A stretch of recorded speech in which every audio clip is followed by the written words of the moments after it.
This is just a heads up for anybody who's jumping into this as a video. Feel free to skip to about an hour and 37 minutes in if you want to start with the convention.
Alrighty, folks.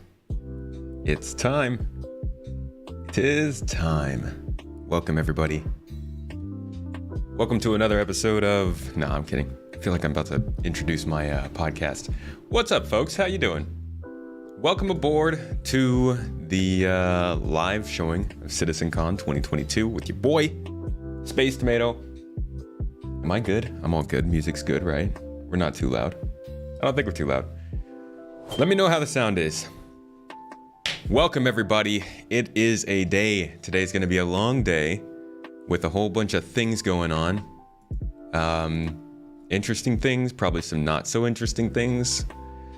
Probably some exciting things, possibly some disappointing things.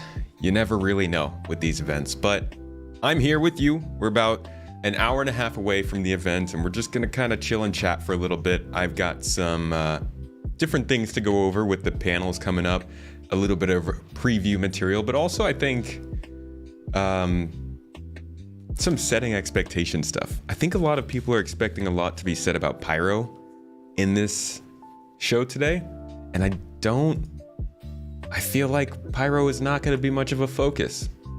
Just judging by like the names of the panels themselves. They keep talking about 4.0, but they keep specifically leaving out Pyro. So, I don't know.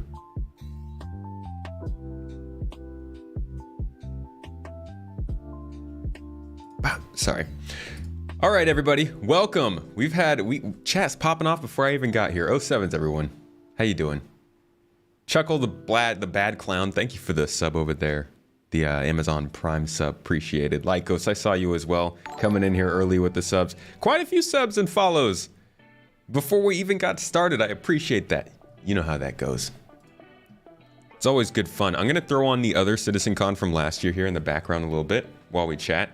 For anything more than some comparison's sake, but let me go through chat real quick and see what everyone's saying.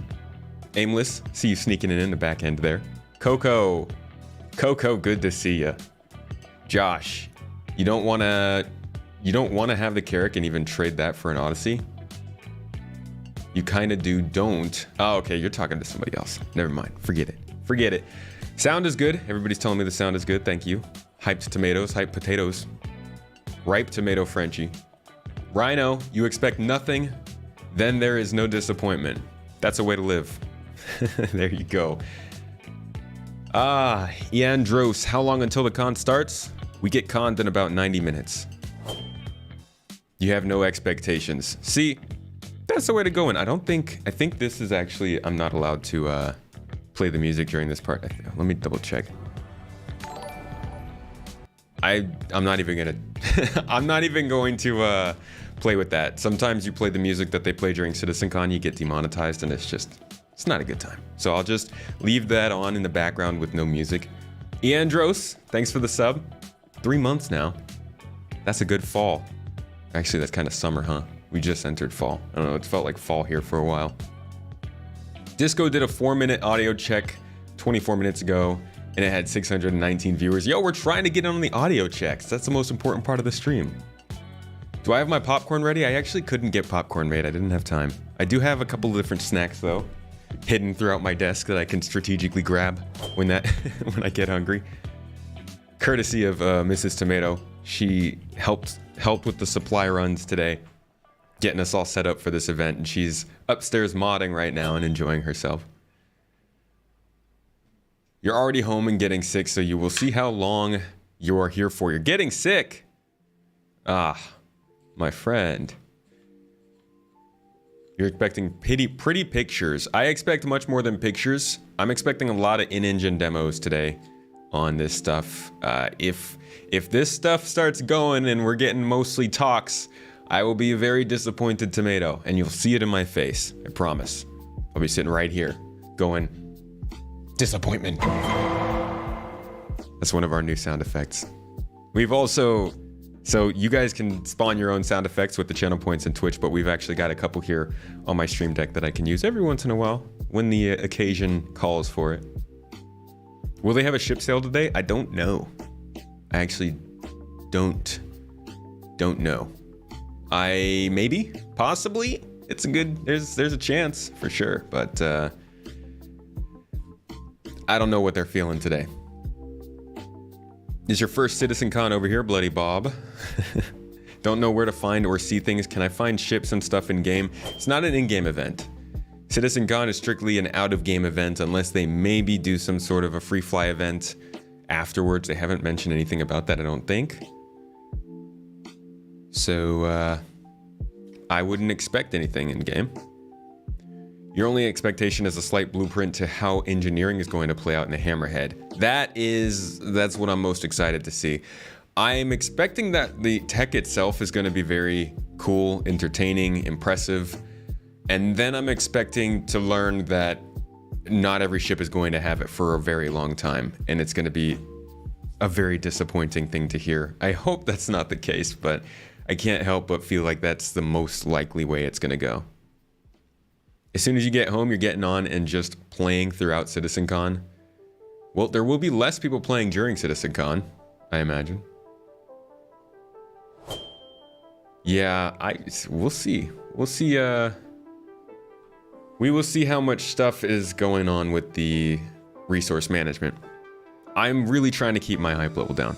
I've been hyped very hard for this event, but getting closer and closer, I'm trying to mute my expectations a little bit.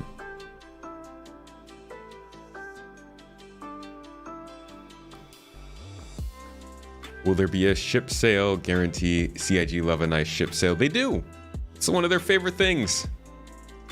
Ship sales and additional ship sales and messaging about ship sales. Ship sales?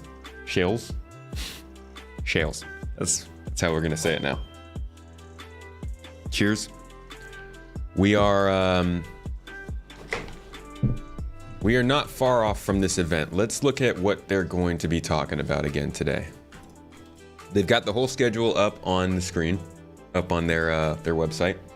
So you can come in here and actually see what the panels will be about, but they're kind of ambiguous. So sorry, that's my loud cushions. For anybody who hasn't read this yet or hasn't looked at anything, let's go over the panels real quick that we're gonna see today. So the event itself is expected to be for, I think we heard 5 hours, give or take an hour. So anywhere from 4 to 6 hours we're seeing. And we're gonna start with the only part that has to do with Pyro specifically, which is basically looking at the different planets. Join us for a guided in-engine tour through many of the planets and moons of the upcoming Pyro system, exploring their current development status and why they're more than just burnt, charred husks you may have read about. So this one's honestly not gonna be that interesting, I think. I'm sure it'll be very cool to look at. You're gonna have some awesome visuals, some graphics. I hopefully no concept art, but maybe concept art. The thing is, we've already seen a lot of the footage for these moons, as many people will point out to you. We saw it in the beginning of this, right here. All of the, oh no, I'm sorry. It's up here is where we see. So last year they showed us this sizzle reel, which gave us a lot to chew on about Pyro. It showed us several of the moons, all but one, actually. So we got Pyro 3, I think was this one, the one with the yellow details. We got Pyro 2, I want to say, was the red and white one. Pyro 1, which is this sort of black, bluish one. This is, again, Pyro 2, I believe. Pyro 1. And overall, they showed us this nice sizzle reel last year, so we've already seen these planets and gotten some idea of what they consist of. I don't think they're really going to show much other than the actual planets themselves in this panel. That's what I would set myself up for anyways, you know? Don't think that they're going to show anything about like the outposts or the, like, if there are new caves or anything like that, or even fauna. Probably won't be fauna. So I expect that one to be pretty straightforward. Holston Coop subbed up 24 months now. Was it? Is this month 24? I thought last month was 24 months. Dude. Cheers to that, man. Can I get a clapping? Somebody clap into their computer real quick, just so I know somebody out there is clapping. Thank you, man. Appreciate the support. 2 years back and modding. Much love, man. And Cotton coming in with the gifting of sub out. Thank you for that. The game never fails to amaze you how beautiful it is. That is something that it's got going for itself. Seriously, the 24 on Twitch and 23 on YouTube. Okay, I didn't even know YouTube's been around for that long. Well, not YouTube. The live streaming on YouTube. Wash hands. Washing hands, that works. Thank you. Wash your hands in celebration with me. All together now. So yeah, I think this panel about the Pyro planets itself is going to be fairly straightforward, and generally they're going to let us know, bless me, they're going to let us know kind of how the planets have changed, because a lot of the lore, if you look up the lore for all of the Pyro stuff, it's still the old lore, which is very much not up to date. Let's see. Oh, somebody there. Hey, thank you. That was great. Thank you for the tip. You also ended up getting somebody to clap for us. So that was like a double kill. Good one. Thank you, Visual Binder. So we've got all of the planets listed here on the wiki, but if you like read about them, it says Pyro 2 is a coreless planet that in time will fall into its star. It has a major focus, titanium, cadmium, blah, blah, blah, blah, blah. But it's an empty husk, basically. And we have now seen in these videos that it's very clearly not an empty husk. It's like got outposts here and there's stuff going on. This one says Pyro 3 is largely a magma world. With little left to discover, the scientific community quickly grew tired of Pyro 3 and the system in general. It's technically listed as a potential terraforming candidate, although taming a magma world would be extremely difficult, and no interest in this project has ever developed. But literally, this is Pyro 3. This place with this outpost and people living on the surface and you walking around with no helmet on is clearly not a magma world anymore. So they've got some retcon to do with this, and this first panel that we're about to see is gonna be it. This is gonna be where we finally get the official reintroduction of Pyro, even though, yes, we've been seeing it for a couple years now. I think this is supposed to be their sort of resetting of that. But this is the only planet we haven't seen, Pyro 6. So if there's anything today in terms of planets that is at least new information for us, this will be it.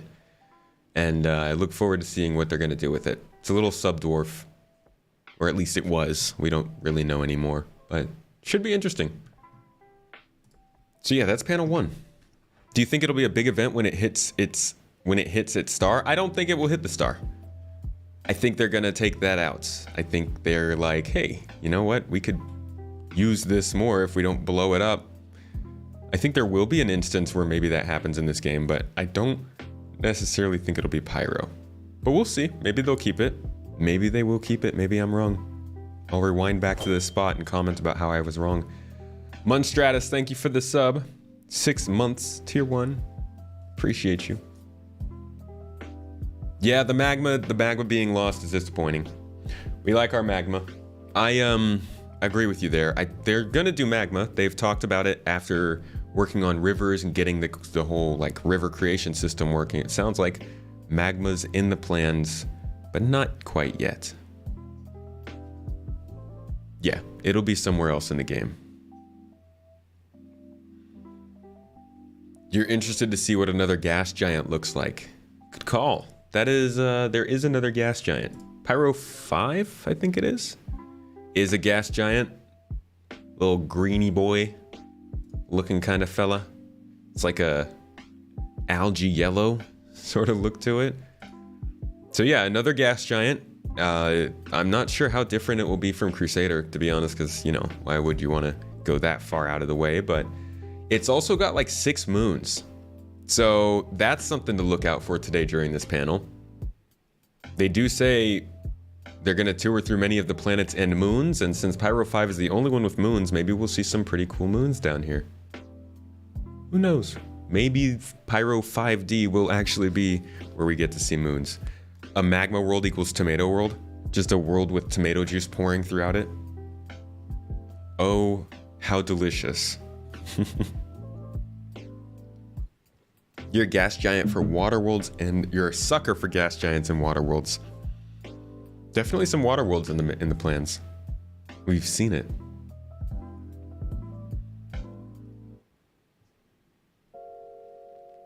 You are a gas giant after having some beans. Ha! Maybe they show off some of the magma today. That would be interesting. I don't expect it because it's not really a planet tech demo, right? It's mostly just looking at the planets themselves. It feels like what we might get here is something kind of like 2016's planetary tech demo, but across multiple planets and not with so much extra exposition and gameplay. Water worlds are pretty cool. Agreed, Lady Space. They have, I think it's what, the Cano system is like the one concept art. Actually, no. It's the, oh, I guess I should type in Star Citizen. The Cano system and the, what is it? No, it's not the Cano system. What is, oh yeah, it is. This picture right here. I don't know how to pull this up in full thingy, but you can see it's like, it is a magma planet. You can see some lava down here, but then it's got massive waves, that like interstellar vibe.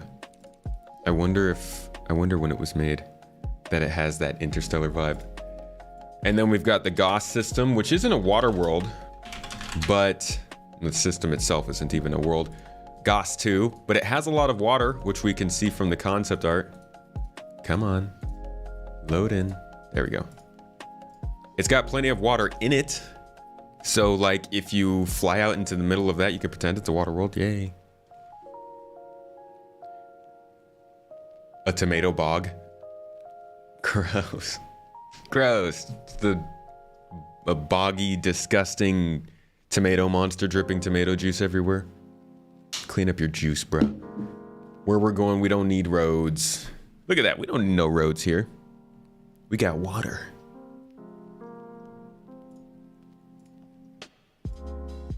All right, let's talk about the next panel. So, Pyro's planets are the first panel. From there on, we'd basically leave Pyro behind. As far as I'm concerned, after that, we're done with Pyro. From there, we have investigation missions, which is something we've been hearing about with the monthly reports for a while. And I think a lot of this stuff is pretty key. There's a stark difference in this CitizenCon versus previous CitizenCons. And that is that most of this stuff is already being talked about elsewhere. A lot of times they would use CitizenCon to talk about stuff that's kind of new, besides say quantum or server meshing or stuff like that. They would bring in different things like, oh, here's some new space stations we're working on, or this is a new AI system that we've been building, or here's something we're doing with armor, and you'd be like, great, this is cool, this is good stuff. But when is it like coming to game? And I think there's a really big difference here that for whatever reason, people are, I guess, you know, not for whatever reason, because of past instances of CitizenCon, people are assuming this stuff isn't going to come anytime soon. But the two signs that it will are the Journey to 4.0,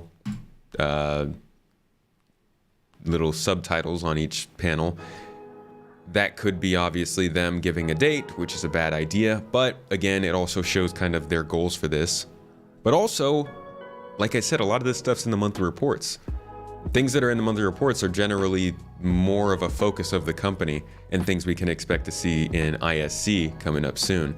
So we've already heard and seen this stuff in the monthly reports and ISC. So we know the resource management system is not far off. Not far off, meaning not like more than a year and a half.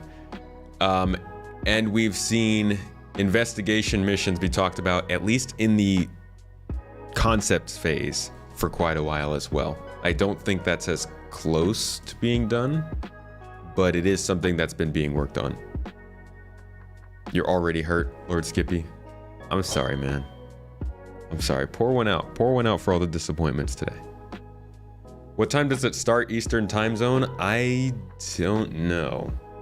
UTC 3 p.m. Eastern from there is like 10 a.m. maybe? 11 a.m. I think. 11 a.m. Yeah, there you go. You should do a reaction on your prediction. I will after we watch CitizenCon.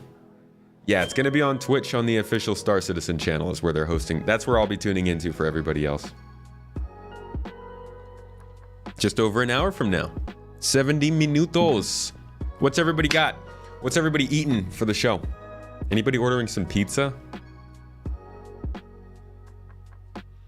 You remember how long it took them to start talking 3.0 till it actually happened? I don't see 4.0 anytime soon. What do you think in which space? You think a year and a half? 2 years? You think we won't see it till 2024?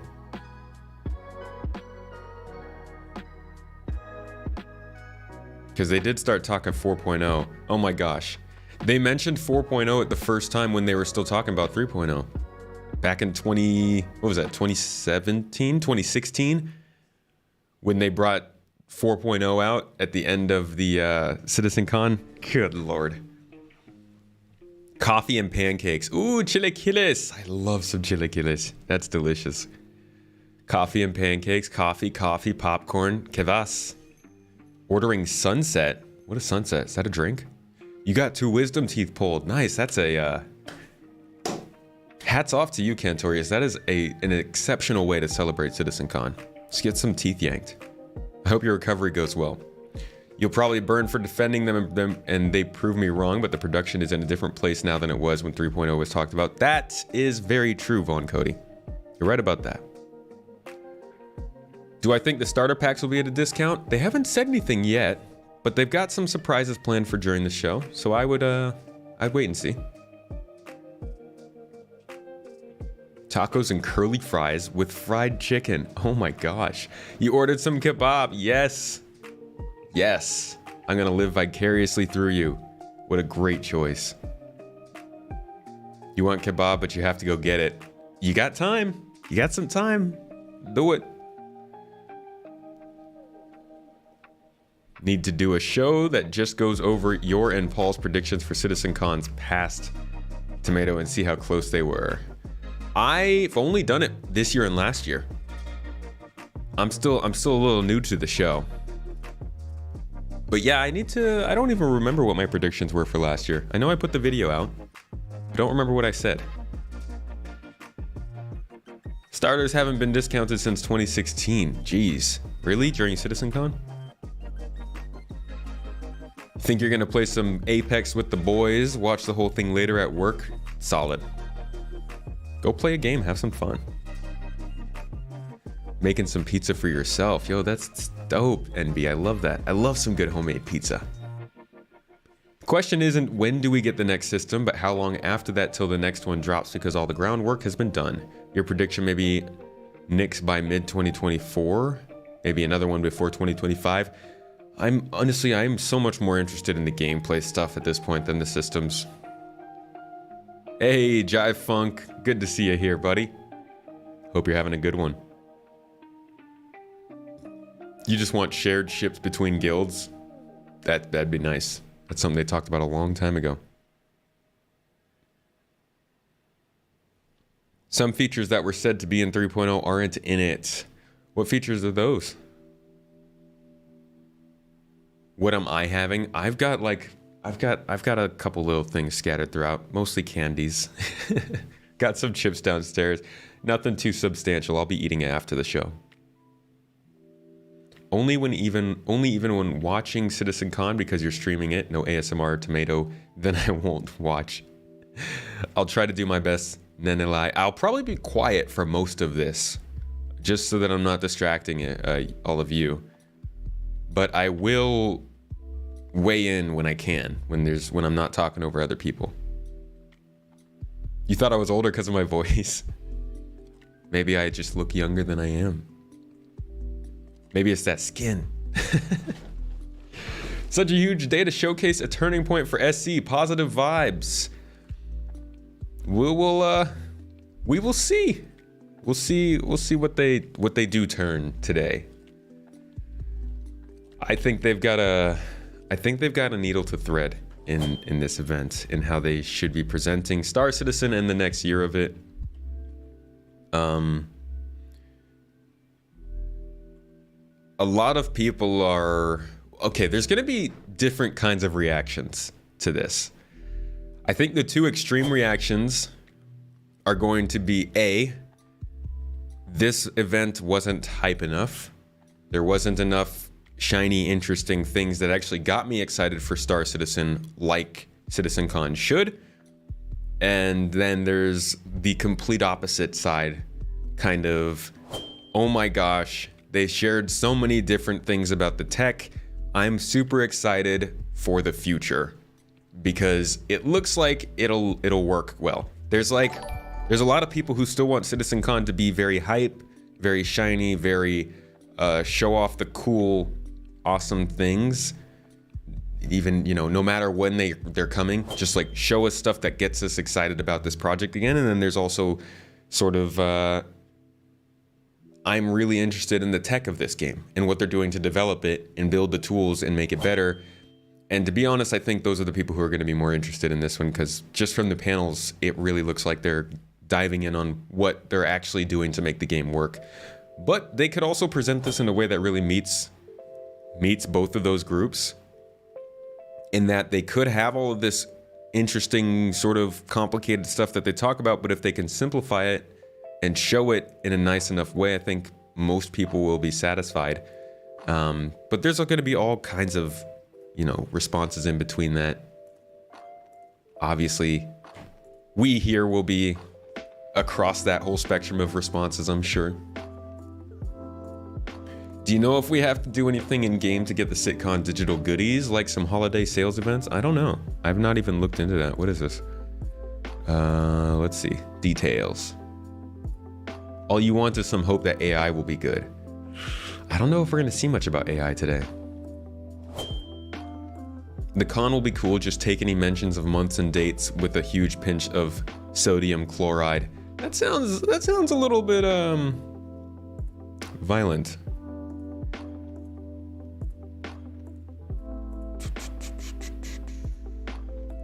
We'll start distributing the items listed below to your web hangers on October 8th. So yeah, I don't think you have to do anything. These are just going to come to your hanger. You don't have to go in game or anything like that. Pretty sure there's also the third option, people thinking it was solid showing, nothing less, nothing more. Yeah, and I think those are the people who are gonna... I mean, I think that group, yeah. I guess there will be people who will be satisfied no matter what is shown, as long as there is something shown.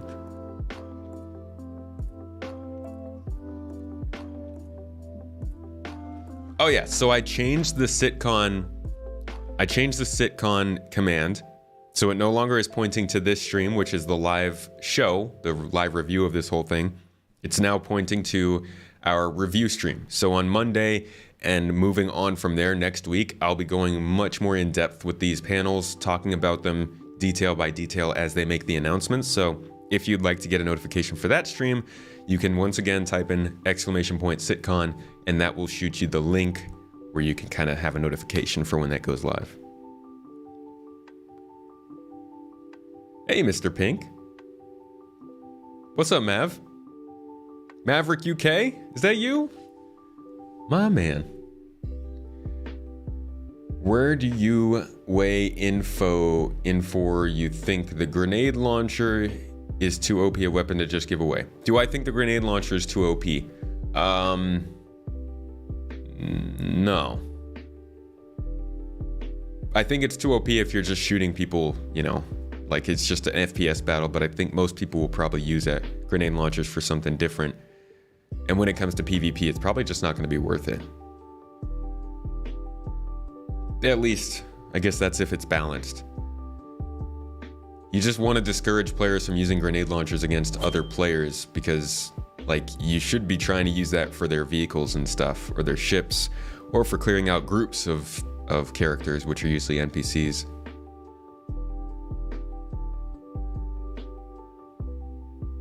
It is, Mav. Dude, we need to, we were talking about linking up and playing a little bit before. We gotta get in game, man. Keep missing that opportunity. Blendy Boy, thanks for coming to the coverage. Appreciate you. I'm from California, but I live in Turkey right now. Grenade launchers too OP until you're in a tight space, as are most explosives. I realized that the handheld grenades are not my best weapon if I'm close to people. Suddenly becomes my worst enemy.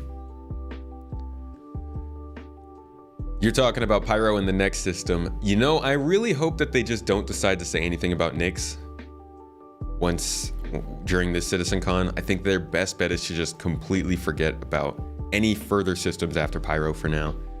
Let's just show that we can get that one out first, you know? Grenades don't work against shields? Really? Well, that's a bummer.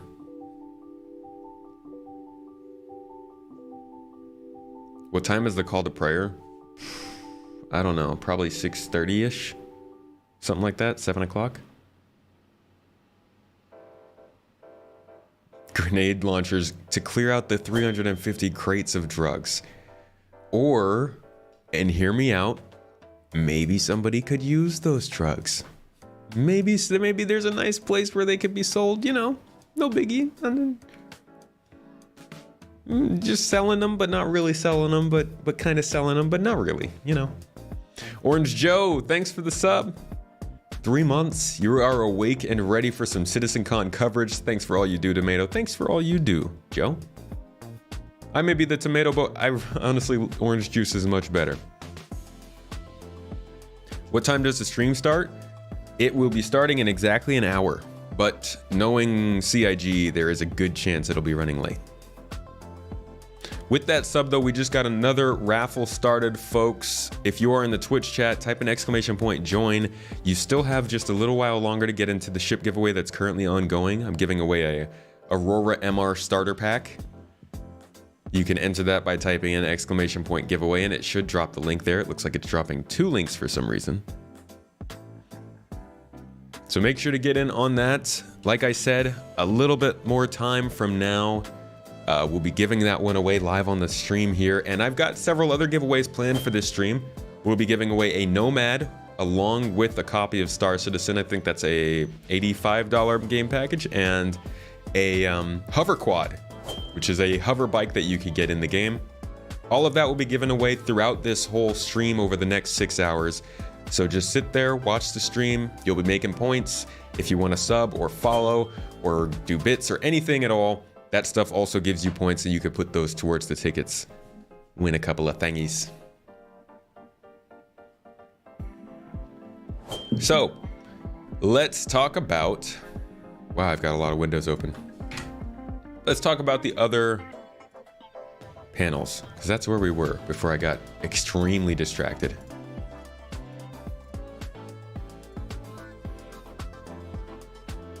You know the 600 I is due to have a med bed. Does the Corsair have one? Corsair doesn't have any medical facilities, if I'm not mistaken.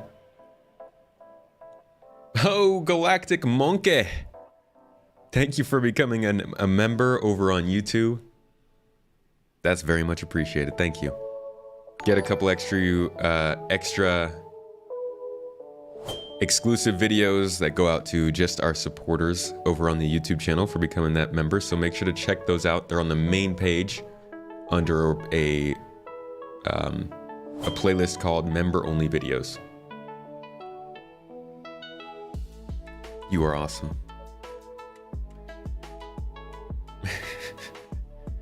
Jaybird, no lullabies in the chat. No serenading. It's a lullaby. All right. So the next panel after planets, I believe, is this investigation mission. It's a design brief. It's something that, like I said before, there is no link in the description. No link to the giveaway. Hold on. Yeah, for some reason it doesn't seem to work on YouTube. The command doesn't work for some, I don't know why. It's set up to work, but YouTube's a jerk. So the next one is the investigation mission, and it's not that exciting. honestly, but one of the things that this game lacks the most is I am streaming on YouTube. Aren't you commenting on YouTube?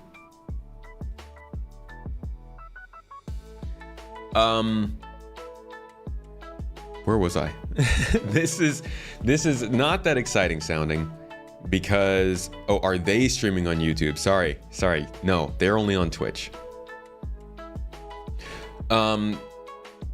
Missions are kind of lacking in this game. Partially because they're very repetitive, also partially just because they've all been made as kind of just easy activities.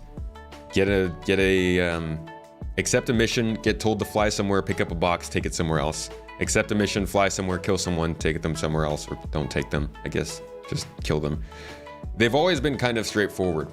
And there are a couple missions you can find throughout the game, like the Covalix investigation mission, the Price of Freedom, where you break people out of a caterpillar, or some of these more new missions around derelicts, but which are still kind of like the old ones, where you're just going there, killing somebody, and leaving.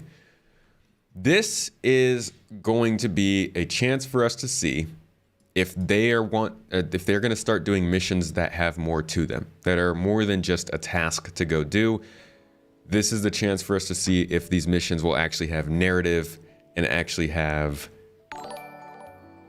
complex objectives in the game. And it'll give us a good idea of what they want to do going forward, because we've been seeing them talk more and more about missions. We definitely saw in the monthly report here, there were several times in the last monthly report, the work that they were doing in September. They mentioned, let's see. So they mentioned that they have the narrative team going wild, creating mysteries aboard a variety of ships and surrounding environments. They've talked about how mission features team through Q2 of 2023 are looking at new and long anticipated mission types. They've talked about how the narrative team is doing mission work for 318 and is also looking at further developments. So there's more and more focus coming to missions, and it feels like they're actually going to start to deliver some worthwhile missions. This could be the first time we get a good chance, a good idea of what those missions are actually going to be. Up until now, they've been pretty basic, and they've not given us a great refresh since like Citizencon 2018. They showed us a mission. They showed us missions in 2019 and 2021. But those were basically made for those demos. The mission we had in 2018 was made for the game. You can tell because you do that in the game. And I believe whatever we see here is going to be made for the game as well, because as we've seen here, it's already in the monthly reports. Like, this is already being worked on. So it's not fake for CitizenCon. This is something that's in progress. And that's a big difference in this CitizenCon versus ones before 2021. Everything they're showing right now is their work in progress. This is going to feel a lot like an inside Star Citizen and less like a big announcement event kind of thing. You also hope that they will start implementing new missions in the thousands of square kilometers that they have already built. Like something with a little bit more pace to it, a little more space being used. Are there any additional in-game events due to CitizenCon? Not that we know of yet. There's going to be an after show that Atmo Esports is putting on, but that's not an official event. That's just, they managed to throw an event that got a lot of people's attention. Hello, Gerkoa. Welcome to the stream. CIG rewarding the best screenshot of an in-game CitizenCon watch party with a what? Oh, an in-game watch party. Ah, that's interesting. I did not know about that.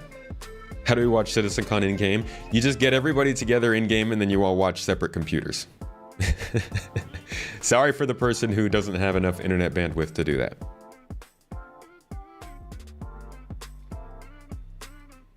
CIG has nothing new that could surprise us other than another ship. Possibly. I don't think, it depends on who you are. I think if people haven't been paying attention to what they've been talking about, then the need for multiple speeds could definitely surprise people. Especially, imagine if they open up this panel by saying, hey, quantum travel has changed. You can now guide yourself in quantum travel. I think that could surprise people. Not that that's exactly what they're gonna do, but, and many of you already know what I'm about to do, because I do this every single time we talk about this. If we go back to the, I wanna say May monthly report. CIG has, oh, you launch your Reliant Mako and stream it live. Send it out to Twitch from in-game. How crazy would that be? What was I looking for? Quantum. So if we go down to where they've talked about quantum travel boost, they say primarily they're making it feel right as ships accelerate and attempt to maintain heading during quantum travel boost. So like, I don't know, does that mean that we'll be able to maintain our heading while we're quantum traveling? Nobody really knows, because this is all we've seen about it. But this is a very key statement that they haven't talked anything else about, so nobody knows anything else about it, and they very well could whip it out for us during this panel. A little surprise into how it's going to change. Can you talk about the deets happening with the Banu Merchantman? I know you've covered them plenty.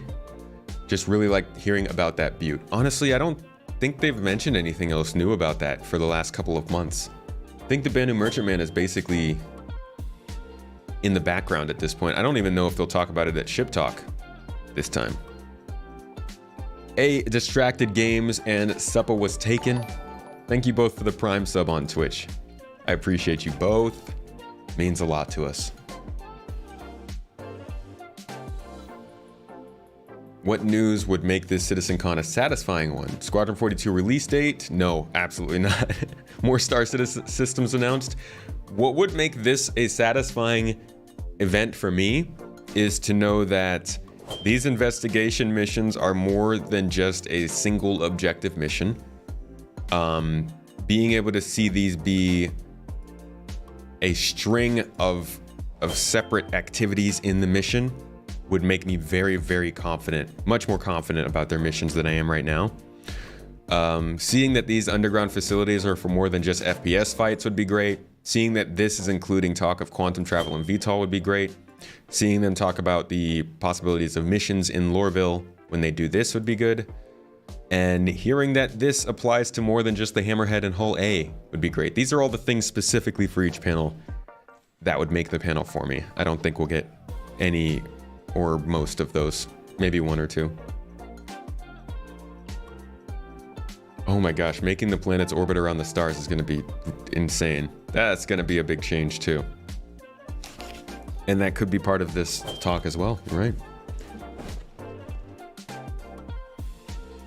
Hope they give a rough estimate of the completion of Vulcan in Gen 12. Gen 12, I think they're hoping for the end of the year. Don't know about Vulcan though, that'd be a while. The event's likely going to be around 4 to 5 hours, maybe a little bit longer. Aris, thank you for the Prime sub. Your contribution is appreciated. We're starting up in about 48 minutes.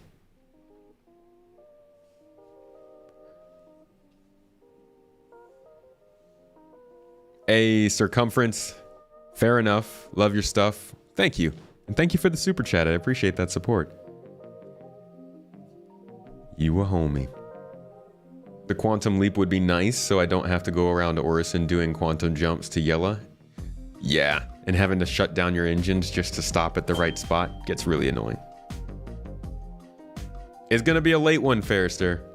It's gonna be a late one. I'm looking forward to it though. How you doing, man? Good to see you in here. You doing anything special for CitizenCon? Starting up about 45 minutes, Lewis. Wonder if they show off the solar flare stuff they were making for Pyro. I don't know. They're not really doing much when it has to come when it comes to Pyro this year. So they might shy away from that stuff.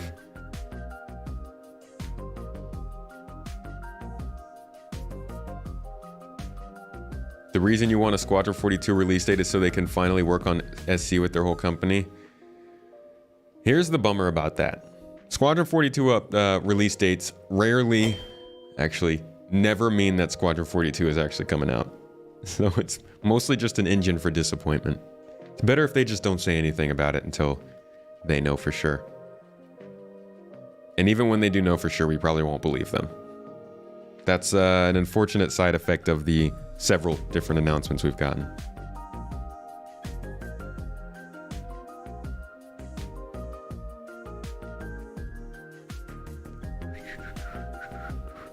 You're wearing a nice collared shirt for the convention. Ooh, you got your Mini V vest on? Are they actually going to do that? Make the planets move? That's the plan. They had the plan of having the planets orbit and the moons orbiting the planet. But it has yet to come to fruition, so we'll see. Have I heard about Riot Games MMO? I've, oh! There it is. There it is. Randir, my friend. Thank you so much. 5 gifted subs out to the community. Thanks for getting people more on the sub club and getting that saxophone playing. Never gets old. It's always the best part of my day. Just kicking back and watching it, Ferrister. I look forward to your summaries on the different things, especially the location stuff. And I look forward to seeing how many of our predictions do come true. Wait, what? RSI site says it starts now? Oh, did they go live with their pre-show? I can throw it up on the screen if they did. Let's see. I don't see them live.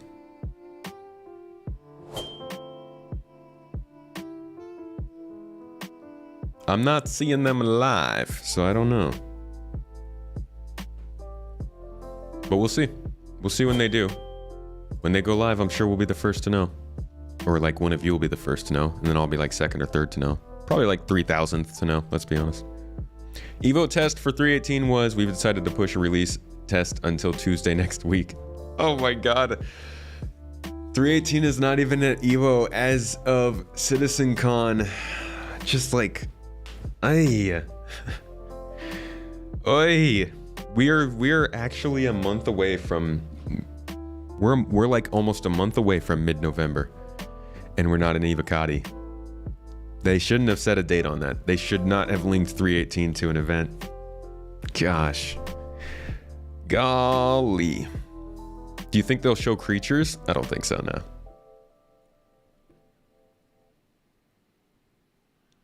Still hoping for a Death Star with a green death ray. That's very specific. What's up, Sonic Light? Can bring any baby to sleep.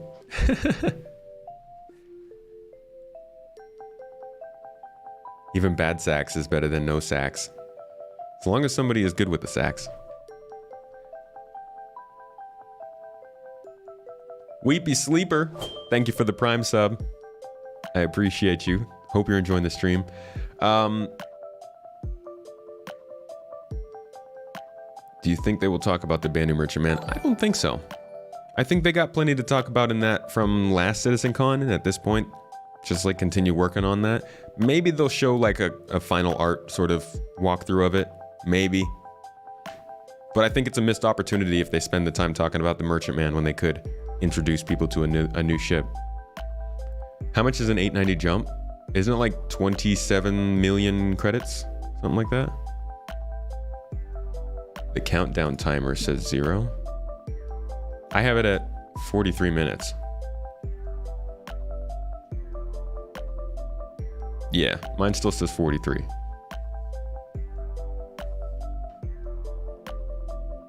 Will we get pizza? Gosh, I hope so.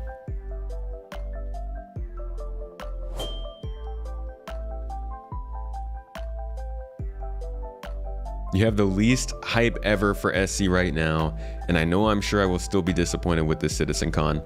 Well, what are you going in with the expectations of, Elton? You set yourself up for... If we set your expectations as low as possible, then we can save this. We can do this together. Jump is 32 million, okay.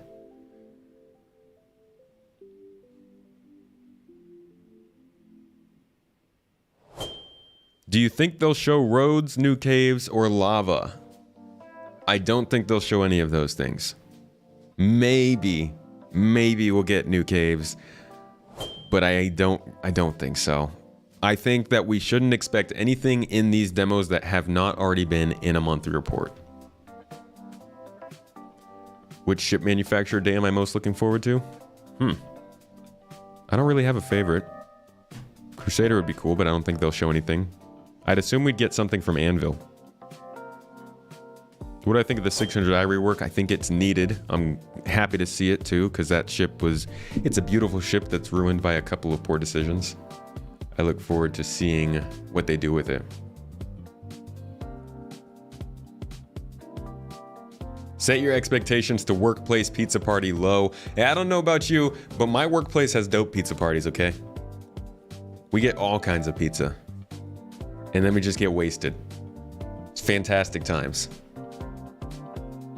What new color of cutlass do you think they'll show? What color will they do this time? This is your first time watching CitizenCon? Welcome to the show, Ryan. What exactly will it be? Is it mostly interviews with devs? Are they showing gameplay? They will likely be showing us in-engine developer environment clips of the things they're working on. So we'll probably be seeing stuff. Let me see if I can pull some kind of. So like this kind of thing where they're showing off tools that they can use in the game and how they work. They'll probably show off stuff like that.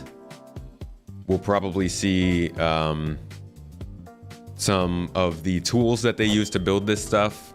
So kind of examples of how these tools work. We will probably get some in-game demonstrations of some of the stuff we're seeing. So like this, it is in-game, but you can still see some of the debugging stuff. This will be the kind of style it's in, I believe. On top of this, though, I do believe that there will also be plenty of stuff like this, where the devs are showing us some of this stuff, but also talking to the camera and giving us some of the context that we can use to understand this. In between the panels, there will also be interviews and little tidbits from devs. So it's going to be a mixture of stuff. It's not just going to be like a gameplay demo or something like this. This is going to be very development oriented. And they're going to be talking about some of the biggest features that we're hoping to see in the next major update, being 4.0. Do I think we'll see fire and fire extinguishers in engineering gameplay? You know what? I didn't think about that, but that's a possibility. Because resource management is going to be linked pretty closely to fire hazards. And we haven't really seen fire hazards in the monthly reports, but if we go to the progress tracker and see what kind of features they've been working on surrounding fire and fire catching to your ships, it looks like fire hazard and fire extinguisher had their scheduled work finished earlier this year. Maybe there's a chance that they'll show us some stuff on that. Do I think the rate of new ships are high or low? It's low. I think the rate of new ships being introduced is low. I think the rate of ships being produced is high. If we're looking at the history of Star Citizen as a whole, back in the 2016 to 2018 period, we were getting a lot of new concept ships introduced and not many actually put into the game. And it feels like it's kind of switched over from there. YouTube is lagging. How is it lagging? Is it the audio or the visual?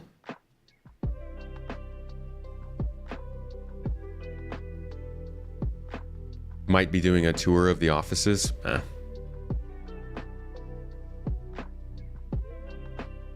Yeah, I think they'll talk about the multi-crew features, but I think that's this panel really is going to be their focus on multi-crew stuff. Which space, you are the anti-hype machine, here to keep your expectations low. My glass is not half empty. I am still trying to find the glass. How about your game, man? How is your hype levels when you're talking about your own games? I need a baseline here. You just want to see more in detail on how they managed to pull the sheet deformation tech and how it's going to change our lives. I think almost everybody outside of the company cares more about bed sheet deformation than they do. I doubt they'll ever talk about it again, to be honest. Except for when it's going into the game. At which point people will probably say that it's a big deal once again.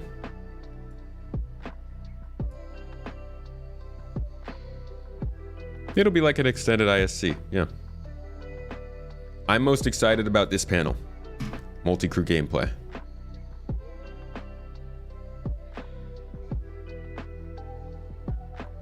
They removed the unannounced features from the roadmap? I think they're still there. You can't search for unannounced features, but if you go into places like the vehicle teams, you can see them. Unless they did remove them recently. See, like they're down here. Just for some reason you can't search for unannounced.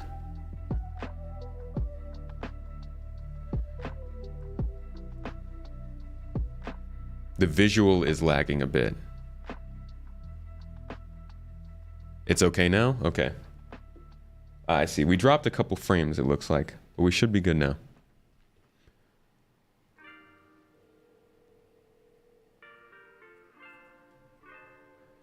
We're almost done with the Aurora giveaway, as Mrs. Tomato just mentioned in chat. Make sure to get your tickets if you haven't on Twitch. Will they show progress on 318? They probably won't talk about 318 today. Camera frame rate is kind of low. Yeah, I think that might be my HDMI cable. It's not great. You can see it. Never been good. Whoa, Poocha! 1,000 bits. Thank you. Just appreciating your content, streams, and boards. Always a pleasure. Yo, that is very generous of you. Thank you so much. What are my thoughts on Community Hub 2.0? What's it supposed to be adding? I don't know. Good to see you though, Zark. Welcome.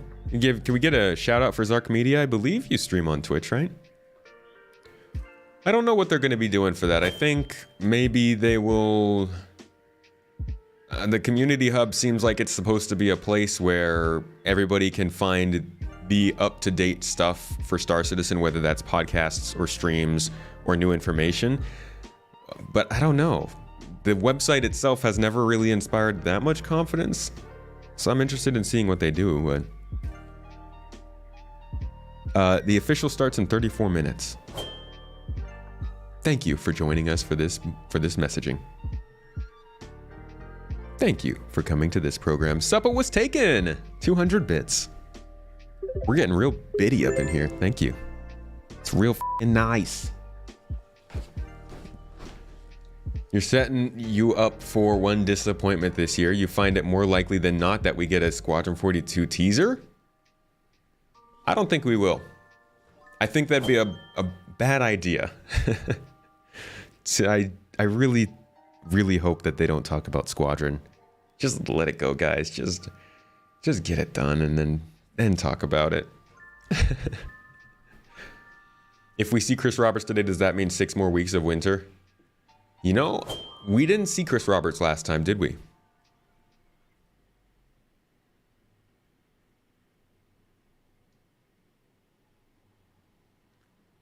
When do I guesstimate they'll start having the planet's moons fully fleshed out with creatures and characters? 5 years, minimum. Just gonna put that out there because it's so far away.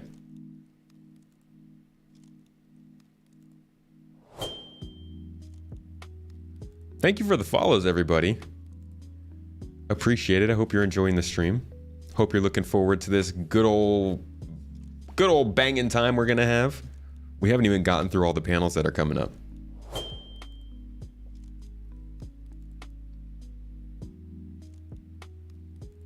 SC is live now. It's just a black screen. Let's see them. Just a black screen. Oh boy, it's here. Black screen, my favorite part of the stream. This is the best panel. Absolute best one.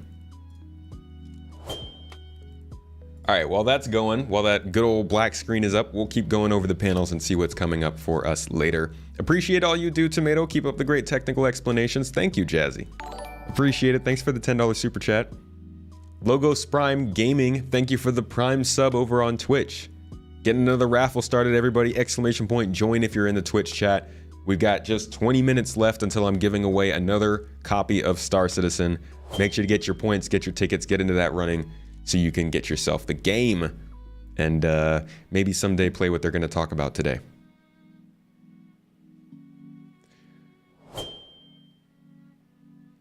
All right, shall we talk about... I will be watching the events all the way through. Absolutely. Shall we talk about the next panel? To the New Underground. This is an interesting one. And I'm kind of excited that I'm not a huge fan of the underground stuff. It's never been a huge part of the game for me. But I think it's fun that they're introducing it like this. Because back in Citizencon 2018... Whoop! Alright, they started their music. Back during Citizencon 2018, they actually introduced the underground facilities in the same way. So for those who didn't get to watch that, this was the first time we ever saw underground facilities. They flew in on a dropship. It was the first time we'd gotten to see the dropship, which was the Valkyrie. They threw the Cyclone in the back. And then they had this amazing moment where the people drove the Cyclone out of the back of the Valkyrie as it turned around this base. It was just a really cool, awesome introduction to the underground facilities. So I like that they're now going forward and saying, okay, let's show you guys the upgrade of these facilities. It's like 4 years later, yeah, but it's, feels a little traditional. So that's the next panel that they're showing off, is a reintroduction to underground facilities. And it sounds like instead of just having an underground facility, they're introducing this as the archetype for all the facilities that will go underground. They talk about commerce, corporations, and caverns. It's kind of ambiguous. It doesn't exactly say what they're showing, but it could be that they are reimagining underground facilities in the same way that they were doing space stations. Yeah, there's a countdown clock live. I've got it up on here. Maybe instead of having underground facilities that just house these FPS missions, they are now underground facilities that act as outposts, or that act as pirate bases, or maybe that act as collapsed areas, almost like a derelict bunker that you can go in for loot or exploration. That's what I'm hoping for. Realistically speaking, I think we can just expect that it will be a much more feature-rich version of the bunkers we have now. Nobody knows, but it's a whole panel. I hope it's not a time-wasting panel. Captain Jade, 1,000 bits. Thank you so much. I appreciate you. Can you destroy bunker turrets? Yes, you can destroy the bunker turrets.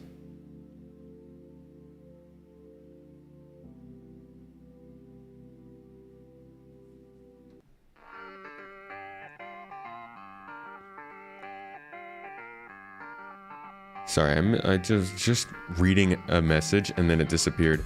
Oh, what you're happy about underground is the literal city we will have. Loreville. Good old Loreville City. Well, if we go back to the next panel, we can skip a panel. They are also going to talk about Loreville, like you said. Andreas, thank you for the super hype. Let's go. $20. Thanks for that. I appreciate the support. And thank you all for following. Seriously. What a day. What a day. Wow. Wow. Wow, Owen. All right. Loreville Redux. They are remaking the city of Loreville. I'm just going to pull up a picture to show what I would hope that they would do with it. Nothing describes it better than this early concept art they made of Loreville. Where is it? Ah, jeez. This one. I love this.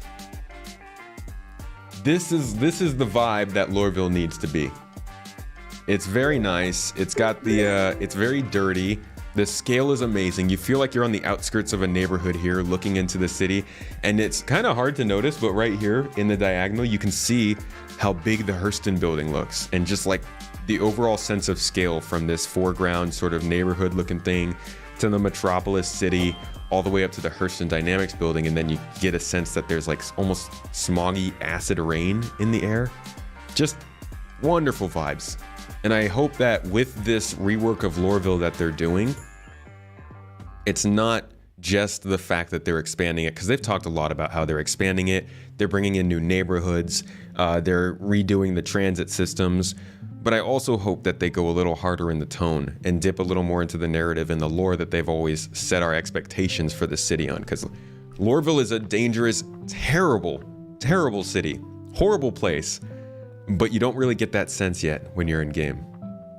Yeah, we definitely need that smog. Captain J, thank you for the 500 bits. Uber Nerd with the Prime sub. Y'all are treating me today. Thank you. Zero Thought Plan. Yo, tier 1 sub on Twitch. Thank you so much. We need more guards with bigger guns. Yeah, the guards aren't scary, are they?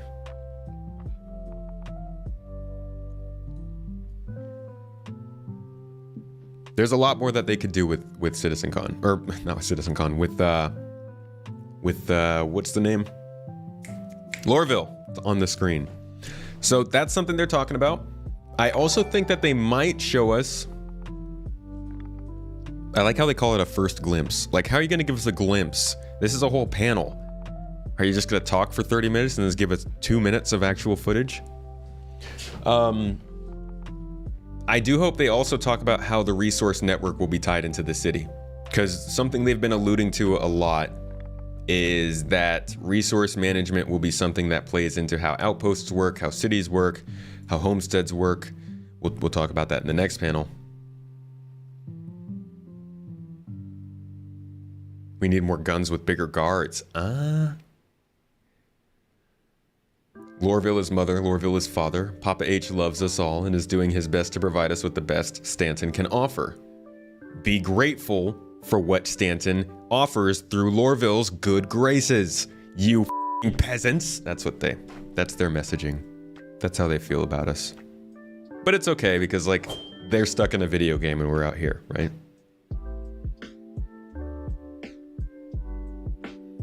One guard may not be big, but their numbers should terrify. They should also be mean. There's also gangs that just hang out on the streets of Loreville that'll rob you if you look like you're out of town. Where's that? Where are these punks? These stupid kids who are trying to swipe my my train ticket because they think I'm from R-Corp and I'm some scrub. Come at me, kids. You'll see how this tomato got its skin.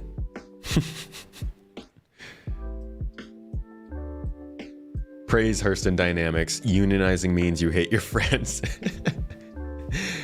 Oh, getting ready to light up a fatty Captain Jade. Ooh, that's the nicest way to experience CitizenCon. I'm jealous. Brian, I see your comment, and I know it's a joke, but I'm also not gonna let that one be on the public, because that's that might put me on a list. Moose! Whoa! Which space? Holy crap, getting that saxophone going, man. How did you know? How did you know I was feeling that? I needed that in my heart right now. Thank you so much for dropping 10 subs. Getting more people into the sub club. Folks, if you haven't already, if you are part of the sub club, if you're a supporter in any way whatsoever, I make exclusive videos for you guys. They're all on the Discord in the supporter alerts channel. Please go check them out. They're lovely videos. I mean, I think they are. And they give a little different insight than I normally do to Star Citizen. So all those people who just got that gifted from Witchspace, thank you so much, my man. Check them out. And Moose, thank you so much for the super chat as well. Star Citizen makes you feel like a kid again, and the content helps keep that dream alive. Love all that you do, Tomato. Thank you.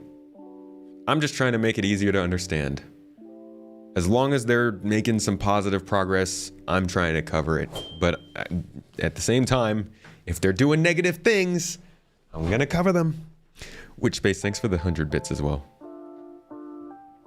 Okay, let's back up, because we skipped a panel here.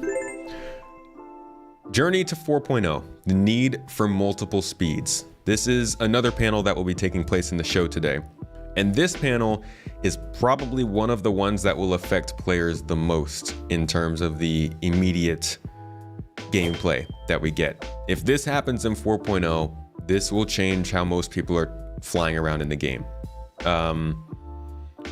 Out of all of the panels on this whole thing, yeah, I think this and the power play ones are the two who will affect the most players. This could change how we travel. We've already talked a little bit about it, but let's talk more. Star Citizen, monthly report, May. Yeah, let's go with May. Enter that. Star Citizen monthly report, July. Let's see what they're saying there. Star Citizen monthly report, September. Let's see what they're saying there. Any of these monthly reports over the last several months, you can go into Control F Quantum, and you'll find mention of quantum travel, quantum boost, quantum travel boost. Oh, look at that, they combine the words. Being able to make your ship accelerate and maintain heading while in quantum travel would go to another monthly report. Control F Quantum. Wait, is this the same one? Did they just bamboozle me? They did. Liars. You go to the July one and type in quantum. You see that right here, pre-production from the VFX team on the quantum travel experience, and so on and so on.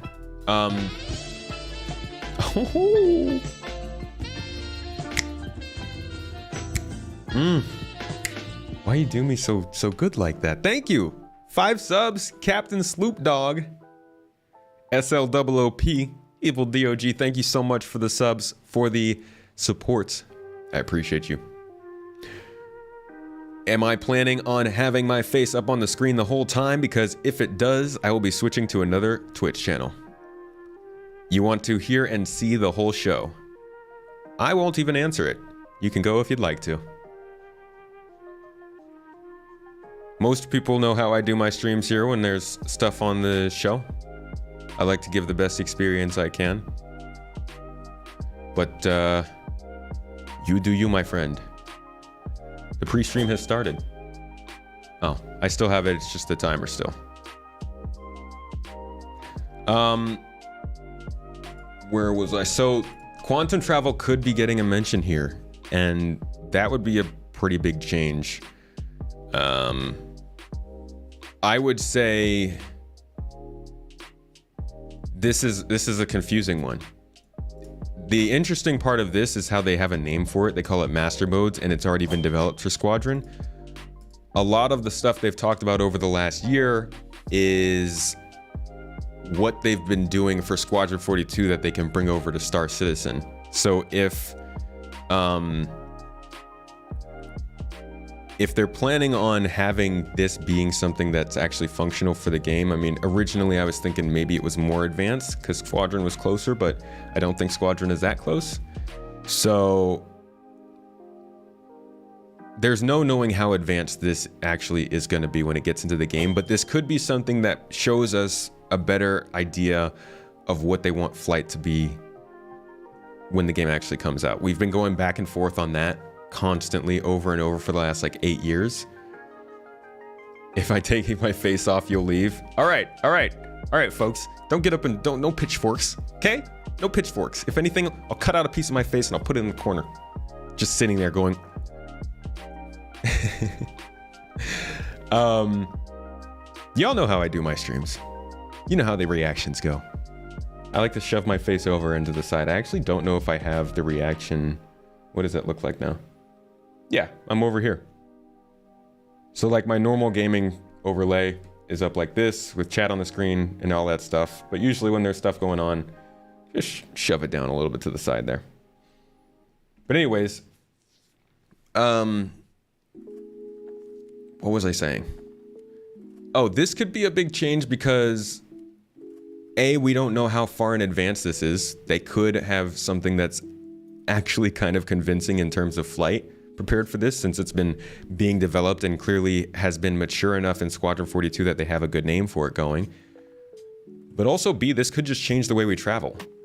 They've talked so much about acceleration into quantum travel, and they've kind of over the last few years changed the focus on how we're moving around. Like, they've introduced events and missions that require you to fly in real speed, not with quantum travel, but like SCM speeds for thousands of kilometers, which kind of changes the dynamic, because back in the day, most of us were thinking, okay, you fly a couple hundred kilometers, you fly a couple dozen kilometers away from the space station, and then you quantum travel away. You're not spending much time in space. But it seems as we've been coming along that they've got more and more reason to want us to be flying at those speeds for long distances. So this could be some kind of change, maybe bringing back cruise mode or developing something that keeps us more in real space traveling for longer distances. I don't really know.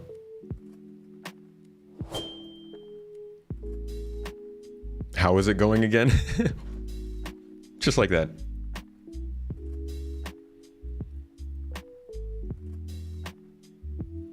Depa, good to see you. Good to see you coming in. 20 bucks with the super chat. Thank you so much. But also just a nice face. Good to have a friendly face in chat. Welcome. When control surfaces are a thing, you'll be able to glide in on a dead ship. Yeah, I wonder if they'll also, I don't think they're going to talk about the flight model in terms of like atmospheric flight and stuff here, but that would also be interesting. Maybe VTOL mode? I don't know. This is a very, very ambiguous title. There's a lot they could be doing here. And there's a lot of very important people on this panel. So the talk is sure to be juicy. Maybe not tomato juicy, but juicy. Gabriel, thank you for the Prime sub. I appreciate you. I always have trouble with the name. My apologies. But thank you seriously, and thanks for the follow as well. Ludicrous speed, more like it. Fried tomatoes. Hey Ronan. How you doing? Ringvast, I am streaming. I will be streaming the event. In 13 minutes we start. Which means in the next few minutes we'll be finishing our giveaway. There should be a raffle going right now. ! Join in Twitch if you'd like to get a couple more points. We're giving away a copy of the game and a free ship here in about 3 minutes. So make sure to get those points and get those tickets. Speed balancing is needed for combat, so space battles are more up close and personal. Yeah, that's another part of the balance that there's gonna be. And the fact that they call them multiple speeds makes me wonder if they're gonna have modes like they used to between SCM, cruise, quantum, VTOL. It's a good chance for them to set it in stone here, because it has been kind of a question up in the air for a while now. Especially the quantum travel stuff. They need to like clearly lay out for us what quantum travel is gonna mean for this game. Depa is a legend. Depa swanged this stream over the last couple weeks. Think they will drop a shipper video today? They might introduce a new vehicle. You were playing with the flight model a bit earlier. Did I know you can completely switch off ships in Atmo and they actually glide? Yeah, I actually have a video. A really long time ago I shot a gameplay video of me doing that over Magda. Just with some nice music playing in the background. Hover mode will return, Sinan. Maybe not in the way that you're thinking. Definitely not like before. But the idea of VTOL is definitely a part of the game. They have ships that have VTOL engines, and they do need those ships to have a benefit of having those VTOL engines over the other ships. But that's going to be linked to the heat mode. That's going to be linked to the heat system and the power play that they're talking about here. So when they talk about resource management, they might talk about the heat system. That would be something that's pointing a little bit more towards VTOL mode. Never heard of cruise mode? It was just a very fast way to fly around when your ship was mainly disabled and all but forward thrust back in the day.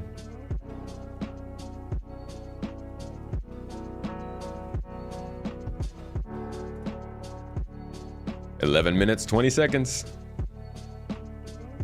I just pronounced Gabrielle correctly in Portuguese. I guess so. Yeah. Gabriel. I think I had a friend, or at least I knew someone in like when we were playing football together. That might be why I said it like that. Where's the giveaway? If you type in !giveaway, you'll get a link for it, or you can type !ticket and you can buy a ticket if you have enough points for it. That's for Twitch viewers.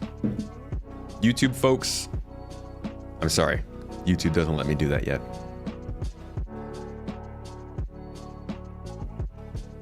Hello, Zach Otherworlds. How you doing today? How do you get tomato tokens? Generally by chilling and watching the stream. You'll get some every 10 minutes. Let's see, what else?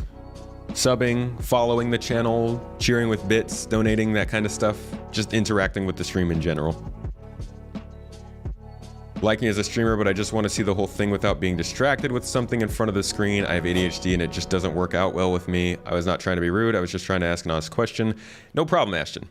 Yeah, I would say for the best experience, if you don't want anything else on the screen, I would watch the Star Citizen one in general. Because I'll probably be throwing in a couple of words here and there and talking. I didn't take it as rude. But you are free to stay if you'd like, or go for that experience. I will be offering the Space Tomato usual. Remember when you could instantly quantum travel just by holding B? Yeah, it's gonna be a lot more to it now. They're gonna have a whole spool period and all that jazz. Citaro! A member for 12 months. Dude, I can't even... Every time I see you supporting me, it blows my mind. Because I used to just... Like, you were the person I used to watch stream. Like, I didn't even watch streams back then, and I came into your streams to watch you shoot videos. That was very cool. It's so cool to see you here now. Thank you, man. Paladin, thank you for saying so. Never even considered it before starting to do this.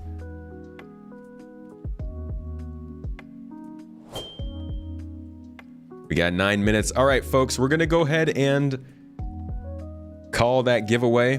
I see you all getting your points in, your tickets in. Any info on Theaters of War? It was supposed to come out 2 years ago. Theaters of War. Can we take a moment, please, for Theaters of War? What it did to us, what it continues to do to us. I can't tell you anything about that. It's... Oh, gosh.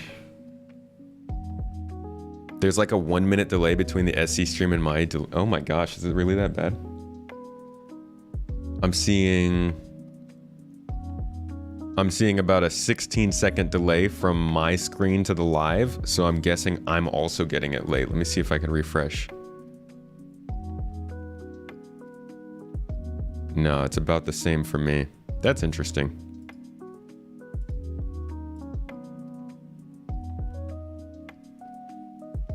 Oh, for you? All right, we got a poll up in Twitch, by the way. Answer that if you haven't already.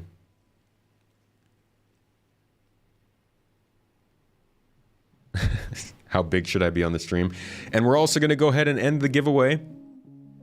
Gonna close it now. Congratulations to all who got into it. Best of luck to you all. Lily Bun with that last second Twitch prime sub. Thank you, Lily Bun. Really like the way you promote the community. Keep up the good work. Thank you. Community is awesome. Only tomato, nothing else on the screen. Nice, guys. Yeah, that's how we'll do it. I'm gonna have myself on the screen pretty tiny. Right in the corner. Oh, Cotton gifting out a sub. Thank you. Okay, you guys are just like, we'll push it. We'll push it just a little bit longer because you got another giveaway going. Got another raffle running. Thank you, though, for the support, folks. It means a lot. And a hydration reminder. You know what? That is an important one. I have not been drinking my water. We got 6 minutes to go, folks, and we have not finished every panel. Until that countdown stops. We've got to get through it. Now, the last panel that I really care about is power play. I think this is the best panel of the whole show, most important. It's the one that I'm most excited for. This is going to have, just like this, an effect on just about every player, because this is the engineering profession. For anybody who's wanted to be an engineer, or wanted to be that person, that Scotty, running around, giving her all she's got, putting all the power into the ship, repairing the relays, keeping things running, that's it right here, resource management. We've been waiting for it for a long time. It has been shown to us in different forms for the past 2 years, and now finally they've gotten far enough into the game where it feels like it might actually start to work.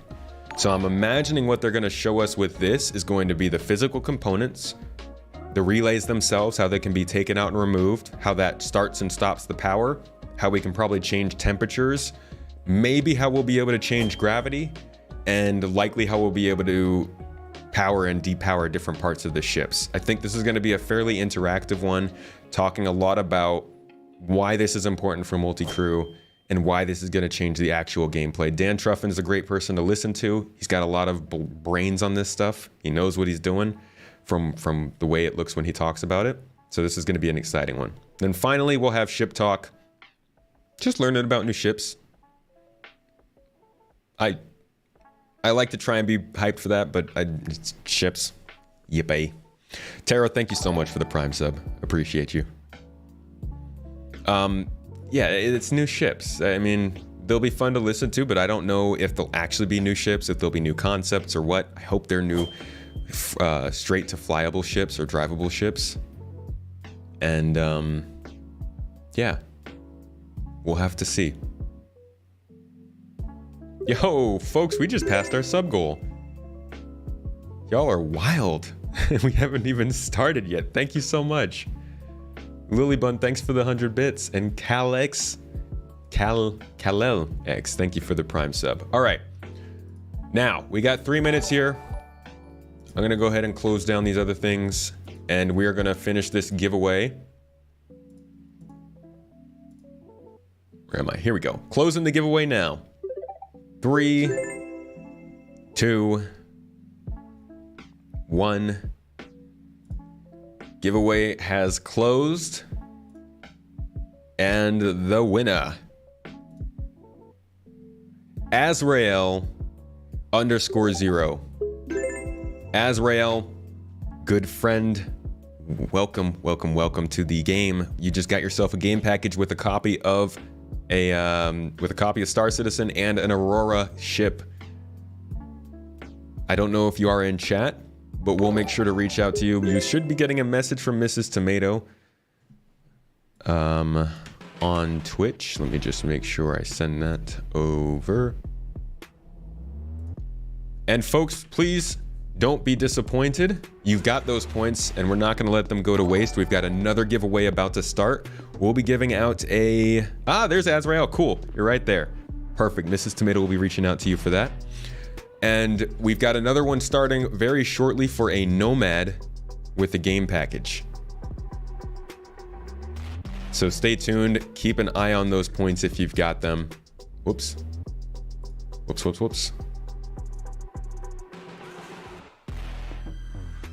Let me see if I can throw that on real quick. Do I not have a picture of a Nomad? Oh, that's weird.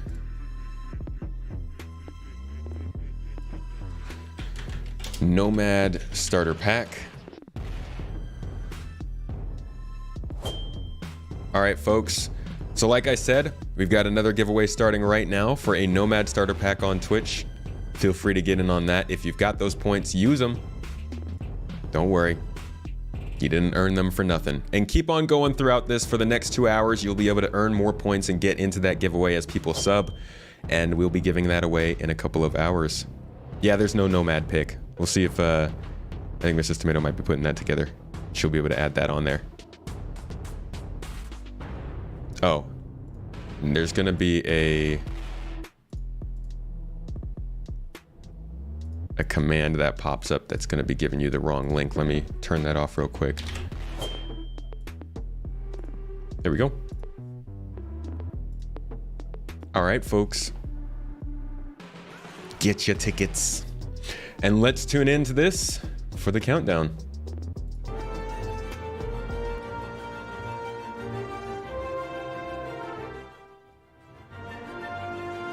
Ah, I love this song. You guys ready for this?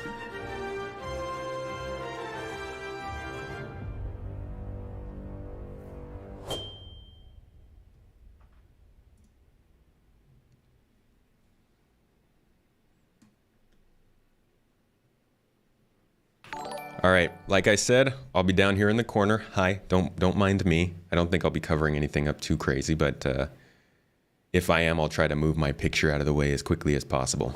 Either way, I'm gonna try and mostly stay quiet whenever there's any talking or details going on, and I'll jump in when there's quiet time. Thanks for the sub train on Twitch, by the way, folks.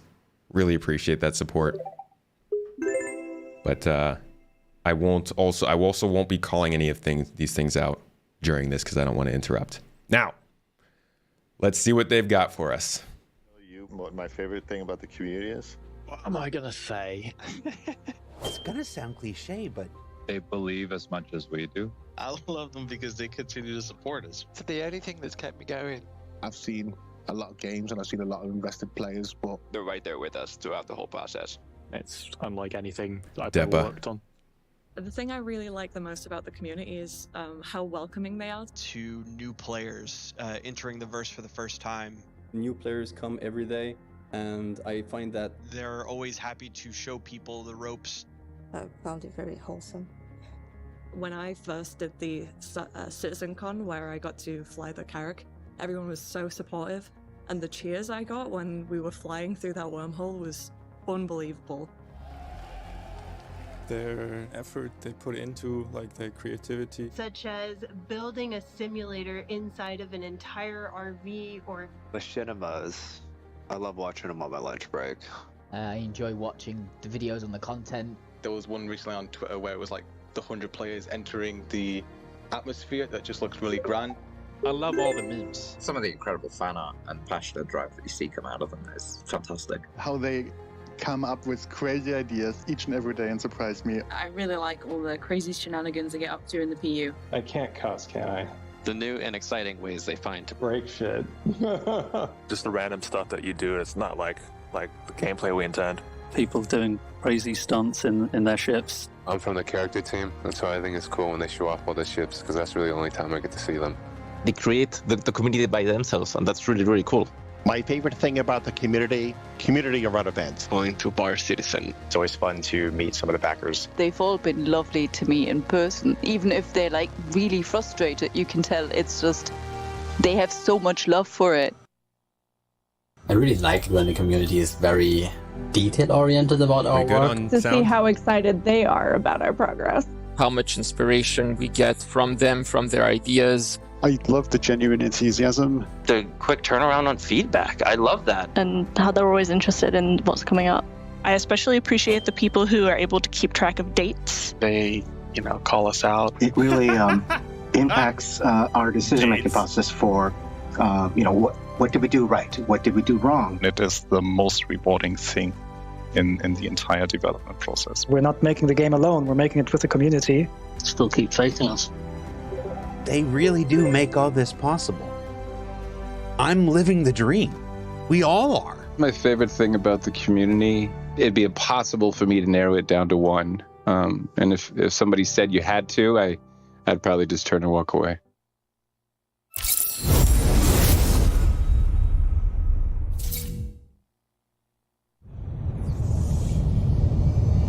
Oh my God. Hi, I'm Chris Roberts. Ever since I saw Star Wars as a wide-eyed 8-year-old, Get out of here. I dreamt of being a hotshot pilot saving the galaxy or a lovable rogue making my way across the cosmos. It inspired me to make Wing Commander and has influenced everything I've done since then.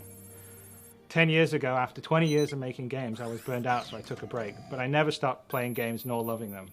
And now, I'm ready to come back. Chris is here. He's at the show.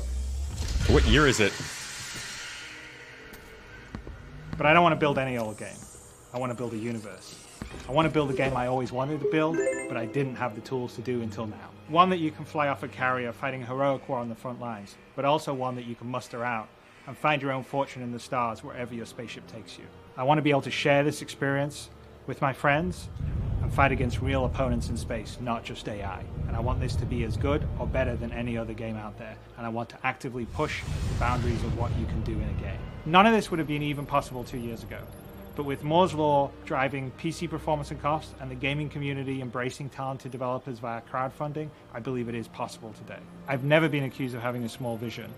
And so I thought it was best if I share my ambition with you visually. I love the 2 years ago thing, because like, so why don't you come join me for a sneak peek? Didn't have to be possible 2 years ago, right? Just wait 12. 10 years ago, I stepped out onto a stage at GDC Online in Austin, Texas, and revealed Star Citizen to the world. We broke all records in crowdfunding, helped kickstart a revival in space games, and embarked on a journey with all of you to build the most immersive virtual universe ever conceived. I did say that I'd never been accused of having a small vision all those years ago. Every year since then, we have celebrated our anniversary with what we dubbed CitizenCon, a celebration of all of you, our community, without which we would not be here.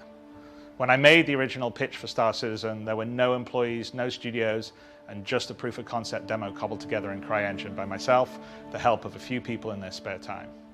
You couldn't play Star Citizen as it was an idea, not a game.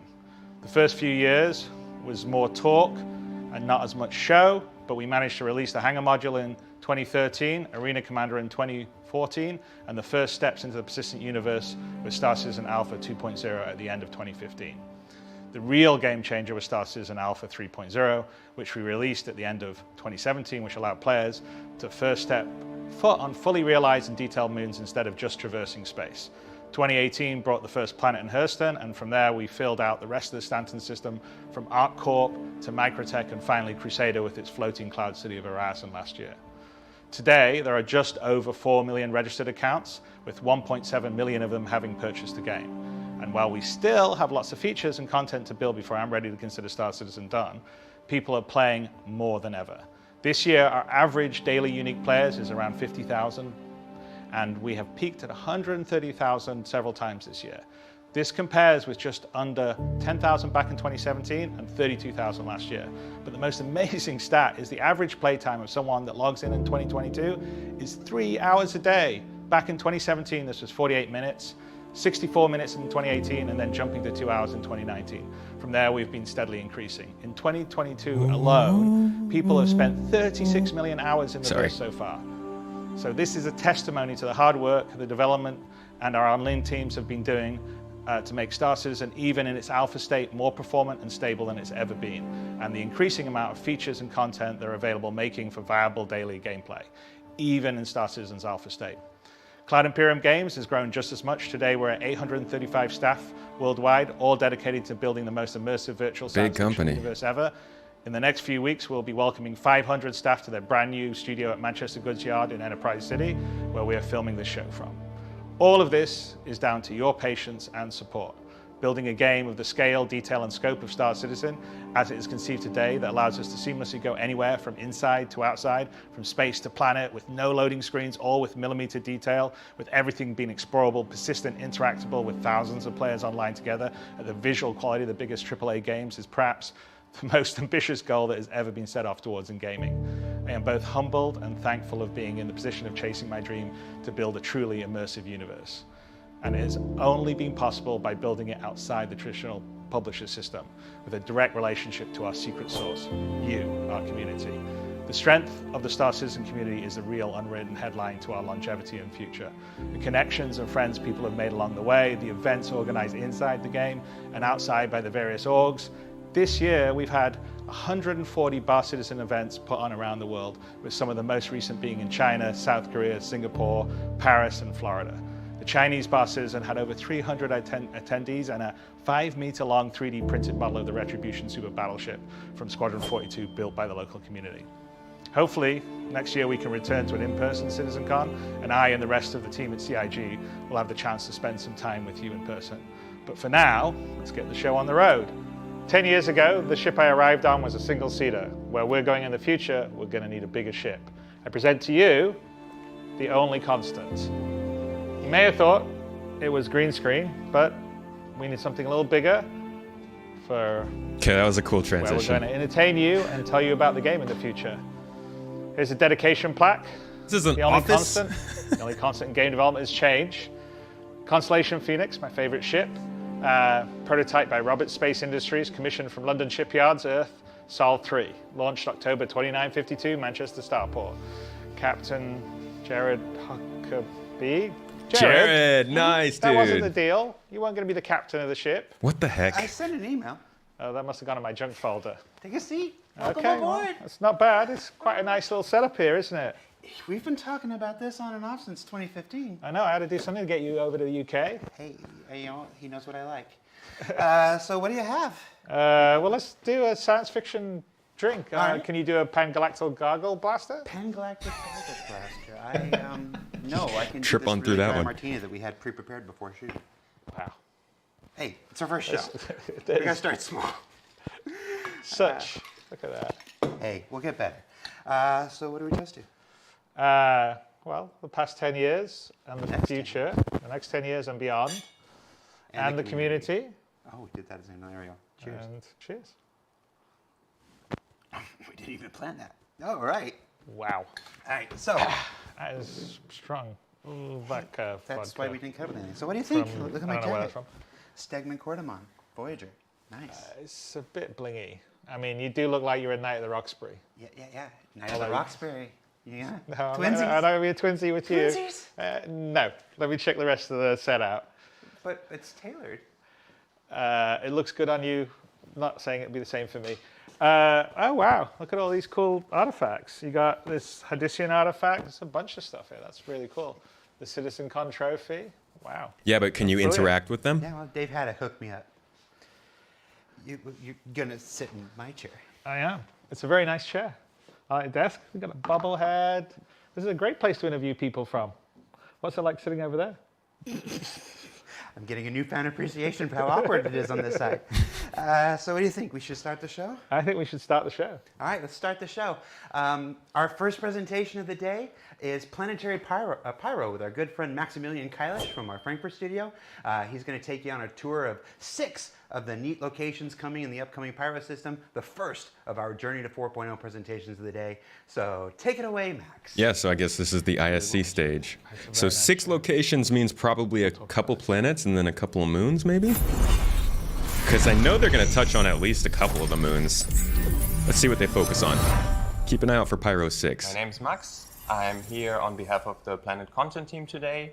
I'm a senior environment artist and I want to show you some of the cool stuff that we worked on in the last 2 years.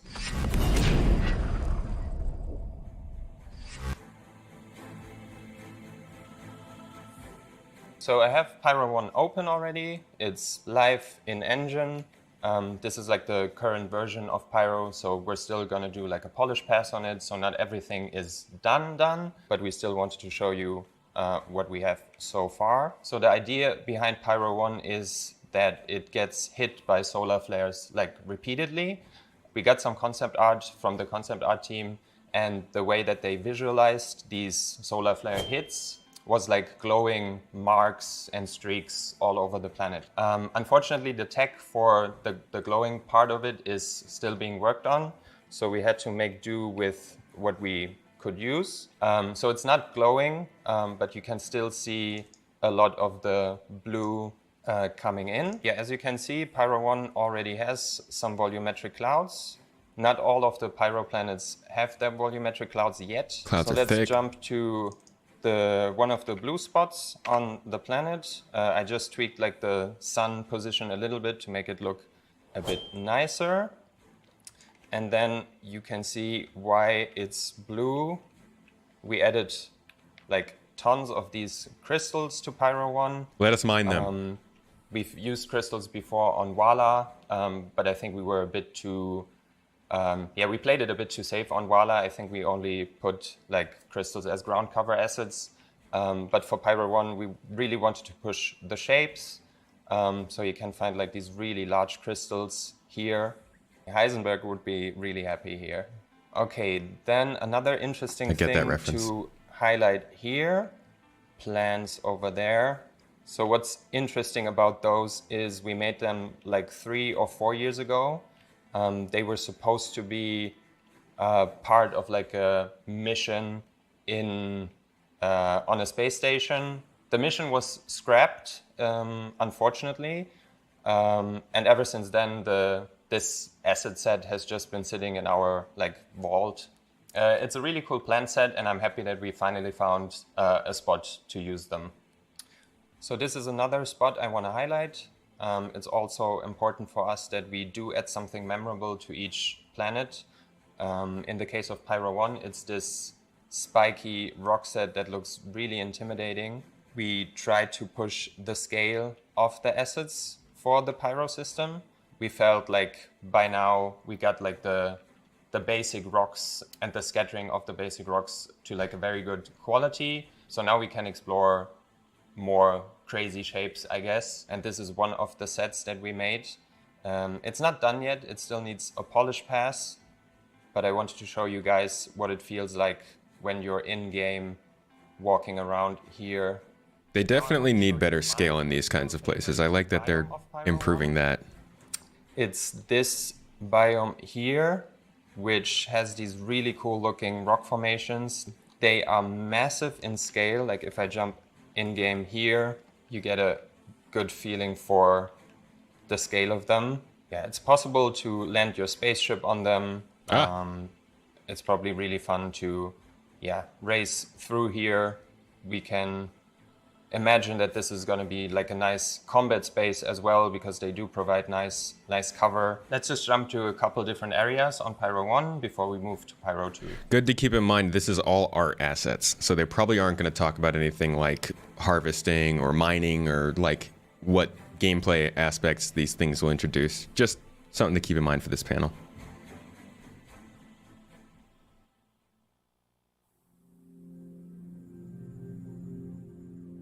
So now we're on Pyro 2. In comparison to Pyro 1, you can immediately see the planet is way more colorful. There's more variation in the use and values of the colors. We have browns and bone white spots, some red, and it's all contrasted by a blue clear ocean. So Pyro 2 doesn't have volumetric clouds yet, but they will be there at release. So now I jump to one of the biomes of Pyro 2. What I want to highlight here is the improvements that we made to how assets spawn on the side of mountains. That was something that was always quite challenging for us to do, to have some natural transition from the terrain to the geometry, and then also have the rocks form in a natural way. Now we can make nicer rock formations. It's not quite there yet. There are still improvements planned for it, but I think in comparison to what we had before, this is a big step forward.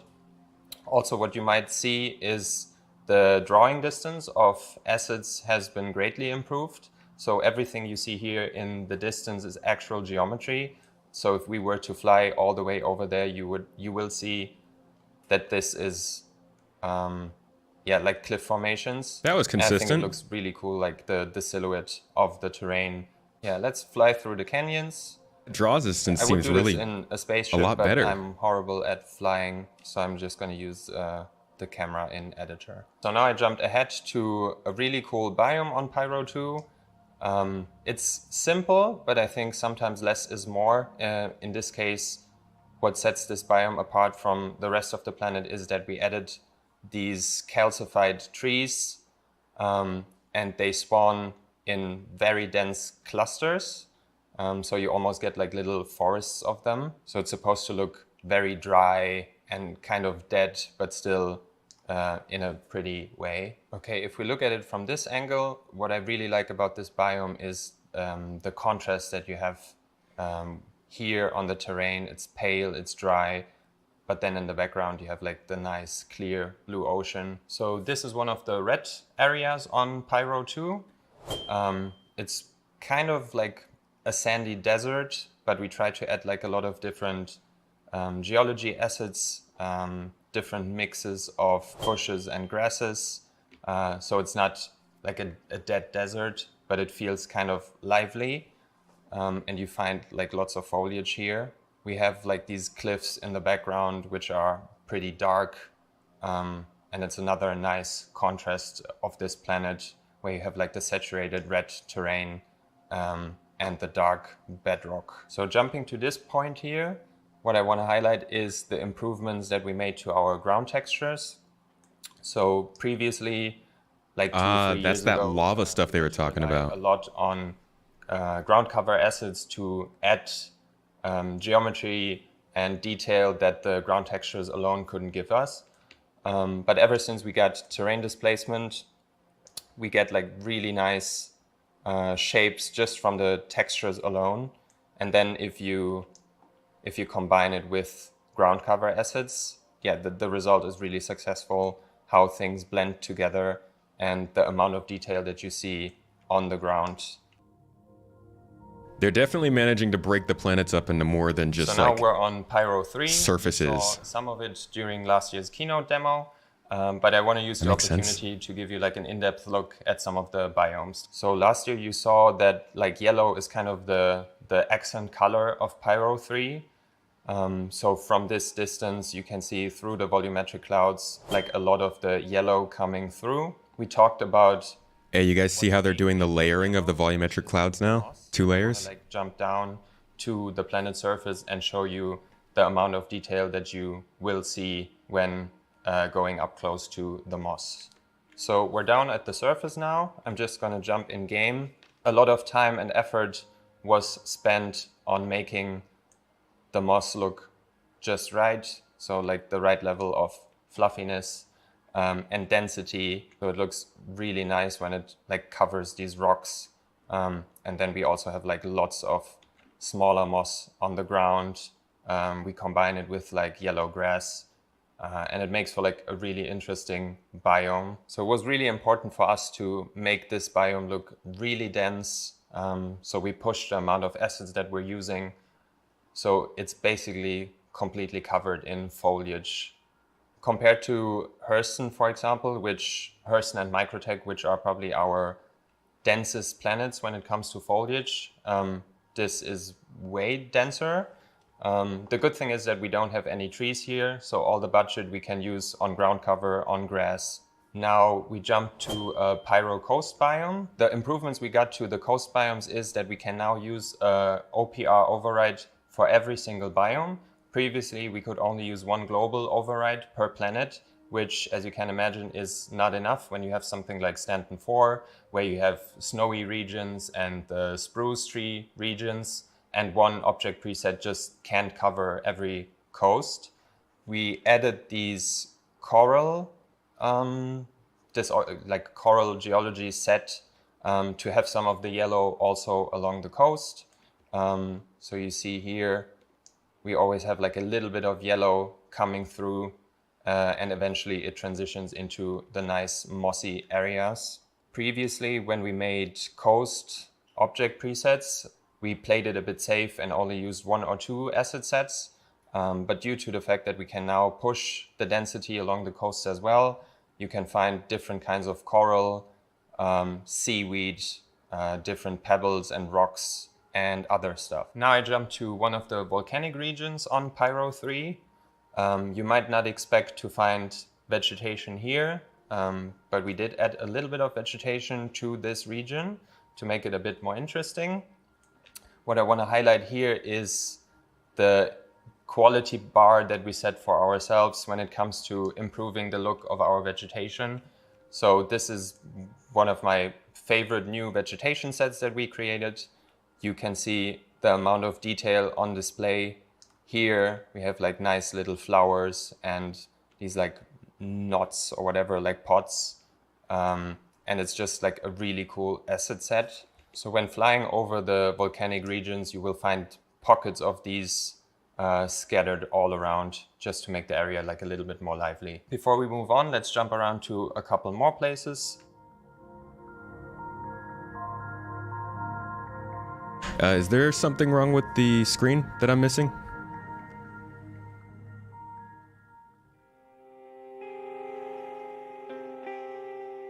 Now we're on Pyro 4, which is my personal favorite of the Pyro system. Yeah, just full disclosure, you can probably tell that the clouds here are not done yet. They do look a bit busted, but yeah, they will look amazing once the planet comes out. So let's focus on the terrain shapes. We created some of these terrain shapes special for Pyro 4 because it's loosely inspired by like Scottish Highlands.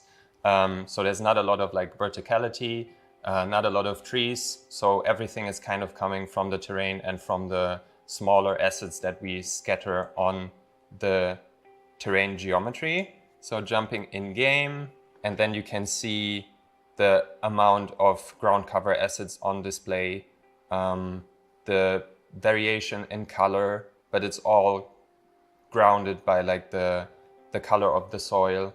And it just looks like we have multiple new vegetation sets on display here. So first of all, we have this bush set here, which is called, I think it's called a fire stalk, which, yeah, it's kind of like a modified version of the real world thing. They add like a little bit of color to the area and make things pop. Then we have these ones here. I forgot the name of the asset set. Yeah, they also look quite saturated and interesting. Yo, this we is also pretty tried solid. To improve the quality They look of good. our tree sets. If you compare like the trees that we have on Hurston to these ones, the geometry count is way higher. The texture resolution is a bit higher, and they just look more polished and nicer, which means that eventually we have to go back to Hurston, to Microtech, and give the trees there like a little makeover. So what was really important for us was to improve the blending between different biomes. So you see here, these are two fairly simple biomes. There's a clear distinction between them, but the transition still feels very natural. So if we go down here, you have like the red grass and it kind of feathers out. Yeah, it feels very organic and natural. Let's jump to the most experimental biome that we've made so far. So for this biome here, the concept art team gave us some really interesting concept art, because this is easily some of the biggest rock formations that we have in the game so far. Yo, you guys remember them testing these out in ISC like a year and a half ago? A ship, so you can see the scale of them. So they're massive in scale. And what was the hardest part about getting these look at that to fog. look right is that they're supposed to look really good from a distance, because you would expect something this big to be visible almost from space. But then the tricky thing is also to make them look good when you're standing It up looks close to so them. good in the Let me distance. Jump in game so you see how big these rocks actually are. So they are massive in scale. You can probably land your spaceship on them and walk on them, and they make you feel like really small. But I think it's a really good visual that you have these like dark gray rocks against the crimson of the soil and the grass. So here's a little Been waiting for kind of like monolithic structures for a while. This is really cool. Covering the terrain, and because the height map, the difference in height is so large, we actually get like shapes of the terrain poking out of the volumetric clouds. Yeah, you can probably spot some of the tiling issues that we have here, which is something that we still need to look at. But like I said before, this is still work in progress, so it's gonna change a bit. Because I mentioned biome diversity along the coasts before, I just wanted to highlight what one of the coast biomes on Pyro 4 looks like. So this one is kind of this wet sand. We scattered some of the seaweed, some of these lava plates, and some of these pebbles. And then we also get like nice seaweed moving with the waves of the ocean. One interesting thing on Pyro 4 is that we have a massive crater region. On other planets we have individual craters which are a whole height map, or like 3-4 smaller craters on one height map. Wow. But this is actually multiple height maps forming one large crater, and you can see it all the way out in space. All right, Pyro 4, coolest planet they've made so far. Crater, so it's a mix of like the global displacement texture and then the height maps of the ecosystems spawning on top, plus the volumetric clouds make it look really epic here. Pyro for hype. Now we've flown down to the that. surface of the crater. We wanted this to feel very, spooky and grim and kind of dark. So we have these dark fantasy forest-looking trees, which look kind of creepy. Then we bring some of the red grass back from the previous biome. If we go down to the surface of the crater, you can see that we added this dark forest-looking tree set, some creepy shapes, some moist-looking ground cover. Moist acids. ground. And this whole area is supposed to make you feel a bit uneasy. It's supposed to be hostile, and it's not safe without your suit on. So far we looked at 4 of the Pyro planets, so let's switch it up and look at one of the moons. There we go. Oh, Pyro 5 has moons now. Okay. This one is Pyro 5C. Similar to Pyro 4, you can see that it has a landmark that you can see never from mind. space. Pyro 5 In had this all the case, moons. it's not a crater, but it's like a long streak of slick obsidian. So let's fly down to the surface of the streak and have a look what it looks like. They're getting creative with the biomes. That is fun. Again, we start with like the global height map where there's like a little bit of a bump up, and then it goes down to form the crack, and then we scatter the ecosystem height maps on top to get the look that we want. So if we go down here, you can see we start with like flatland shapes, some smaller craters, and then it transitions into like these quite spiky looking mountain formations. And then down here, they feather into like these longer ridges of bedrock before it becomes smooth down here. And if we jump to this point, which is a really cool spot because like the sun just hits the obsidian in the right way and everything is like nice and shiny. You can see here that the ground looks quite different from other planets. So instead of soil, it almost looks artificial in a way. Acid-wise, we're using one of our obsidian sets that you can also find on Stanton 4. This one got a bit of an update, a bit of polish, so we improved the shapes, different textures just to make it look extra cool, like the way the sunlight hits these surfaces. To make this area a bit more interesting, we decided to add some of these white, light gray shrubs, just so the area doesn't feel too samey. And it's always nice to have like the occasional pocket of vegetation. To set the obsidian biome apart from the rest of the planet, we went with the opposite route for these biomes here. So instead of being shiny and slick, they are more dry, covered in dry sand.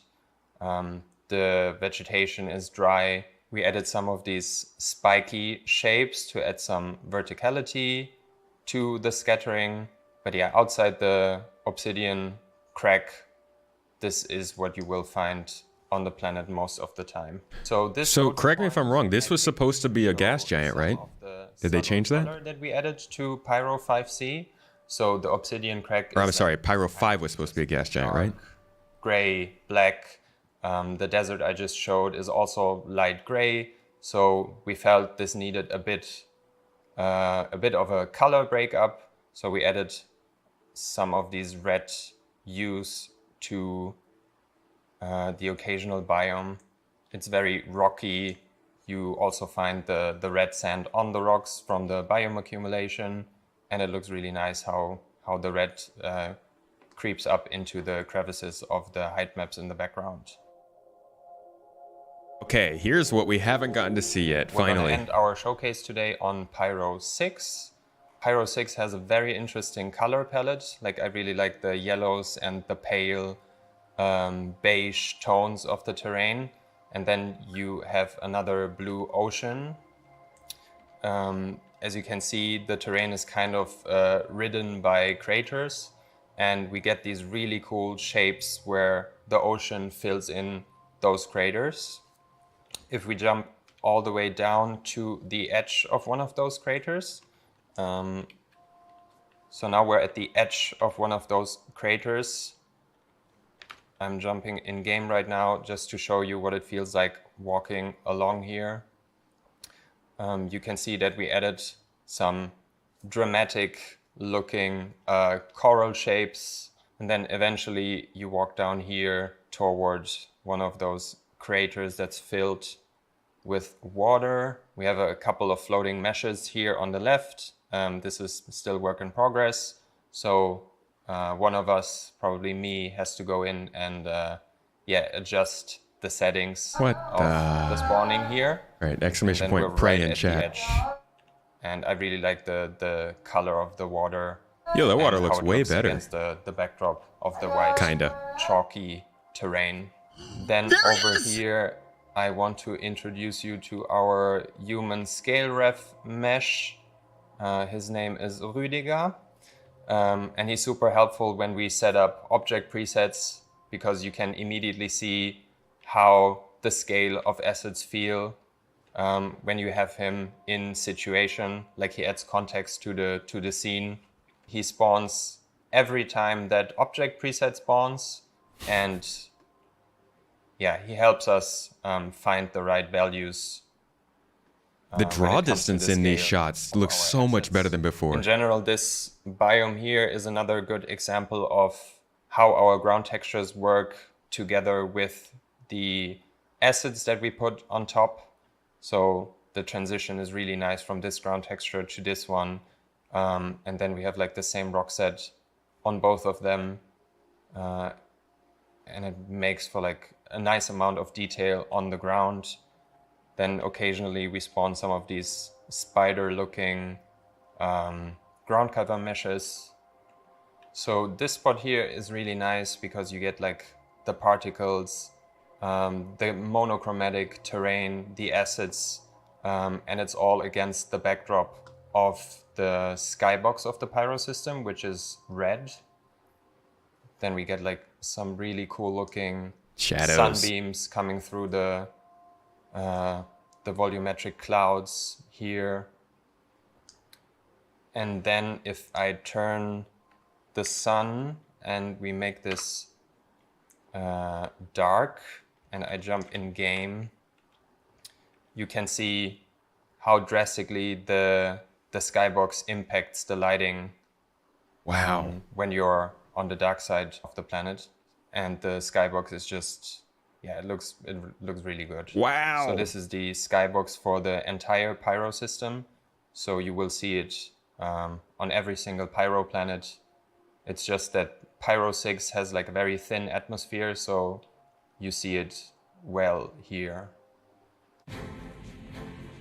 We'll have a lot to say about skyboxes in this game later. I'm happy to have had this opportunity to show you guys the work that we did in the last 2 years. I'm super excited to see you guys explore the Pyro system for the first time, to hear your feedback. There's still work that we have to do, but I hope that you are even more excited than before after seeing what I showed you today.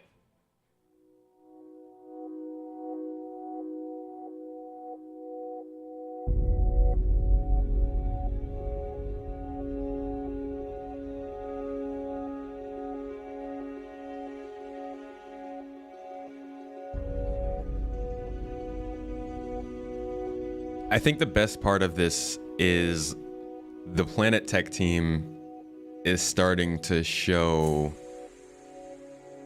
They said a few years ago that they were getting to V4, and that Planet Tech was at a place where they felt comfortable building out more planets with the system they had, and this seems to be showing us the extras that they're starting to add in as they build planets. I think we can expect that from here on out, nothing will be as simple as what we saw with Hurston or with ArcCorp or things like that.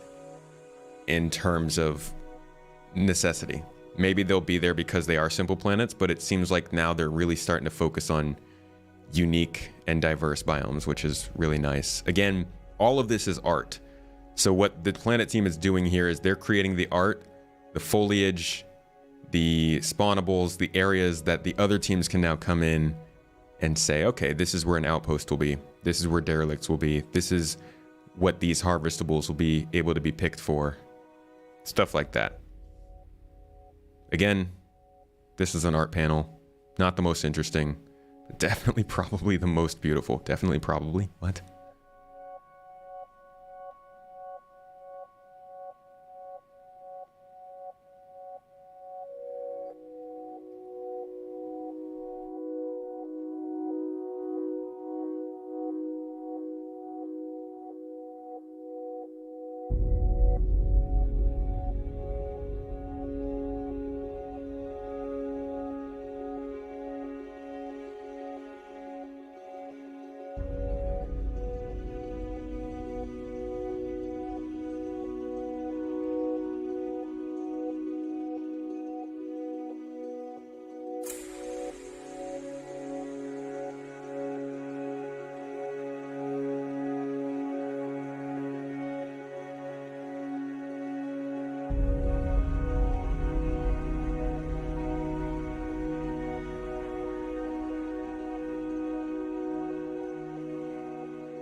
Pretty cool. But again, it's art. Let's see what they've got in terms of gameplay now. He's a game developer, a founder, a CEO. He made his first game when he was like 15. Anyway, he was sitting in my chair, and he's left. I don't know where he went, but he should not be let back in the building. Yeah, black shirt, jeans. Yeah, just keep him out of the building, because he sat in my chair. He's going to give a date. Keep him out of the building. He's going to say a date. When are we live?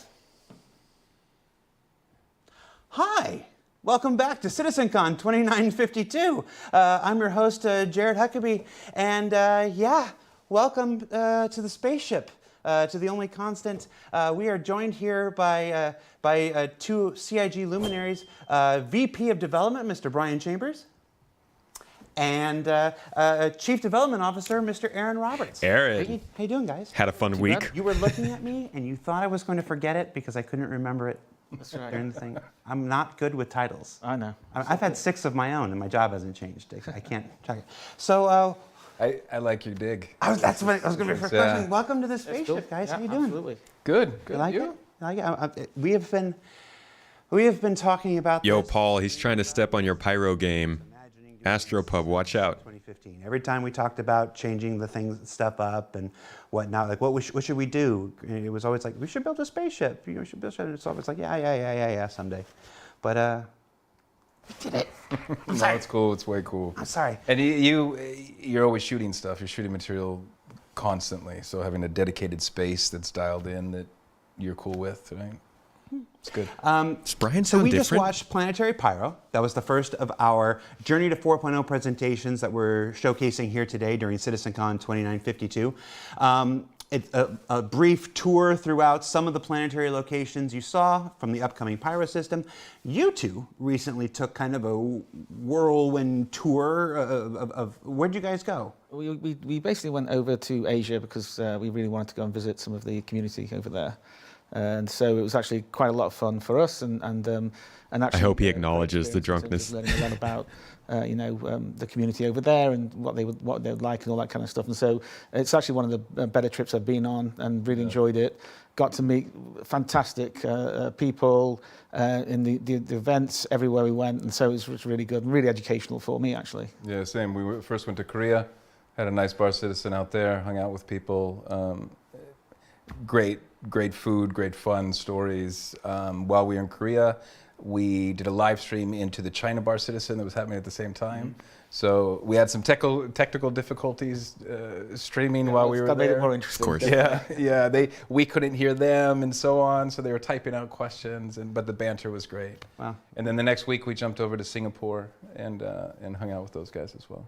I was going to say, we haven't had any technical difficulties so far today. I don't know what. I was going to say, nothing in here is actually wood. Well, so we're talking about, the community actually gave us some cool stuff. So first, this was given to us by the Korean community. This is Korea, yeah. We'll have you open this. Yes. Oh, okay. This was for you. I don't know the full history behind it, but it is like a replica of an ancient scroll. But the characters are put together as Star Citizen characters. Which is really cool. Yeah. Which is incredibly cool. That guy's cool. doing the Steve Bender. So we each got one of those as well, but they specifically wanted us to bring one back for you. That is awesome. Let's switch to Brian's cam. Let me see if I can move this over here and get it here. Brian, I'm going to hand this to you so I don't get out. Absolutely. You hold that and get a little closer to the camera there. There we go. That's very nice.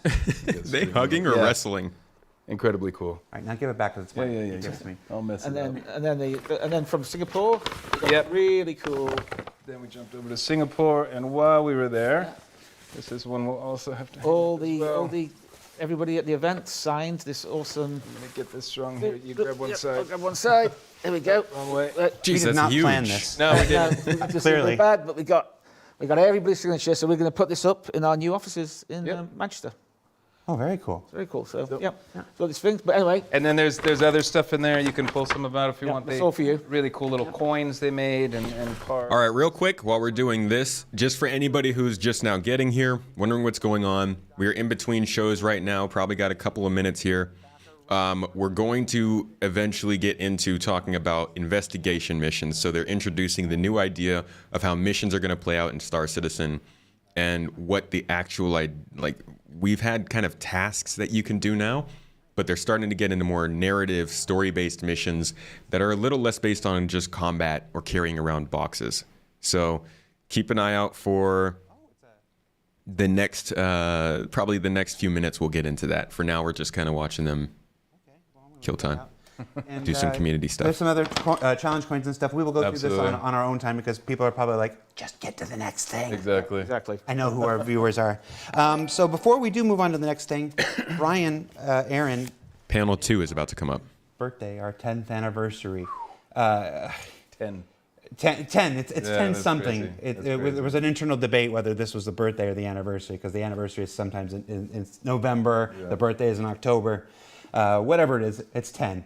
You got any favorite memories? Something? I don't know how long we're going to keep you here, so I want to use you when I got you here. On the spot here. I've been here about 8 years, just about. This is live. The panels are not live, but this part is. The first one that comes to my mind, there's a lot, but the most memorable. No, this is pre-recorded? Would be. Okay, sorry. I thought that this part was live because he was saying technical difficulties today. I figured Very first Citizencon that meant they were doing it right now. Really hadn't interacted face-to-face with the community that much. We know we put a lot of love and effort into what we were going to show. Chris is on stage. He's about to show everything off. I'm looking for a seat. I couldn't find a seat. I went down basically middle floor in the theater and sat on the floor in between all the rows with all the backers. And as I'm sitting there and the demo's going, I already know the demo and the pacing, and then the sandworm blows out of the ground and everybody blows up. And I'm kind of below everybody because at this point they're jumping up. And just to wait, no, don't talk about the sandworm. People to have the reaction of the thing that trying to forget about that. Right? That's something I'll never forget. It was something you're at that level, you feeling the love from them, the excitement that they have of what they're, and you're going, wait, hold on. I'm used to working at companies where we hold our stuff for 2, 3, 5 years without showing anything. They should have. To show this off. They shouldn't have showed the sandworms. It was my first, basically, interaction with community on a face-to-face basis. It was really cool. Very cool. I was there at that time. I'm pretty sure we were sitting on the floor together at one point or another. Probably, yes. Aaron. I get the vibe, though. I mean, I think a lot of it's what Brian just said. I mean, the thing I always love to do and like to do and you know haven't been able to do in the last couple of years for obvious reasons is actually just whenever the event's going on, I hate being backstage, so I literally just go and find I like to go out amongst everybody and just sit there and watch the whole, watch the event and watch everybody's reactions to it, which is always a lot of fun. And the other thing about it is just that I've made so many actually good friends, with people in the community and so forth. Meet people. There's a lot of community members now who enjoy going to scene again. And all this sort of, all this time. So the last 2 years have been kind of painful because I haven't been able to do that. But the ability just to be there with everybody and to see the reaction and have those conversations is the massive thing for me. It'd be too hard for me to pull, one event. I mean, Aaron's Chris's brother. There's some things that have happened which I probably can't talk about, which could be, but really in terms of the general thing, it's really the ability to be amongst everybody and see that. I even think of overall just the journey we've been on in making this project, right? When I started in Frankfurt with a handful of other people in Germany, Hassan, IT in the UK, loaded up a van. And I remember this van showed up with our PCs, our monitors. Then they included like some pens and pencils and trash cans and a coat rack. Oh, that's right. And then we set everything up, and it was like cool. And we were just like, all right. Wasn't it the event after that where he basically was working so late he got locked in Cologne? Yes. He couldn't leave. He basically got locked in, and so he basically had to sleep. Sleep in the sleep in the stage, stuff like that. But no, it's just like lots of. It is all that kind of stuff. There's so many stories. There's so many times I've met people, and just all the events. It's been fantastic. It's a follow-up to that Hassan story. Hassan is one of my favorite people. He's good here at LCG. We were at Cologne in 2016. That was a really hard event to manage, and sitting with him on that last day, he and I, everybody's off partying. We've completed the thing, and Hassan and I are breaking stuff down, and it was along with a bunch of other crew. And he just sits there and he goes, dude, I don't know if I can do this next year. I'm like, there's nobody else to do it except us, dude. And he goes, oh, no, I'm going to take PTO next year. I'm like, you are not going to take PTO next year.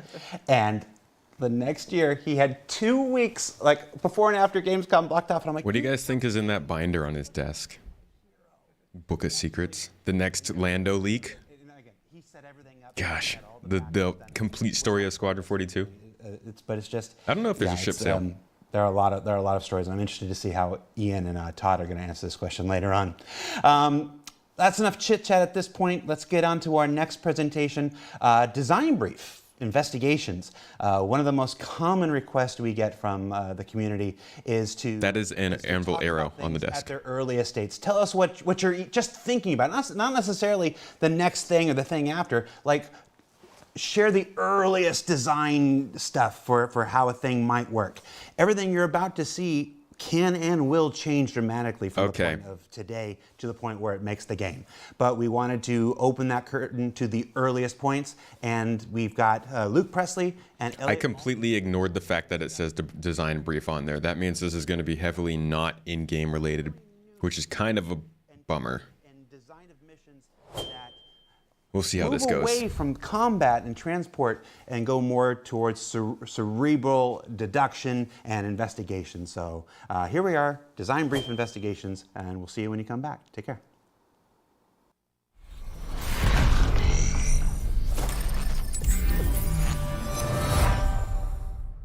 Hi, my name's Elliot Maltby. I'm a principal systems designer. I work with Luke Presley on the mission feature team. I'm here today to talk about one of the new mission types we're prototyping. So this is an early look, a new mission type, and usually we don't give you a look this early. It's because we don't have the nice shiny visuals. But people keep asking to see the design brief, so we thought, what the heck, we'll let you see.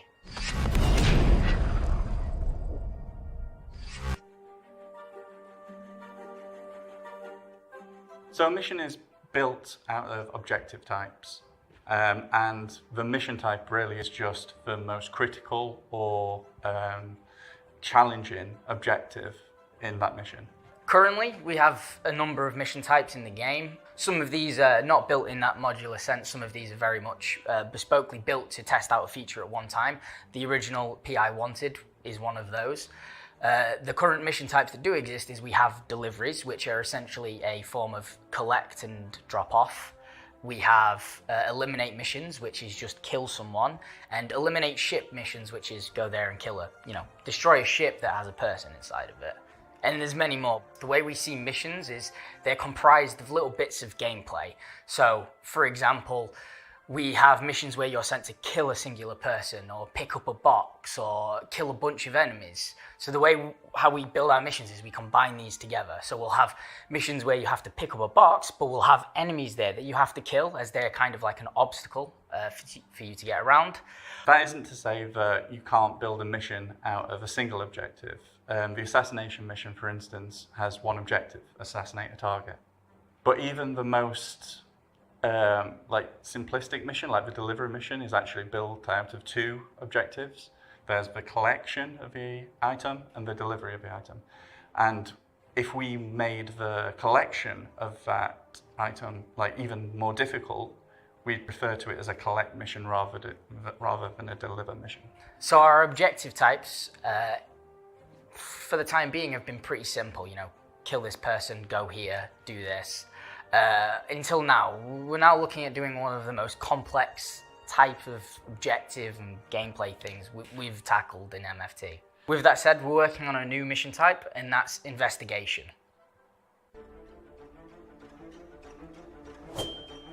Currently in the game, the player can feel like a bounty hunter, a mercenary, a person who does deliveries, a cargo hauler.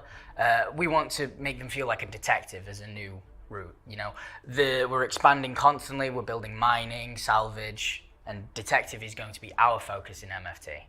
The experience we want to give players with the investigation mission is that they feel like a detective, that they feel like they're collecting that guy's evidence detecting that will ultimately answer the question that has been posed to them, and that they're able to kind of search through the evidence and find the red herrings and choose the right answer. So what we want is we want to build a mission that requires you to have to think, requires you to have to look around, search your environment in detail, look at each individual clue and make sure you fully understand it before you make your decision as the detective. And there'll also be red herrings thrown in there, so evidence will really have to be poured over to be able to determine whether it's actually credible or not.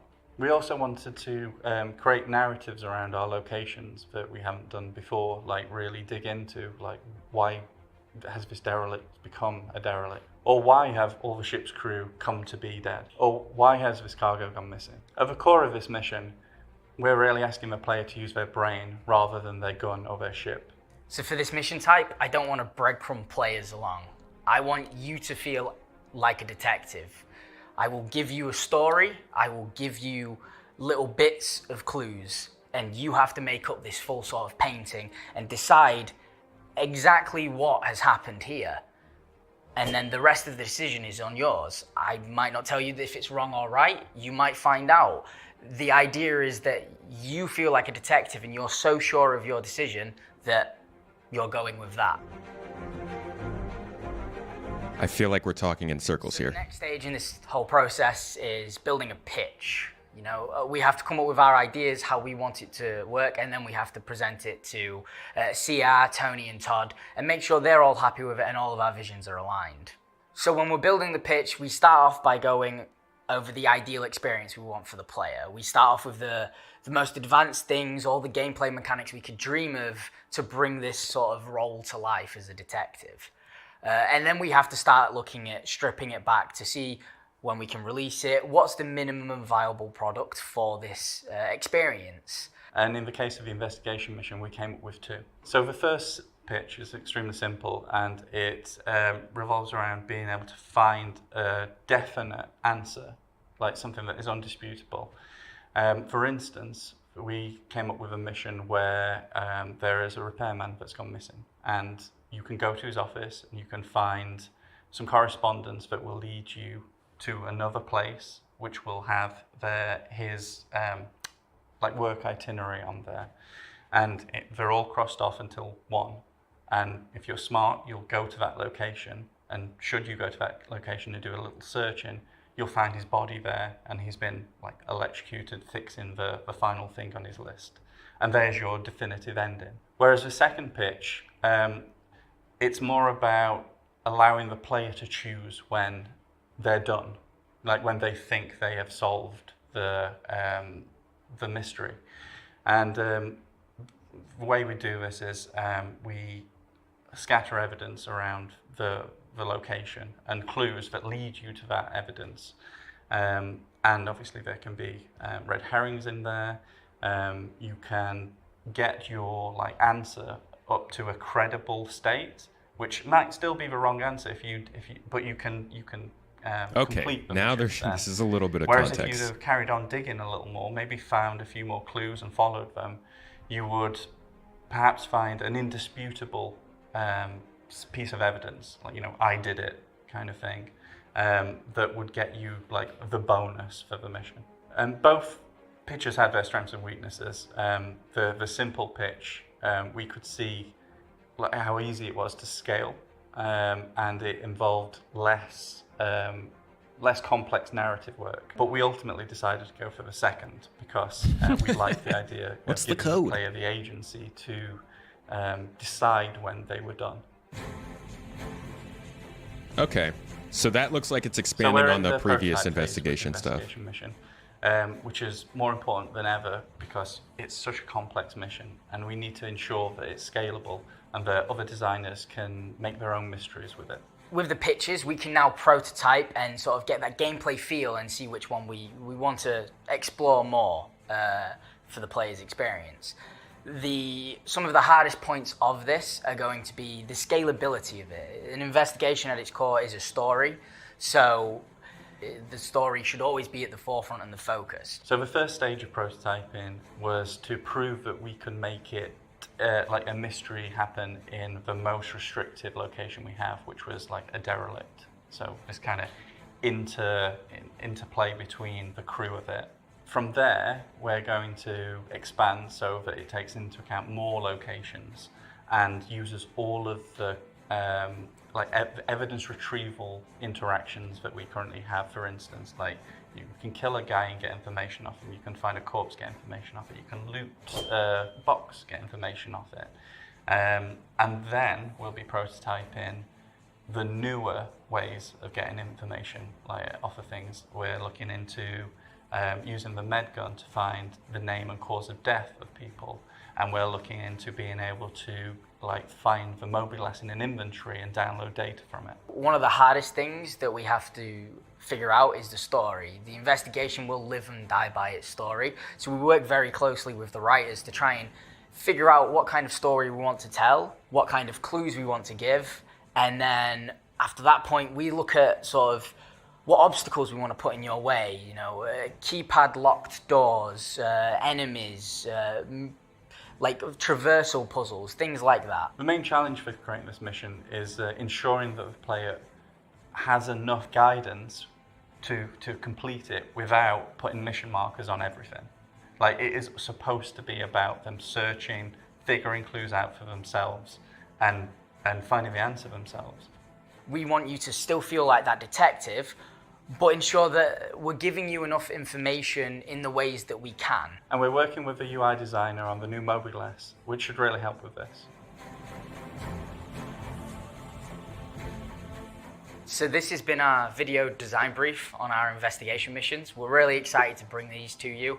We wanted to give you an early look to let you know what we're thinking and see what you're thinking about these as well. And we're really excited about it because it will allow us to inject a lot more story into the persistent universe. So with everything we do, iteration is a key part of how we build things. So by the time you see this, and maybe by the time it comes out, it might have changed drastically. We don't know yet. We're still working on it and figuring out the fine details. But player experience and player agency is at the focus of what we're trying to achieve. We're really excited and hope you are too. And I'm sure we'll be talking about this again in the future.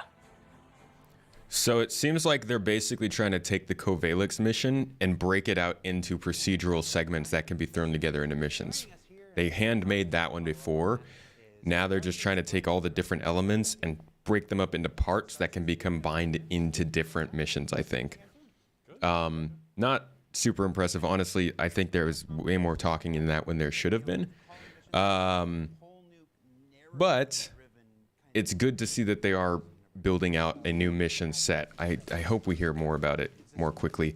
The idea of just finding evidence and filling up a bar could be bad. I do hope that it's you name the person you think it is. That way people aren't just driven to pick whatever solution it's telling you.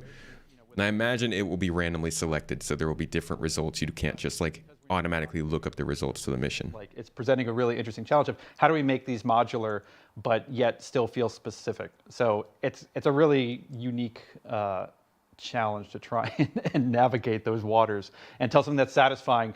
And again, kind of a new style of gameplay to engage people in a much more non-combat specific way that lets them kind of take advantage of all of our systems and just kind of explore and get to be these kind of, you know, detectives. Right? Well, and ideally, it's something that you can't always notice or always be like, okay, it's, you know, Colonel Mustard with the lead pipe, with the lead pipe or the rope, you know. So we want to make sure that it feels unique, you know, to the area and interesting. So it's like Dave said, I think it is going to be a big challenge for us to figure it out.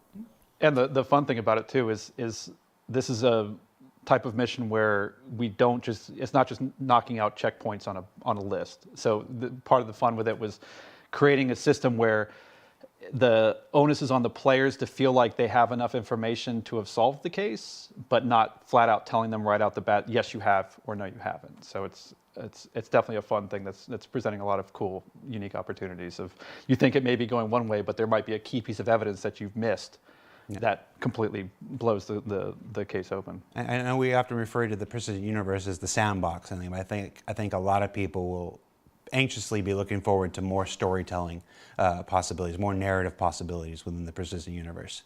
So like that. So it is our 10th anniversary. So I'm asking everybody who's joining us today for your favorite 10th anniversary stories. Todd, you're looking at me very intently. Okay, so the next panel that we should be getting after this quick hiatus, this little thing, is going to be the new Underground.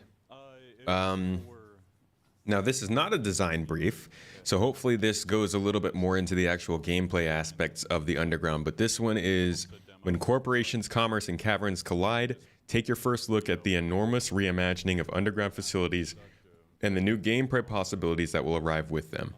I'm personally hoping that we hear a little bit more about different types of missions making use of this besides mercenary missions.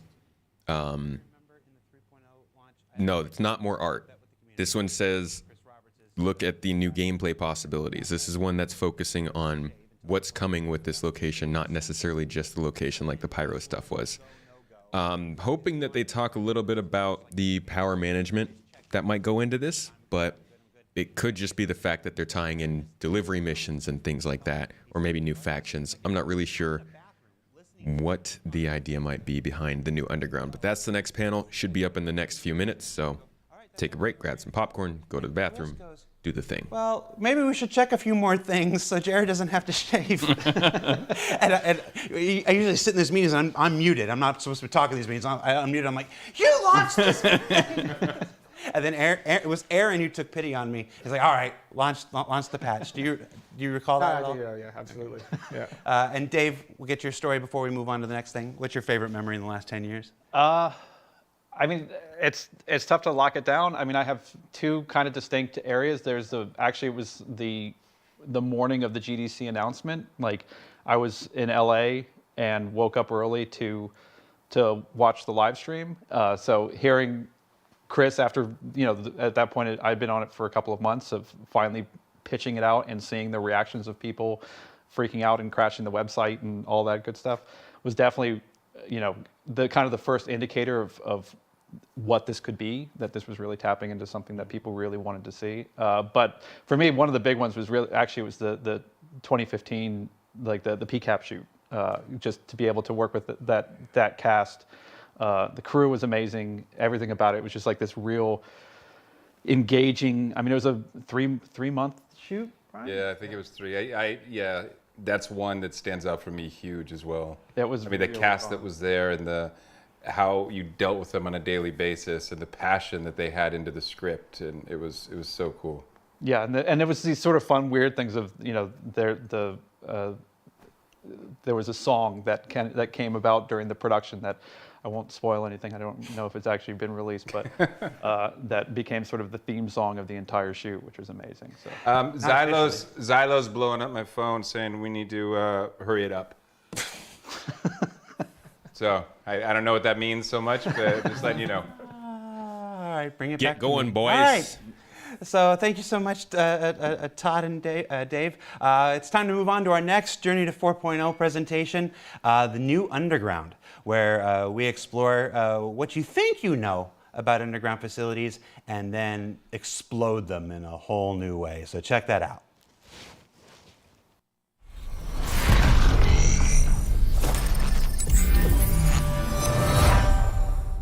All right, folks, get your negativity ready. I'm the art director for Star Citizen, and today we're going to talk about underground facilities. Now, this was a presentation that we gave Chris internally a little while back, and what we're going to cover is how we're going to take one of the locations we have in the game right now, but actually really design it from the ground up to be the location archetype that we really wanted. Okay, let's get started.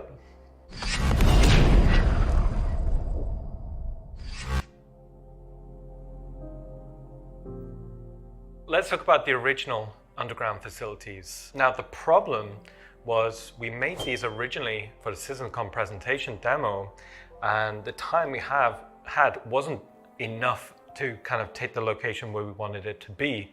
Now, it kind of fits the current purpose. It's fairly small in scale. It gives a multi-room layout opportunity for FPS combat, but we always knew we wanted it to be able to scale, you know, small, medium, large, to accommodate maybe 60 minutes of gameplay time per location. 60? Whew. So how do we go about designing a location archetype from the ground up? So what we do is we split the location into the core areas we want to visually develop. Now, for underground facilities, the first thing we're looking at here is what we're calling Zone 1. So this is the presence on the landscape. So what we're looking at here That's concept is art. an example key art shot of what a medium-sized underground facility could look like. So dominant features that we're seeing here is a kind of a key spire. This is instantly where your player, you should be able to navigate towards.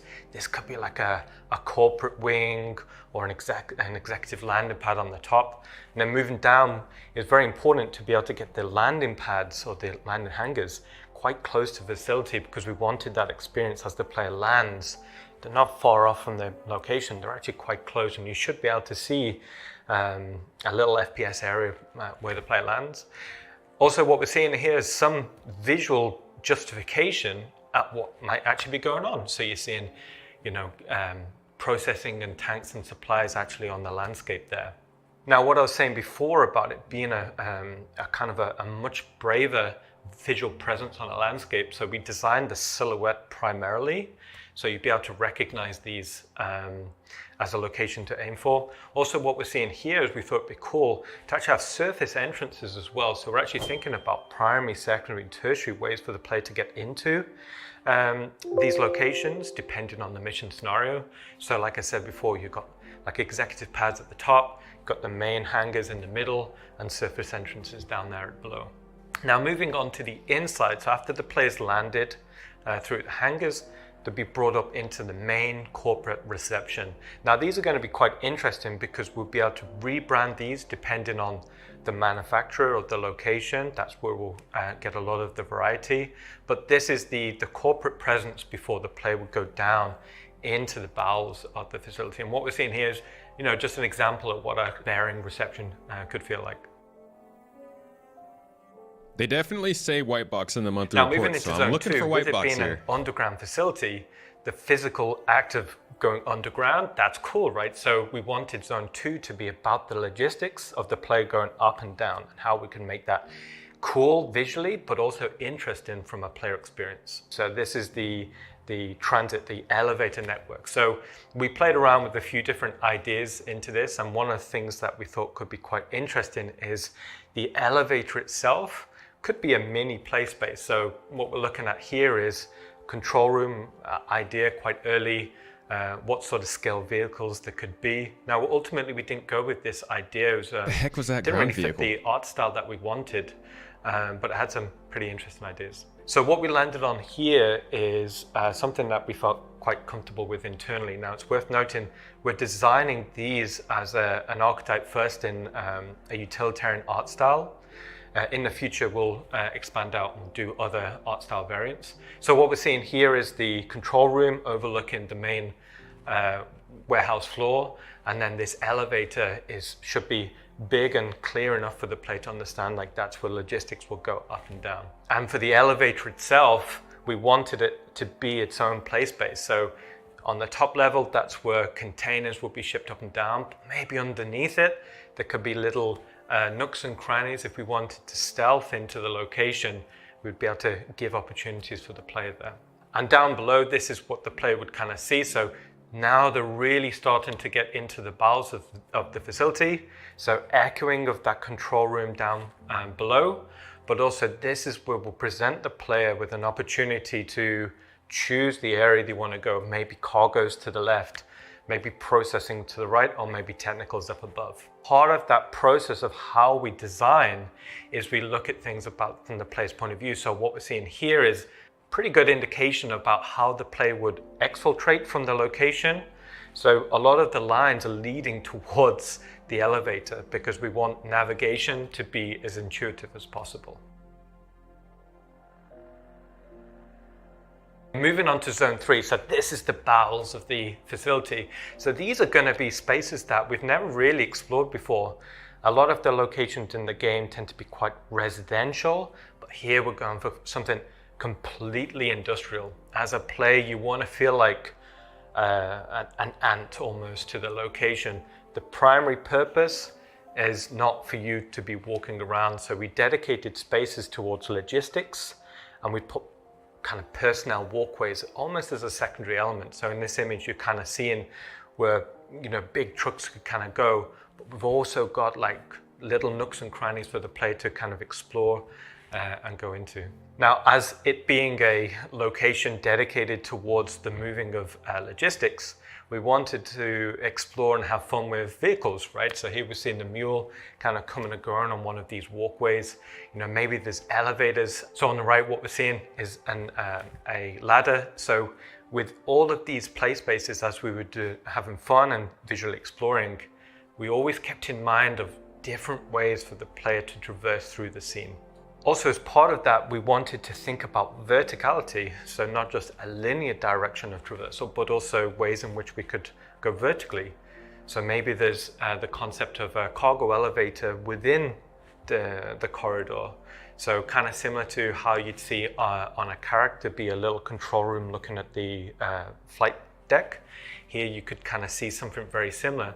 Maybe this ties into gameplay puzzles about how you could bring cargo in and out. You know, maybe as a player, you're trying to steal some cargo out. There's tons of potential for how we could do puzzles in that regard.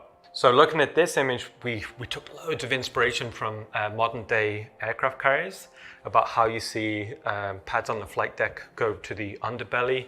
We thought this would already give tons of opportunity for not only cool visuals, but also ways in which you can reveal extra traversal opportunities. So as that cargo deck goes down, you'd see other ways to kind of traverse through into the facility. Okay, so what we're looking at here is kind of an example corridor. Now, corridors in our game are quite important to us, but they don't necessarily have to be boring.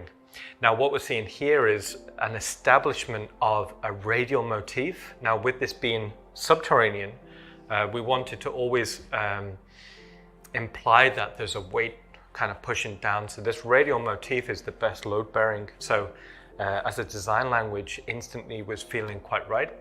So in this traversal corridor, what we're seeing is a few different things. Clearly, there's a clear route for logistics. That's cool.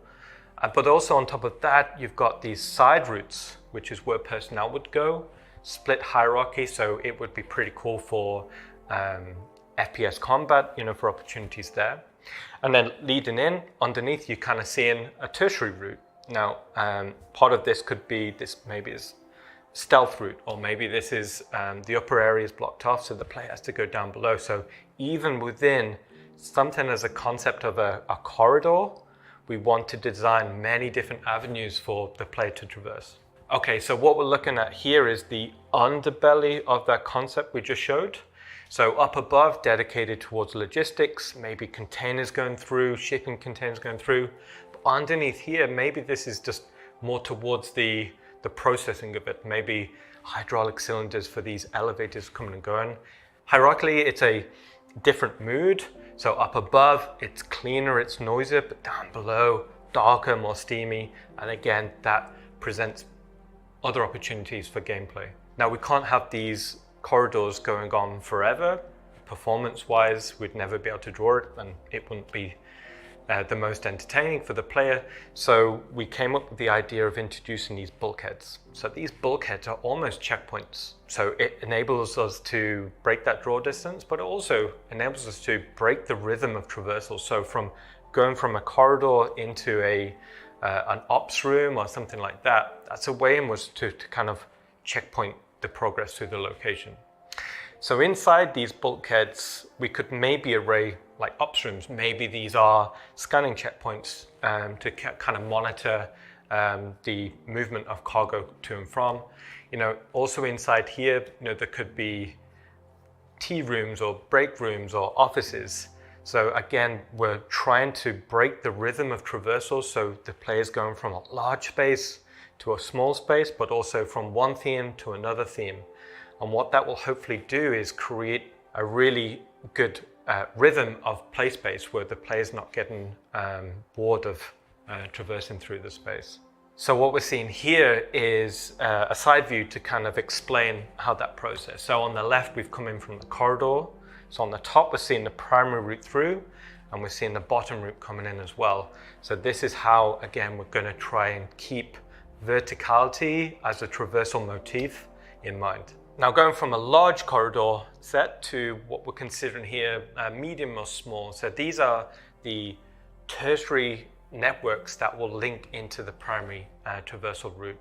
So these again will be continuing the radial motif that we've been seeing, and these would take the player and connect into the main spaces.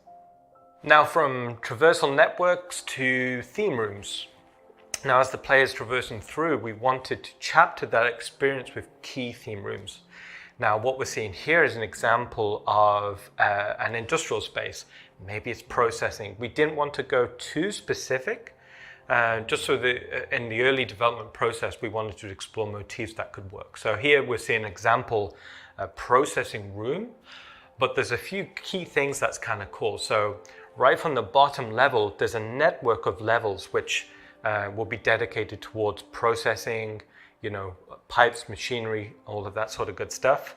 And then as we get higher up, we're seeing that very dominant kind of technical control wing suspended over the play space. As an idea, this creates a plethora of interesting opportunities as a play space to fight the way through or solve puzzles. One of the things early on we wanted is cause and effect. We wanted the player to be interacting, solving puzzles, but seeing that reflect into the space. Another theme room idea we came up with was processing. So bringing in raw materials, processing them through, ready for manufacturing.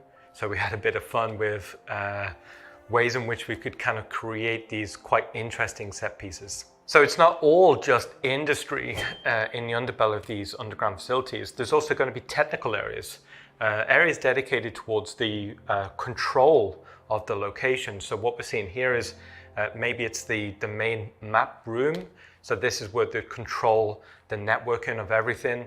And also on here, you've got the overseeing executive suite. So it's not just technicians here, but also executive wings.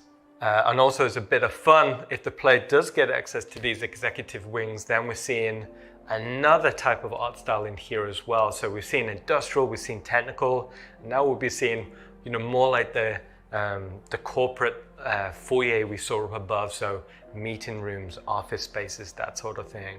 And what we're seeing here is maybe there's the data processing of the location. So as a quick idea, we thought these data racks are actually submerged for cooling in a base of water. We thought also it'd be cool if there's a cause and effect. So if the player solves a puzzle to go from it being below water to above water. So again, ways in which we can kind of spark ideas or conversations with design about interesting opportunities. And then lastly, Zone 4. Now, it'd be a missed opportunity if we didn't go into some sort of organic locations as part of the underground facility. So this could be excavation zones or areas where it'd been abandoned. This could lead into cave networks. This was something we had quite a bit of fun with. So how do we actually take the player from being in this fairly well-established industrial location to a cave? There needs to be some form of transition period. So we came up with ideas about how we'd see excavation equipment, or, you know, with the roads kind of peter out. And as part of the roads, you know, maybe we can do some pretty cool layouts for the player to drive through, something that's a little bit more invested than just a straight line. Now, as part of that transition period between heavy industrial to exposed cave, the equipment needed to create further UGF spaces, you know, maybe there's a large boring machine still there. Again, maybe that comes into some form of gameplay opportunity for the player to traverse over, interact. That's kind of cool.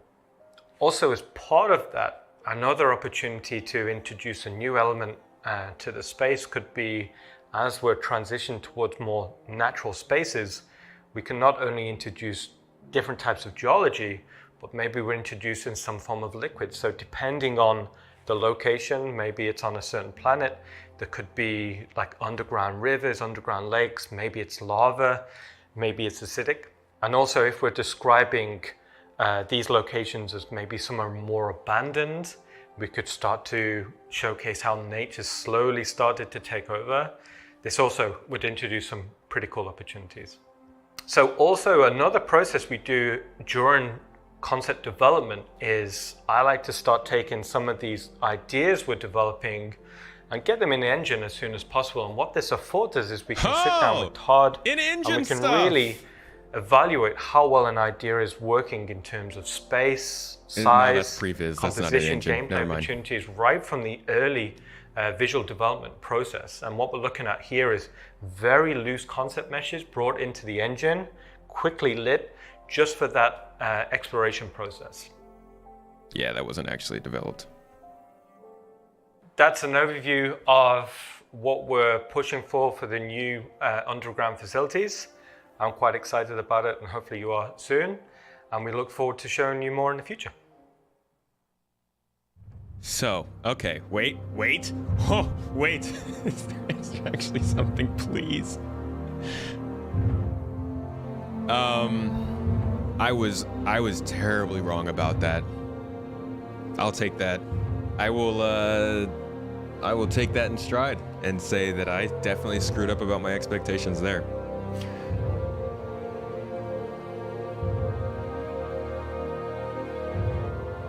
I have a lot of thoughts on this. So it's nice that they're showing us a little bit of like in-engine concept meshes, but honestly, it doesn't mean much towards the development. I think the first thing that stood out to me most about that was, obviously that was just an art person who was talking about that.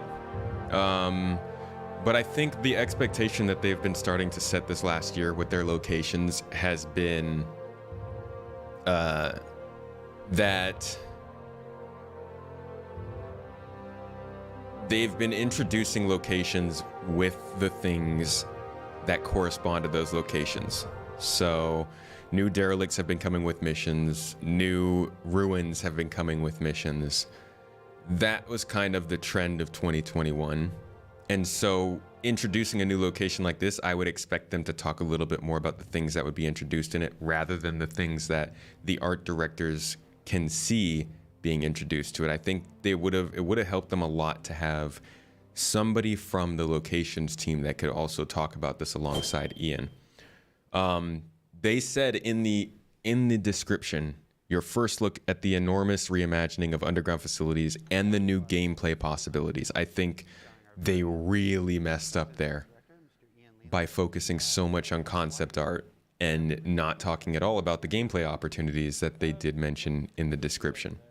So, like I said, I was wrong about that. I thought that there was going to be more substantial there. Now, the one thing that I think is the saving grace of that is the fact that we have seen how quickly their small point of interest teams can pump out this stuff. If this was 2 years ago, I would have been a little more worried. While I'm still not super happy about the fact that they just showed us so much freaking concept art, we saw concept art for you guys remember, the ruins that we can see missions on in the game now were only concept art in January. So the locations teams are getting very good at bringing these things in quickly. And I don't doubt that they'll get these locations in for 4.0 next year. What I do worry about is that they won't be filled with enough mission content and enough gameplay content because they didn't talk about any just now. So we have nothing to expect. They look like great mission areas, but we need the missions to fill them. And they didn't really talk about that. Playground with nothing to do. Correct. What are we going to be doing in these things? I mean, all of our mission verbs count. It's basically we want them to be a sandbox element, that players can go and explore, but, whether it's sabotage or infiltrate or investigate or, I don't believe that's deliver Copio. boxes. I legit, it is without a shadow of a doubt proven that we didn't know about the ruins at the beginning of the year, and the Montreal team, the team that's in Turbulent over in Montreal, and the EU locations team have been able to build those locations out in due time. They've proven that. There are many things this game has not proven that it can do, but the locations team has proven that it can take the things they present in concept and put them in game. We've seen it with our own eyes. The mission stuff is where it gets concerning because they haven't proven that they can pump out a lot of mission content into locations. 4 levels underneath the surface of Pyro 2 and stuff. And these are coming to both the Stanton system and the Pyro system and wherever else afterwards. Correct. I'm not saying because I like my job. All right, so in addition to that, am I this one? I'm this one. Nope, I'm this one. I'm this one. Hi, everybody. We've got a number of promotions going on today. Everybody that's a member of the Star Citizen community, you've got a registered account on the website, is getting a free digital goodies pack. It's available for all backers. It's got Francis, the party animal plushie, which I believe is it's a Finley with a fun hat, isn't it? There's nobody here to answer me. A Falston jumpsuit, the Shubin edition, which is really cool. We don't have a lot of onesies in the clothing line, clothing-wise for the Precision Universe. And a grenade launcher, because giving everybody in the universe a grenade launcher, that's gonna. Okay, so next panel. We also got a Toby eye tracker contest going on. Yeah, this part is live, I think. All right, next panel is I'm doing the vetting this time, all right? This was an art director with the last one. I messed up on that, not setting the expectations correctly for that. But this next one has lead vehicle programmer, lead game designer, senior gameplay programmer, and another gameplay programmer. So the next panel should be talking more about the tangible gameplay, especially because it is talking about the speeds of flight and combat. These are things that will actually matter in the game. They can't show it in concept art. I mean, they can try to show it in concept art, not sure how they'd do it. So I think this stuff is something that might actually matter. Of the day, as far as I'm concerned, the need for multiple speeds with Rich Towler and Yogi and they just show concept art of lines of code. Experience Flight feature team. They keep changing their names as much as I do. They're going to talk about one of Star Citizen's oldest and most complex problems and the exciting. I think the missions team can start working on this stuff as long as it's in the white box, which they've got it in the white box. Okay. Please. Hi, my name is Yogi Klatt. I'm a gameplay programmer in the vehicle feature team. I'm here with Rich Towler. Free loot's getting put into your account. We'll be on for another few hours. Talbot and Johnny Young. And today we're gonna talk to you about the upcoming changes to the flight systems and the combat systems, which are done specifically for Squadron 42, but which will eventually find their way to the persistent universe. But when? Oh god, this is going to be slides. We want to define ship roles for the game because every role in itself and every ship can offer unique gameplay opportunities for individual players. We want to provide a lot more variety to the gameplay in God. Star Citizen, a lot more opportunity for different careers, different responsibilities, and different sort of perspectives and views on gameplay where people contribute different types of work and different types of jobs. Star Citizen is supposed to be a big expansive game with giving the players lots of chances to have a variety of different experiences. It's not just about combat, it's not just about an economy, it's not just about piracy, it's about all of those things happening at the same time.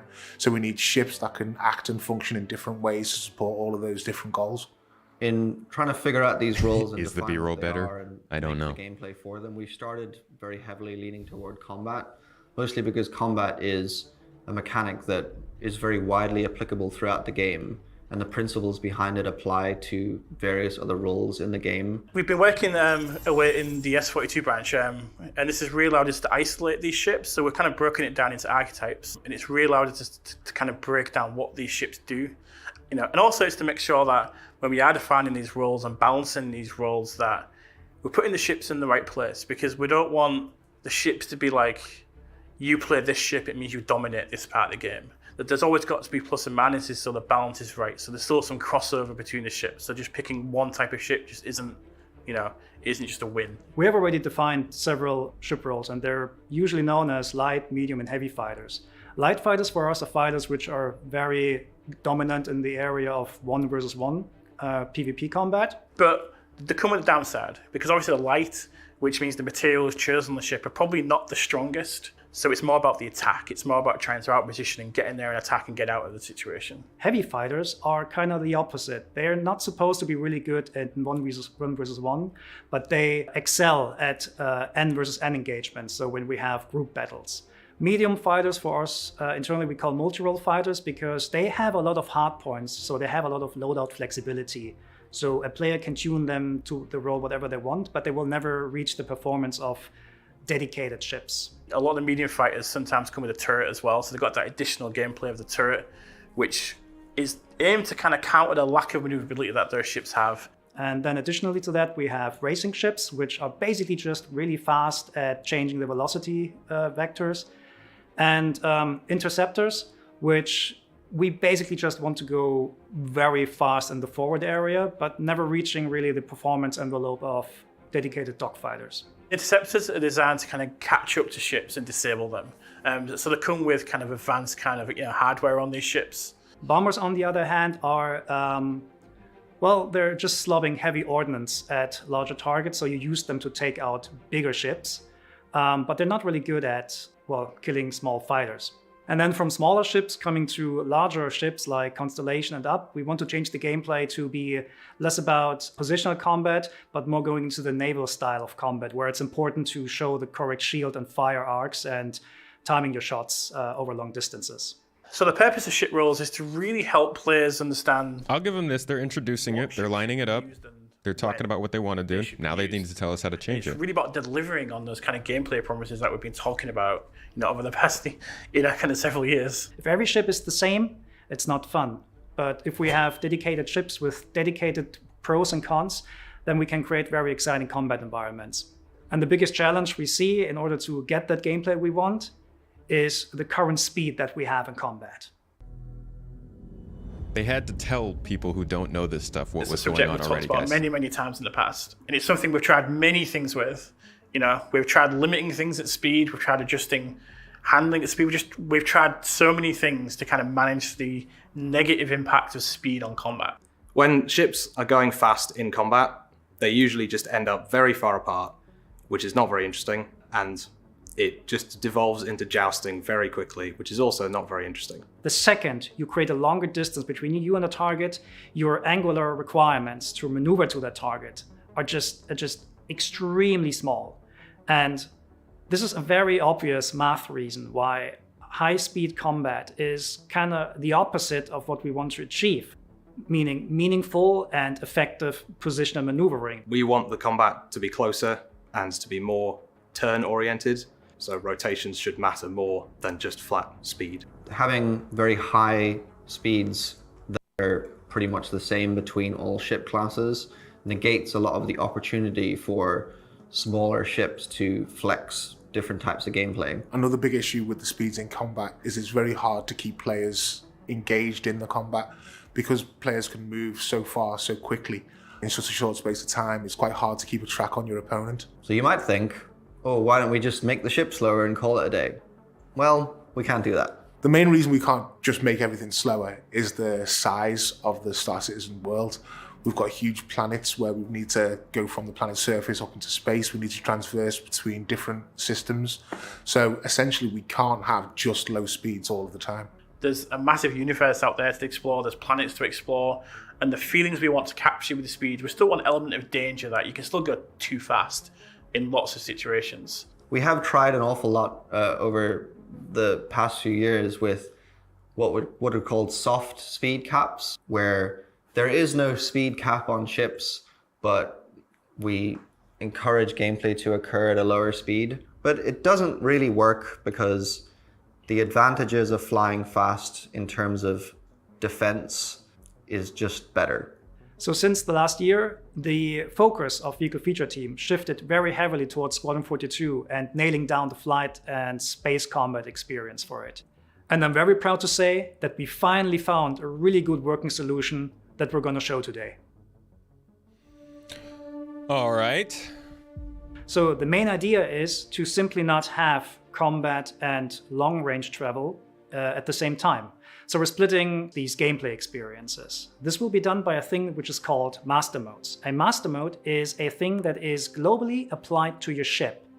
And we have two of them. We have SCM, which is now relabeled as standard control mode, and QCM or QM for quantum mode. The idea is that between these two modes, we can constrain the speeds in combat and also get all of the maneuvering, like high speed maneuvering and traversal mechanics that we had before, but in these distinct modes that are integrated with lore and integrated with the ship functions, such that there's costs and payoffs for being in each of the two so modes. Quantum's more So let's than start just with quantum standard control travel? mode and what this means. So this is the mode that we intend to be the functional mode of the ship, whether it's combat or mining or any of these kind of core kind of things the ship does. We want the player to do these things in this mode.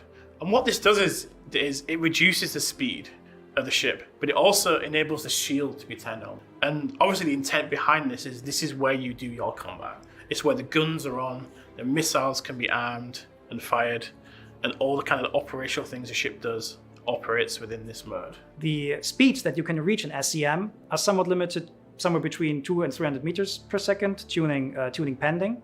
But this is basically the hard cap, which you cannot not really exceed. You can slightly exceed this by using boost, but you cannot maintain any velocity beyond that SCM limit for a longer period of time. So we're thinking of this as some kind of energy management system, so you can go a little bit faster with a little bit more accelerations when you need to, but you know that it is a limited resource.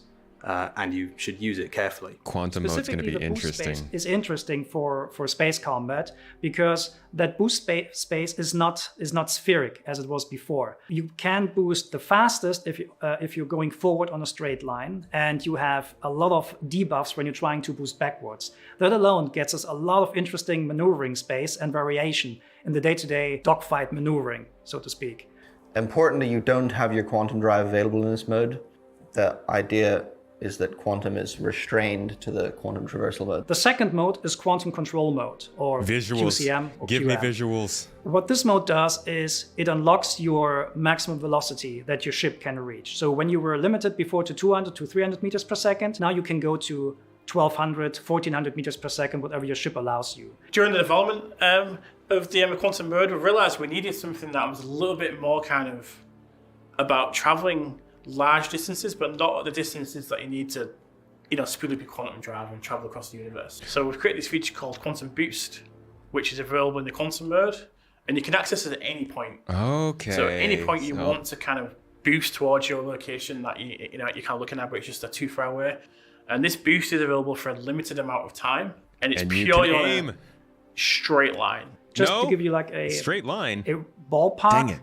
Quantum Boost will allow you to go to a target fast if it's within, let's say, 50,000 kilometers, whereas you will use Quantum Travel to do very long-range jumps between planets. So Quantum mode allows you to go very, very fast with up to like 1200, 1400 meters per second when you want to zip really fast over a planet.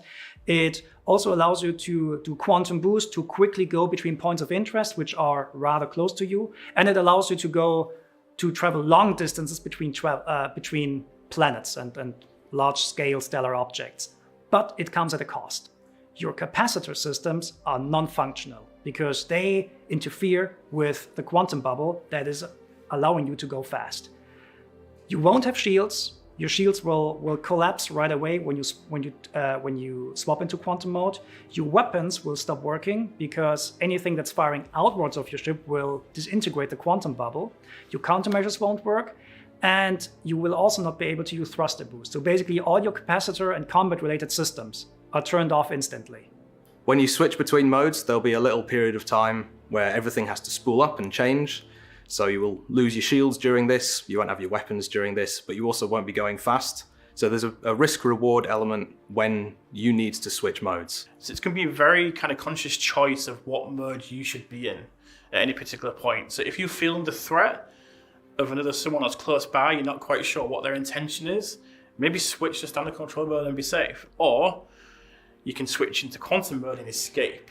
And this is going to kind of bring in an element of danger and an element of risk. Because going into the two different modes is like a systemic thing within the ship's items, we actually have the opportunity now to define ship roles that can block people from escaping, either using devices that suppress the quantum bubble or devices that can effectively interfere with your ability to transfer between the modes.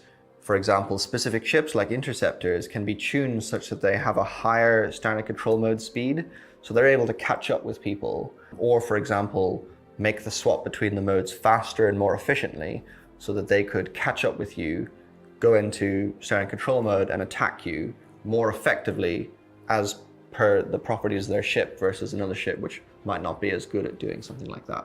It's something that's fundamentally changed the gameplay experience for us.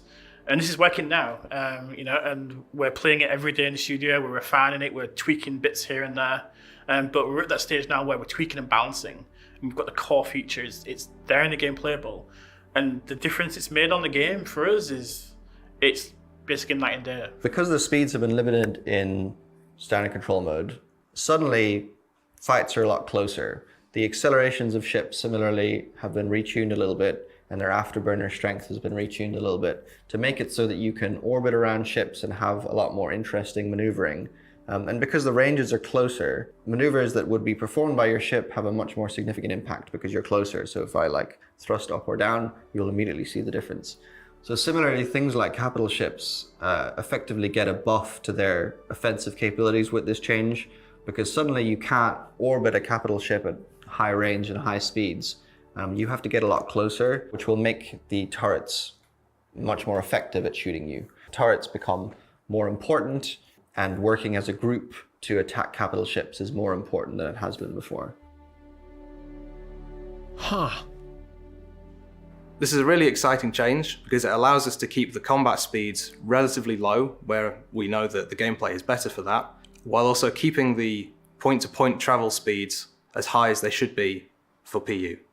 Playing with master modes in Squadron 42 has been a lot of fun, simply because it's changed the entire combat experience. Before, you'd find that you were fighting at a huge distance. Now you find that you're in really tight, close combat with the other players. I think the biggest part of this is going to be when we have the larger ships interacting with the smaller ships. Once we can have battles with big capital ships and smaller ships, we'll have brought something to the Star Citizen world that I don't think has come out before, and I think it'll make a massive improvement to the game. Having made these changes to implement master modes and rebalancing all of the ship speeds, we'll finally be able to define ship roles in the way that we've always wanted, and to bring a lot more variety to the gameplay that we haven't had before. So it's been a really long journey here, obviously, because you've been a part of this journey. And we've tried many, many different things over the time to try and really create the experience we want. But the reality is, from us, it came down to what it always is in Star Citizen, which is creating choice for the players. It's about giving players the option, and their choices have consequences. So with master modes, it really helps define the player choice in the game. So they're choosing to do combat, they're choosing to travel from A to B in quantum, they're choosing to QT boost somewhere. Just giving players that freedom within the universe we have is just, like, it's a really magical thing, and we try many times to control that as, you know, as designers, to try and get a specific experience at some point, but we always end up coming back to the fact, let's just give the players the choice and let them make the key decisions, and we'll design the balance around that. We finally have it. So we're now nailing down the space combat experience for Star Citizen, specifically for Squadron 42. We know from internal playtest that the master mode stuff works. We know that it works with our flight retunings, and it's very exciting. It will yet take a while to ship this to the PU because the amount of ships you fly in Squadron 42 is rather limited, whereas in Star Citizen we have about, I don't know, more than 100 ship records at the moment. But balancing the whole hard problem of designing this thing in the first place is over. We just need to get the numbers in now. And all the footage you've seen today is from Squadron. It's all currently playable in the game. That, you know, internally, that, you know, we're playing this every day. We're still making some tweaks, but everything is there right now. It's all about the foundational kind of tweaks that we're making, and we can't wait to get it in your hands. So thanks a lot for listening to us today. We're very, very excited to get the changes to you as soon as possible. And yeah, this was a more interesting one. I think I would need to watch this one again a couple times. I'm more excited for the quantum changes, but the normal speed changes sound like they're more important there.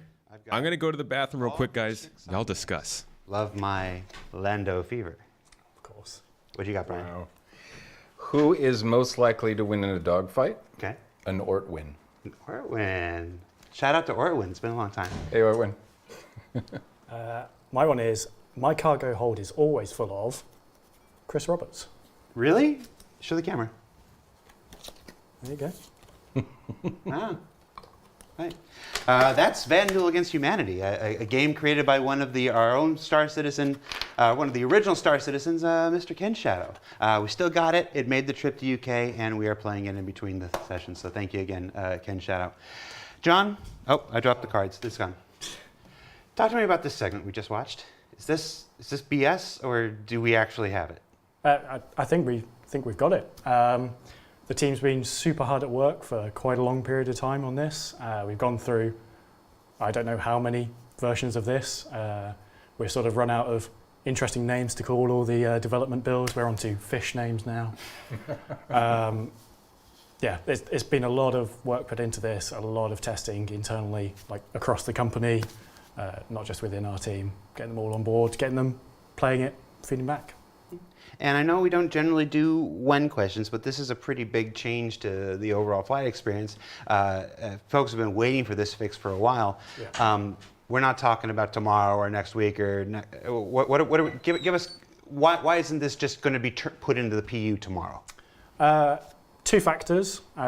We started doing this for Squadron because naturally, to have a great flight experience in Squadron, you need it to all work together. So we're focused on Squadron first for that, and Squadron has a much smaller subset of ships than the PU has.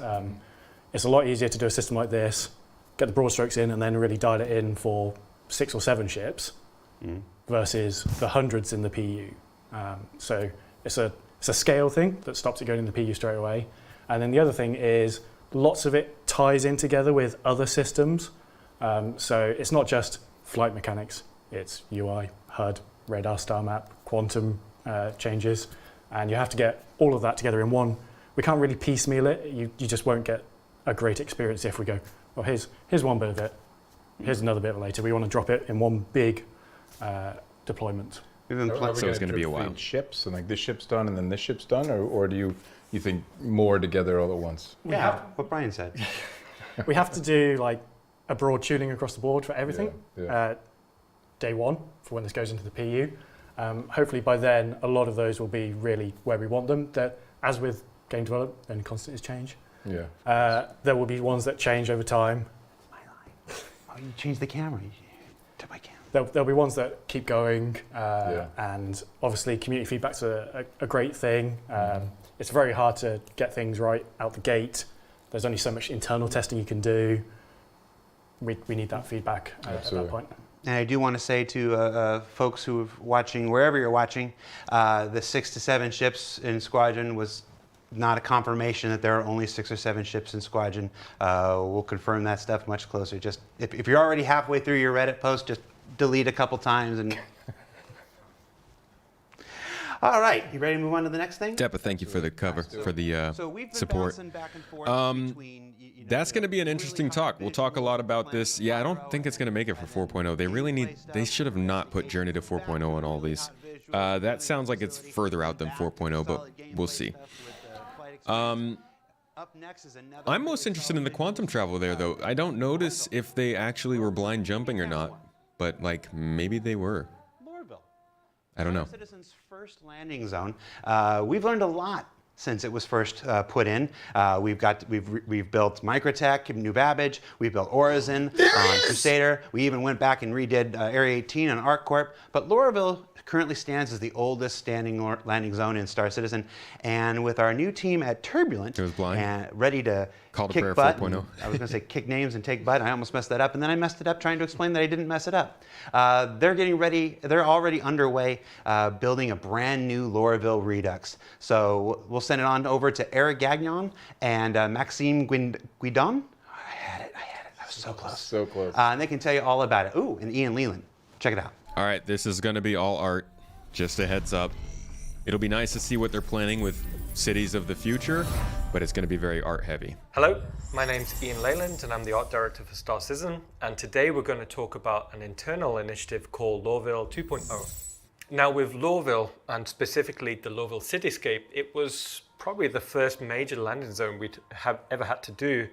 It was the first time we put a landing zone on a planet and we had the player fly there with minimal restrictions, although it did have that really big no-fly zone.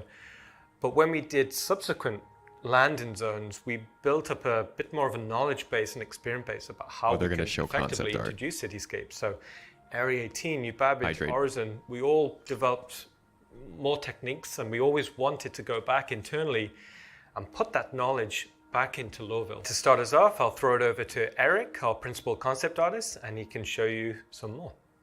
Hi, my name is Eric Gagnon. I'm a principal concept artist. Yeah, this guy was there doing the Pyro stuff last year. Montreal, and I'm here to talking about the Loreville 2.0.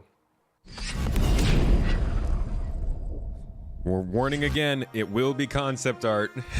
So just when a I heads up. started to work on the concept, initially what I did is to create a variety of sketches, black and white sketches of a different approach of that city.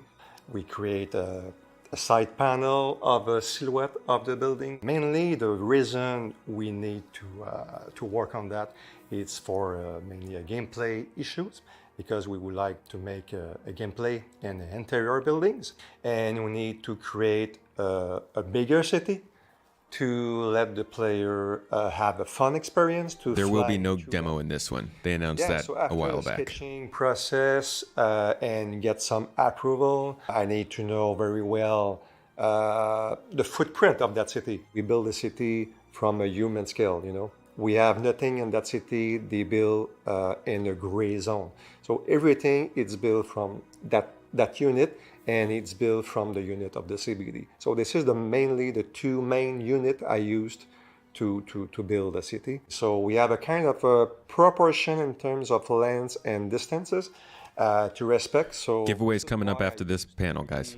Basis to working on that. So I need to make sure that the ratio of about 30 minutes fits well, to approach closely as possible. So mainly the goal is not to dig right away on the details, but it's to stay on the big picture and to see if the skyline makes sense.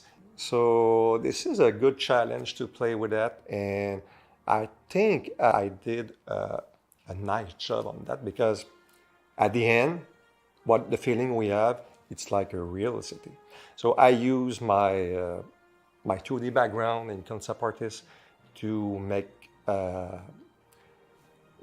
best as possible concept art with all the techniques inside of it 3D, paint over, sketching, painting, and at the end, I was needed to create a very speechless concept to sell the mandate to the people involved in that, and they make sure they believe on that project, and they could say, well, okay, now we are a Loreville 2.0, and we're ready to moving on that. Thanks, Eric. There's some beautiful image there, and we had a lot of fun internally developing that cityscape. Now, we're not just in concept development. We've actually just passed our white box milestone internally, so we're going to jump over to Max, and he's going to show you where we're at. Bonjour, mon nom est Maxime Guindon. Je suis chef environnement artiste sur le projet Star Citizen. Mon mandat en ce moment est Loreville 2.0. Premièrement, je voudrais dire bonjour à la communauté francophone de Star Citizen, à toute la communauté en fait. Ce que vous faites, ce que vous partagez m'inspire énormément dans mon travail. From the concepts done, it was time to start it in engine, and we've had to evaluate what was possible to do and to extend or to make it much bigger than the initial Loreville city, up to something that matches the ambition. For instance, we are keeping the L19 area, we are keeping the CBD, we are keeping the spaceport, and we're building upon this and just extending the city. We've done several tests with the transit system. It's a lot more rails, layered. It looks way better. We tried to extend it out a bit. We're keeping the same number of gates, but we're moving them out. And so throughout these tests, we've built the city as just placeholder, white box, very primitive, to have this layout, this fast iteration of the whole city done, and then that we could see it and get feedback on it. So it will feel more like a believable city. We hope it to be fun to fly around and like to actually do some races in it. We're building arches, bridges, and like underpasses, and it makes it definitely more expansive than before. To fly around. We see the community of players. They're doing like emergent gameplay of races, and that inspires us. And then the way that we're building the city. We are starting now the gray box. We have like Montreal's tools teams now that are working on like Houdini tools, and we're chatting with them, see what we could use from the library of tools. There will be several areas of like a higher level of detail, especially around landing pads on rooftops and lookout areas. And these are the places where the players will be able to land. These will eventually connect to the interior spaces that will be built later. And in that sense, Loreville will be ready for those interiors. We started as a team of 2 artists working on Loreville, and now we're 5. And we could even be like more soon. Each artist has slightly different skill sets, and we complete each other. They bring ideas. I let them bring ideas to the table on how to advance what we're doing, make it kick-ass. So that's really important. So I hope you'll like what you see, and we can't wait to show you more. I'm happy about the opportunity of working on this mandate, because it's gonna make such a huge difference. Thanks, Max. That's looking great. And hopefully you guys can kind of see, even in a white boxing format, we're seeing really good scale reads and understanding about how we can make the cityscape of Loreville probably one of our best yet. And we'll be showing more soon. Thanks for letting us showcase that for you today. They didn't. The rest of the show.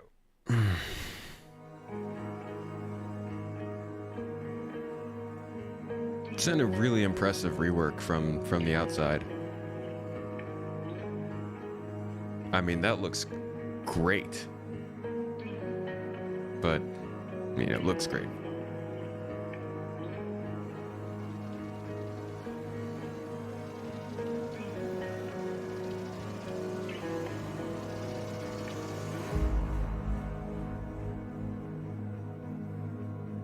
I'm just surprised that they didn't talk about the things that actually set the city apart. The interior spaces that they've been working on for Orison, that they could also be working on for things like ArcCorp or Loreville. The difference in getting around the city as opposed to just taking a train to a gate. There's just really missing a lot of different things here that, like, they talk about themselves.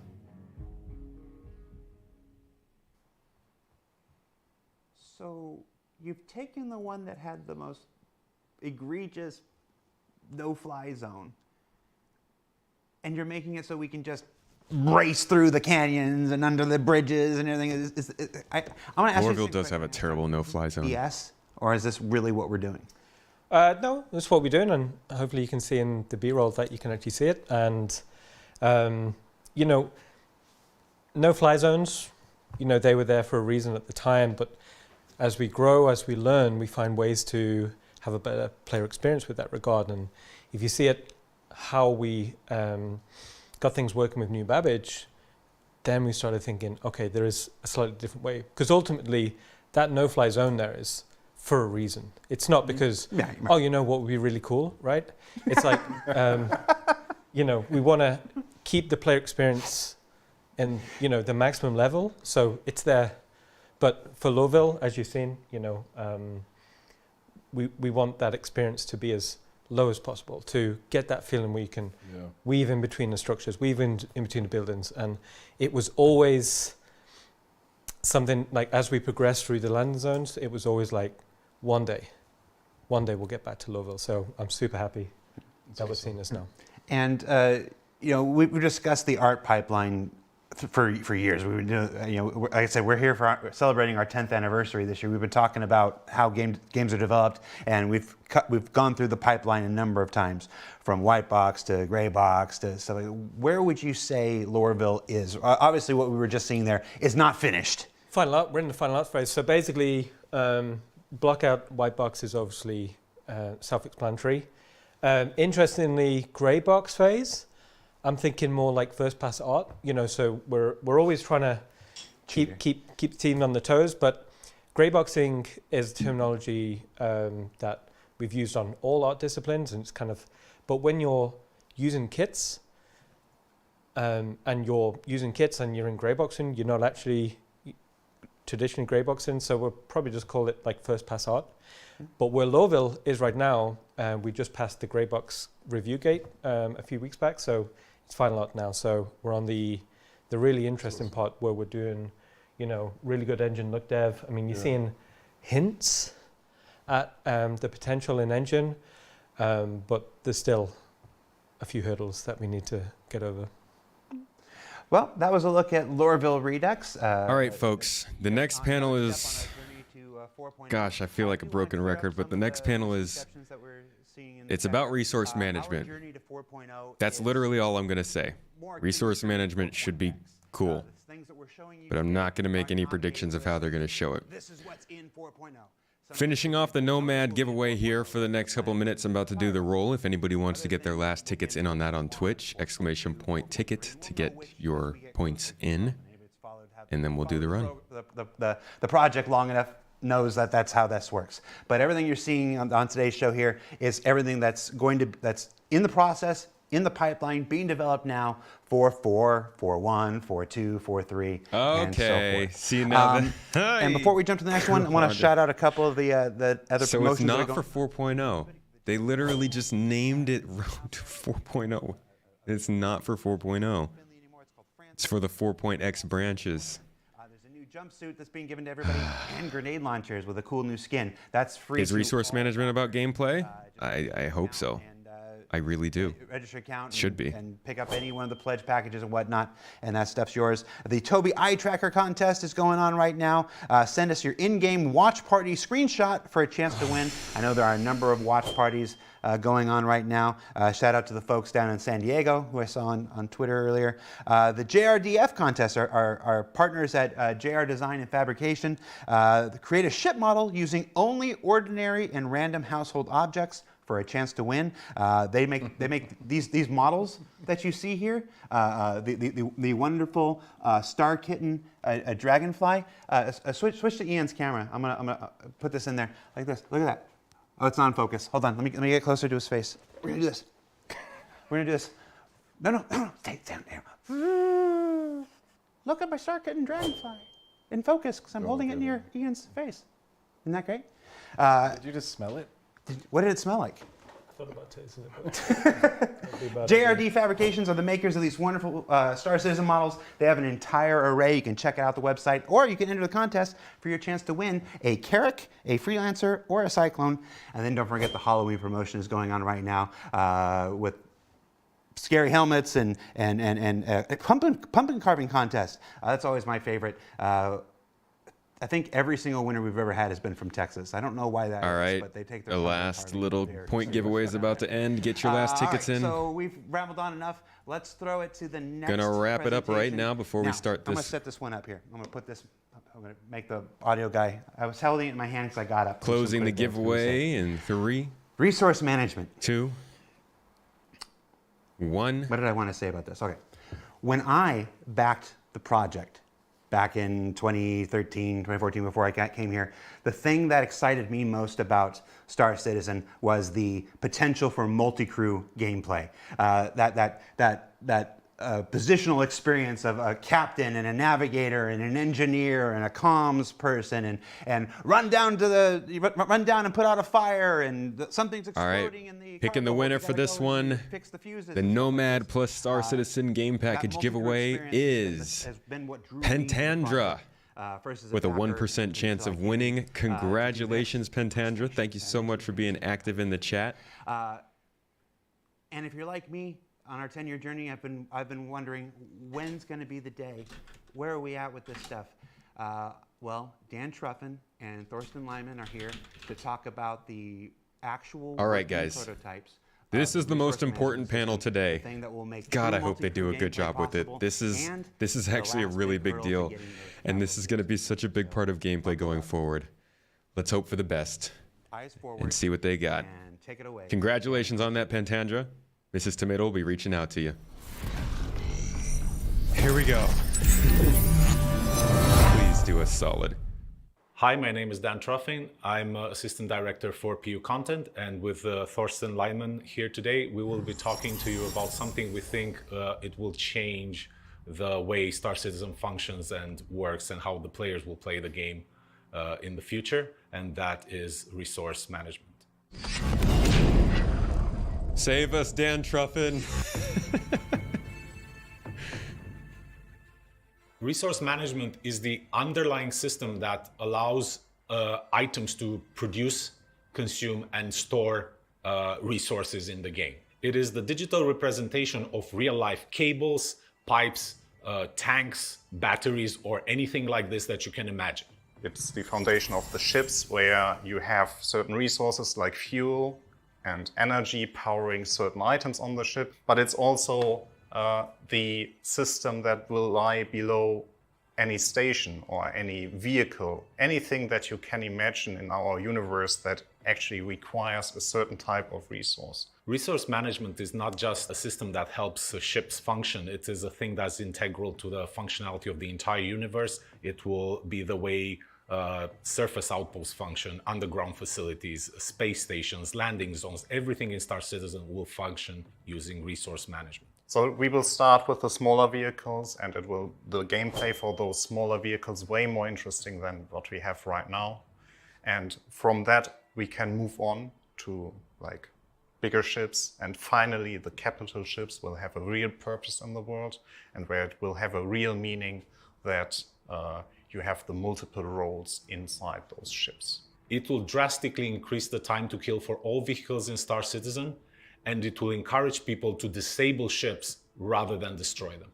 Missions like Siege of Horizon will increase in scope and scale up a lot more with the use of resource management, as players will be able to cripple resources, change the way resources are distributed, cut power, cut certain fuel and critical parts in order to progress further in those missions. We can suddenly scale a lot bigger than what we have right now. And the reasons are that we have more control over the powers of certain platforms there, and we can introduce some interesting gameplay that facilitates these functionalities. Resource management is going to open up the possibility of player structures, player-owned outposts on planet or stations in space, where the player will have to manage resources, bring in fuel, do repairs.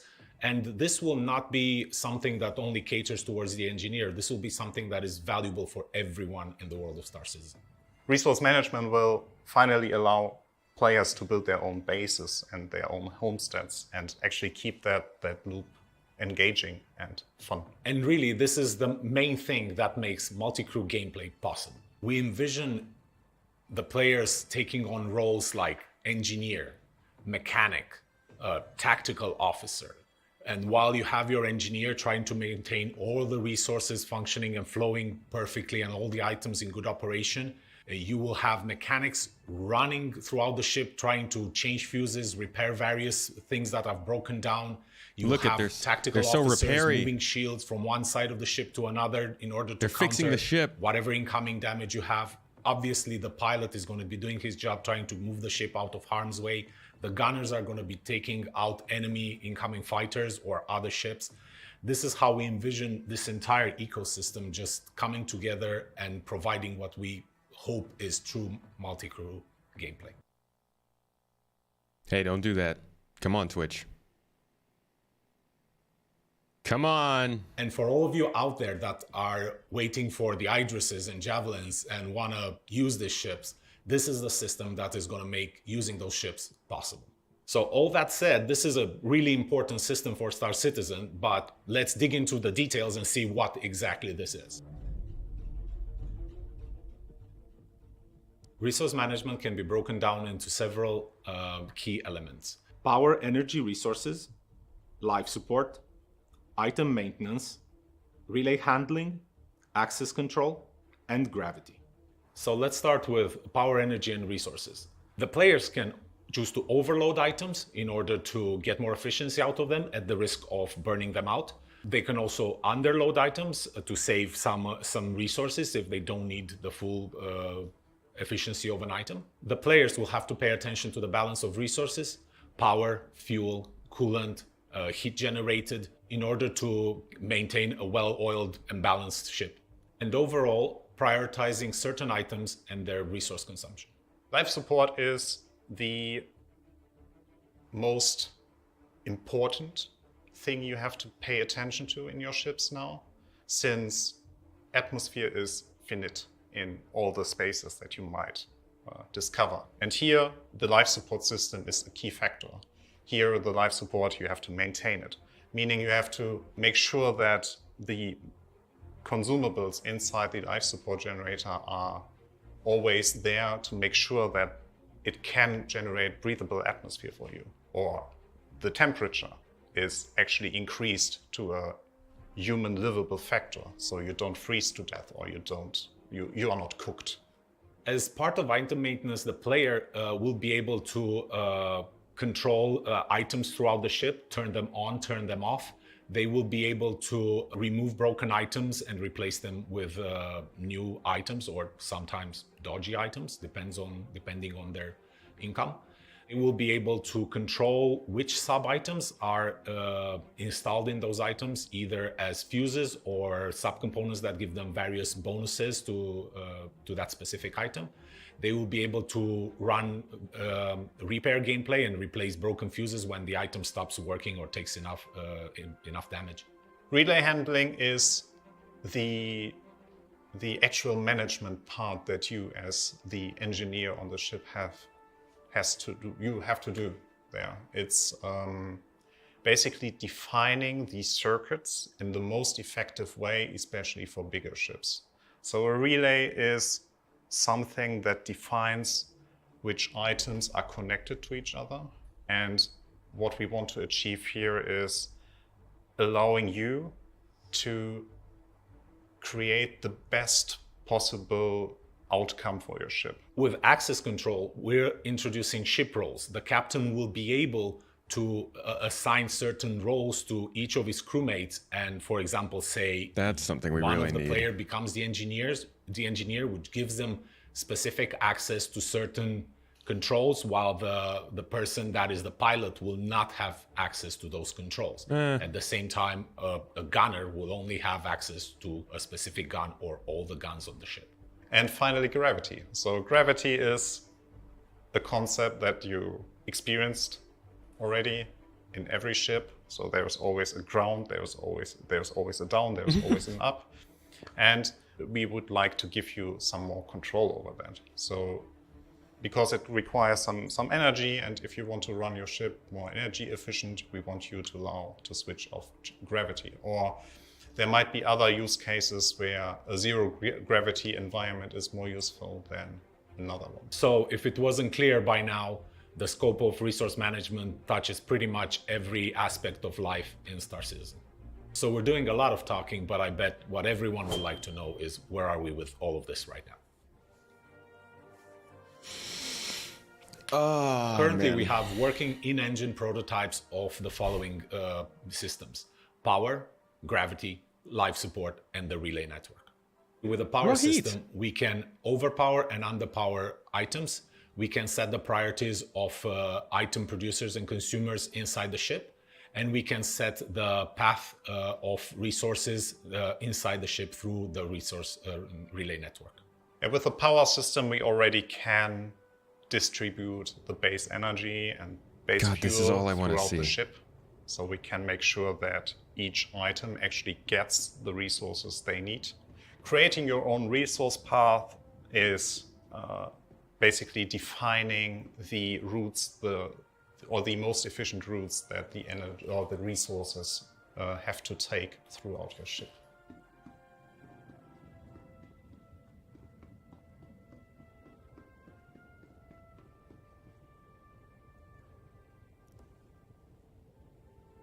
That was rerouting power. Okay. We can also demonstrate many aspects of the life support system, including making new players suffocate,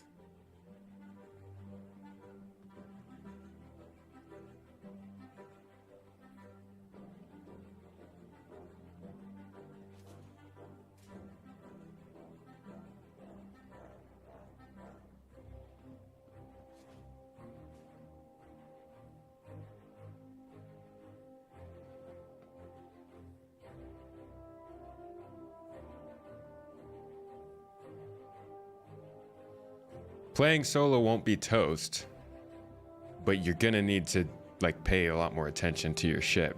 All this stuff can happen automatically. It's just when things start to get overloaded or damaged that it'll be a problem. fire expulsion,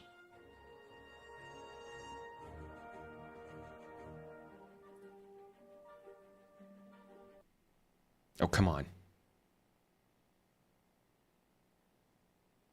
Twitch. Ah, Jesus. Did their stream just go down? What's happening? What is going on? Come back. God. Okay.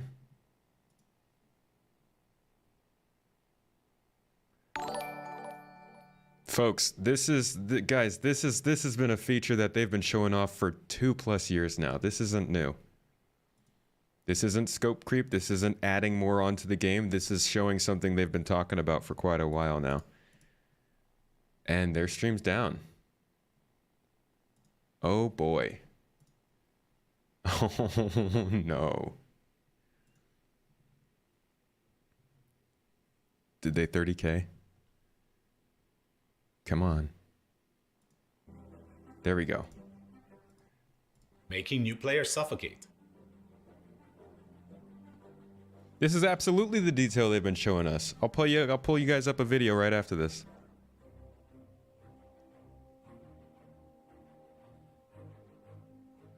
venting and filling rooms with atmosphere. I don't know. It's a space sim. They've wanted to make a game that requires multi-crew gameplay from people.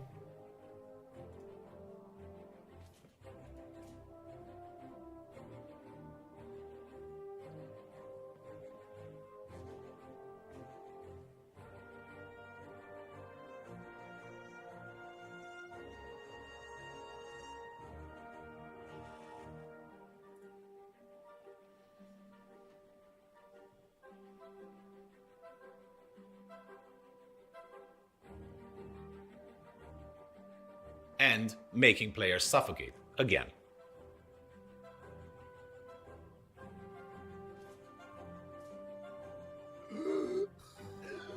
Room system finally working there. That's not something that would happen much.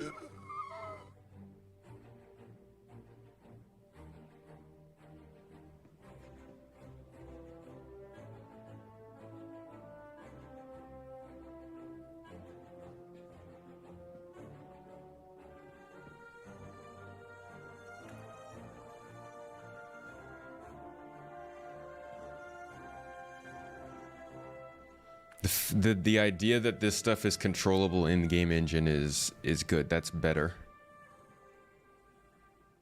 It's not particularly amazing, but it's nice to know that these systems aren't just talk.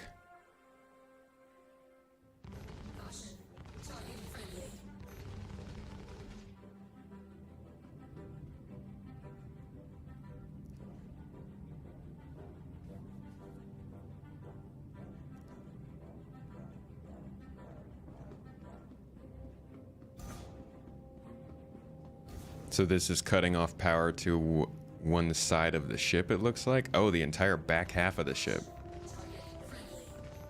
Which removes the shields. In the last year, we've made tremendous progress with the resource management system, but with a system that is this big and complex, we do not want to rush it. We want to just get it right and get it right from the beginning. So let's talk about what's next for the resource management system. As you can tell, resource management is a huge endeavor for us. So like everything else, we'll probably not get everything in the initial release, but this is what we're aiming for. Interactable and accessible items on ships, relay gameplay, changing fuses on the relays, resource balancing, defining control groups that will be accessible through the MFDs, allowing people to create presets for your resource network for each ship, an engineering UI with at least a list or schematic view of your ships, external engineering screen for ships, allowing engineers to define the tuning parameters that can be accessed by the pilot with the press of a button, like loading presets and creating presets. And after the initial release, everything else will fall into place with subsequent patches. That's what they said about Quantum. This isn't going to get rid of solo play. Management about 2 years ago. It is pretty much the evolution of what used to be the old pipe system. And this has been an interesting journey. And finally, we're starting to see the fruits of our labor. And we're starting to see all the possibilities of gameplay that we can open up to the players in the future. It's exciting to work on something that's so central to the world of Star Citizen and that can impact the gameplay of so many people, irrelevant of what they choose to do in the world of Star Citizen. Resource management is the most exciting feature that I've ever worked with. It's such a groundbreaking feature that will change the entire game from its core. I think we never had this opportunity to change the game into this direction where we are heading right now, where we will finally have all the tools in place to actually allow meaningful multi-crew gameplay and meaningful decisions for all the players, where every decision counts. This is the stuff that makes me really proud of what we are working on right now. Thank you for letting us share our progress with you, and we hope you're happy with all this progress. I think the best part about this is that some of this stuff is stuff we've seen before, but it was always things that they would do in the engines, like the engine tools. Now they're finally showing that with actual gameplay, you can change some of this stuff, like the air composition, the temperature, the gravity. That's good to see because that means that they're closer to it being a gameplay function than just having it be something that exists in the game engine that can be done. That's nice, and this is a really good look at something actually tangibly changing the way that the game is going to work. That being said, this looks like it's going to take a while. The first ships that we get it in, yeah, but again, it's not only going to be in ships. We're also putting it in environments. Yeah, this is what's necessary to have player homesteading. You know, one of the components. It's not the only thing, but yeah, but it's about just bringing the interaction into the environment. So the AI will react, the player reacts. You know, like it's having that interaction level that you don't normally get in games. So yeah. That's what we're looking for. Being able to make, imagine Siege of Orison, but being able to actually assault the platforms and depower the platforms. Missions that can take place inside the landing zones where you can cut power to buildings and stuff like that. It'll likely be more difficult to play alone if you have a ship that's too large for you. If you're below the minimum crew limit that they set on these ships. So if you go and you look at the names of ships on the wiki or anywhere, they have crew limits. And while they might not be perfect, they might not be exactly as they should be. A lot of ships, say Constellation and up, are going to be more difficult with one person. Yeah, especially if you're getting shot at or getting into battles or need to be doing other things. Hammerhead, Hull, Star Runner, just to prove out a few things, because naturally some ships were built a long time ago. Ones in recent times were built with this sort of level of detail in mind. But yeah, you'll have all these components. I think we'll see it initially in the 4.0 or 4.1 update. Yeah, but I don't think we'll see it across all ships. The fire and gravity and atmosphere stuff, and like you say, it goes from just being a ship you're on board to like an interactive piece of the puzzle that gives you that multi-crew gameplay. You're not just limited to I'm a pilot, I'm a turret gunner. That's about it. Now engineers. Yes, AI will be able to be hired in the future.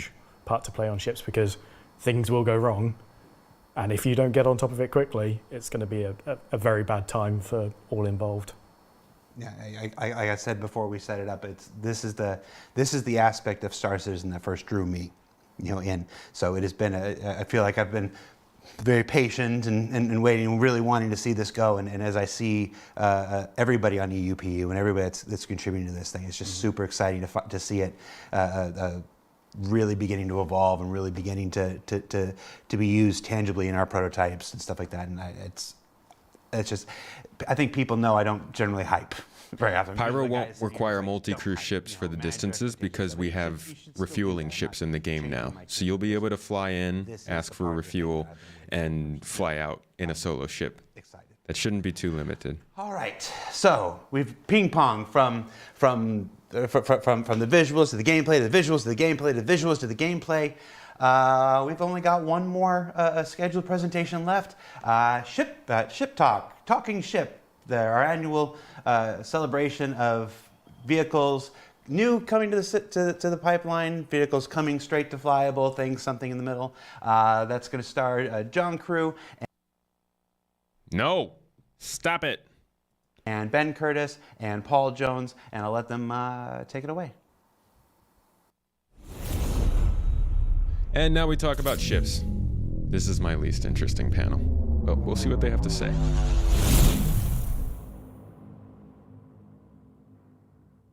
Hi everyone, my name is John Crew. I'm the Vehicle Director here at Cloud Imperium Games. This year I'm once again joined by Ben Curtis, Vehicle Art Director, and Paul Jones, Concept Art Director, and this is our yearly Ship Talk panel. Like previous years, we'll be talking about something coming soon, something being announced today, something coming a bit later, and then the fan favourite, the Pick a Ship or Vehicle concept series.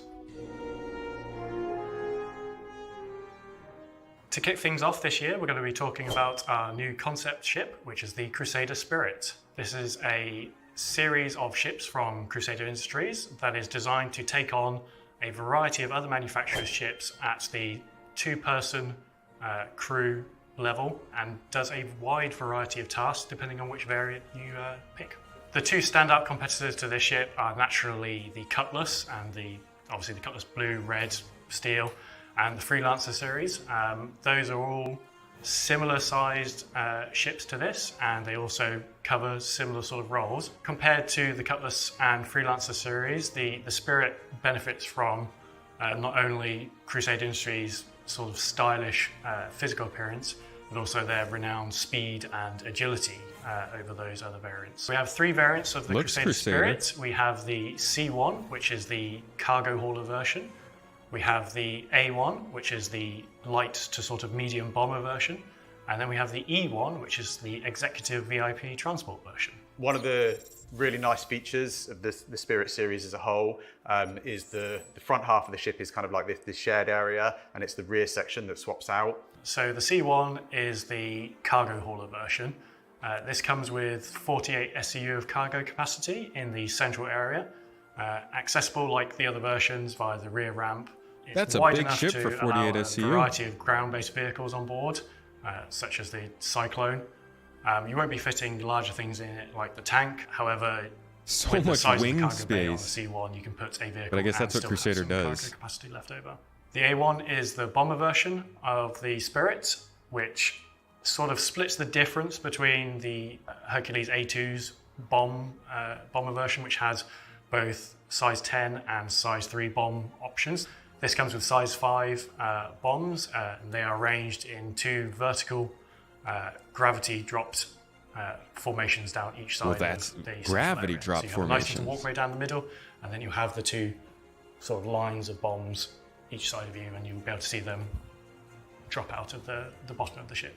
It delivers a different role to what the Starlifter does in terms of the bomber. I think it's a much kind of smaller, faster ship, so it's much more agile. You're going to be kind of getting in and out and you know, doing your bombing run and then getting back out of the danger zone quite quickly. So it feels quite familiar in that sense, but it does deliver a unique kind of play style compared to the Starlifter. So you might be asking yourself which one's better, and it really That's the real depends on question. what you want to wipe off the face of the planet that you're bombing. Obviously the A2 has both heavy hitters and what could be described as carpet bombing, whereas this is sort of for when you don't want to completely annihilate everything on the ground.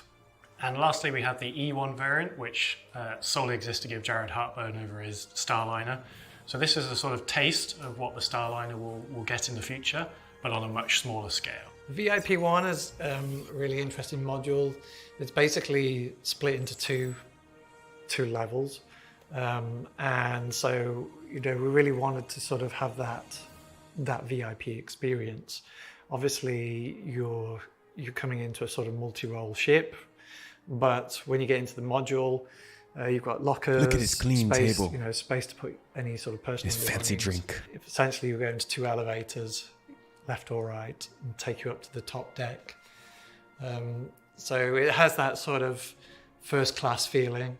I think what really makes the E1 stand out compared to some of our other ships is the kind of the large panoramic glass roof.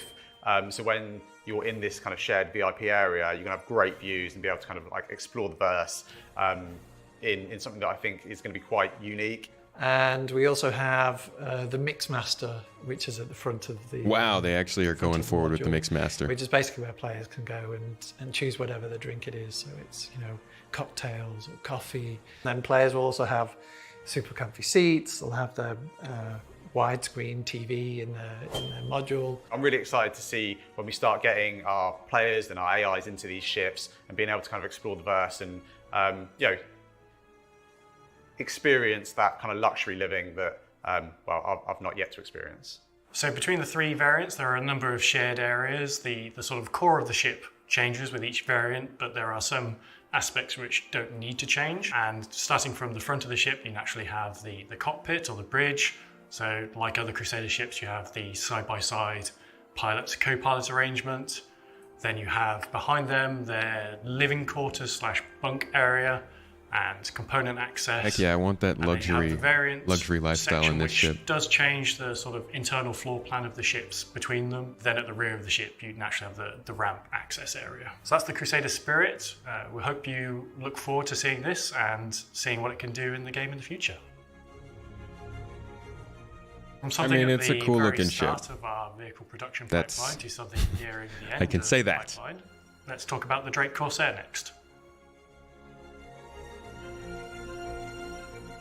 The Drake Corsair is an important ship in their lineup because it fills that multi-crew exploration gap in their lineup. We've seen a lot of Drake ships of various usage and roles, such as the Buccaneer and Cutlass. In this size class, you naturally have the Constellation, the 600i as the competitors, and what Drake brings is the usual rugged, overwhelming amount of firepower. Lots of struts. For its size, sort of classification to that entry. It's Drake's dedicated exploration ship.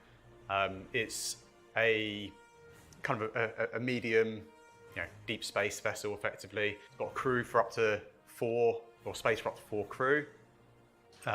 It's got a sizable cargo hold, and it's kind of got everything that you need to really spend a decent amount of time away from civilization, away from stations, and just kind of being able to chart out those deep areas of space. It brings that sort of no nonsense, no frills approach to the ship, and you know if something's going to go wrong, it's going to be something that you more than likely can fix, and it's not going to be something that you have to cut back to a main dealer to get serviced and fixed. It's something that hopefully you and your crew will be able to kind of repair and get back on running, or just fix with some duct tape.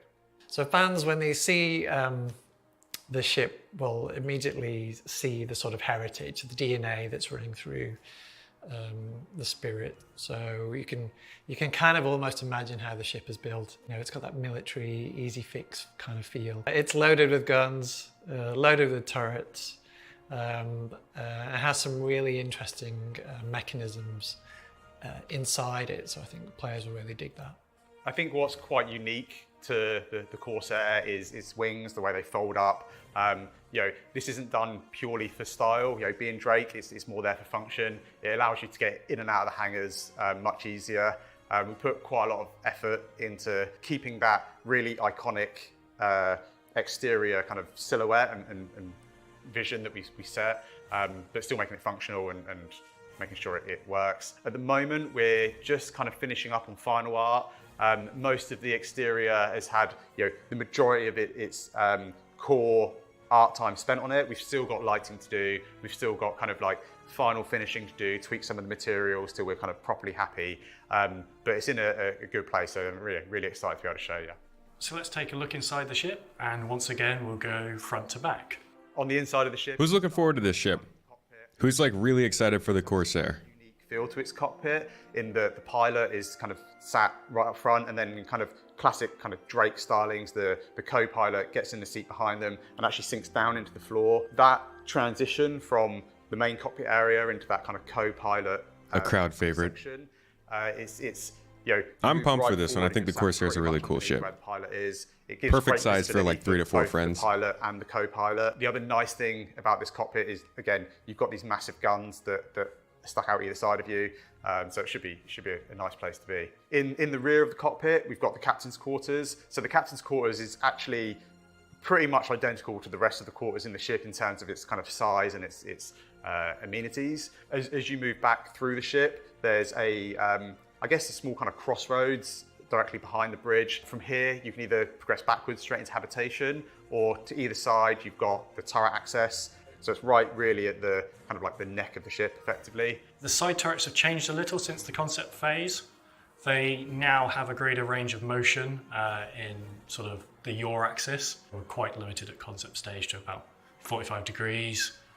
Each way, you're now looking at 90 degrees pretty much each way, so it's a lot more effective, especially forward firing, which again, the Corsair has so many guns pointing forwards. Having an extra 2 turrets is very, very Drake. In habitation, we've got, you've got the remaining 3 crew quarters that, being Drake, they are no frills. You've got a bed, you've got somewhere to store your gear, and that's pretty much it.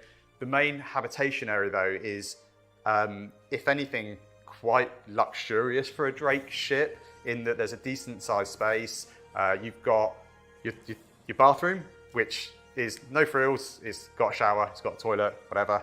You've got the kind of chow line for all your food and everything you need to survive. And then right in the heart of the habitation area. There's a large kind That of looks like the sizable, Caterpillar's table. seating area, and that's not just for the crew to have their meals. It's for somewhere that you can plan operations, plan your next move, and really decide where you're taking your adventure. As we move back from habitation, we start to get into like the rear half of the ship. I think if the habitation area is like the heart of the crew in the ship, That's a then pretty cool the component engineering room. area is the real heart of the That ship does look really itself. sick. It's sort of this octagonal, hexagonal space with a few little rooms. Oh yeah, coming off great it to buy-in game cram bed or components in. buy-in game ship. And off one of those, you have the side airlock, which again has suit lockers and weapon lockers in there for before you go into EVA or docking or coming back out of before you enter the rest of the ship. And then you've also got the lift, and the lift not only goes down to ground level, but it also takes you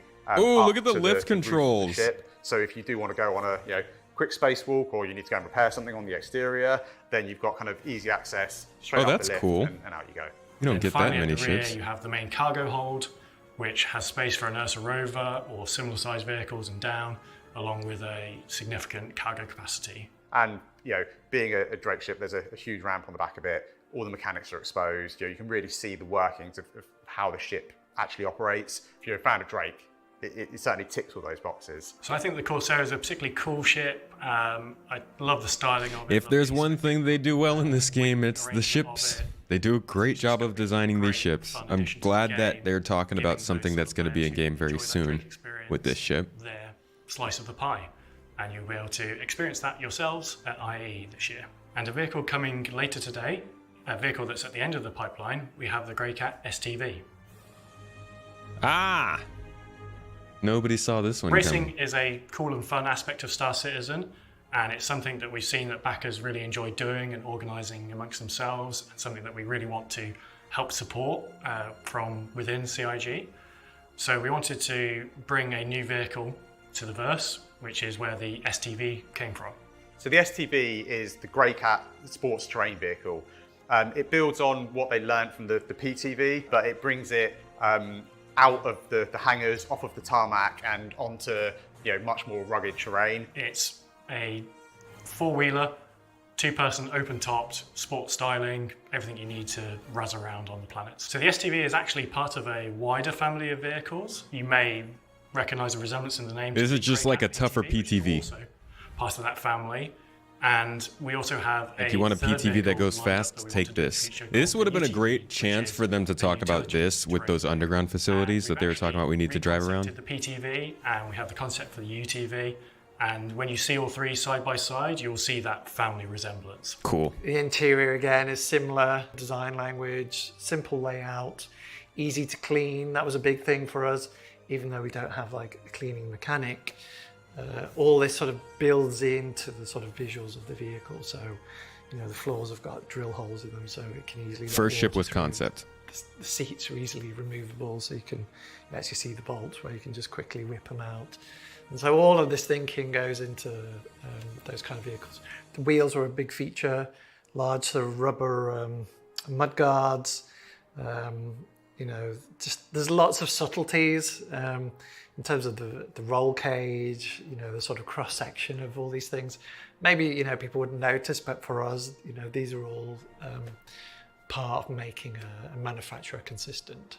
So the STV. So Greycat's going after that gameplay that is you Tumbrel's and market? out exploring over our planets. We've got these vast ships that you can explore deep space and go off with your big multi-crews. But what this really allows you to do is get down on Yeah, they said this one is of our this is out many today. planets and go exploring on the ground. It's not just a vehicle for you and a friend. It's also got kind of some cargo space in the back. So if you are out there doing missions, rather than having to fly your ships directly to where the mission is, it allows you to land slightly out there, slightly in a safer area. You've still got space to load up with weapons, load up that's something. with your whatever Bye-bye mission mule. items you need, and get in and out nice and quick. Compared to the Cyclone RC, which is a sort of racing variant of a non-racing vehicle, the STV was built from the ground up to be a good racing vehicle. It has a good chassis, it has better handling, it has better top speed, and that's what makes it a compelling racing choice. The best things about Star Citizen as a whole is it kind of brings a lot of gameplay, and it's not all about combat. It's not all about flying these massive ships. And I think one of the things that a lot of us are excited internally about is racing within our game. A lot of us come from a racing background in terms of the games we've developed before. A lot of us are petrol heads at heart. So I think being able to build on that kind of gameplay in Star Citizen is super exciting for us.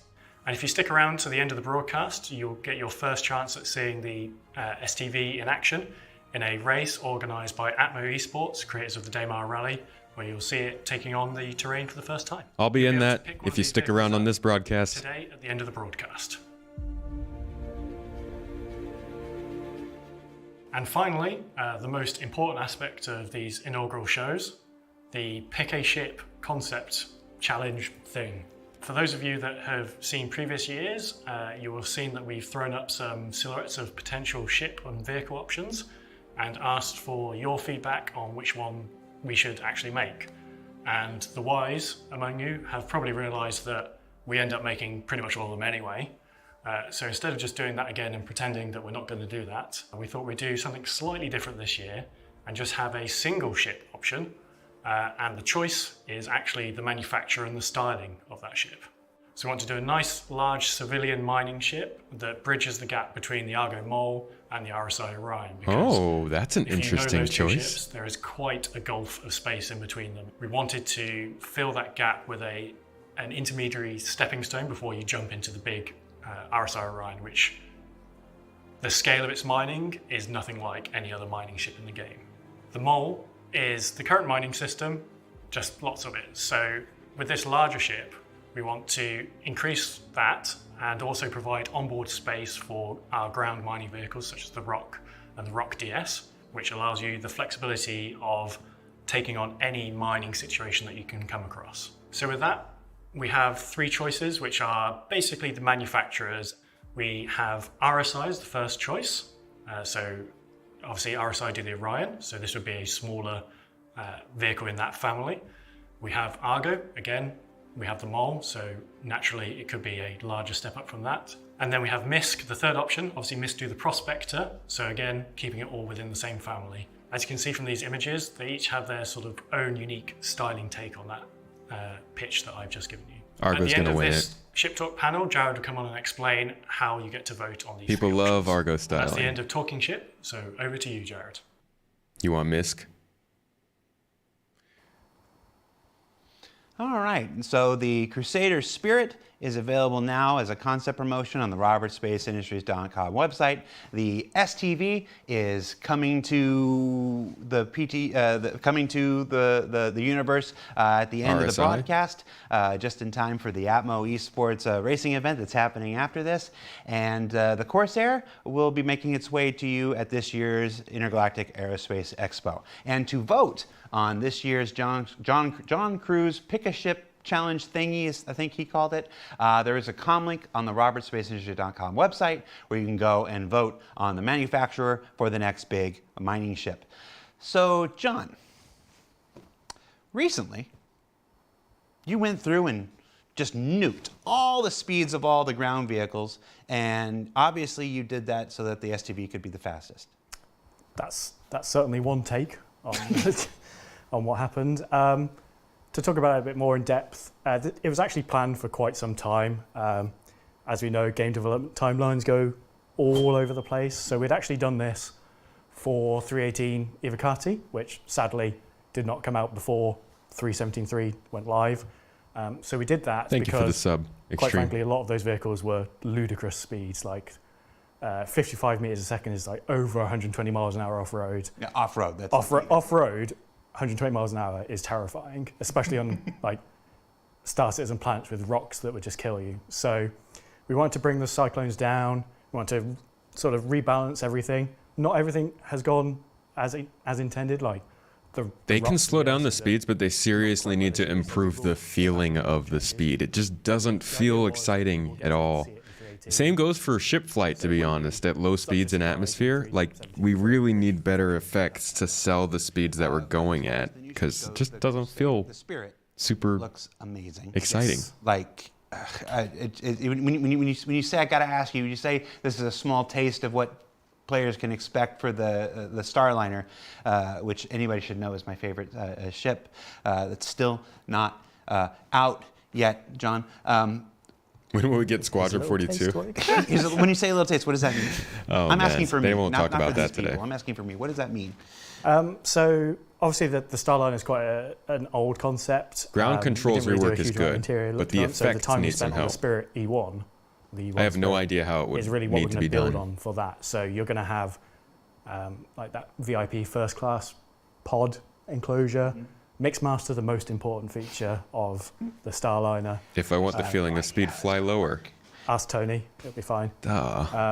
Yeah, that sort of feel, that luxury transport feel is something we haven't really Maybe we shown gotta in get Star good. Citizen. Maybe. You might be Every right. man and their donkey was pestering me for that Horizon Shuttle concept. And we'd planned to do like a Crusader Cutlass competitor, which is its like internal working name, and I hated it because it got abbreviated to like the 3 Cs. We just called it the ship the 3 Cs the entire RSI time. is winning so far.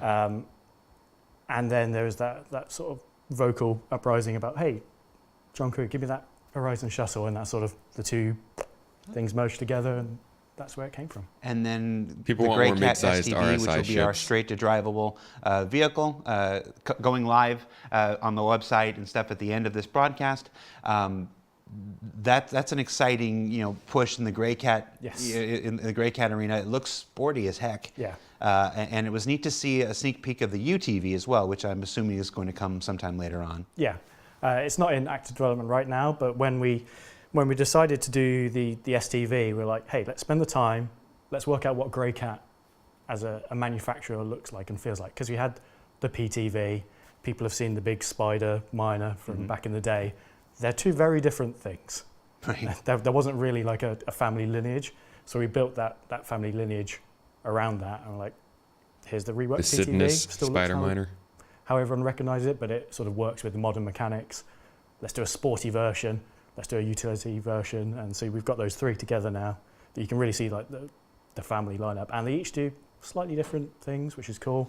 But yeah, the STV is that beach buggy, dune buggy thing to just razz around. No, planets in. It's really cool. I really like the styling of it. So, if you, we've got one small thing left, and then one rather large surprise left. So we'll do the small thing Oh, first. God, they're gonna and try a then, surprise. Buckle up because Oh, I'm not going to tell boy. you. I'm not going to tell you. Darth I'll tell Revan's, you. yeah, I'll tell we'll you in have like a expo. 5 minutes. But before we get there, last year during last year's CitizenCon presentation, we explored a lot of the outlaw lifestyle, their outposts, the space stations and stuff. We thought we'd do a little sizzle to follow up on how those things have evolved in the year since. So get ready, we're going to show a quick sizzle, and when we get back, there'll be something. A sizzle there'll be of what? Surprise. So stay tuned.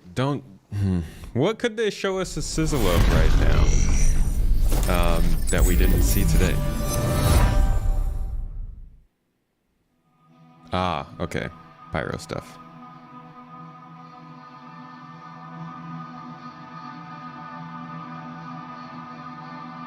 Some new bases. These are the variables. They talked about how they were adding different types of outposts to the new ones they've been building.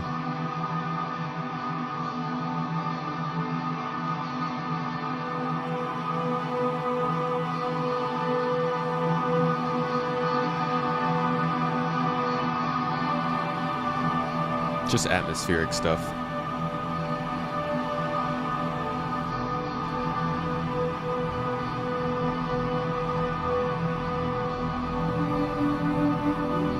Farming! I wonder what that is they're growing.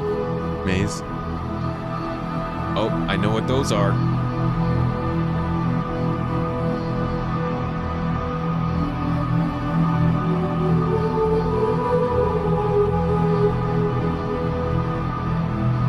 That looked like an AI ship taking off, huh?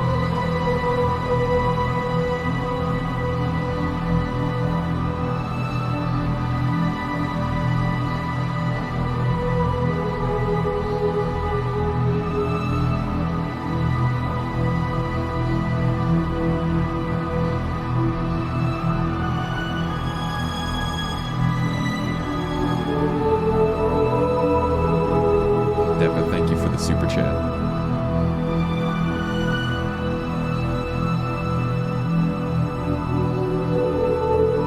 These are the space stations in Pyro.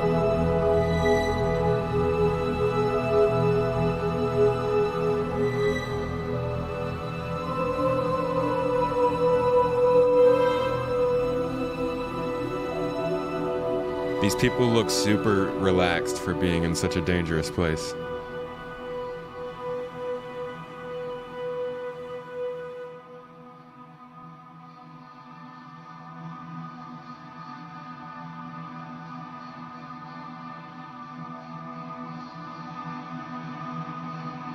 They're used to it.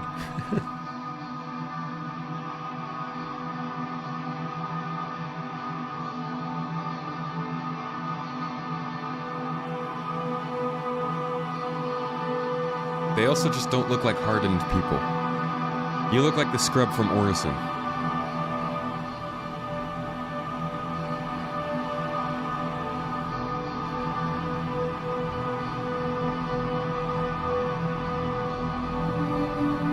See, now look at that person. Clearly emotional, armored, and in deep thought.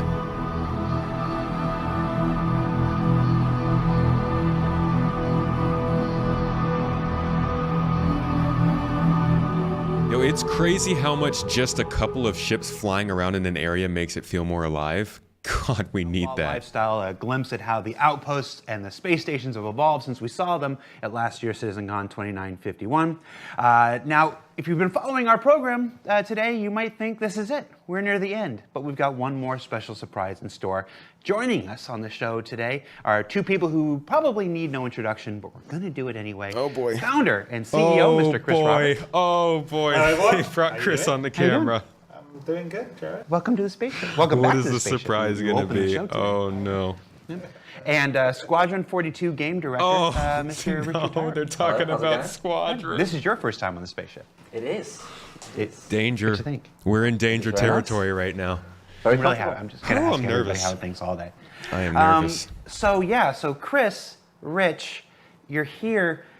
Are we going to talk a little bit about Squadron 42? Is that what we're doing? Right We now? shouldn't. We shouldn't well, talk about yes it. and no. So both me and Rich have been heads down working really hard on Squadron as well as helping out on the PU. And one thing that we've thought that would maybe better to reiterate is there's a huge amount of work that we're doing on Squadron that is going to make a massive difference to Star Citizen, the PU.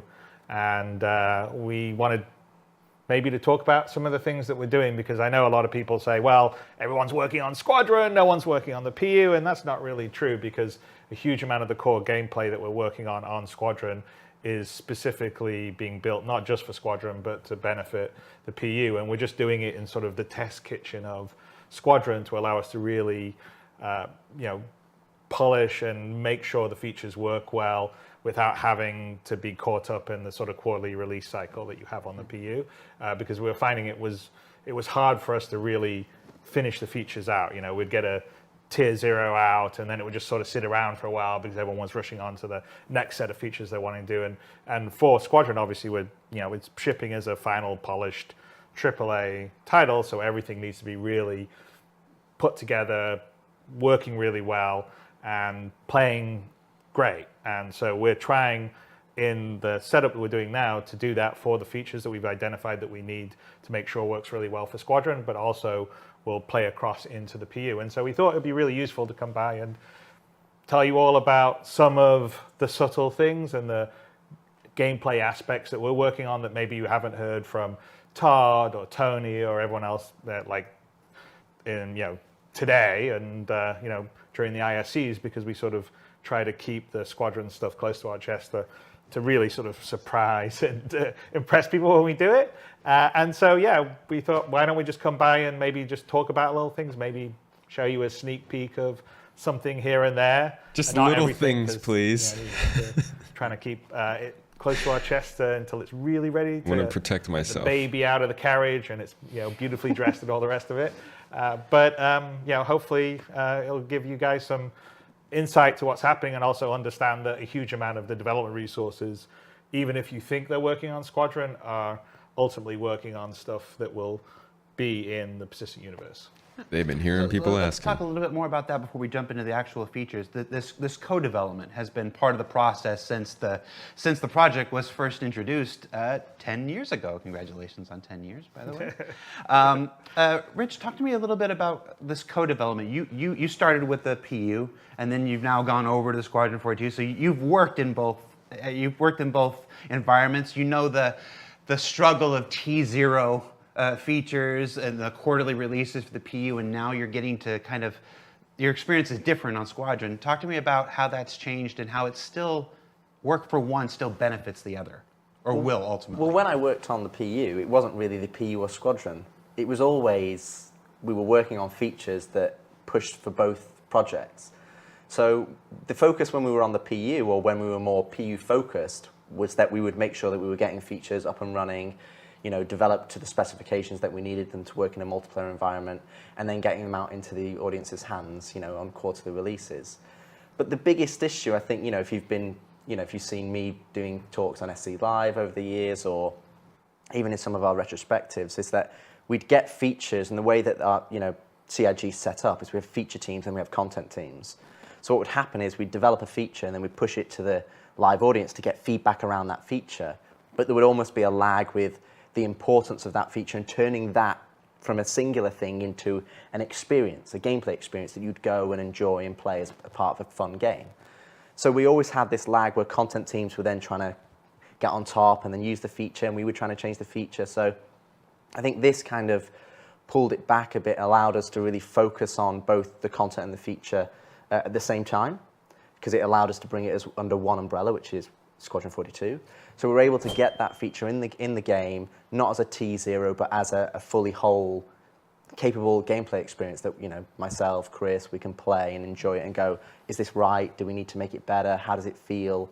And also prove that out with the content that we want. So once we've then developed that and honed it and, you know, almost cast it in that iron, in the crucible kind of thing, we can then move it into the PU, and ultimately, it's not that they're going to get features later, because they would have had them probably earlier, but just not ready. Or, you know, I can pick a few features right now where you think, well, there's not really a huge purpose for them. Mounted guns is a good example. It's not really a huge purpose for them in the PU right now, but we're making sure that any feature that we work on has that mounted purpose. guns. So when it does go into the PU, and, you know, into the game, people can use it and experience it how we wanted it to be designed and how we wanted it to be, you know, because we struggle a few times. Say, for example, actor status is a good example. We have this vision of how it sits across this broad spectrum of the game, but we're having to piecemeal it in. And that never really gives you the true intentions of where we want to go. And I think this allows us to do that in Squadron, really hone it down and then give it to the PU audience. And I think, you know, fundamentally it's better for the development of the features, and it's better for the gameplay experience that both players will experience in both products. Yeah, and I think that's a really good point. Is that it's before we were developing the sort of features in isolation, and then they sort of went in to try to get used in Squadron and try to get used in the PU, but they weren't really developed iteratively with content, and so that's the reason why we sort of pulled back some of the stuff and are working on Squadron, is because then we can iterate it with actual gameplay content, which is what Rich is talking about, to make sure it feels well and right with the time to bake it in without having to feel like, oh, okay, we've got a quarterly release out. And because, you know, there's a lot that goes on with the quarterly release in terms of it's not just that one feature. There's all these other things that go into it, and there's a whole process of publishing and splitting off the streams, and so there's a huge amount of effort and work every time you do one of these releases. It sort of eats into your development time in terms of doing the feature, and so pulling it out of that sort of loop and saying, okay, we're going to work with it in Squadron to really make it polished, so it's like not a T0 version. We've really got it down. It feels good. We like playing it. This is fun. This is challenging. It feels good. Is the benefit I think that's happening with us on Squadron. When we're seeing it on our side, I know it can be a bit frustrating for everyone on the other side, because we're sort of telling you, oh yes, it's going to be much better than you've got right now. But we are very aware of a lot of, say, usability issues, user experience issues that we are addressing right now in Squadron specifically for both Squadron and the PU that's going to, and we'll show you a couple of little things that will help with that today. But essentially, if you think of core gameplay in terms of, we have some core areas, what we call the sort of the actor system, which is Pappies, thank you for the prime. The players moving around on foot, interacting with things, the vehicle stuff, which like John Crew heads up, but the whole vehicle systems, and you've already seen some presentations today on things that are very specific to vehicles, like the sort of need for multiple speeds, and also the resource network, which is going to first roll out in vehicles, but it's going to be universal. All those are sort of core gameplay systems that we have. And so what's happening now is that we're taking some of these systems and really just making them work well for Squadron, and then bam, they're going to come across into the PU. Another good example, which hasn't been talked today very much by the vehicle side of the Need for Speed, but you probably saw, in the different modes, there needs to be more stuff on the hood, and we've got a whole redesign that's happening on the hood and the MFDs that's going to be very different than what you have now. First of all, it's using universal building blocks instead of what some of the legacy stuff has in Flash, but it's going to be much more minimalist depending on what your context is. It's going to be, depending on what equipment you have, you may be able to cast some of the stuff to your visor, maybe not. And we're building this system to work well in all the ships used in Squadron, and then it will get rolled out to the PU, which has obviously much wider range ships. But as we're designing it, we're building it with both Squadron and the PU in mind. And so there's a lot of things, people have talked about the star map forever, or, so that has definitely been a major, there's right now, I think, 3 engineers, what is going on? A couple of visualists on it that we're really sort of working to make, the new star map, which people haven't had. It's been in development yet. We're not quite ready to show you today, but that Don't is going bring to be it a much improved up. experience. But all of it, so navigation, traversal, Dog. combat, the whole feel of it, all things that we're really focusing on here to bring across into the PU after we've got it working really well in Squadron. And so I think ultimately it's going to be good for the PU, and a lot of things are going to sort of come together over the next couple of years, we're pretty excited. So we wanted to that wasn't the talk a little bit surprise. about it. I think there is 2 common themes that I think you'll see throughout the entirety of this talk as well. One is the fact that it's how we develop the features. That everybody looks at individual features, has got the microscope of that specific feature, but it's how they all interact together to create the game. So it's about bringing them all together to create that gameplay experience. And number 2 is that none of these are like, oh, we're going to get to this in however time, and we're going to work on it. That all of the stuff that we'll talk about today is stuff that we're actively working on, and not in the inception, but we have in our hands. We can play it, we can see it, we're feedbacking on it. So it's something that we're fairly advanced along, and so hopefully. No, I feel like they definitely showed us concept art for stuff. That said, some of the things that we're going to talk about, are and they? I think we're about ready to start getting into it here. Okay, maybe they're talking some about of the things after. will have aspects to show. Some of the things won't have aspects to show, like the star map, like Chris just said and whatnot. Some of the things will be presented in test maps because we don't want to give away any Squadron 42 specific locations and stuff like that. That said, I think we can maybe show some stuff in Asiato because people have we already that. showed one location. Yeah. So you guys ready to listen to preamble? Let's go. Let's start with Rich. You were the AFT guy. Now you're the whole Squadron game guy. But let's start with something that affects everybody. This is a first-person universe, after all. Let's talk about the FPS radar and the player interaction system stuff. What can you tell us about how this has evolved? Okay, how's player interaction getting better? We obviously, I think I've given a talk on FPS radar and scanning in the past, and I think the biggest thing that when we look at what Star Citizen is now, what's the first thing that you do, you're in your bed? How do you interact with the game? How do you interact with the environment that's around you? Doors, getting into your ship, how do you interact with kiosks? And a lot of the thing that we realized is that, and it's not something new, it's just something we've always wanted to get to, is how does the player interface with the game? How do they translate their controls and what they want them to do, ultimately in the universe that they're playing And how does that then translate in the computer game so that it does what you expect it to do? And I think one of the biggest things was the player interaction experience, where we kind of used this terminology to understand, like, that's like interact mode, personal inner thought, you know, the player interaction system, all of these umbrella systems that kind of sit underneath this main kind of like saga, shall we say. And I think that's one of the things that we really want to improve and make better, because I think it's lacking right now. If you go and walk around the universe, you know, generally having to go into interact mode, having to use the cursor, having to select things, you know, and we've spent a lot of time trying to make the world physical and feel right and immersed, that you're immersed in it. Well, you can interact with things, like the props are interactable. Exactly. You can do things, you can push things around, you can move them. I mean, the whole goal is to make it a sort of physically living universe. Exactly. That you can interact with to a level that in most FPS games you don't, right? Because most FPS games you run around, you shoot things, maybe you pick up a gun that gets dropped, but you generally, most everything's static. And so our goal definitely for the PU, it's one of the reasons why we're doing the persistent, you know, the whole idea of persistent streaming and later on the server meshing, is to have this fully persistent universe that, yeah, you can push the chairs around, or that cup I could take off your desk and take it to my spaceship instead of your spaceship, Jared.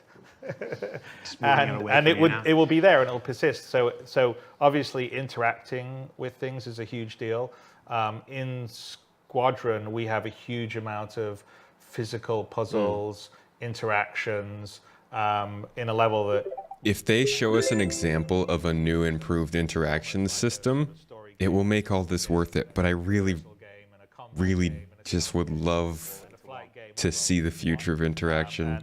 Just a snippet. That are easy to use, and you know, currently what we have, ideas were good, but it's pretty clunky. So we've been really focusing on it, because also we want you to be able, keyboard, mouse. What if you joystick? What if you have a gamepad? We need to make sure all that stuff works well. So we don't want to have 400 key presses you have to remember to do stuff, and we don't want it to take forever to interact and do stuff. And so we've really been thinking about it. Those are, by the way, have been large complaints on the PU, just getting in, new person getting into the game, like, how do I get out of bed? How do I do some basic stuff? How do I understand? You know, right now it's sort of trial by fire. I mean, I think, you know, there's a lot of people, it's almost like, you know, I don't know whether it's a From Software thing where it's like, oh, I managed to beat the challenge of Star Citizen and I actually got to my ship.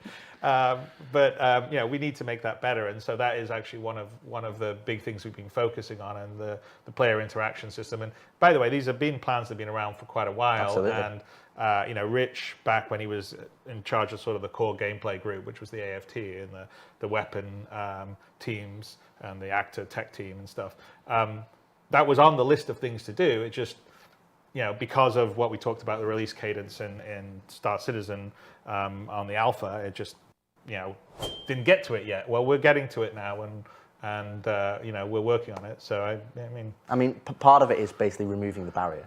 Yeah. So removing the clunkiness, as Chris said, to how you interact with with the environment. So what we've kind of gone to, we've gone to kind of this weighted system. So if you're walking over to a trolley, you know, you shouldn't have to like look exactly at the handle to be able to go, oh, I want to use the trolley.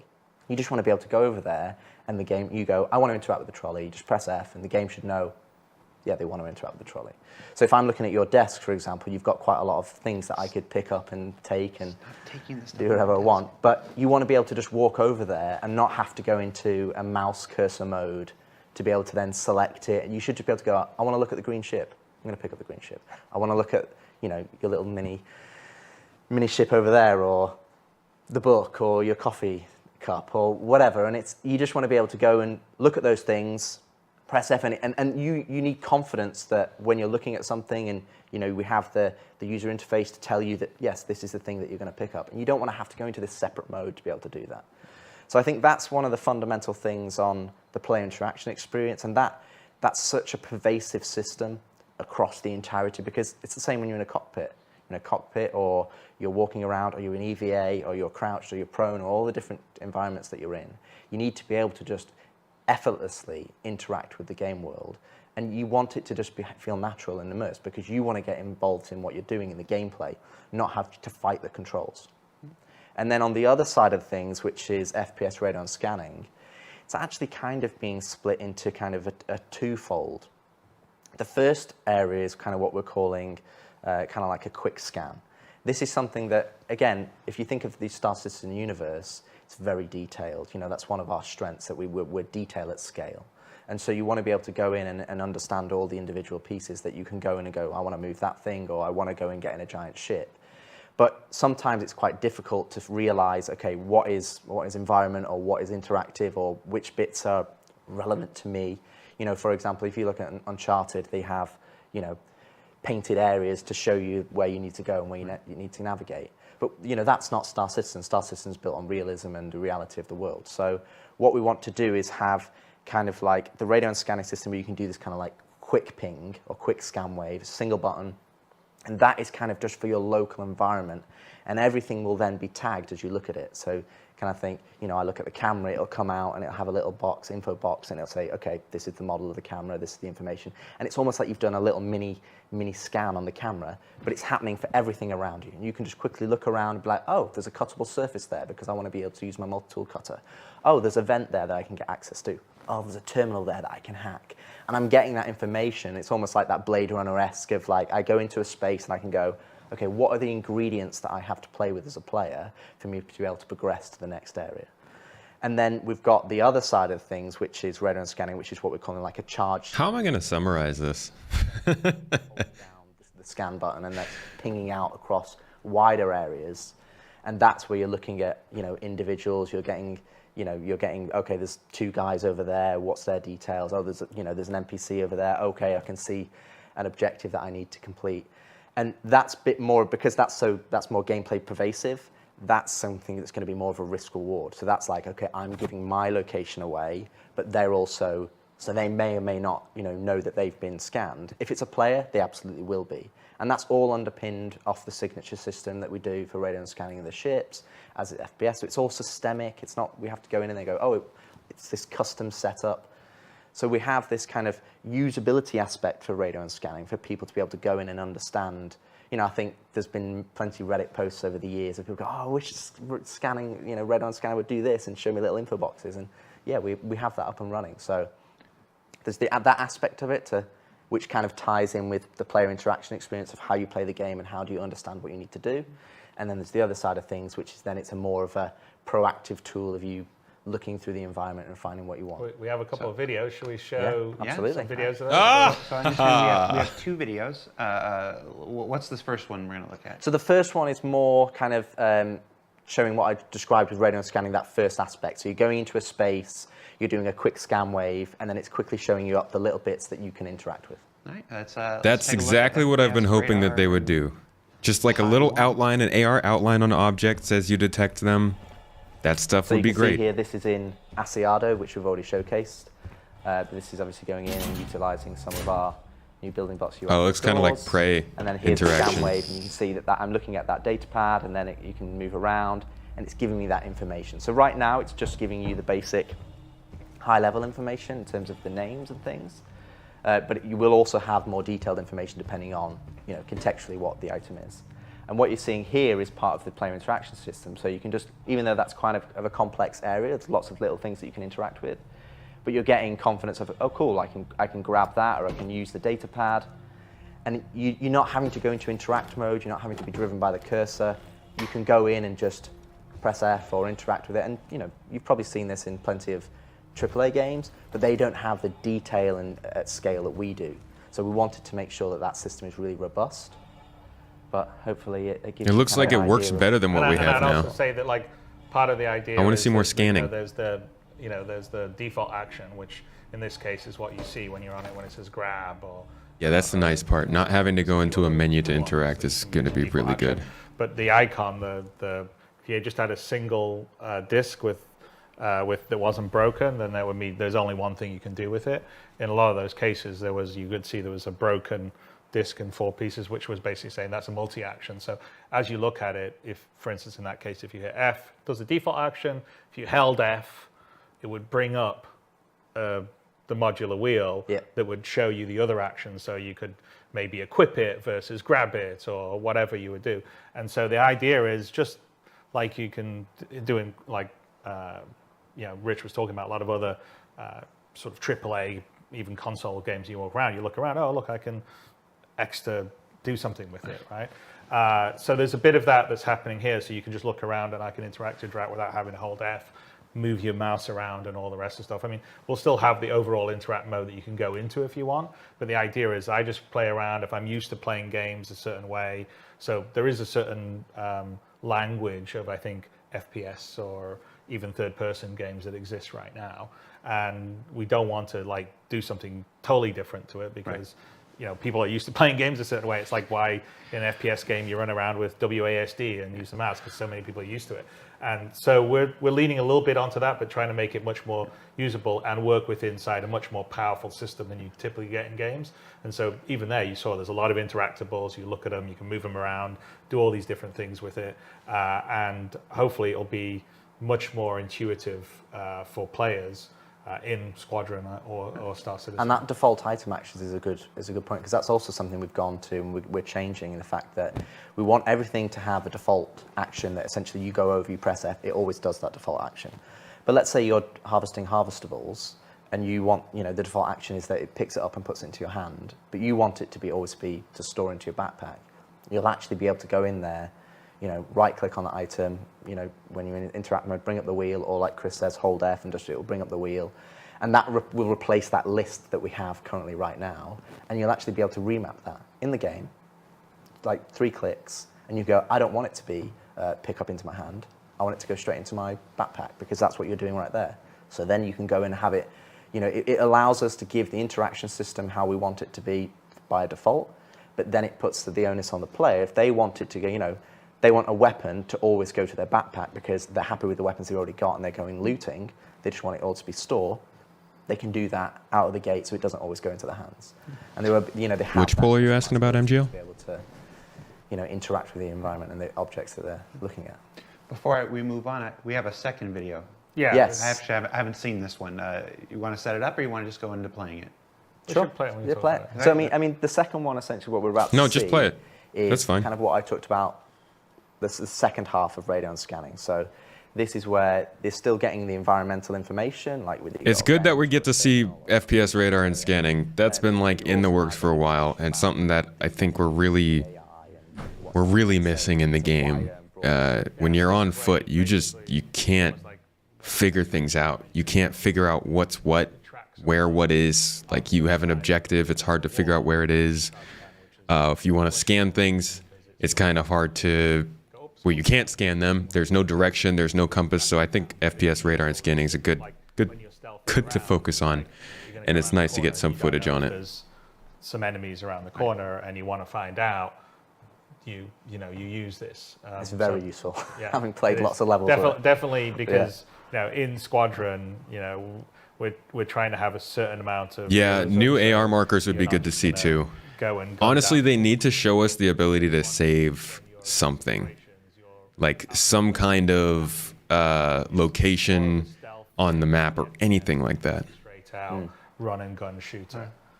Bring it to the point of realism, then bring it back to the point of fun, as you said. Well, you know, there's a lot of fun stuff in games. All right, so I want to see this clip. I haven't seen it yet. Let's roll FPS 2. So what you're seeing here is that he's going to do a scan wave in a moment.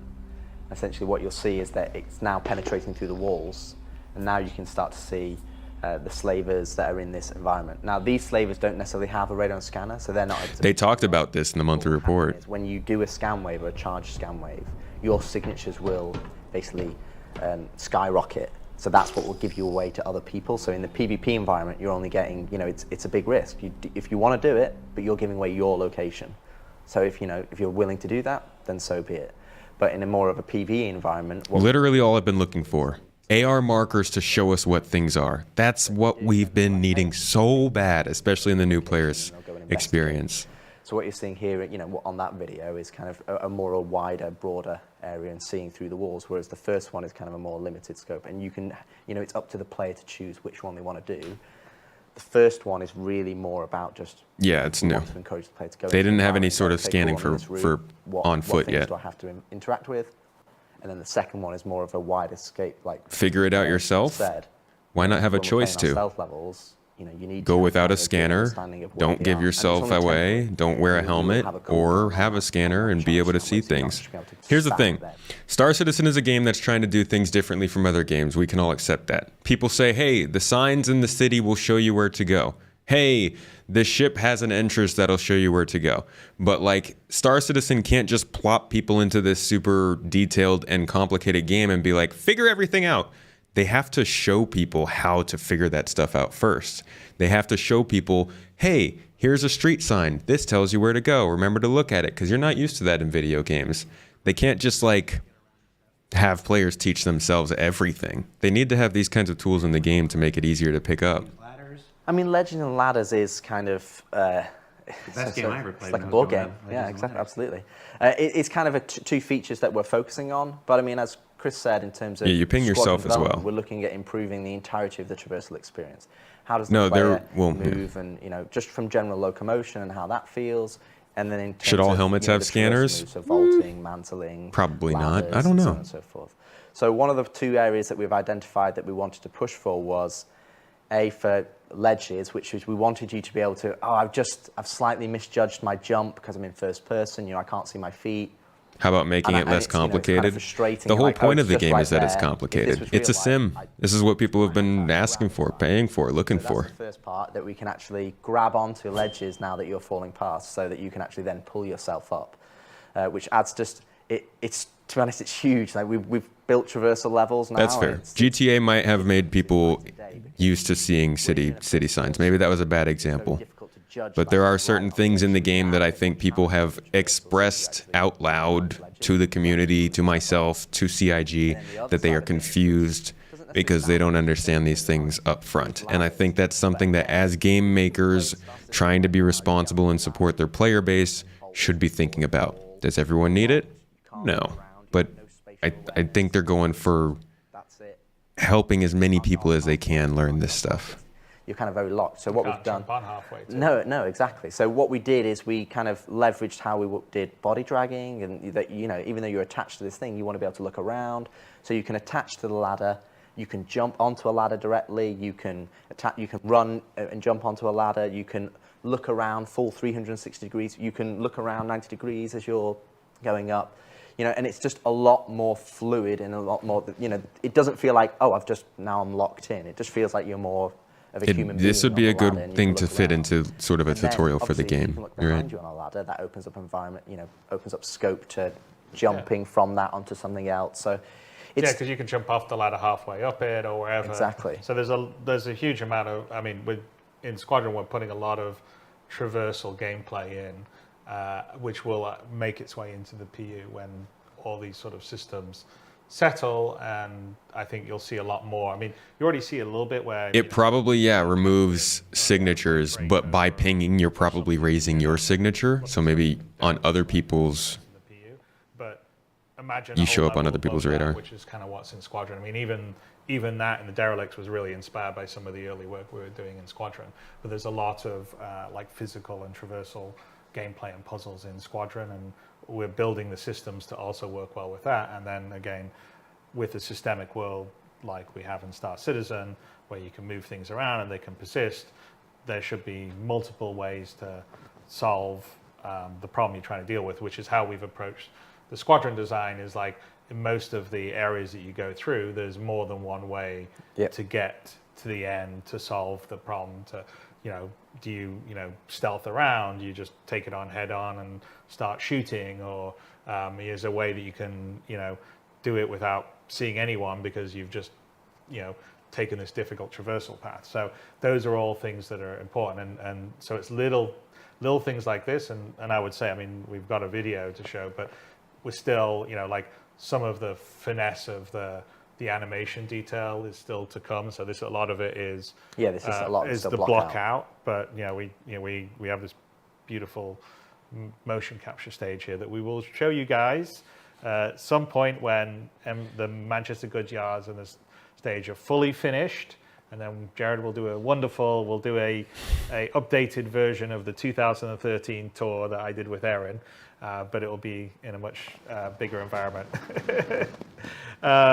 Anyway, But I would say definitely that, I mean, we could show it, but we got details to come, like, for instance, if you jump and you just make it, you're going to, catch your balance and do that sort of stuff. So that's not in here, but that's sort of the details, the finesse that we're adding to really have that sense of you in first person, feeling your body and your inertia when you're going up and down on it. I mean, if you cut out to the third person when you see some of the stuff, you sort of see some of it even in the block out animations, but there'll be much more in the final version. But we probably should run the video if we can. All right, ladders. So obviously this, as you can see, this is final art. Absolutely. So this is taken directly from Squadron 42. No, it's obviously a test map. But you can see here that super powered forearms. The level of inertia is still block out phase, but you can see that we're actually starting to get that you can grab on, you can go straight into a mantle or a vault, you can go straight into the pull-ups. And the thing is that what you're seeing here is, while this is just an test map, a lot of these are providing design ethos to then feed into the PU.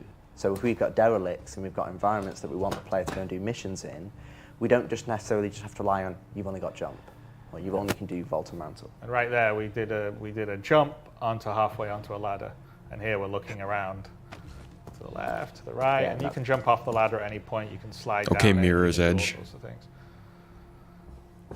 Wow. We got a bit of a sneak peek at the end. Yeah, so we're gonna find an elevator.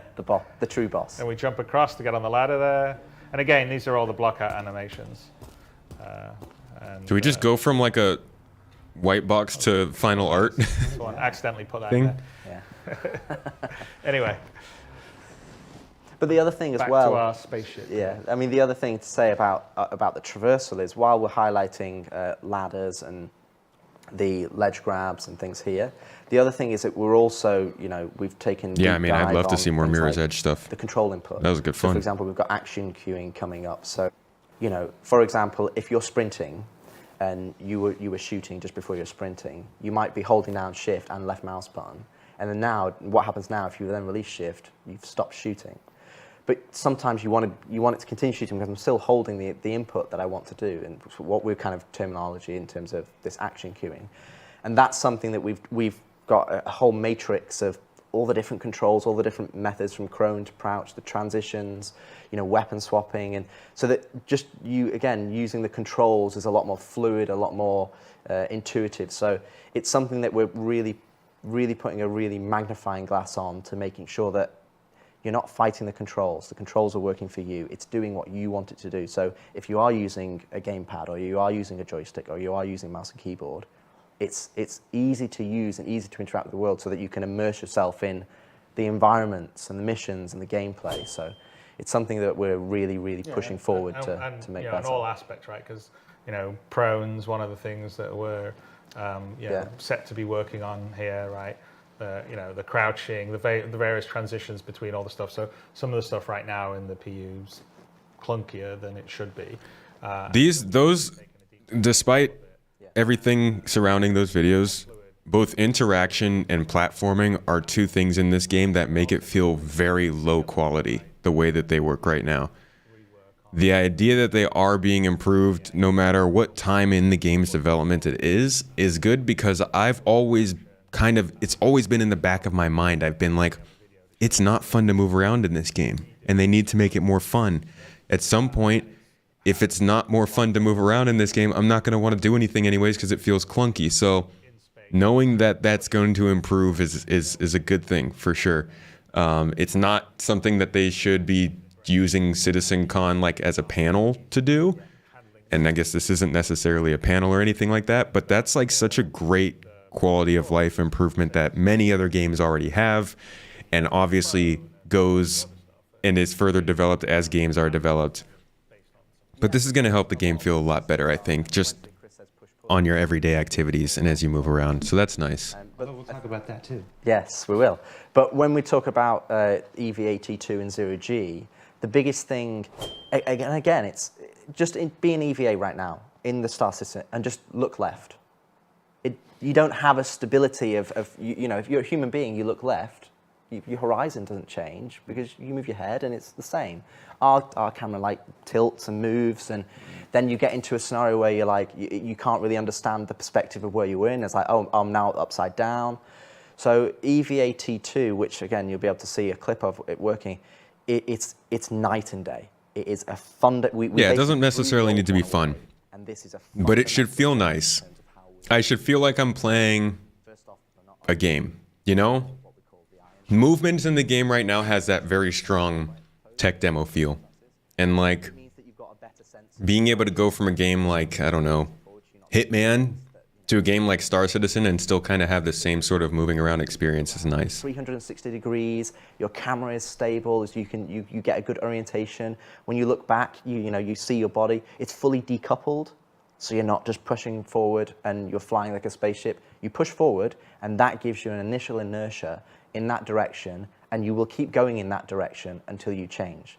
But then when you want to change, you just need to look at another direction and you push that way. And the way we've implemented it, it's almost like your suit's kind of similar to the IFCS on the ships, that it kind of like counters the forces and then allows you to go in that way. We actually originally tried it where you would drift and actually do the curve, but it just made traversing more intricate spaces, which is what we want to do. And eventually we want to be able to turn gravity off in ships, and that you can take those down. And it's definitely. I mean, that's part of the plan. I mean, we absolutely. Even in the resource network segment, that's one of the things. So all of those tight, intricate areas that we've built over the last 7, 8, 10 years now, I suppose. That you can go into those tight areas, you need it to be stable. You need it to be in a position where you can turn on a dime, that you can look upside down, that you get a good sense of what, your orientation. And I think that's something that we've really pushed ahead on EVA-T2. And to be honest, the engineering team have done a really fantastic job. I find it a lot of fun flying around in EVA. Yeah. And then I'd also say the other thing that we should point out in the longer term for the PU, not so much in Squadron because you're in a sort of pilot suit that has EVA as part of its setup, is not every spacesuit is EVA capable. So we're going to separate it where you have to have like basically an EVA pack, a rocket pack for you to sort of propel around. If you don't have one, then it's the physical push-pull. So you can move along surfaces, you can push off against them, you come close to something, you can grab it. If you're in close things and there's handholds, you can grab them and move them around. So we have this physicalized interaction that happens, and you don't actually need to have your EVA pack or jetpack. And then the EVA jetpack is if you go out in open space, that's how obviously you can stop or change your direction and do the rest.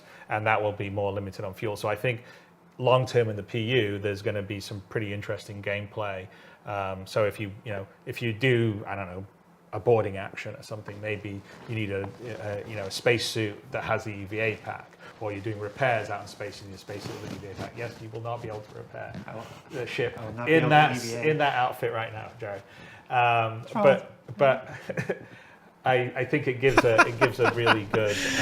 It's just Jared's like you, dude. More options, more context, because like longer term, what we want to do in the PU is what you wear is important, right? So right now, everybody just runs around in a big suit of armor, a big space. And we haven't really turned on some of the features we've actually put in there that says, for instance, you shouldn't be able to sit in a seat of a space fighter in heavy armor. You shouldn't be there with your gun on the back. You should have a flight suit on, or backpack sticking through the back of your chair. Wandering around in heavy armor because that's antisocial. Maybe they don't let you go in there. So we want people to have reasons to wear different things, have storage. That's the whole point of the physical inventory system. And as we're starting to roll out, more of it's coming in Squadron, and then in the PU, that's definitely coming online.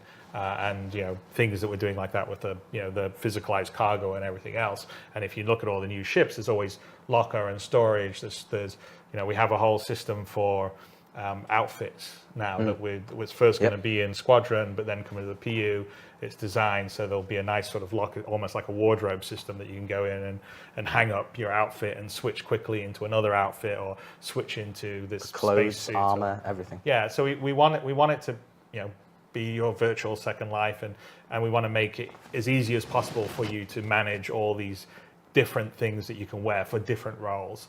And EVA is one of the minor parts of that, where, like I said, you either have an EVA suit with a pack or not, but you still will be able to move around. And we should probably run the video so we can. Good job bringing it back around to EVA at the end like that. Let's take a look at the EVA video. See what we're looking at. We haven't gotten to hear about this in a while. Says, in terms of, Oh, that already looks much better. EVA, this is what you're seeing here, is that you'll probably see some of it in the third person. The thrusters are not firing because it's decoupled. the old VFX, but it's also the old VFX code. So we haven't part of the proper. This is a current PU suit versus. Does it have gravity on what it? we'll have is a new one with a proper pack no. that has the thrusters in the right position, and when you go forward, the thrusters going from the back. So what you're actually seeing here is you've actually connected to this surface. So now it's almost like you're in a prone situation, but this is going to be what more our new prone will be. Again, you've got full 360 degrees. You can just move your mouse and you look all the way behind you or all the way in front. And right now we're moving along here, not because we're thrusting, because we're using our hands to move ourselves along, and we're looking around as we're doing that. If we went out to the third person here, you would sort of see us moving our hands around. I think we'll see it a little later on.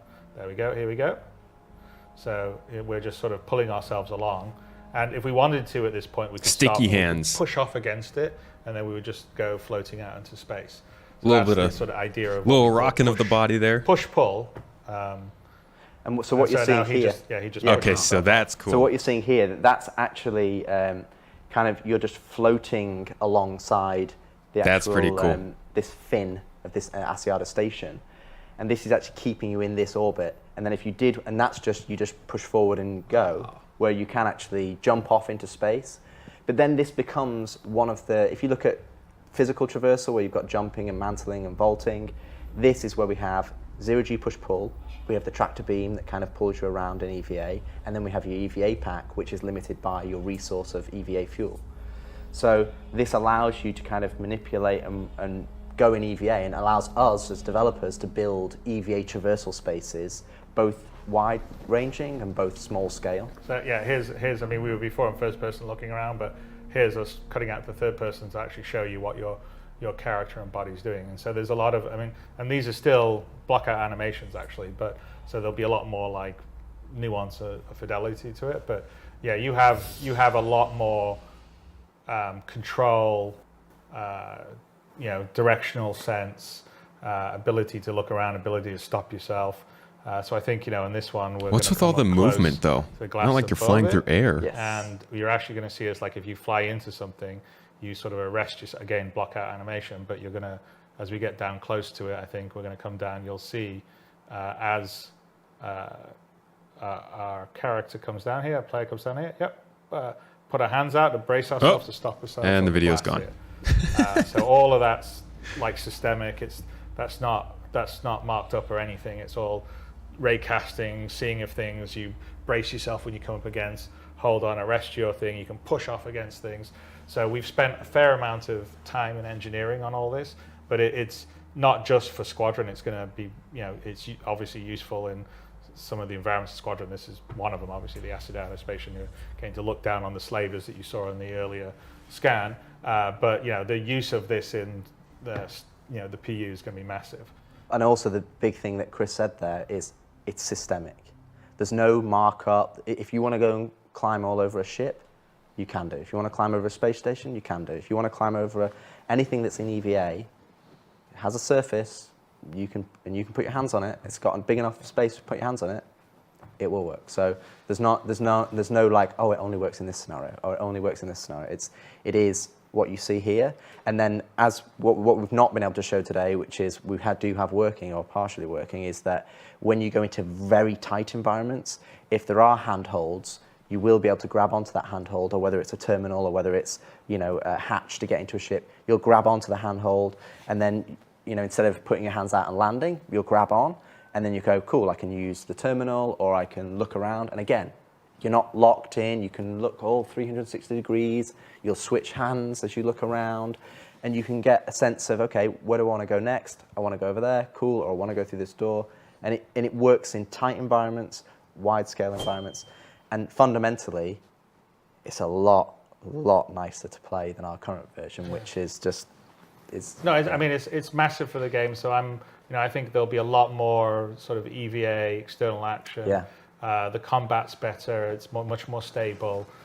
I think we'll see a lot of puzzles and traversal in the PU that can be built from that, because we don't really, we have a lot of stuff down on planets, but it would also be nice to have more like exploring more the sort of derelict asteroid bases kind of things, and EVA. Weird window guy who keeps on stopping at the top of the window and looking in but never coming inside. Making these kind of games, that's sort of a lot of classic sci-fi that you see. So Nice to see EVA-T2.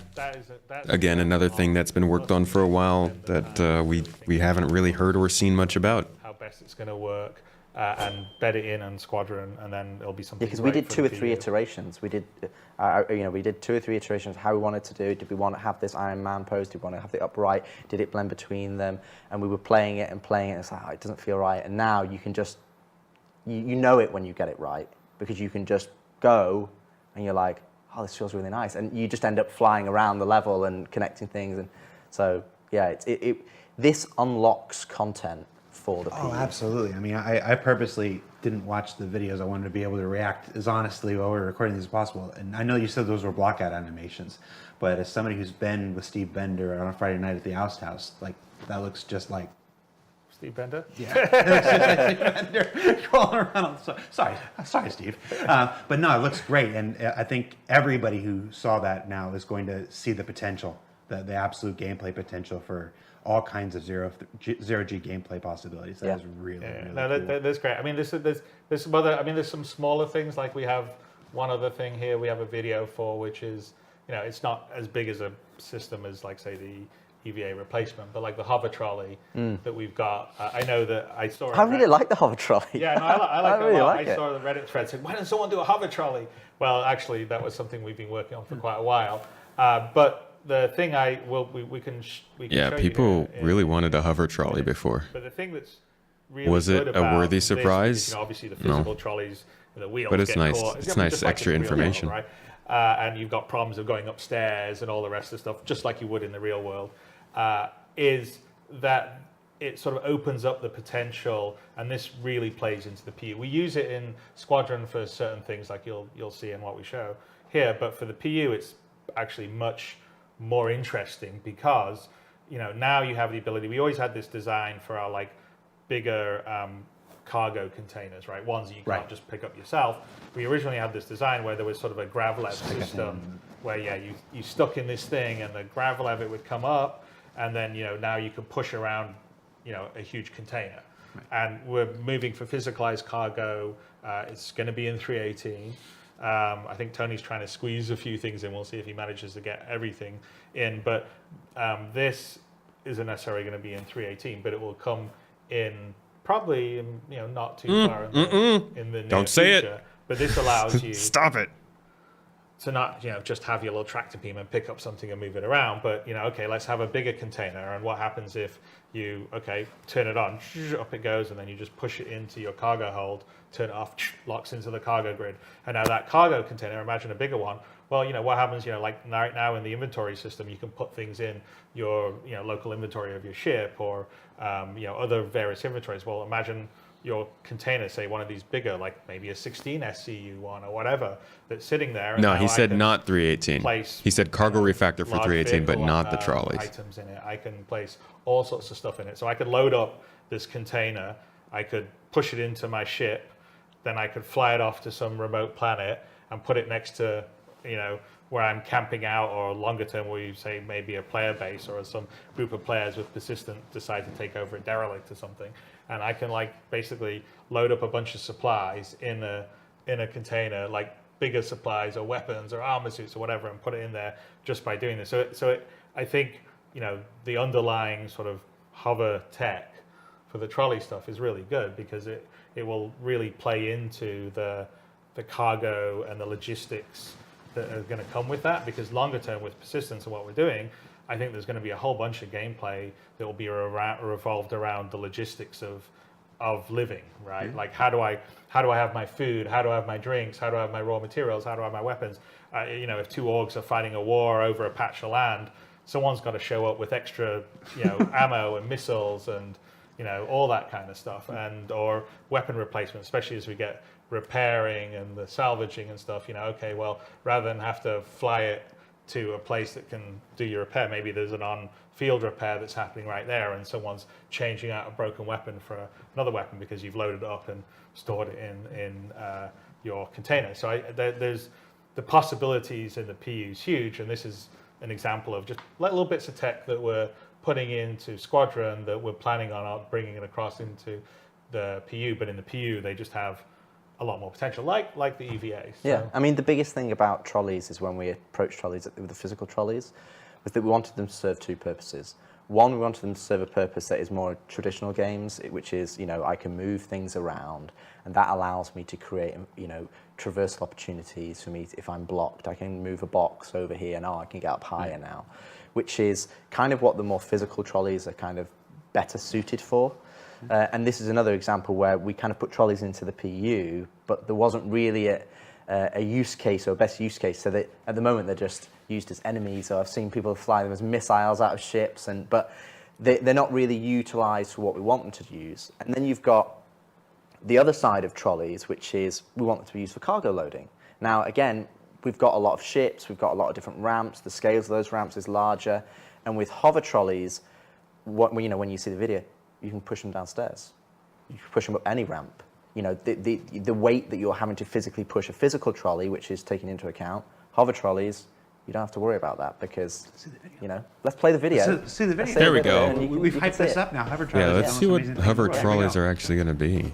So you can see here, this is actually a slaver pod. So it closes down, it's on the floor. We're going to activate it. Levitates up now, grav levs on. You get hold of it, bam. And by the way, the new interaction system's not working in this demo here. This is a separate build. But we're, you know, as you can see, it's getting pushed over bulkheads. But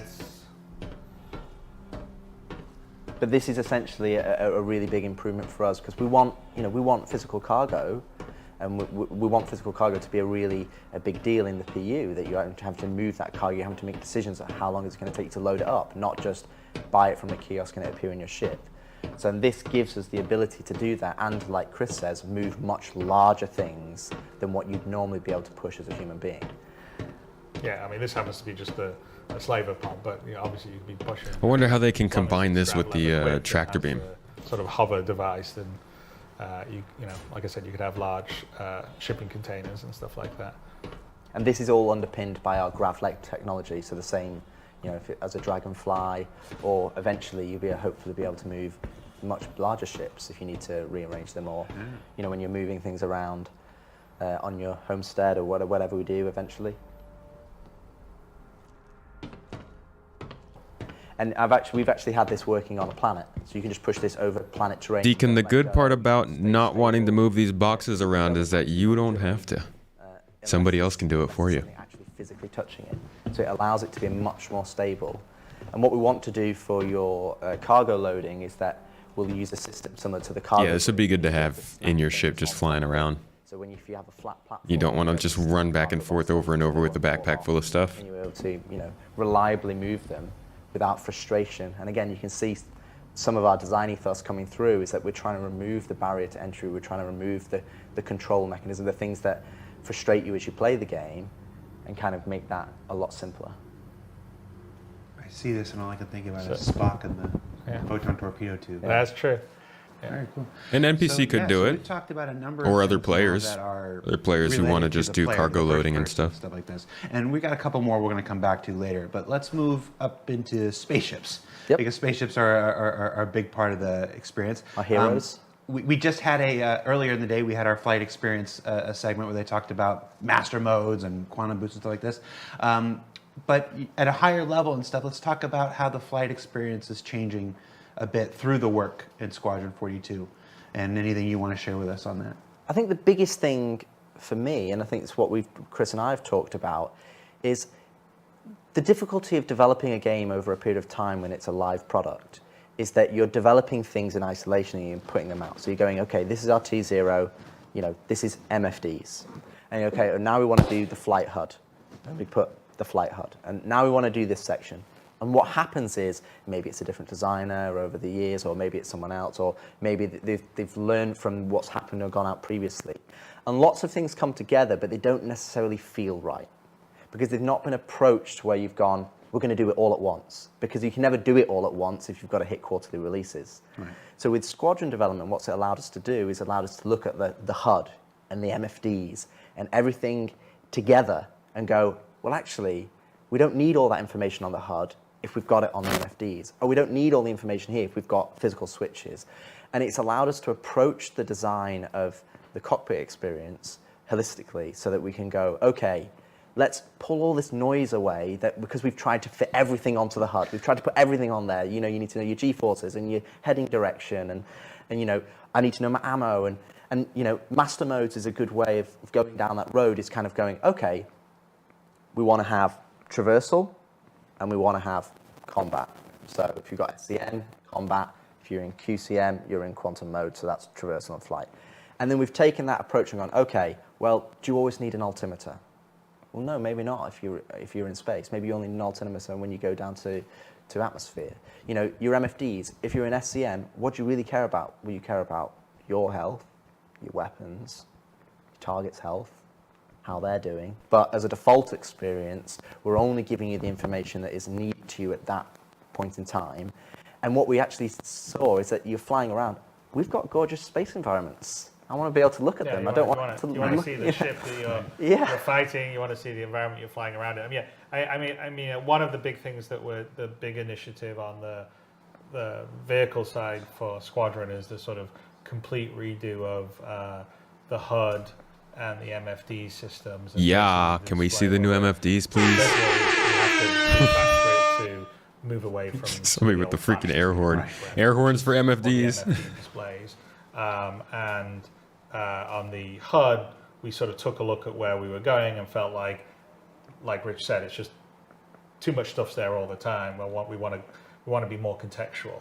So, yeah, and we're doing this in a overall holistic way that would be probably almost impossible if we were trying to fit it into quarterly releases in the PU. So, you know, most of the vehicle team is working on this as a sort of group. You know, in the need for multiple speeds that woke me up, man. Earlier, you sort of saw some aspects of it, which is the different modes you can be in depending on what you're trying to do. But you know, a lot of that's also reflected on the HUD and the information of what you're targeting and whether you can, you know, whether you want to be able to cast up, say, your target status or your ship status to your visor. Now, that won't be the case for everything. Every suit, like for instance, if you have a more combat-oriented ship or suit that you would wear, like I don't know, a Gladius or a Hornet, and you've got the appropriate equipment, then you should be able to cast. If you're just flying an old rust bucket like an Aurora. Well, what was the Drake ship we saw the other day? Will, thank you for the sub. When we were looking at it, saying all the HUD was on there, we were like, well, it's kind of the equivalent of a lorry. Oh yeah, you know, it's a Caterpillar. Yeah. So you wouldn't have the Caterpillar. You know, you wouldn't cast it up to your visor like you would as a fighter pilot. It would be sitting down on the MFDs. But in the cases that you have the ability to cast it and do stuff, in all the ships are also building in the ability, like there's not just a game config screen in your ship. You go in, you have your like settings screen, and the settings will be remembered on a per ship basis. And you can set up one, okay, I want this display to be this, or this display this, I want this to cast here. And so it's all been built about building blocks and being in a very sort of top-down, one system, clean approach. So we're pretty excited about that. We're not ready to show it yet because we're still in the sort of early days. It's a little further before it's all fully polished or ready to show. But it's going to be, I think, a pretty sea change in terms of how it feels as you're flying around. Besides the different modes of combat and traversal and all the rest of the stuff, it's how you get the information and how it's relayed to you is going to be much more contextual, much better. And it's huge in combat. It's going to be big, yeah. It would have been really nice to see something of the new quantum travel stuff they've been talking about on monthly reports. Yogi and the guys and Dave talked about in their talk. But you don't want to have a little clutter on there, and you want to have that spatial awareness of, okay, who's my target? And the other aspect is that on that level of, again, a holistic approach is your player information is only on there if it's relevant, and also the targeting we've talked about redoing in terms of right now, if you go into the PU or when you play Squadron level, with 100 players in you just get 100-player billions of markers, and it's like it's just massive information overload. And some players. It was definitely a problem in Squadron. Yeah, we have absolutely. quite a few areas of the game where there's massive amounts of ships. Yeah, and some players can deal with it, but it's just so much information. It's just it's unnecessary. So what we've done is that we want to strip back the targeting so that, again, you're only targeting the things that are important to you. So, we're relying less on all these markers. And we They did see quantum boost, yeah. on your radar in the cockpit. Would have been nice to see like an overall idea of quantum travel. That's been getting reworked. It was nice to see quantum boost though and get an idea of what that is. Sure that you've got the information that you need, but also we want to basically make sure that you're using the tools that we provide. Because what's happening right now is that everybody's just reliant on the HUD, because the HUD has everything on there. But you've got MFDs, you've got a cockpit radar. They're there for a reason. So what's happened over the years is that we've redone them at separate times, and the MFDs are still in Flash, and they've done the building blocks. So we've kind of got into this cycle of trying to, oh no, this is it, this is where the player should be. And what we want to do is we go back to kind of what Chris's original vision in terms of, well, there's an in-cockpit radar. You should use that. There's in-cockpit MFDs. You should use those. Okay, now I'm in this specific combat mode. Okay, they're cast, so I can see that information.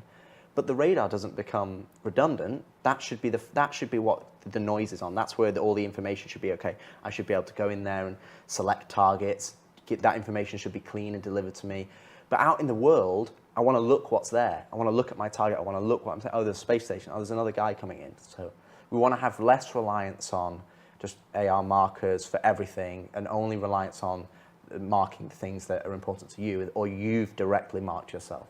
Yeah. And I think when you fight combat experiences where you're fighting 15, 20 ships, it's just a lot more fun because you're not having to deal with all the extra noise. You can just focus on being the best pilot you can be. I think it's really important. And I would say that definitely, we're putting a bunch of work into the radar, which is really radar/star map. So like what you've never had in the PU. The original design was that that radar that you would see would also scale up, or you would scale out basically, to be a nav map, your star map, right? Your nav map.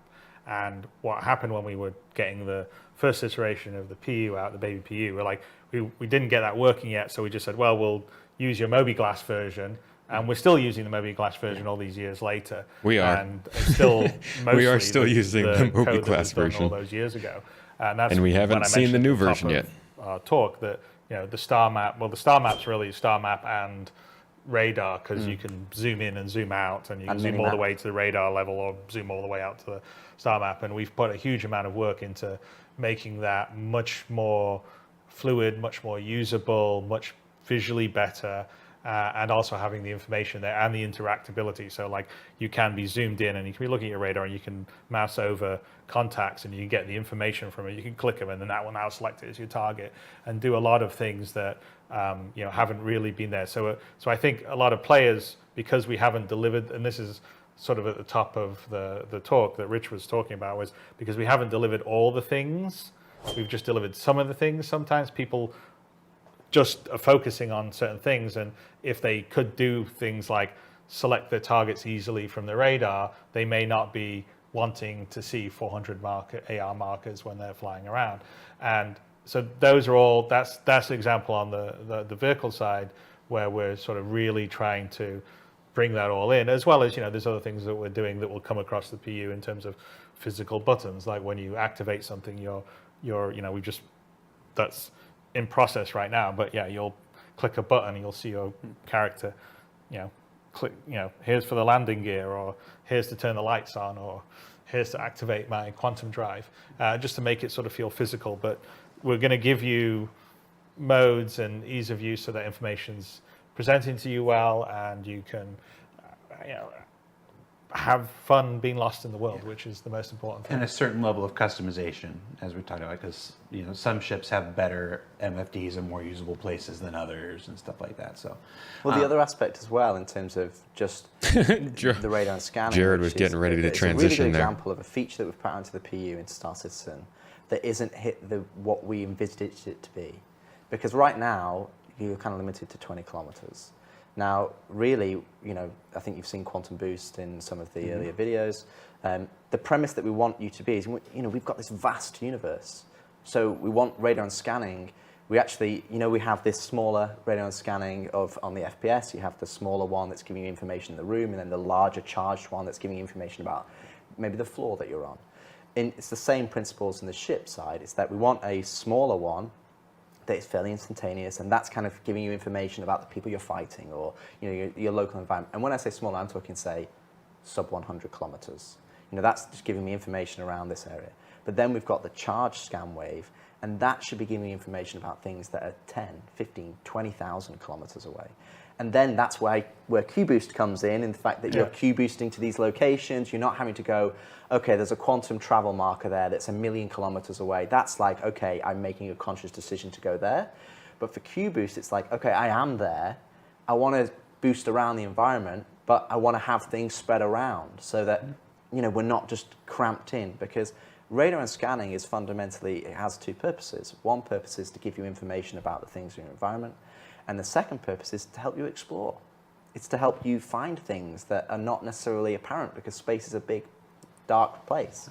So we need that. We want to be able to take advantage of that. So when you have this ability to detect things that are much further away, all of a sudden you start to feel like you are that pilot. You got to fly to them to investigate them. I think that's a good example of something on Squadron that we were also looking at, like, how do we solve the problem of you're patrolling an area, right? And it's not very much fun if you patrol an area and then it's like, space is big. I go to this area and then I look around and my radar covers 10 kilometers in front of me, and that's it. That doesn't feel like I was patrolling, a large area of space. And so we sort of were thinking about, well, how, really, if we think about it, there's like short range, which is, what you would call the standard control mode, like slower exploration. I come up to a derelict, or there's a cluster of asteroids that I'm going to fly around to see what's happening.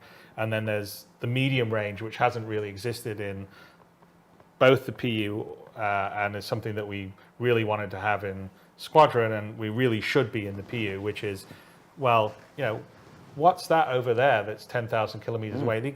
The equivalent of being on a planet and going, there's a mountain over there, I can see it. I don't know what's on it, but I'm going to drive over there or walk over to that mountain.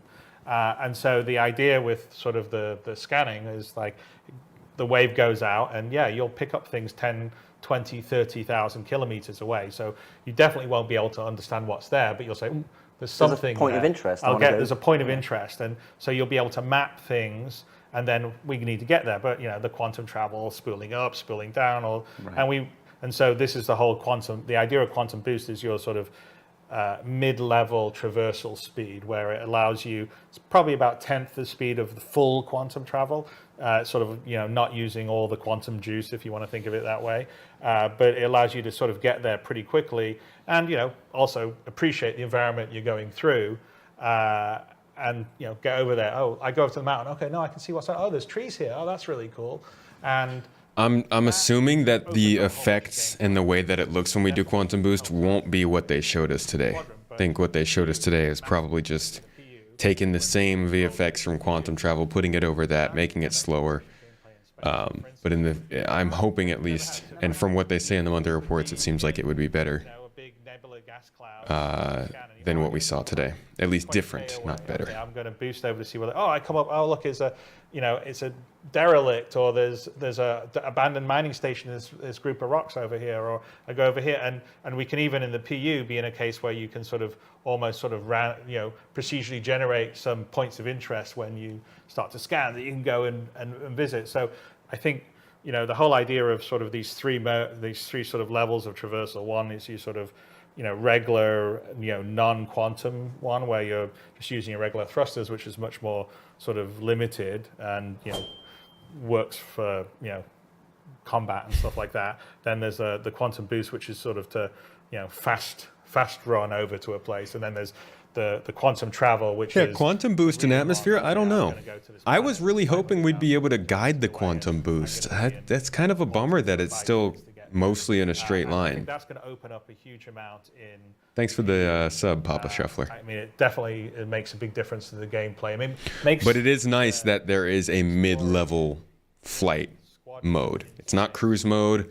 It is quantum boost, and I'm glad to know because what this is telling me is that they want to build sort of local space areas. You fly into a nebula, and then you've got things off dozens of kilometers, dozens of thousands of kilometers in different places of this nebula that you can then go and explore without having to have like a full-on quantum beacon or something like that. I want to investigate it. So the whole sort of exploration, investigative gameplay that can happen in space now because of these different modes of travel and the scanning is going to be a huge deal.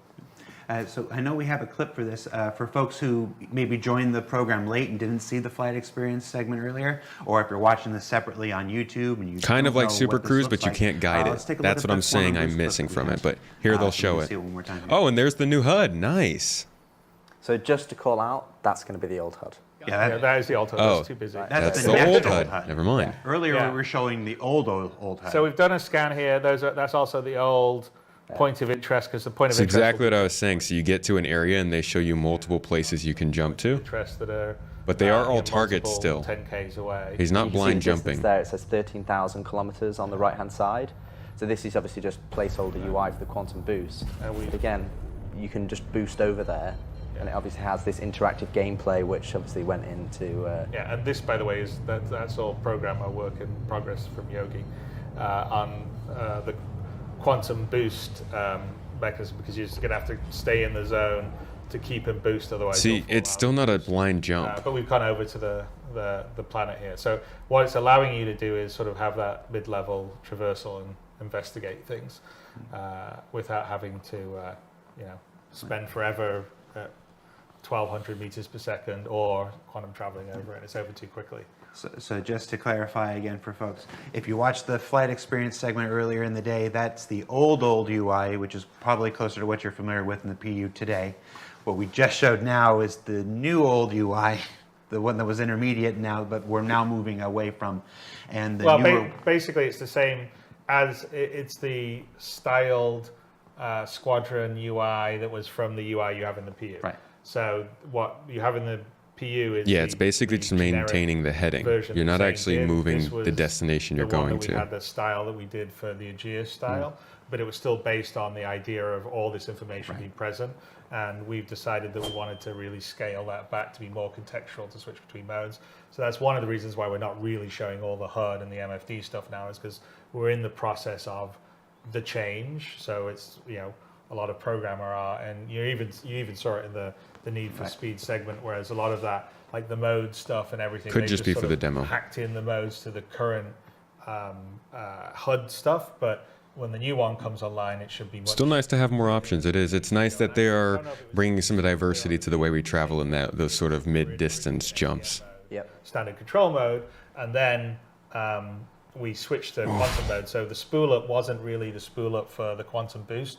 The spool up was there's a spool up as you go into quantum mode. Your shield's powered down, so you there is some risk when you're in the fast traversal mode, and the quantum drive powers up. But once it's spooled up and you look at a place, you That's can fair, Oliver. boost towards it. And it's just you press shift and it's instant. Yeah, and so for people that want to go, oh, what's that over there? People have been wanting to. I just want to like free quantum, right? There's people who want to do that for quite a while. It's like getting on your horse. Quantum boost is. Second start of the right and straight on till morning. So we've been talking about these flight experiences. Oh, that was that looked like Squadron 42 area. The UI stuff, the contextual changes and everything. We'll obviously show those as we get closer to being ready to show those. We talked a little bit about the star map.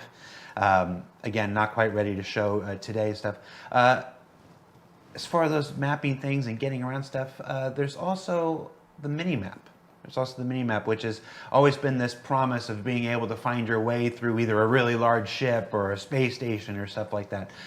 What can you tell us about the work on the mini map? So radar, as we call it, is essentially, it encapsulates the star map, it encapsulates what's in your cockpit, and it also encapsulates when you're in FPS, you have an FPS radar and scanner. And the mini-map is essentially a way for you to be able to, and you can access it both from your Mobi or it'll be on your HUD, a way for you to get the spatial awareness in, when you're in a 3D environment in FPS. So I think what we have in terms of the mini-map, it gives you that 3D isometric view that you can move around, and all the information in there is underpinned by the FPS radar and scanner. So the information that you're scanning in the environment is the information that you'll see on the minimap. So if you go into, say, a known location, so let's say you go to Microtech, that landing zone essentially. They said 2 or 3 videos for the feature they were talking about at that time. So you'll be able to then load up the minimap and go, okay, how do I get out of it? I mean, I've seen so many different new players play Star Citizen, they're like, where do I go? So it'd be nice for us to be able to go, here's the spaceport. Let's keep things civil in chat, guys. Here's where you go and buy weapons. And you can just go, cool, I open up my map, and it's like, oh, that's where I am. Oh, that's where I can go.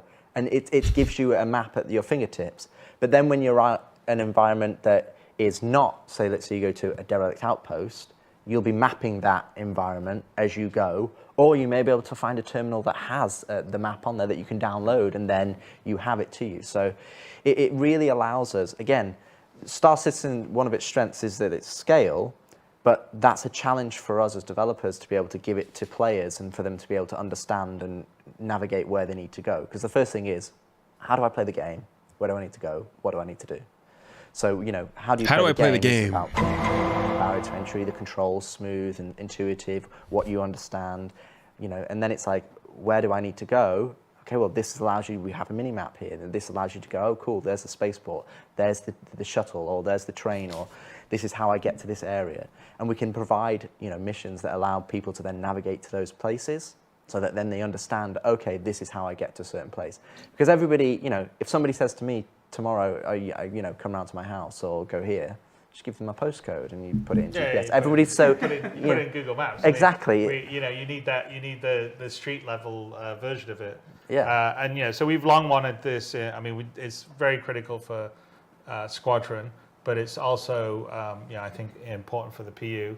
And the concept is that some of the maps are sort of readily available. You just walk into a city, and the terminal auto connects to your Mobi or whatever, and you get the map downloaded. And some of them you may have to explore something, and then as you explore it, you map it, just like a sort of more traditional mapping technique. And there'll be some cases like we have some stuff in Squadron which I think would play perfectly well in PU, where like you don't have the map initially, but if you hack in or you can download it into a system, like Asiado is an example of, we've been showing it because we showed it a while back as a location. It's just one of the very, it's a minor location in terms of Squadron, but since we showed it, we thought, okay, that's a good. It's just a good backdrop. It's a good backdrop rather than just grey boxes.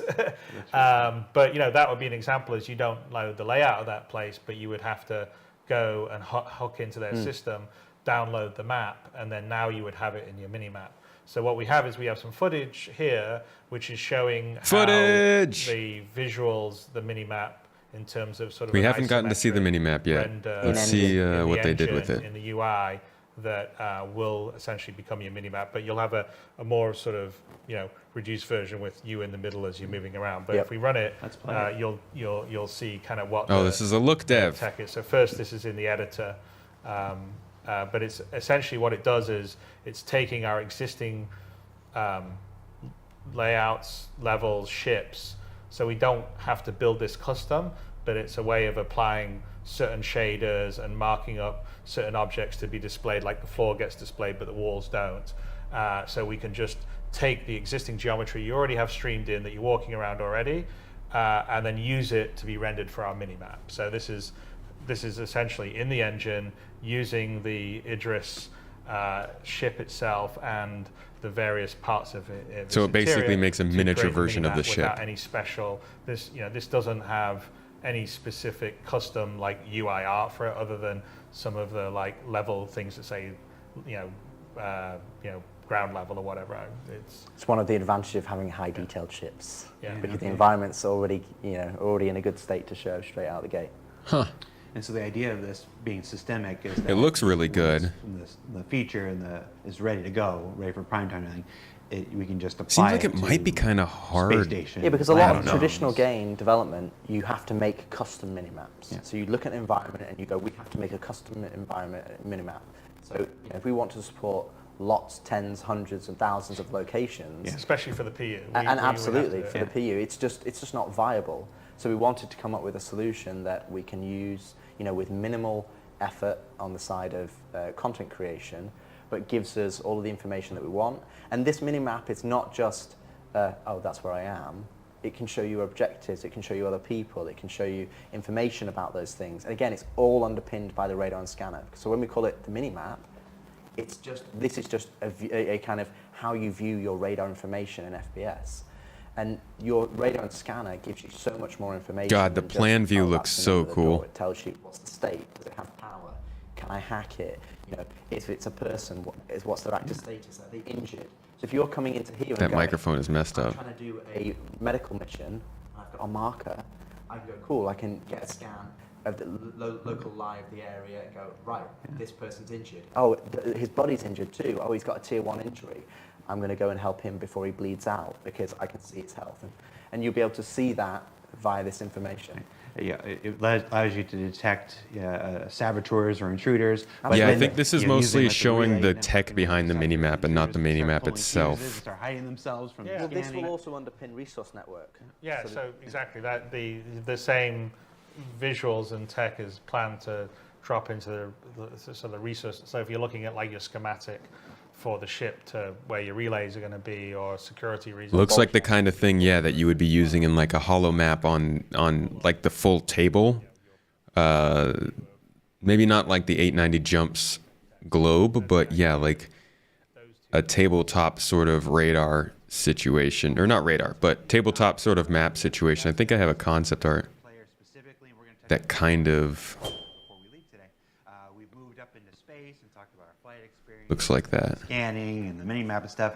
Something kind of like this. Now, but as a map, it's like on a table like ourselves this. and our ships. Let's talk about our enemies, our opponents, the entities we're going to encounter, and talk about some of the AI improvements that have been coming because of work on Squadron. What can you tell us? So the AI systems that we have, we basically threw them away. So we found out we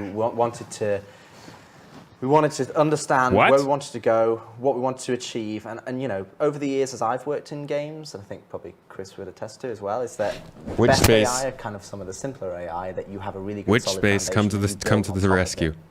And I think Throw our the AI AI over away. the period of time that has been there, I think it's kind of had lots of different iterations, and it kind of lost its way a little bit. Kythera, and then yeah, it's kind of lost. So what we've done, and well, when we say they've also no one's the AI that's in the PU has never really had tuning time. No, exactly, the focus. And it was a basic implementation at the beginning, and then it's been rolled out, and there's so many other things going on that they really haven't had time to focus on it because you're playing, and with the servers running at 6 frames a second, there's a whole bunch of problems that come with this that doesn't help the AI out at all.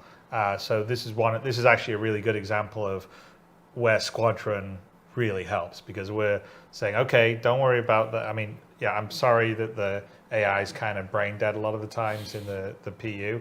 It's a combination of it's older logic and behaviors haven't been well developed, but also it's because of poor performance of the servers, and what's going to happen with server meshing is going to make a big difference for that. And there's other things that are happening in the background that will also make it better.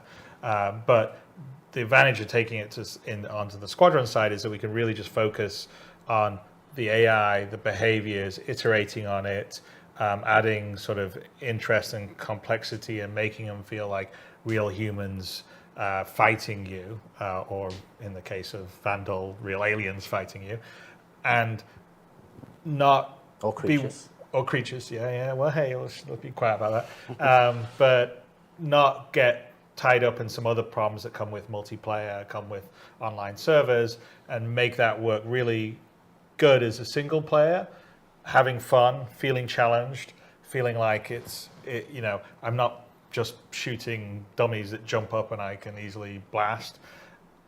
And when that all works, then comes across into the PU, especially when some of the later stuff's going to trigger in the PU, I think it'll be a whole different experience. And I won't argue it's been like a long, hard slog on the AI side. It's partly because we wanted to become really systemic, and we have a massive, especially in the PU, a massive world that can have all these different situations. So it's not, like if you're doing a standard FPS game, a Call of Duty, like the narrative parts of it, you know exactly where everyone's going to be, and you can sort of script actions for the AI to make them seem intelligent, but really they're kind of following scripts. Whereas with us, all the different planets, all the different, can you be, locations on the planets or up in a spaceship, or all these different situations the AI could be in, there's no way you could script it all. So you need to make it systemic. It needs to understand the environment. It needs to have perception of what's happening around it, and be able to communicate with the other AI it's fighting alongside to seem like they're working as a team. And so that takes time to work. The AI team is been working on it for a long time, led by Francesco Riccucci. He's been doing a great job.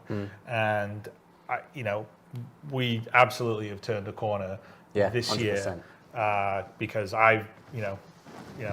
both me and Rich actually, we were playing it when some of the blast systems came in, and it was challenging to say the least. Yes. And challenging in a good way, in like the fact that we were like, okay, we want to clear everyone out. Like we were running Asiato as a test level. Okay, let's see if we can just run and gun and take all the slavers out. No. And Rich is a much better FPS player than me. I think I'm kind of okay, but Rich is much better. But no, we weren't all managed to get it. But I was like, I'm going home. I downloaded the build and home. I'm like, damn it, I'm going to finish this level. I'm like, I almost managed to do it. Posture check. Thank you. It was like Elden Ring from Software. Like, I want to do it one more time. And it wasn't just that you were getting like a headshot or anything, where it was like, okay, the AI is just supernatural and they can instantly shoot you. It was like they were moving around, they were anticipating where you were doing, they're trying to flank your areas, and they were behaving intelligently. And those are all behaviors and systems that we've been working on in terms of like realistic perception. Like they can hear a sound around a corner, but if you were 3-4 doors away or whatever, maybe they wouldn't hear you if you dropped something. And see where you were and see you in the peripheral vision, or they'd have different ways of searching for you or fighting you, whether they're more aggressive and they're pushing up towards you, or they're defensive and they're staying behind cover, or they're trying to flank you. Here's what I'm going to do, because I need to start getting ready for this after show. I'm actually going to keep this in the corner here and get the game started in the background. So that is going to be stuff that will ultimately be coming to the PU, and it'll be really cool.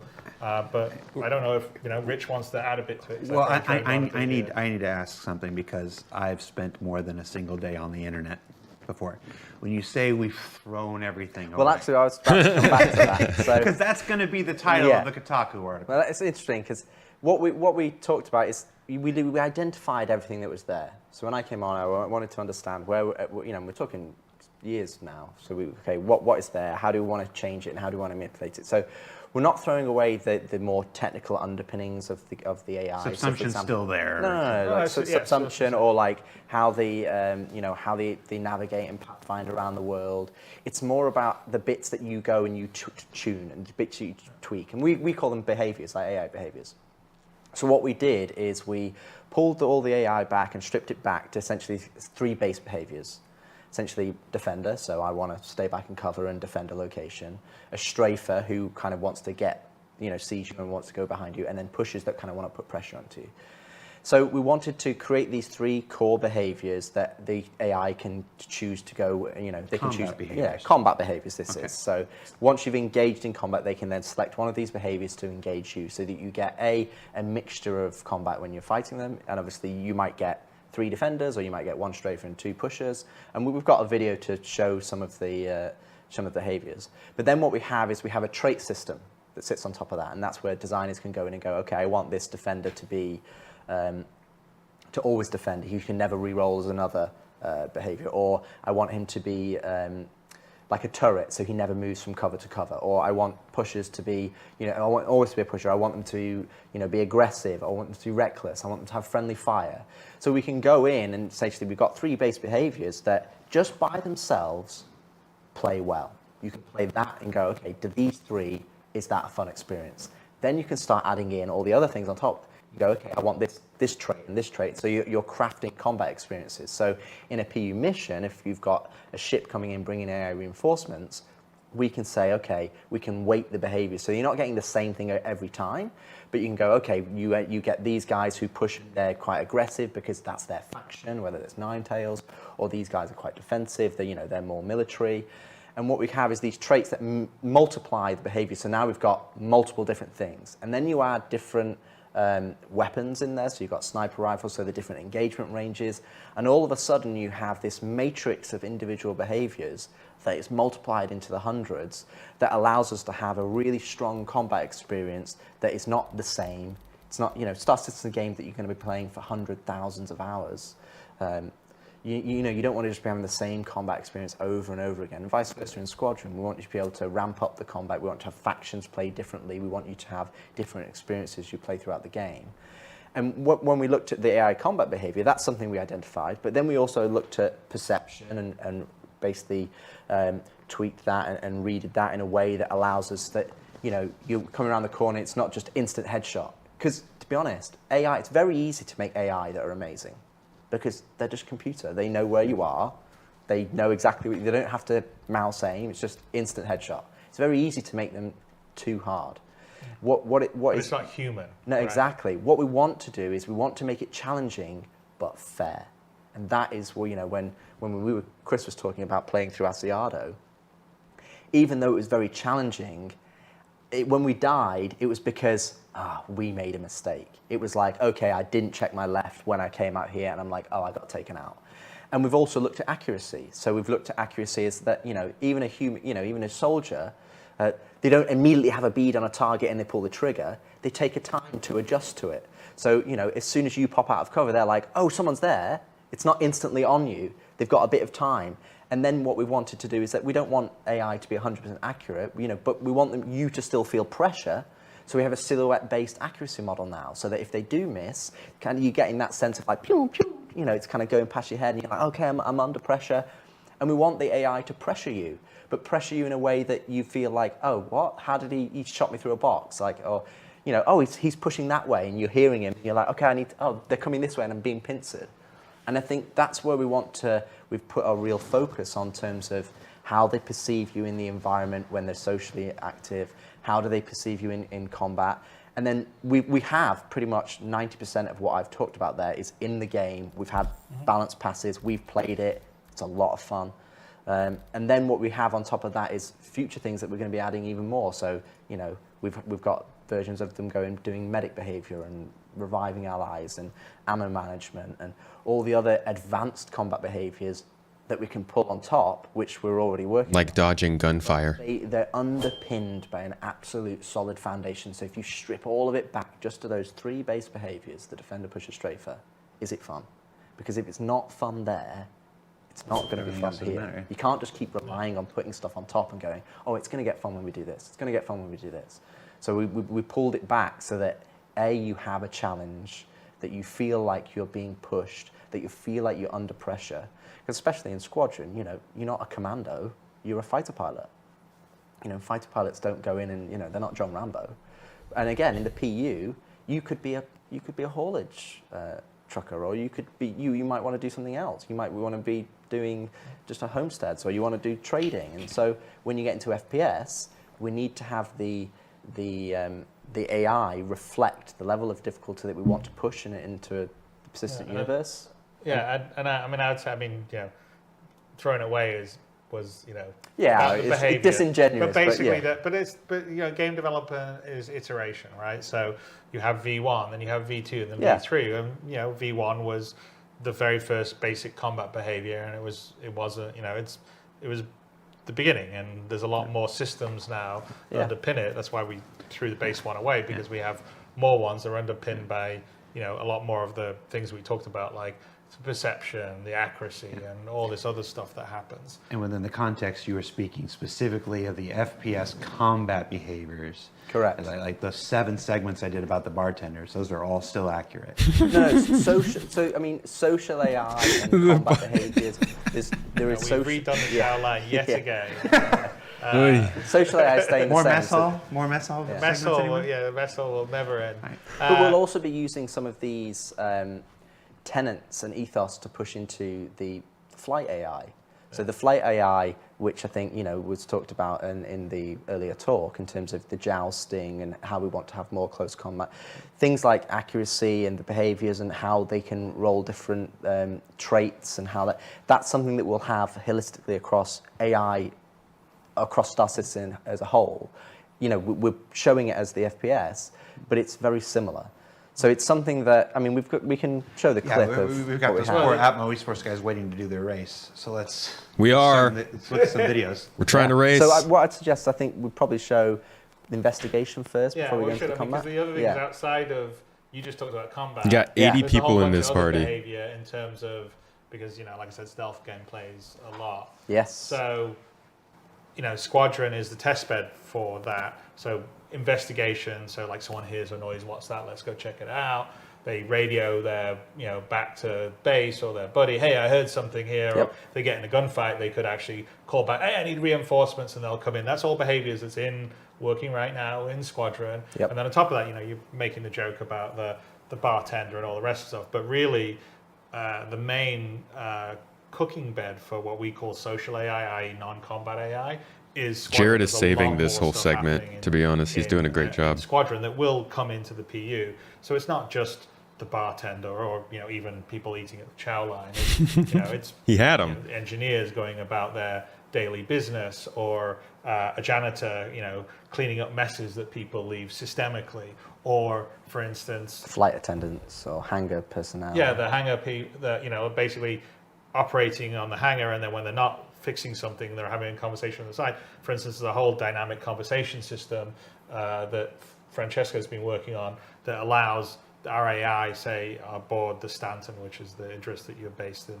And it's huge. Conversation, when you're playing through a level and you can hear them talking to each other and reacting to what's happening, it all of a sudden brings that space to life. So but the dynamic conversation system allows it. So we have some that are sort of more story scripted conversations. Yeah. Like Show Jared again. Drop on some people patrolling, and we've got some stuff we want to let you hear so you know where to go and stuff like that. But also, there's dynamic conversation, so people can just sort of, whether it's in a mess hall, they sit down and they just start up a conversation talking about the most recent vid show they saw, or talking about what they think the best, ship thruster is. And there's a system in for that, and we're creating a recording. But that's also a system that's going to come into the PU that's going to create a huge amount of life. So when you go into a bar in the PU, or you're wandering around the big point of interest, the cities, people will be having conversations, gossiping, talking about, I heard there was something went on. The Ninetales attacked someone in Horizon, but it will be systemic and dynamic, which is really cool. And because it just adds so much. It just adds so much. So let's look at some of this in action. We don't have the conversation system stuff to show today, but let's look at some of the investigation Even stuff, something as simple as a little hand tap that he did. So we've actually got it as 2 videos. So there's the investigation in the test map. And what you're seeing here, in some respects, you might think that this is scripted, that this is something that we just put on a track. This is purely systemic. So if we captured this 20 different times, it would be 20. It would play out 20 different ways. So those individual there is going away to hide behind that orangey boxy, whatever we want to call that color. So that's the player, essentially. This is essentially a standard for the player. The other 2 AI are searching for him at the moment. So we've been seeing this in the monthly report a lot. Basically hiding or cover spots. And so as AI, this is a sort of debug mode, as the AI goes around and they search, the spheres go away, indicating that, okay, they've checked that place, so no one's actually there hiding out in cover. So, and they're both kind of working together. So their logic is they need to clear these rooms. This guy in the back's not doing very Once the good. rooms are cleared, they can sort of go on. So they share this information. So as They did not clear that room. And the cover points are basically all the nooks and crannies in the room. They're clearing the cover points and they're sharing together. So you'd see here that they're going, okay, this guy's coming in and go, okay, there's an open vent. Again, this is systemic. He's just coming to investigate this vent, but he's not cleared this entire room yet, so he's not going to progress. And he's just going to go and check the rest of the room alongside his buddy. And once they've then cleared it, they'll then progress. But again, here would be, you'd hear them talking to each other. I've not found him yet. Where is he? And again, we've got vents in here. Yeah, he's checking another vent there. Yeah, so we also have other usables. So it might be, there's something you can hide in, or they're going through systemically, checking the usables, checking the cover points. And you can see there's only a few balls left now. The ones at the bottom right, and then the ones at the back that he's clearing. And then one of these enemies will then go, okay, we've checked everything in here. I'm now going to progress to the next space because that's where, they're not in here. I think they're going to go this way. So you come back, there's only one. Who's going to get there? Who's getting there first? Oh, this guy's like, nah, screw this. I'm going through the vent. You got those balls. Here. Cleared those, so now he's coming around. Watch out, here. dude. He's going to find you. And fire away. Fire away. And what you're seeing here with the bar, which starts off, it's something that we added to the perception. Oh my God. So we start off in green and then it goes to yellow, then amber, then Didn't red. even ask so him to red, surrender. it's into full combat. Yeah. But the previous states are kind of levels of, they go up based on levels of different perception. So a green they just might have seen you. That's the equivalent of going, huh? Did I see something? No. And by the way, in the game, you don't see that. That's our no, debug. that's our debug. That's just indicating the level and the That guard was like, I found him. Pop. Dead now. So the initial green one would just be like a head turn, maybe a verbal cue. Then you're getting into the yellow and amber. That's where they're turning to face the noise and going, I think I'm going to go check it out. And then, maybe they'll walk over there to investigate. Or if there's two of them, one of them would go, hey, you go check it out. And then he goes and checks it out. And then we have obviously the red where it's like, there's a definite threat here. And once they've been threatened, like in most games, what happens is if you wait a long enough time, they will then de-escalate to the green. And it's like their minds have been, it's like MIB, they flash through memory, it's gone. In our game, what they do is they go to a threatened state. And in that threatened state, they'll still do their social activities and their functions, but they're more perceptive. So as soon as they see, for like, he's there again, they'll get into it. Oh, that's actually pretty cool. It makes a difference that if you've gone loud at the start and then tried to hide, you can't just go, oh no, they'll forget about me. I like that. It's always been so weird when you're playing a game and all the NPCs just go right back to complete normal when you disappear. We do have an example of it working. Yep. So I would roll the clip. Let's take a look at the real deal. So here's in Asiado in the decommissioned area. You can see the two AI in the distance catch you. And then this is kind of just a representation. Yay, of Squadron 42 stuff. In a real environment. But obviously we wanted to show you the kind of the thing behind the curtain. What are they actually doing? They're checking cover points. They're checking the usables that are there. And then, in a lot of the cases when we actually captured this video, if we actually failed because they pincered the player, and they actually found you before we were able to show you, what was happening. So it's really good to see how this transition from social into combat, so that you can actually play through the game. Better check that out. So here he's checking a usable, which we've set up. Where he's just kind of like looking and checking. Okay, is there anything there? Nothing there. And again, he's sharing that information with his buddy. So if you've got 2, 3, 4 AI that are searching, then obviously they're sharing and talking to each other and letting them know that nobody's found you. What is that guy looking over? Like you may not be able to see them, but you're going to know they're out there looking for you. And if you stay in the same place for too long, they will find you. Yeah, so you can see the one in the background is actually looking over one of the vents, one of the railings, should I say, and then I think the Ross, who captured all these videos, I think he takes a bit of revenge. And again, not scripted. It's systemic. They understand all the hiding places. This is their station. They understand the hiding places. They understand where to look, and they just go through. Yeah, so you can drop these enemies in any environment, and they will play out like this. But obviously, the choices that they make at runtime will be different. Wow. Nice to see some actual working AI. We have to make sure that the AI that we're working on, even though we're working on it in Squadron, it has to work for the entirety of Star Citizen in all the different environments, in all the different scenarios that you're put in. Oh, he's definitely going to So find you, bro. It's a major improvement. They cut So away. that's hiding from the AI, but let's look at some of the combat tactics now. Right So, into it. Let's do combat tactics. Perfect. Jared, we appreciate So you. again, what you're seeing here is in a test map. We wanted to just kind of show you a bird's eye view. So we've just turned God mode on so you can see it. And you can see the labels here. So we've got the defenders that kind of push to cover points. Then we've got the pusher who's kind of pushing towards you. And then we've got the strafer who is kind of like taking more of a wider angle. Now, there are some similarities between all the behaviors, but it depends on what happens. So whether they go to cover, you know, a pusher, for example, can still go from cover to cover. A defender can still go to cover. So it's not like you've got these binary choices. It's about weighting the different choices throughout the behavior so that the AI provides something different, but also applies pressure to you as a player so that you're having to react to the AI. You know, right now, our current AI, you basically get the jump on them and you can just take them all out. But in reality, what we want is we want you to react to the AI because they're pushing you and challenging you.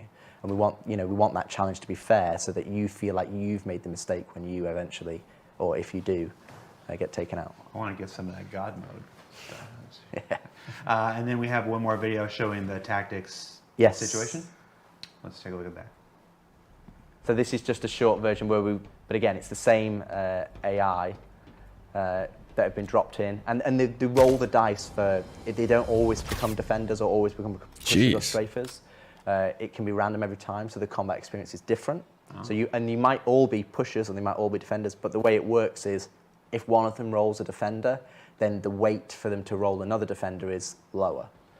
So essentially here you can see here that he's getting tagged a lot just because we want to show you the behaviors themselves rather than get taken out. So he's being a bit more aggressive than you probably would be able to.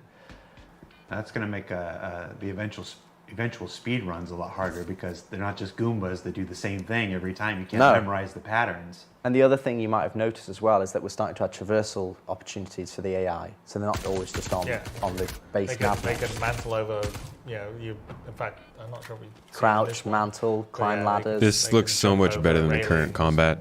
And push you, or they can climb up. They actually are moving. They can use ladders. They can do all sorts of stuff. So we're putting a fair amount and like doing of different things, AI which is nice. So they sort of understand the environment and how to traverse over it, other than just flat ground. And of course, on some of that, I think you saw some of that. He didn't get hit right away. Some of the early shots missed, and then they hit him. That's kind of nice aim, nice aim. Because like Rich says, it's good way to very end easy it. to make AI aim perfectly all the time because they know exactly where you are. Yeah.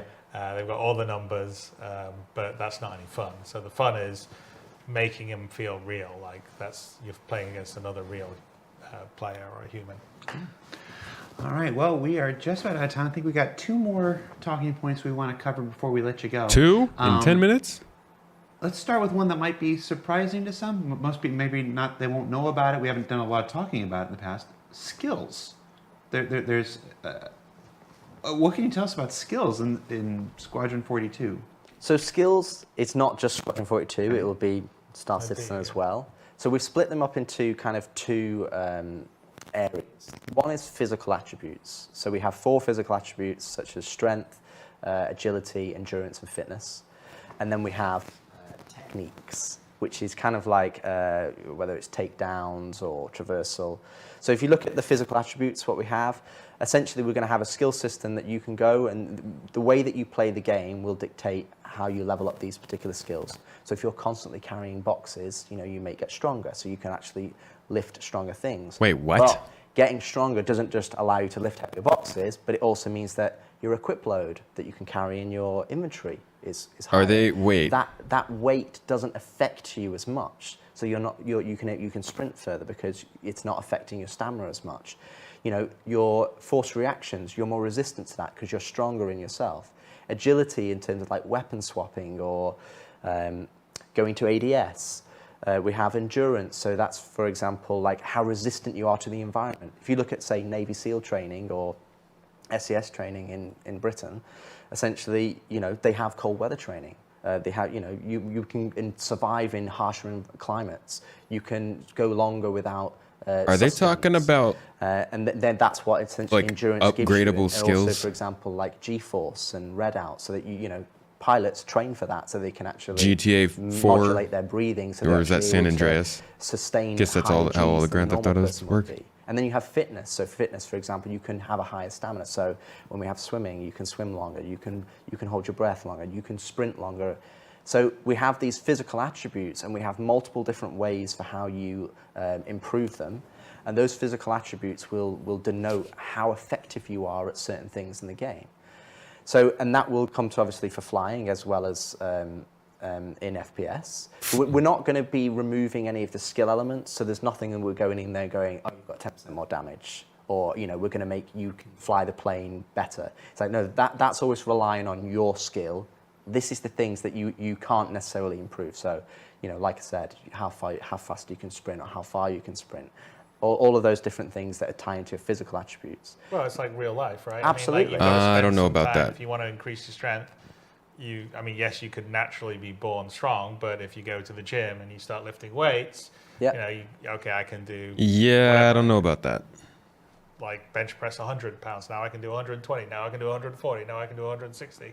Now I can do 180. Right? Well, you couldn't do 180 right from the beginning. You had to work the same. If you're like running, you know, you work your way up to a marathon. And so that's kind of the idea. Is there are things that you do during the gameplay that you know, your gameplay can add to it. But if you want to take some time and go to the gym and do some squats, you can get some of your strength up. And again, that's part of like making the living world. So if you want to invest in your character that way, in a sort of more realistic way, the way the world wills, because like Rich says, we still want all the skill in terms of being able to, you know, aim and shoot and do all the rest of the stuff. Then you can do that if that's something that makes sense for what your character is going to be. I mean, in, you know, Squadron's one thing, but in the PU, you know, yeah, I'm a cargo hauler. I probably don't really need to be all buff and everything, because I'm sitting there in the cab of my Caterpillar hauling a bunch of cargo. But if I want to be a bounty hunter, maybe I want to invest some time. So if I'm in a foot race trying to take someone down, I can outrun them, you know? Yeah, because if you're wearing the same, if you're wearing heavy armor and they're wearing heavy armor, and you've put effort into, you know, skilling up your character because you're saying, you know, that's the dedicated area of focus that you want, you know, you can run further than them. You can carry things, you know, that are heavier than they can. You can equip things onto you and it doesn't affect you as much. So all of those different physical attributes, it allows you to progress your character in those ways. And then we have the technique side of things. So we're going to have multiple different techniques for lots of different skills across the Star Citizen, but a good one to how to explain it is, it's almost like the 10,000 hours. You know, if you do 10,000 hours kind of thing, you're better at something. So takedowns is a good example. So the first time you do a takedown, you know, that's going to be quite sloppy. It's going to take quite a long time. You know, you might struggle and, okay, eventually you take them down and it's like, oh, okay, the guy over there heard me. It's not very good. And after a certain amount of time that you practice at them. Yeah, more takedowns you do, the better you'll get better. So then they'll change different animations. So now you'll unlock a different animation where it's smoother. Steve Bender is very looking forward to doing all the versions of Takedown from sloppy to super killer pro. Yeah, and at the end ones, it'd be like, you know, straight in, straight out. Sloppy. You lower him down onto the floor. It takes, you know, it's much faster. Yeah, I don't know. But know. you've put in the effort to level that skill to a level that you want to Gonna have achieve. to think about that. And I think that's what skills is about. It's about giving players goals that they want to do. We'll have the same for like, you know, melee, like fist fighting, melee combat, or knife fighting. Longer term, we want to. I really liked the idea of the game being so heavily based on your skill as a player controlling the character, not so much of the time you put into the character. Or traversal as well. And learn them from someone, and then do it a bit more, and then you would get better. So these are all things. The idea that somebody could jump into Star Citizen and essentially do the same thing as someone else, as long as they are that good at the game, it was really attractive. I don't know. It's up to you how you want to essentially build your character. If you look at fighter pilots nowadays or Formula One car races, you know, they're absolutely extreme athletes. They don't just get in the car and like the car does everything. It's not the 70s No, anymore. exactly. You know, you don't. They have a pint of beer before they go to, you know, try to race a Formula One or they play a football match. Absolutely. So that's what it gives you. It gives us that ability for you to specialize your character in areas that if you really enjoy FPS, then you can push it that. If all you care about is flying ships because you want to be a fighter pilot, then you can be like, okay, I want to level up agility or I want to level up endurance because endurance allows me to hold more Gs. So, you know, if that guy was going to black out, I'm not going to black out because I'm going to be able to do it. And it's those slight 1% differences that allow you to put some effort into do. And that you will be able to level them as you just play the game organically. So you're not going to have to go out and level them, you know, like Chris said, squats. If you do squats, like that's the equivalent of us going from crouch to stand, essentially. It's like we will allow you to do things like that if you want to go and kind of like level them yourself, but you'll also just be able to level them by naturally playing what you like in the game. That Pilates area and microtech. Well, we went all the UFO, and then the other thing that we're going to do, which will tie into the last thing you're going to talk about, is, you know, the way that you'll sort of track this is the same way as, you know, I've got an Apple Watch on here and I can have my health app that will tell me kind of, you know, how unfit I am, right? Or how fit I am. Unfortunately, at the moment, it's mostly unfit. But I'm just thinking, if this is like the kind of thing that's going to determine like how much you can carry or how quickly you can run, does that mean that certain areas, like let's say that you have a mission where you have to go and get a component from a base and a player who just jumped into the game goes to get that component, and a player who has been playing the game for 2 years goes to get that component. They have a lot more strength, so they can carry the component, whereas a new player can't carry the component because it's too heavy. I don't know. If both of those players are skilled enough to get to that point where they can pick up that component, then that means that one player is going to have to be required to carry a tractor beam, whereas the other player will have then a unique slot that's open for them. Not necessarily because they made the wrong choice, but just because they haven't been playing long enough.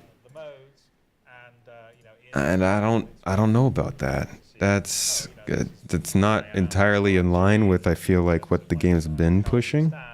But also like, okay, here's my personal. The idea of like smarts and the way that you play being my life, which is basically sort of the way it should be. And I know that's a way that some games work. A lot of people do like that stuff. I'm just not so sure about it. Yeah, the ship WhatsApp. Yeah, the ship in my WhatsApp, own opinion, basically. for myself. You know, obviously your nav map, star map, and all that will be in there. And Galactopedia. The Galactopedia, so you can look up, and then in the PU, it's going to just get expanded and maybe potentially have a slight UI difference to be not the military version, but be the civilian version. But it will all go in the same framework using the same base work. So one of the things that we've been really trying, you know, not just on the Moby, but on the HUDs and the MFDs, is they're all using a common building block Maybe framework. not a hard skill check. Share the same base code stuff, so it's easier to support and maintain. Because one of the problems right now in the PU is because there's a hodgepodge of the old system, which is the old sort of flash scale form system, and the new building blocks, it's really hard to extend stuff right now. And so one of the big obstacles to doing features is actually the UI. And so Squadron's one of the ways that we're really going to sort of just, you know, clean the house and make it easier. So then in the PU, extending things will be. I'm not saying there's anything wrong with it. I'm saying I'm not sure about it for myself, for what I like from the game, what drew me to the game, what I've enjoyed about Star Citizen. I'm not sure. Not saying this is right or wrong.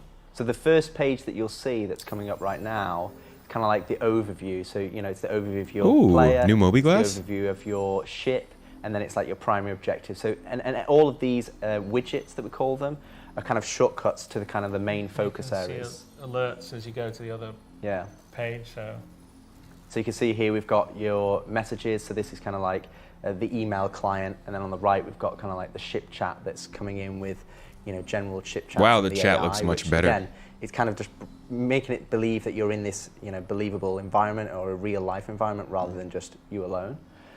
So responsive compared to the old one. Yeah, and it's just it's a lot cleaner, and you know, the information, it's something that we've tried to be consistent across the HUD and the Mobi, is that we want to make sure that we're giving you clean information. And you can see like the alerts, so the alerts now cleared from the messaging app because we've read the It's very messages busy. that's gone, but there was an alert down on our mission site. I guess it here, needs but to now be. We've gone and looked at it, it's cleared.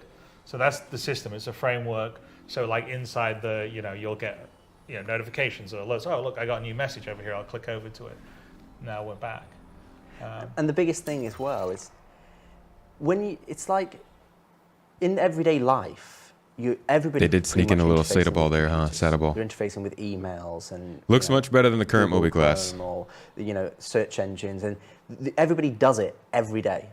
So when we come to things like the Mobi Glass, you know, we have to have a level of familiarity that people understand. It's like, okay, this is intuitive to use. And it comes back to really the original message that we started this talk with. We want to make sure that the game that you're playing, we're removing the barrier to the entry, we're removing the complexity so that you can enjoy the stuff that you want to enjoy, that you want to go and do. You want to go and do missions, you want to go and, you know, get equipment or find rare loot or join up with your friends.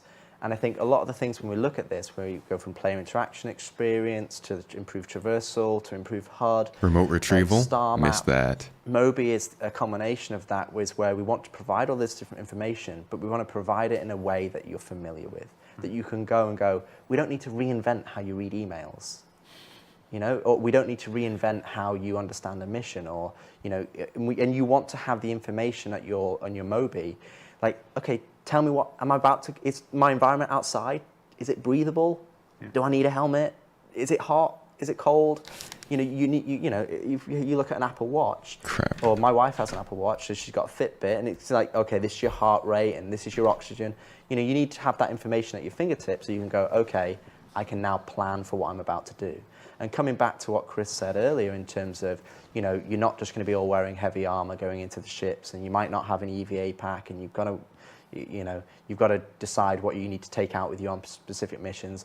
It comes back to bringing all these things together as a unified experience playing the game, and then you start to understand like why we've got an eating and drinking system, or active status, or injuries, or readouts, and, you know, inventory, and hover trolleys, and the physicalized nature of the world. And when you start putting it all together, which is kind of, we're seeing that glimpse in Squadron 42, because we're able to focus on that experience, not just individual features. You know, we're starting to not just see it, we're playing it. And I think that's what's really exciting to look at, to show you the progress that we're showing here today, is that nothing we've talked about is like, oh, we're going to start this in 6 months, or we're going to do this in 2 years, or we're going to do this. A lot of it we've already done, and we're in the position where we can go in there and play it and understand it and go, okay, let's tweak this, and let's start building on top of it of systems that we're really, you know, confident in, technically and from a design point of view, so that we can build on top. And we've got a very clear idea how they can scale in Star Citizen, because we've got the mini environment of Squadron, like the test bed of proving it out. And I think it's going to be a real benefit to the PU for when we push these features over, because also for the developers who are just specifically PU content, they've got an example of how to use these systems, and they understand how you know, other developers have already gone through the mix of putting it into the game, and now they go, cool, there's documentation, I know how to go to it. Yeah, I mean, I think that's a big thing, because, you know, as building the feature with the content means that, okay, you're doing the, you know, some of the traversal stuff we talked about. Well, here's where you're using it in Squadron, and here's how we use these different physical elements to make an interesting game experience. And that means that the PU team that's now going, oh, we want to do 10 of those or 100 of those, has good examples of how to use it, rather than here's a feature, you figure it out. Because again, that was a lot of things that went in were that, you know, it's like trolleys, as we use an example, or the mounted guns are just features that didn't really have gameplay or use associated with them. So, you know, I mean, there's a lot more going on in Squadron than just this, but we thought this is just a snapshot. It would be very good to talk about some of the core gameplay things that we're working on, because we know that people are saying, hey, we'd like these to be better, or this to be easier to use, or smoother, or more responsive, and that's absolutely we know and we're working on, and the plan is it's definitely going to be in the PU as well as Squadron, and Squadron is working on the PU too, everybody. All right, so that was our version of a short conversation about Squadron 42 and the benefits to the persistent universe. Before we let you go and get on to wrapping up our full day of activities, Chris, any final words you want to share with the Star Citizen community about Squadron 42, it's the co-development of 2 projects, how it'll affect Star Citizen? What do you got? Well, I mean, I'd say that it's incredibly challenging trying to have all right, develop folks. 2 games side by side. So with this one ending up here, we're going to go ahead and do the hover quad giveaway here before we get into the race. Red, thank you so much for that $10 super chat. Feedback, especially Get in your on last the tickets on Twitch, ! Ticket. really helps inform as developers what we're doing all the time, and it informs what we do on the Squadron 42 side too, in terms of some of the base mechanics, some of the areas that we go, okay, well, you know, we want to work on. Tokens don't get reset, no. Stuff we've really talked about this time, but you know, for me, it's an incredible privilege to be building something of the level of ambition that we're doing on both Squadron but also Star Citizen, because you know, ultimately, I think that Star Citizen itself, in terms of an experience, in terms of how you can seamlessly go from sitting inside your ship, looking at your interior here, look at this constellation Phoenix, and walking outside onto a planet and looking at the foliage and the trees and seeing a mountain in the distance and walking over and being able to actually go there rather than it just be a background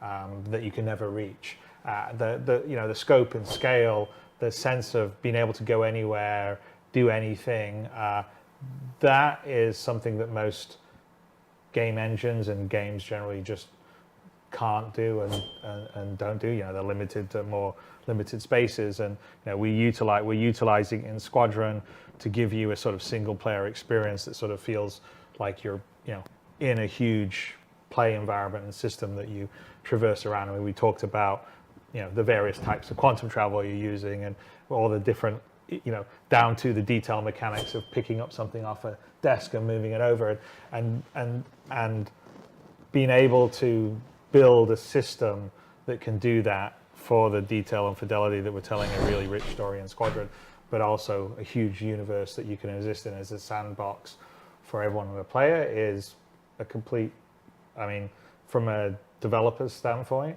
it's a dream. I mean, it's a dream I've had, you know, my whole life. Being able to do it because we're supported by the community out there is a, you know, something I'm always eternally grateful for.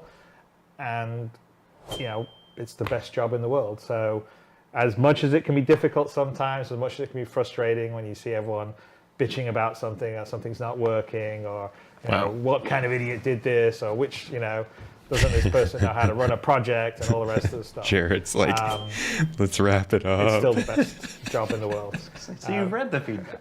Well, of course, we all read the feedback. Every developer reads everything, but you know, you need a thick skin. I mean, at the end of the day, you have a vision in your mind, and we're lucky enough to be able to really fulfill that. I mean, it's a bit of a Pandora's box that got opened when we realized we had the level of support to really go all the way, because it's a completely different scope of game now than 10 years ago when I got on stage and I was pitching a much more limited, you know, sort of privateer. Definitely. RPG and, elements were not something I was expecting to see. What we're building now is a completely different experience in terms of a lot more just fidelity and scope and possibility in the idea that you can do and be anything in it, and if you can think it or imagine it or see it, you can go there, do it, do all those things. That is, you know, like I said, I think there's almost nobody out there in the industry that has got the opportunity to do that. We're getting to do that here at CAG. It's thanks to everyone that's supporting the project, you know, and so like I said, it's hard work. You know, this, you know, no one slacks off. We're working really hard. We all wish we were doing stuff quicker and faster than we end up doing it, but it's not because we're just sitting here eating bonbons. We are working really hard, and it's exciting. I mean, for me, I look at things we have in development and how far we've come. How far the game itself, even Star Citizen. I mean, this year there's more people playing it. There's more, spending more time in the game than there was last year, than the year before. I mean, we're accelerating. I think that's partly a testimony to the game itself. Over the last few years has become more stable. It's become more performant. There's been more features and content added. So even though we still have a lot of things to go, and we talked about a lot of things we want to improve, it's more of a, yes, it's rough around the edges, but there is something there that keeps people coming back despite the frustrations, right? And I think it's that sense of you being able to go and do anything and be anything in the universe. And we're really committed to finishing that off and making that a really great experience that's frictionless. So, while it is challenging doing these two games together, it's also a hell of a lot of fun, and I'm, looking forward, over the next few years, because we got a whole bunch of really cool stuff coming down the pike, beyond what we already have here. It's a good time to be making games. It is a lot of fun. I think video games, strangely, video games get this reputation of because it's hard work, and because it's so difficult. It's like it's a job, and it's like pain and whatever. But no, video games are fun. They're creative. They're expansive. They're collaborative. They're definitely iterative. And there's nothing else like it. No other industry in the world would have a weekly behind the scenes documentary series that I now get to do from a spaceship landed on one of Pyro's planets. Rich, you want to try to follow that? So the only one thing I would say is that even though we are focused on Squadron 42, we still read all of the feedback in Spectrum, online, the comments or Reddit. So a lot of that feedback that's come to the game over the years, we've taken that on board, and we're starting to execute on that feedback with some of the systems that are not as forefront in people's minds, such as like the interaction. Check out the poll just went up on YouTube. There's also one on Twitch if you guys want to weigh in with your thoughts on how the show went today. The biggest takeaway for me when we start to look at all these features is that don't think of it as feature. Excuse my spelling. In the game. The biggest thing is that we're starting to put that game together, and we can sit down and play it. And while Star Citizen, there already is a game there, this is about, making what's there even better. And unfortunately, I couldn't put in that it was just like a middling experience. I think that was really crucial, but I only got 4 options. Sorry, guys. Them over and removing the friction. And then about injecting that new features on top that's going to just enhance it even further. So I think it's, in the next few years, it's going to be really exciting times. As Chris said, there's lots of things in the pipe.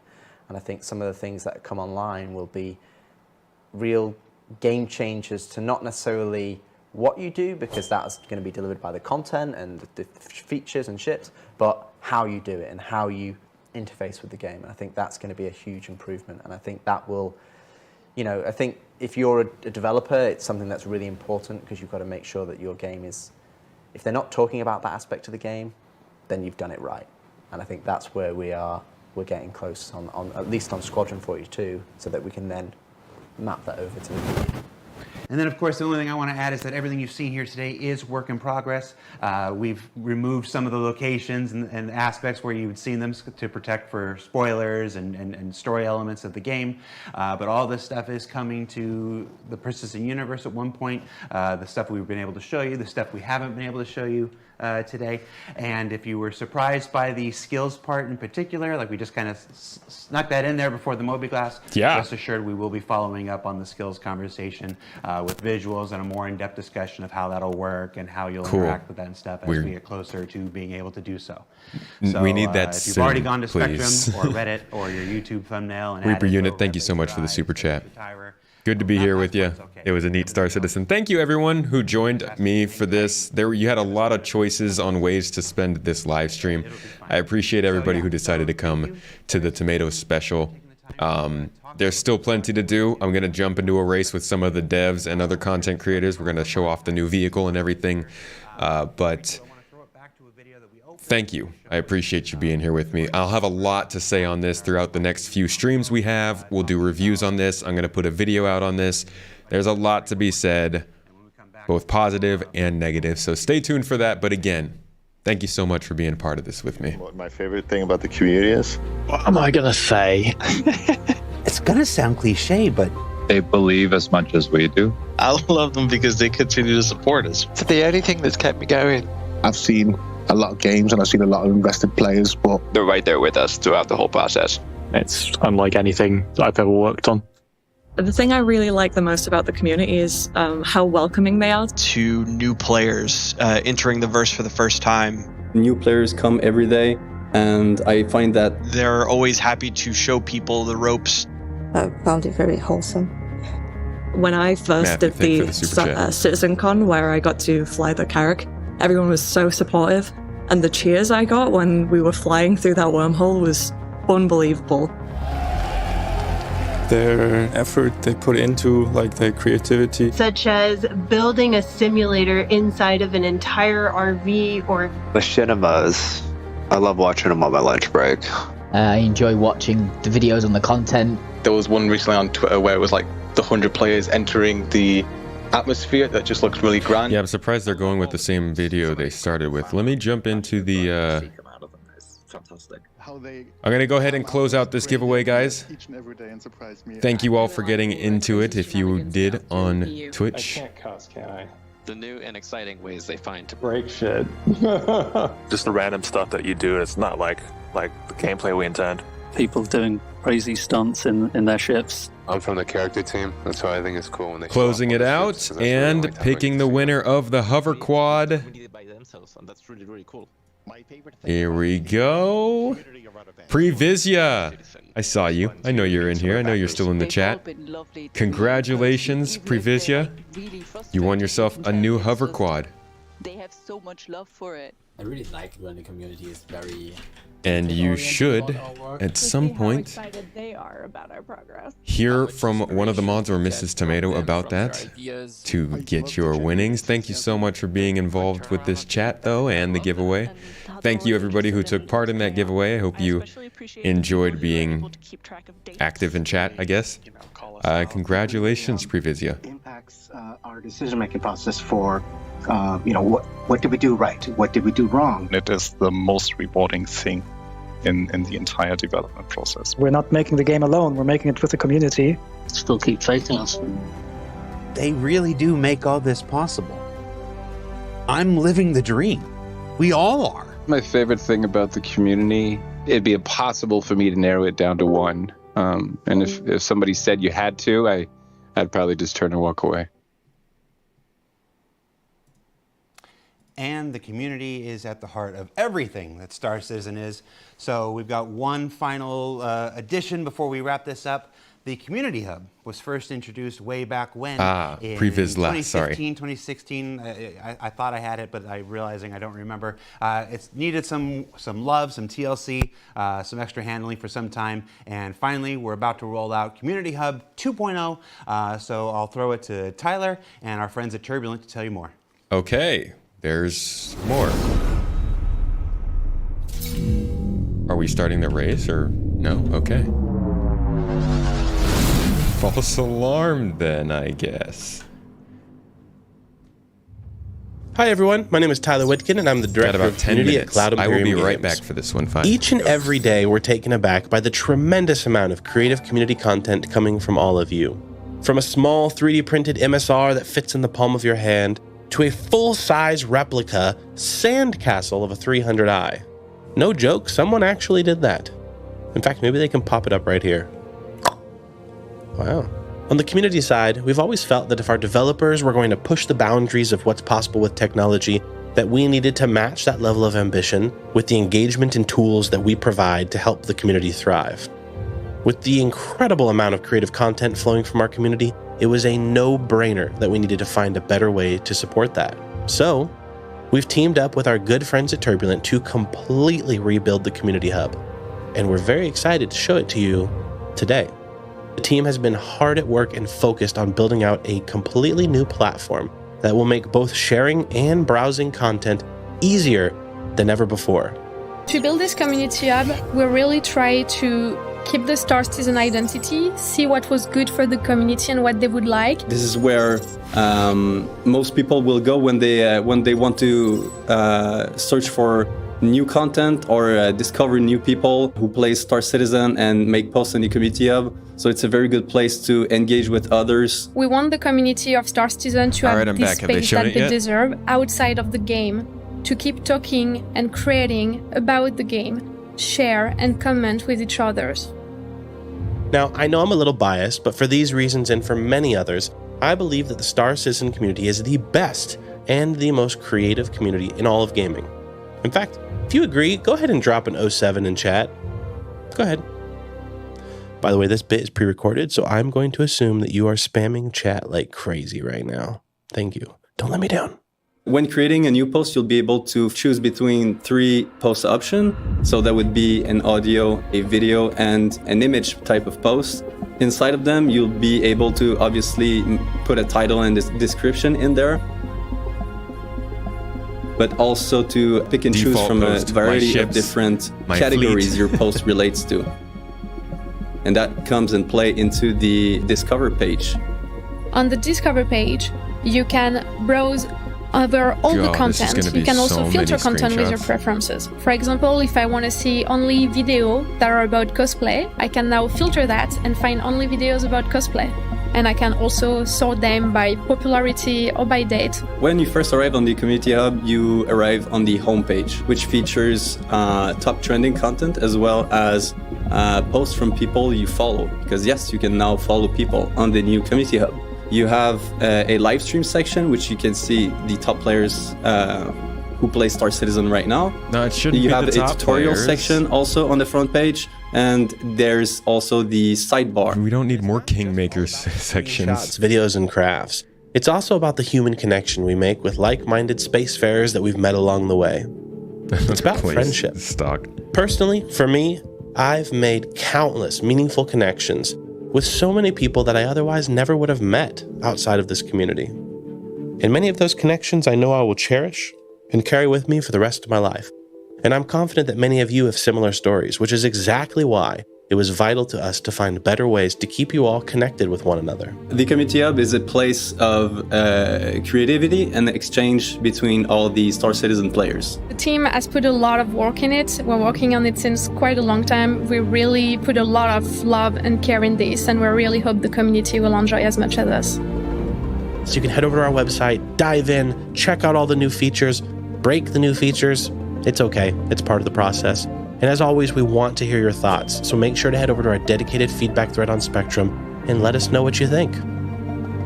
It'll be just the beginning. We've got good that we have a place to find all of the content now. Such as site-wide notifications, a massive shared content calendar where you can sort between official CIG events and community-created and organized events, and so much more. Okay, that's and the best part about the new Community Hub, it's live right now. Cool that community events will be in there. Hey, Rodney. And if I'm not mistaken, welcome. That new version of the Community Hub should be pushing live right about now. Or now. I don't know what time my watch is saying. It says it's like 12:30 in the morning. One last thing before we let you go, because we got more endings than a Lord of the Rings movie. Atmo Esports is running our 10th anniversary racing event, the new Babbage Bash. We're about to do that right now. Like that. That's immediately following this stream. We got a short video just telling you a little bit about who they are and what they do. So let's throw it to Atmo.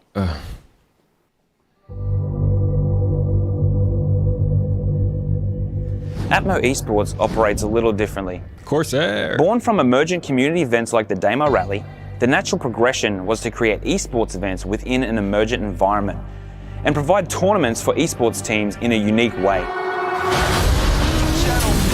All right, here we go. Every step you can count on me, Every step you can follow. Whoa! Oh, baby, look at this race starting, guys. Atmo volunteers create events within massive sandbox gaming environments, and we work with talented community gamers to supply supporting roles such as camera crew, shoutcasters, event organizers, and so much more. Our team is a group of passionate professionals from all over the world, all with gaming in their veins. We operate right. purely online, and everything. I'm going to mute this so I can hear what they're telling me. What is going on, ladies and gentlemen? Because we're starting to get our finishing briefing. up the end of sitcom. The very last video is playing. We're going to be live in just a moment. So we are going to go ahead and do the briefing. Give me about 30 seconds here. Not sure if this is supposed to be over the stream or not. So I'll actually turn down the chat a little bit. Content for the foreseeable future. Hope you enjoyed it. There's a ton of information that I'm sure is going to feed our content creators in the community for months and months Anno, to come. thank you so much for your help. But the last word on things shouldn't come from me. Let's throw it over. Did amazing today. I the appreciate Peanut you, Gallery, man. to our esteemed group of guests and visitors. Chris, hold on, let me get in here. There we go. Get in here. Get in here. Hey, what do you want to say? I think I've said quite a lot already. I don't really need to see that much more. Your account at this point in time. As far as I'm aware, you will keep it in your account for a little bit, a couple of days, maybe. All I'm going to say is that we wouldn't be here without all of you out there that have supported us over these years and believed in the project and the world and the universe that we're doing. I know everyone that meets everyone from the community out here really appreciates the sense of support and love that everyone puts in from your side and also from our side into the project. So we really appreciate that. This year's CitizenCon didn't quite have the big flashy demos that we've had in the past, but that's mostly because we've got a huge amount of people heads down working on getting Persistent Energy streaming out and 318, which hopefully we're going to go to Evocati this coming week. Over, be kind to each other, make your way through the tubes all the way over to the spaceport, go up to the top, grab your Grey Cat STV. Director of Development on the Star Citizen Live. So we're working hard on that for this year, and that's going to be a massive patch with a lot of really cool features and gameplay in it. And of course, we're working very hard on Squadron 2. But it's been a great time. It's been an amazing ride so far. I'm looking forward to the future. So you did get someone to be twinsies with you. Yes. There you go. And thank you very much. Happy birthday, Star Citizen. Happy birthday, the community. Happy birthday, Happy birthday. Star Citizen. Cheers. Cheers. Cheers. I feel like it hasn't been born yet. Bye, everybody. It's the pre-birthday. See you next year. Bye, everyone. Cheers. We haven't reached birth. All right, let's get into this race. Line up 10 of the STVs on the left side of it, 10 of the STVs on the right side of it, and then another line behind that on both sides. You're more than welcome to stagger yourself so that you're between the STV in front of you. There's no particular lineup. You guys can line up however you like. We want to make sure that we reiterate to you folks that this particular race is an exhibition-friendly race. There's no trophy. There's nothing but bragging right. We have got past champions of other Atmo events. We have got content creators who put out content for Star Citizen all the time. And then we have the kindness of the devs who are also joining us for this event. Between all of you, we have got an eclectic and amazing group of people from around the world. And we're going to be showing off this brand new vehicle today to the entire Star Citizen community that will be watching. With that being said, please remember that the people next to you in the other vehicles are human beings. Treat them with respect. Treat them with kindness. Try to whip their butts, but don't run into them. Don't knock anybody off the road. Don't purposefully, try to make somebody crash. Have fun with the race. Enjoy yourselves. Oh my gosh, how quickly am I going to crash and die? I'm not going to make it through this race. That's how we're going to run it. So this is the way it's going to work. When we do the countdown, our broadcast team is in their own channel, and they're going to be doing the broadcast. Our staff members are in their own channel, and they're going to be running all the cameras and the checkpoints and all that good stuff. And then what we're going to do is we're going to have all of you in one channel back in the tournament lounge by yourselves, where you guys can hang out and chat and give each other some friendly jive. Don't believe in myself, believe in you who believes in me. I'm going to do that. Y'all get all of my belief because I don't see myself doing very well at this. For you guys, make sure that you guys have the countdown ready to go. And then once we have the countdown go, everybody take off. Now, the way that we're setting up the characters for you The heck is that noise? What is that music? We tried to make it so that the characters are serving sort of a twofold purpose. The first purpose of the characters will be serving is they will be a pointer for you. So each character will actually be aiming it knows the direction that you need to turn for the next character. That helps me. The second thing that the funniest part about all this, guys, is that we've been able to get out and see the course and practice it for like the last week, and I literally haven't seen it yet. I'm gonna have to just watch other people and follow them. There's no way. I have no idea where I'm supposed to be going for this race. It's gonna be a mighty old cluster, and I'm excited to watch it. It's gonna be a success. Seriously, this is going to be bad. Is you are first going to be looking for Bunsen. He is Carrick 1/2. Winging it, baby. You'll be turning towards Luigi. The old Star Citizen wing it. You will then make a right turn and head towards QJM Spectre. Wing it? Or win it? You will then turn and go through the city of New Babbage, and you will be heading towards Golden Triangles. He will actually be sitting by a sort of a sign or an antenna sticking up Jared, that has man, some thank blue you. stripes on it. Go between him and the blue stripes or the sign. Then you'll be heading towards Jeremy. Jeremy is character number 4. That will lead you back into a back alley between a couple of buildings. When you come out of that, you'll come against Victor, who will be having you do a sharp right-hand turn. There's no way I'm going to be able to Once you weave your way through that little bit of an area, I will warn you that there is a jump. There's like a snowbank that leads onto the ice. When you do that snowbank jump, there is a chance that if you take it at full speed, that your STV will indeed explode on you. Nice. So if you want an explosion, hit it full speed. If you don't want an explosion, slow down and hit that hump. Once you go through there, you'll be aiming towards Mate for Life. When you get to Mate for Life, you'll turn a little bit to the right and you'll see Kevlar 099. He is the finish line. So run all the way to him and then run past it and go for a second loop. The only other thing I need to let you know about the STVs is that there is a very slight chance at a bug that if you come to a full stop, your STV may not take off again. Oh my God. If it doesn't, just shut it off, turn it back on, and you'll be good to go. Oh no. I'm going to forget that in the middle of the race. Let me go through them real quick. We have no questions. If any of you guys have questions, you can raise your hand over on the top right-hand corner, and you'll be able to ask any questions you have. If you do not have any questions, here's our first one.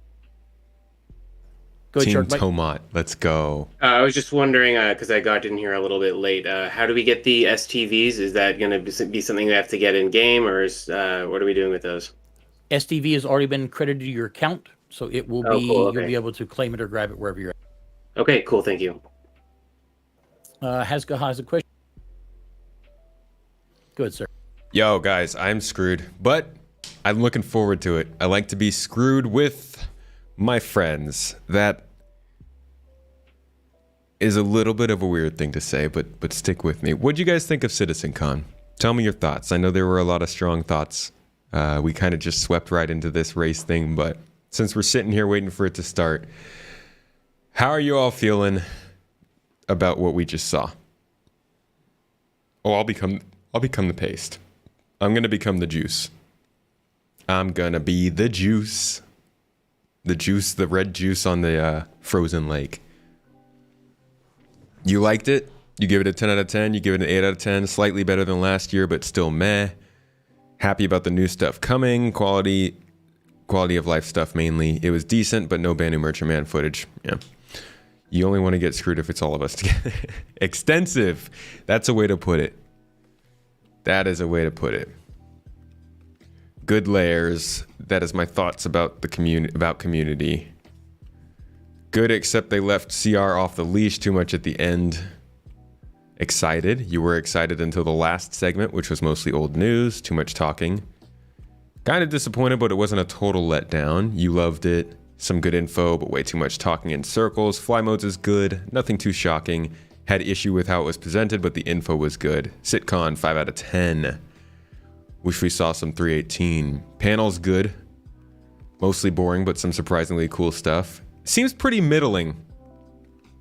CR Talk needs a script. Could have been 2 hours shorter. Chris's appearance saved it for you. Chris managed to not give away a date. Yeah, good for him. Pretty meh, but some cool stuff. CitizenCon was meh, but that turned to not great things as soon as the skills hit that you didn't like. Love the Crusader spirit. Looks so cool. More show, less talk. Ferrister, hey dude. Enjoyed the panels. A little concerned by a couple of things they mentioned.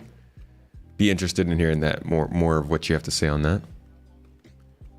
You missed most as working. Need to rewatch to see if any gameplay is coming. Not great, but didn't suck. All in all, fairly good. Halfway between whelmed and overwhelmed. Like, mostly whelmed. The new Crusader ship is clean. Just some 07s from Polite Gaming. Good to see you. When will we see fly modes? Honestly, I don't know. I thought this was stuff they were planning for 4.0, but then they kind of threw the freaking threw it out there that this is 4.0 or 1 or 2 or 3 or 4, so who the heck knows? That is the real Ferrister indeed. Can we get the STV in game? It sounds like it is. I'm not sure though. New UGFs were awesome, but not coming until 2025? Question mark? I don't know. The locations team has been able to flip concept art to in-game assets pretty well this last year. So I don't really know. I can't put a timetable on that kind of thing because they've surprised me. But that being said, there's just so much concept art there. Hey from my Nigeria, what's up, Badude? Badude official. It's your first CitizenCon, what did you think? Best SC streamer. Thank you, Bobby Dickey. I appreciate you. You're the best Bobby Dickey I've ever met. AI flight model, ships, new missions, planets, and new bunkers. Good. Characteristics and flight modes will have to try before you are convinced. That's a solid way to look at it, Windlord. Would like some clarity on the flight modes. Can think of some concerning circumstances. Yeah, this stuff's gonna take some more clarification. Hopefully in the next few months. It was your first one, Adrian. You loved it? That's good to hear. I have no idea when 4.0 is coming out. Looks like the new community hub has crashed already. Nice. Bringing the community together in crashes. Love it. You like the new Crusader ship. Missed a bit of the pyro. Seems like they tried hard not to set near-term expectations, but that could mean the good stuff will take a while. Yeah, I've got to watch it over again and get a really good idea of what timetables they're setting here with their talk, because they timed it all out for 4.0 in the titles, but clearly that's not what it's for. So, we'll see. If there was a better promotion, they could have gotten some friends into. You could have gotten some friends into the game, but with no real enticing promotion, hard to get new people in. I would say it's not the right time to bring new people in. Can't wait to hear my full thoughts on the RPG attributes. I'm gonna have to sit on that for a little while. Yeah, RPG attributes are not something that I was really interested in seeing in this game. So I've got to think through that and like listen to their talk again. You regret what you said on the podcast. They've missed an opportunity to talk about Squadron 42. They took that opportunity. You'd give it a 7 out of 10, but dude. Okay. Not bad. Not bad. You like it double digital? Makes Eve fun?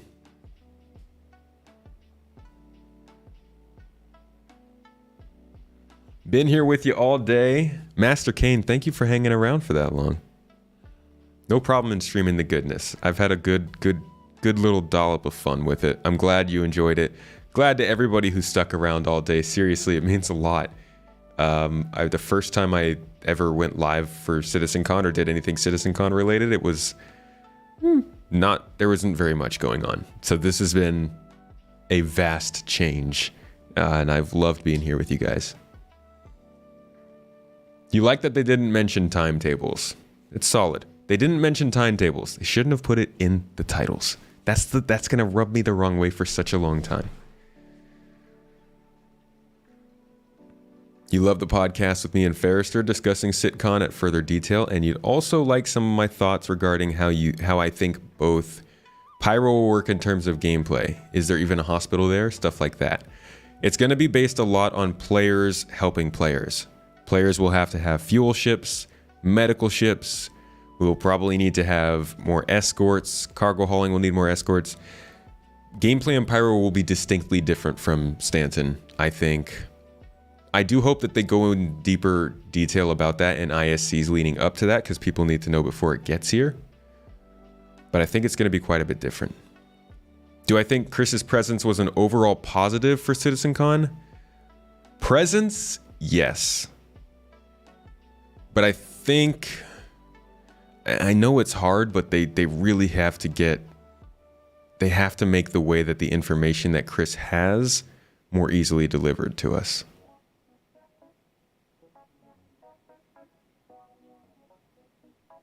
Yeah, the stats thing it's gonna take some clarification. It really depends on how they roll it out. Gonna have to join an org and be social. Ew. We'd be happy to have you, Rhino.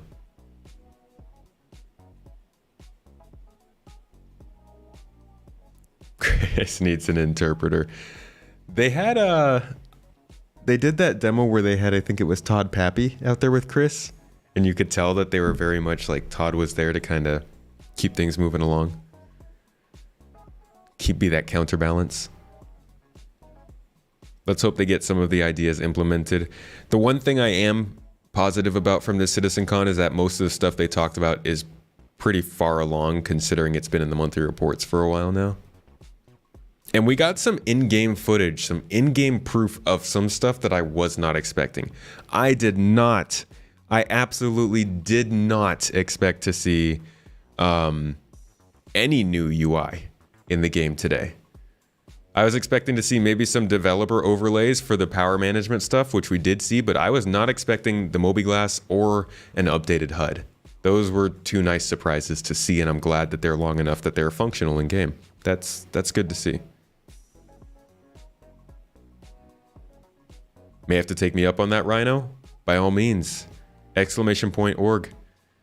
We'll shoot you the link. Shoot you the link. I did say that correctly. Excuse me, Star Citizen, can you load me in, please?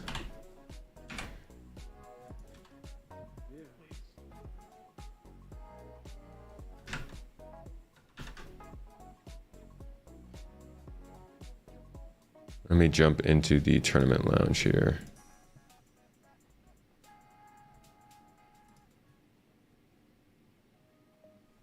What a film.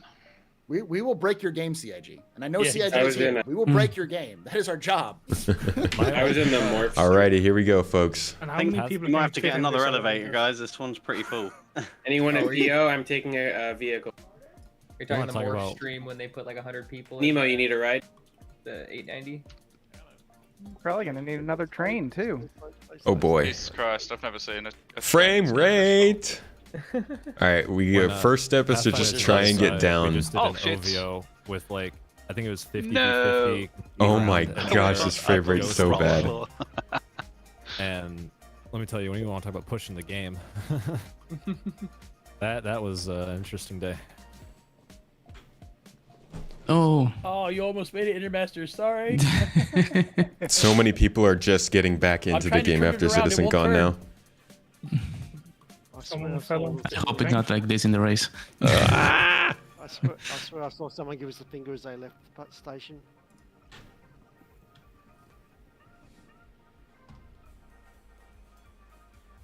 Anyone else in PO is welcome to join me. PO. Raleigh, sir. Yeah, what are you doing over there, man? Hopefully nobody's at Port Olisar. I am, but I can get there in like 4 minutes. Let's see. Oh, dude, this is gonna be like the biggest elevator ride or tram ride ever. Holy shit. My frames are not working. One of these would be fun. What's with running? Oh wow. See, you can tell that these CIG guys are on the up and up because none of them just teleported straight to the spaceport. They're actually riding the tram with us peons. Yeah, man. Why is there a naked person that I have no party marker for? He's dead. Yeah, don't sit down on the trams. I'm when like it's this. busy. You'll This die. one person who managed to get into our server. Just automatically sniper. Now they have anti-grav trolleys. The wheeled ones are all molding in the corner. Oh, somebody's got- Yeah, but wonder if they're still going to keep the wheeled Now, ones. can we fill up all 6 elevators? Maybe at the just for same places time? like Loreville. Oh, no. I've Yeah, let's pushed do the it. bounds. Don't go out, Neo. I've pushed There the are bounds. not really 6 elevators. Wait, Corsair, hold the door, hold the door. You fit 20 people per elevator. No, please. I've Yeah, pushed what was those that, bounds before. It's not fun. Speaking of naked, does everybody have The their madness. clothes on? What was that Alright, presentation make sure you got on some how cold many clothes. how many people you have in a room? This is we didn't actually get Oh, out. we didn't go anywhere. No. It was I all a can't ruse. even- All a ruse. Like, I can't even see the game. I was gonna use my standard racing suit, but it was too not warm Hope enough. they remove every single Someone wheeled had vehicle. Prime They've killed set too the many guard, people. so- You just want them gone. Rented shoot. Hey, I'm not the only one in Crusader. We got a CIG dev over here. Ow, What? ow, ow, ow. Please Ow. stop. Ow. Sorry. We're still at the right place. Yes. Look, guys, it's Star Citizen gameplay at CitizenCon. Unfortunately, my computer is not the right computer to be watching Star Citizen gameplay on. My computer doesn't do well with this game. Oh. No, oh, you where am went I? down. Oh my god. Yeah, I don't have a good enough Only gun is CPU. down. He is injured in the. Oh. I blame CID. He got trampled at the concert. I think he. Yeah. I think- Brand new player. This game is a wet dream to a guy that started this whole thing with Pong. Oh yeah, this is a step up from Pong, right? It's like fancy Pong in space. Oh, I'm free. Okay. No, it's still not there. What FPS am I getting? Like 5. Now it's going up. Yeah. Oh god. Anybody hear me? Yes. Yes. Yes. Hello. Okay. Yes, I, yes. just I swapped headsets, so I was wondering. Thanks. Yeah, this looks That's all better. clear. I'm getting 14 frames per second right now. Nice. Oh, we're down to I 9. haven't had FPS this bad since we did the Orison platform race. the mule thing. Jesus. That was so much fun, though. Man, I was trying to stream and record, and then even when I stopped, I still had like 12 FPS. It was. Those frames. You don't have the car. Was running at 800 by 600 in a window with 12 FPS, just trying to drive my little. Oh, look at thing these. Loving that 10 The frames. car, it's not in your list. All the Okay, NPCs I need to go get the Atmo people lined set up and in place for you guys. I will be back with you as soon as I get them all in place. Okay, thank you. Look at I this only guy. have like 5 FPS less than usually, so I'm quite I'm impressed. getting 40 in Quantum, yeah. Oh.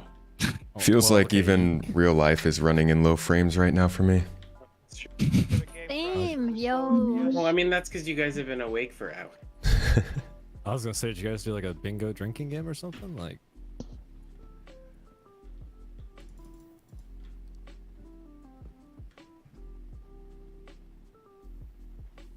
I see the CIG devs also still get deaded to get back to New Babbage. Not just me with the bad frames. It's good to know. I'm glad when other people get to suffer with I me. could have just reset It my makes spawn me in feel much backspace, better. but- This is like the race before the race. The race to get there. Race to get No, the the garage. stairs are gone. Oh, The blue steel livery is the one that comes with the concierge, right? Oh my Yes, yeah. gosh. Okay. This has got to be the worst performance I've ever had. And that's saying something, because my performance is terrible in this game. I could put my. Just got to give this an honest wow. Wow. An Owen Wilson kind of wow. I'm trying to pay attention to this. Watch man, it would have the been game smart. and the stream.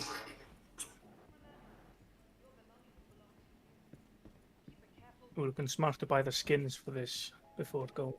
All right, let's see if I can. As soon as I heard that the STV was on the store, I went there's bought. no vehicle. Might not be. Somebody else? Oh, there it is. Somebody there, else but- spawned to Owen. Oh, it is there. Yeah.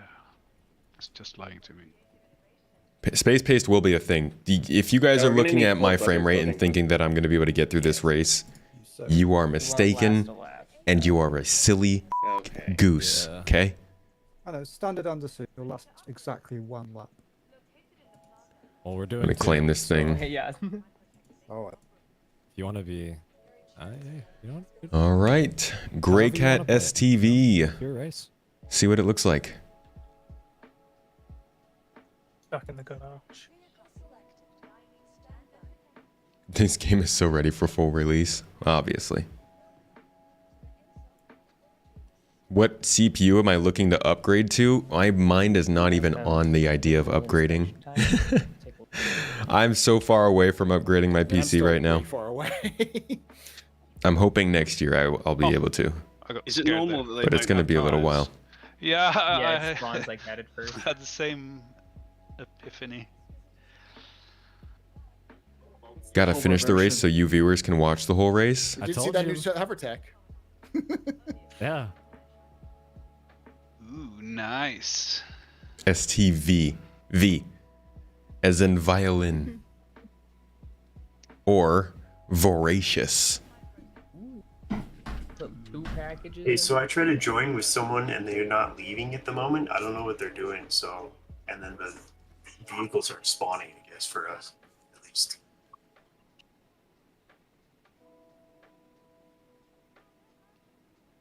But I did get my suit on, so... This thing has no brakes. You don't need them. Hey, if I I have other buy vehicles. another skin for this vehicle, will my frame rate go up? I think that's how that works. Yes. Maybe some stickers. I have an issue getting out of the garage. Yeah, I'm having that problem. Yeah, I'm gonna go down to the lobby area, I guess. Wait. What's up, Gabby? Nothing. Okay, now I'm concerned. What was even the... Where did I even get it sent? It's completely burdened by... It didn't get sent. They just didn't give it to me. Yes, one Yeah, frame. so with the One guys- frame per sticker. just lining up His vehicles. voice telling you that you're in a queue. Phonetic V is Victor. As soon as we can. Or Voldemort. Yeah. Are you guys seeing your vehicles in the Or list? Vaxophone. Uh-oh. Yeah, it's Yeah, I managed to spawn a vehicle, but every time I call the spaceport, they won't open the garage doors. No. Oh, that's why some of you guys are in there. Gotcha. Okay. Not entirely sure I trust What the if that was queue. actually a thing? It was like you could buy stickers in the store, but if you bought... The cheaper the sticker was, like the worse optimized it was, so the more money you spent, the better your game ran. That would be so bad. That would be the worst. Oh my god. Spawn them in other locations and bring them, but... The STV is not in-game buyable yet, right? I don't know. I doubt it. Usually it's the next quarter. Maybe if I just slap my graphics card around a little bit. Oh, I'm supposed to go to Garage 10.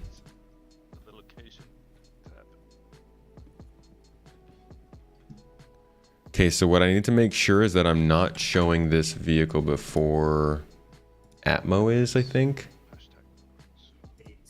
So I don't rob them of that. .tv/Atmo esports. Let me just see what they're doing on their own stream real quick. Flying my Cuddy Blue to a different ground port and see if I can spawn one there and then bring it over. I'm gonna... Can we grab a different vehicle and then drive over there and try and see if that works? I suppose you could spawn them from the common. Yeah, that's what I was gonna go try. Because I'll just spawn a hover quad and sit over there. I'm not sure if they're...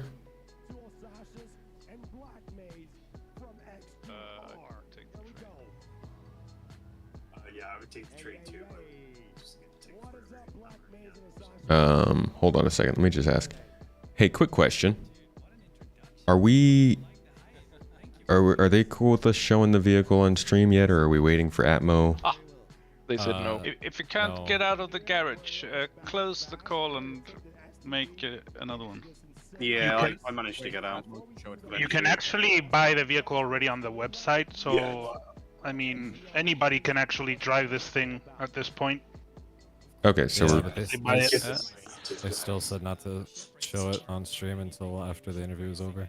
Okay, Yeah, so... after the race you could do it, but until then, no stream. YouTube, no Twitch, no nothing. Yep. So we're still racing with our Cyclones. No. STV. No, STVs. Your Steves. We're racing with the STVs, but they said to not show it on stream until after the interview with the guy they have on it is over. So if you're streaming, you have a problem. Oh, they did? Okay. Well then... Yeah, so it should be fine to show now. Okay, cool. Thank you. Okay. Does it have a boost? Nope. No. Just 45 meters a second. Oh, so now I don't know. 40 meters a second. Ooh, nice. I got the no-wheeled version. Everyone's spawned like that. Yeah. I've just been despawned. My STV's just been auto cleaned up. Very cute. Oh no, I'm not. I like this. Lightweight. Wait, they already introduced the density manager before PES? No way. Purple wheels. I like them. Get there.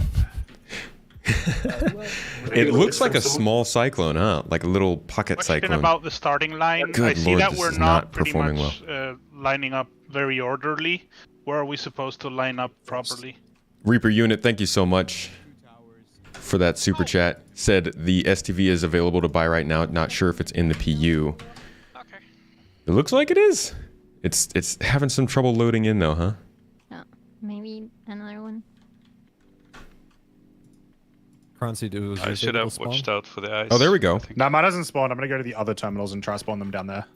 There we go. Hey, you know, I have one here if you want to come back. Wait, oh, me too. All right, door open for us. Oh no, mine has Let me spawned. out. It just didn't tell me. All right, cool. Oh. Okay. My garage door. You got it? Oh, it's same. Why aren't they Why letting me doesn't out? this grey cat have a horn? I dropped a helmet, or I dropped a suit and a helmet. No horn, unplayable. Unacceptable. Absolutely unacceptable. Having an issue also with the garage door opening. Door open. It does look like a fun little vehicle to zoom around with, but how do I get this door to open? I mean to turn. Sorry. Can I open the back? Yeah, I think the back does open up. Got like component space or something. Box space. All right, I'm lost right now. Where are we supposed to be going as drivers? Huh. Follow the Maybe train not the back? line until you get to 2 towers The with front? red lights on top, and you should see the I guys actually all don't lined know. up on the start line But there. I need to figure out how to get this door So we open. just need to like walk out there with something. Is there You got to bring your another? STV that's been...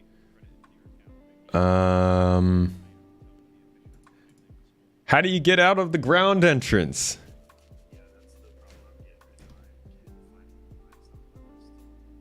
Because this is only unlocking hangars, it seems.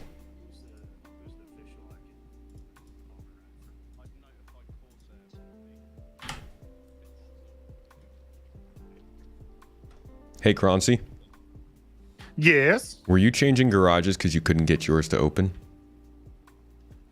No, I didn't change garage. Oh, somebody. But I can't get my garage open. Took mine for like 5 minutes for it to open. You just kept pressing the Yeah, it button. took me like 2 tries. Yeah, I'll just wait.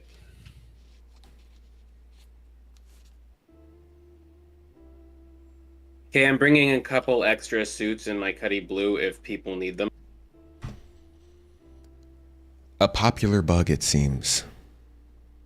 You know, you in?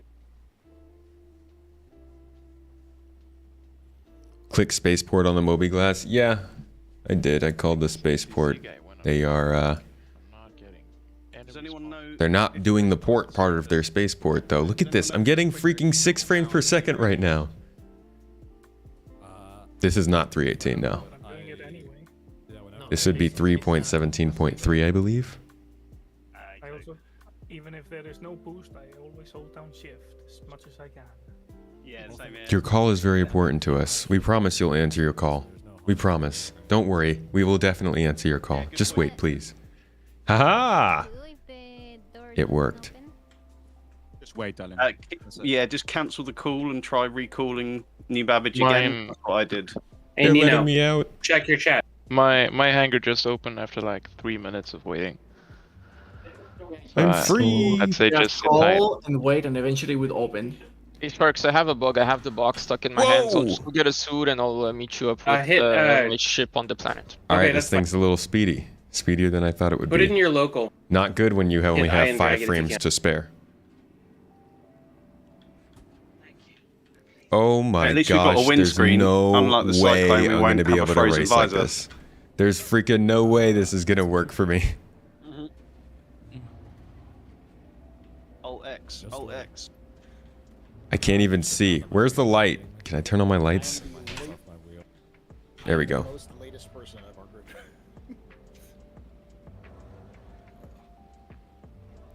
The snowstorm's not helping. Now we're down to 6 frames. It opened. Oh my god. I'm so excited. Oh, that's more like 1 frame. Hold on, let's do it like this. Not an STV.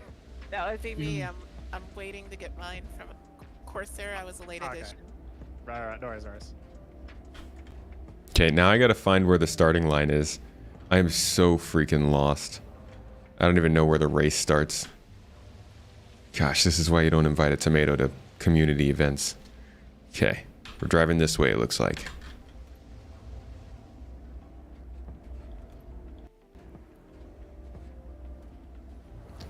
CitizenCon is over. CitizenCon is not an in-game event.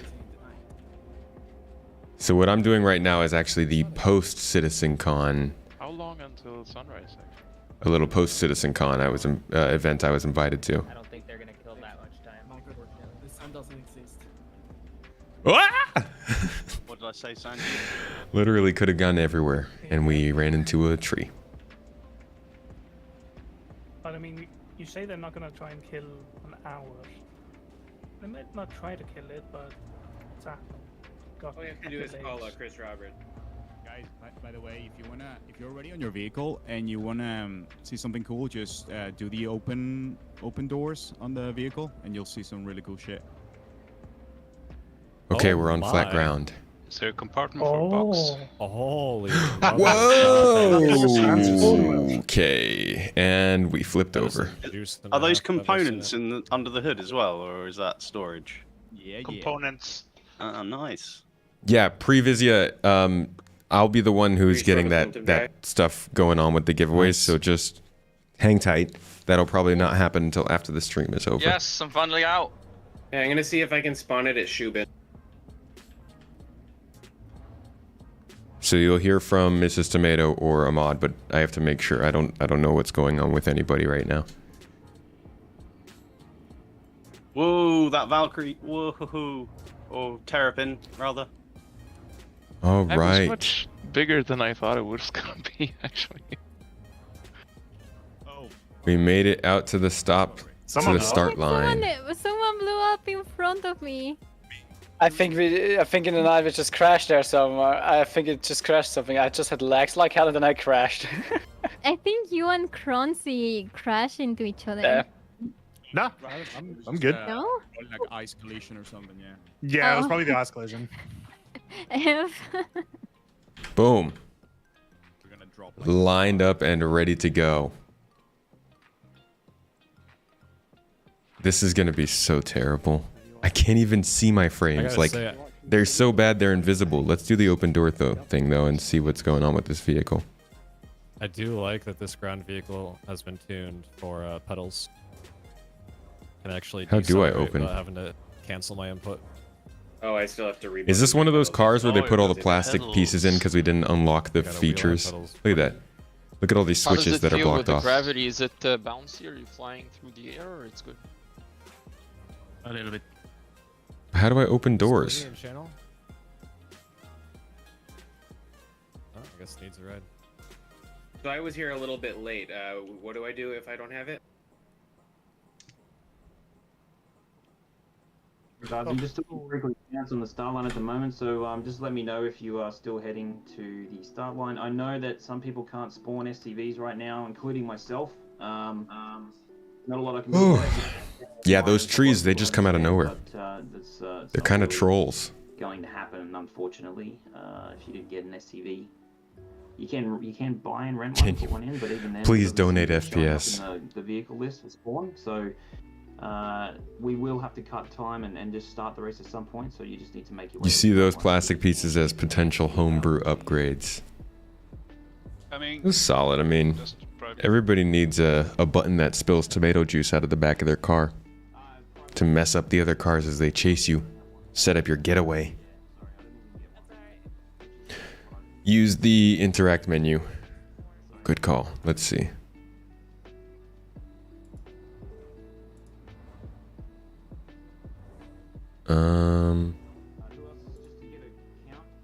Vehicle. Open doors. Oh, popping the hood. Oh, look at that. Space for boxes in the back and components in the front. Looks like some avionics units as well. Tiny components. Yo, this is unbelievable. I can't even play this game anymore. This frame rate is so low. Mrs. Tomato is not racing tonight now. Honestly, the low frame rate is mostly because of my CPU. It's partially because of all of the load in the server right now, but I think it's mostly because of my CPU. My computer's not great.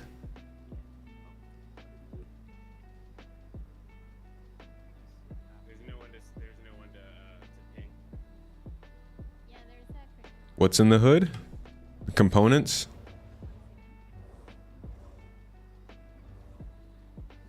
You can see a couple of them there. Ask AMD for a new 7950. Hey, AMD, please help a brother out. At what point do we blame the game for the performance issues? I mean, obviously it's the game. It's not like every game that I play runs like this. The game's just not optimized. Absolutely fair game to blame the game right now.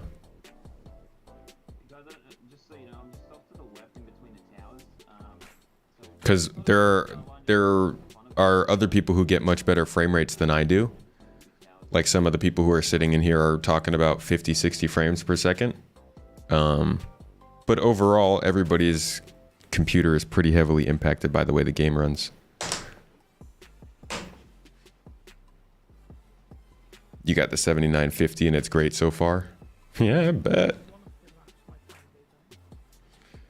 Let me close up my car. I'm just exposing myself to everyone.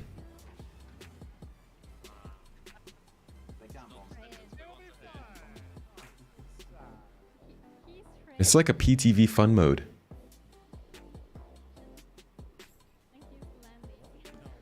Lola Kuti, catch you later. Thanks for hanging out. Streaming at the same time isn't helpful, but I am streaming from another computer.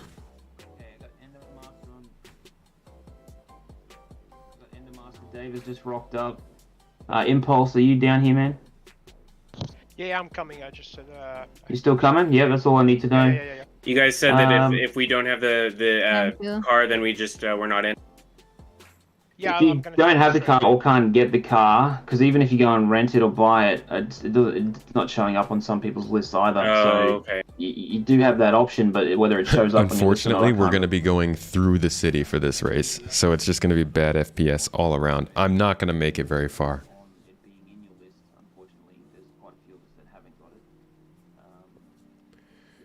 Makes you wonder if it will ever get better even with all the optimizations they have planned. I don't know. All of the game developers that I talk to about the optimization on this say that, yeah, it'll undoubtedly get better, but obviously nothing is proven until it happens. That was an hour and a half ago, so yeah. I've actually lowered my resolution. That kind of stuff isn't really helping me out because it's mostly my CPU that's messing me up. I've got a few. Yes. Gabby's still coming. I'm also trying, but it might take a second. Wait, Noble. Yeah. Noble's also coming in. Noble, have you got a vehicle available to you? Yeah, I got the vehicle. I just Yep, no got worries. this Gabby, drop you got on you. the way to the starting line, so I'm on back. That's on the way. okay. That's all right. You're good. You're good. Gabby's, how you doing? You got a vehicle? I'm 2K. Yeah, I'm 2K away. But you've actually got one in your account though. Yes. Okay, cool. Yep. Yes. Astro Pub, how's your travel time, man? I'm almost there. Okay, cool. I'm like literally on the tram to the spaceport. All right, thank you. Okay, restarting Oh, flight. you just passed me, Astro Pub. I saw you on the tram line. All turn the lights off for a moment just to see how it looks. All the buggies with no lights. We got ship lights going, so it's gonna be kind of interesting. I think the Kind of How am I gonna race with frames that suck so bad?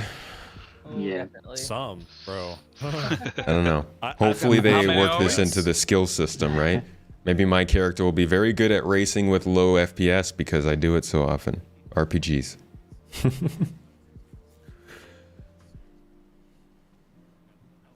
Is that Paul you just heard? Yeah. Astropub is in here. To finish the first lap. 5. Avenger! I got a What's up, tire my blown off man? in the How you first doing, dude? 50 feet, so Whoa. hopefully better than that. Let me give you that shout out.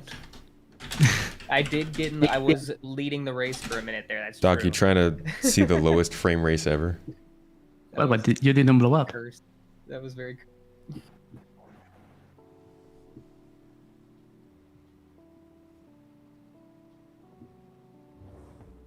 Hey, is anybody getting double-digit frame rates?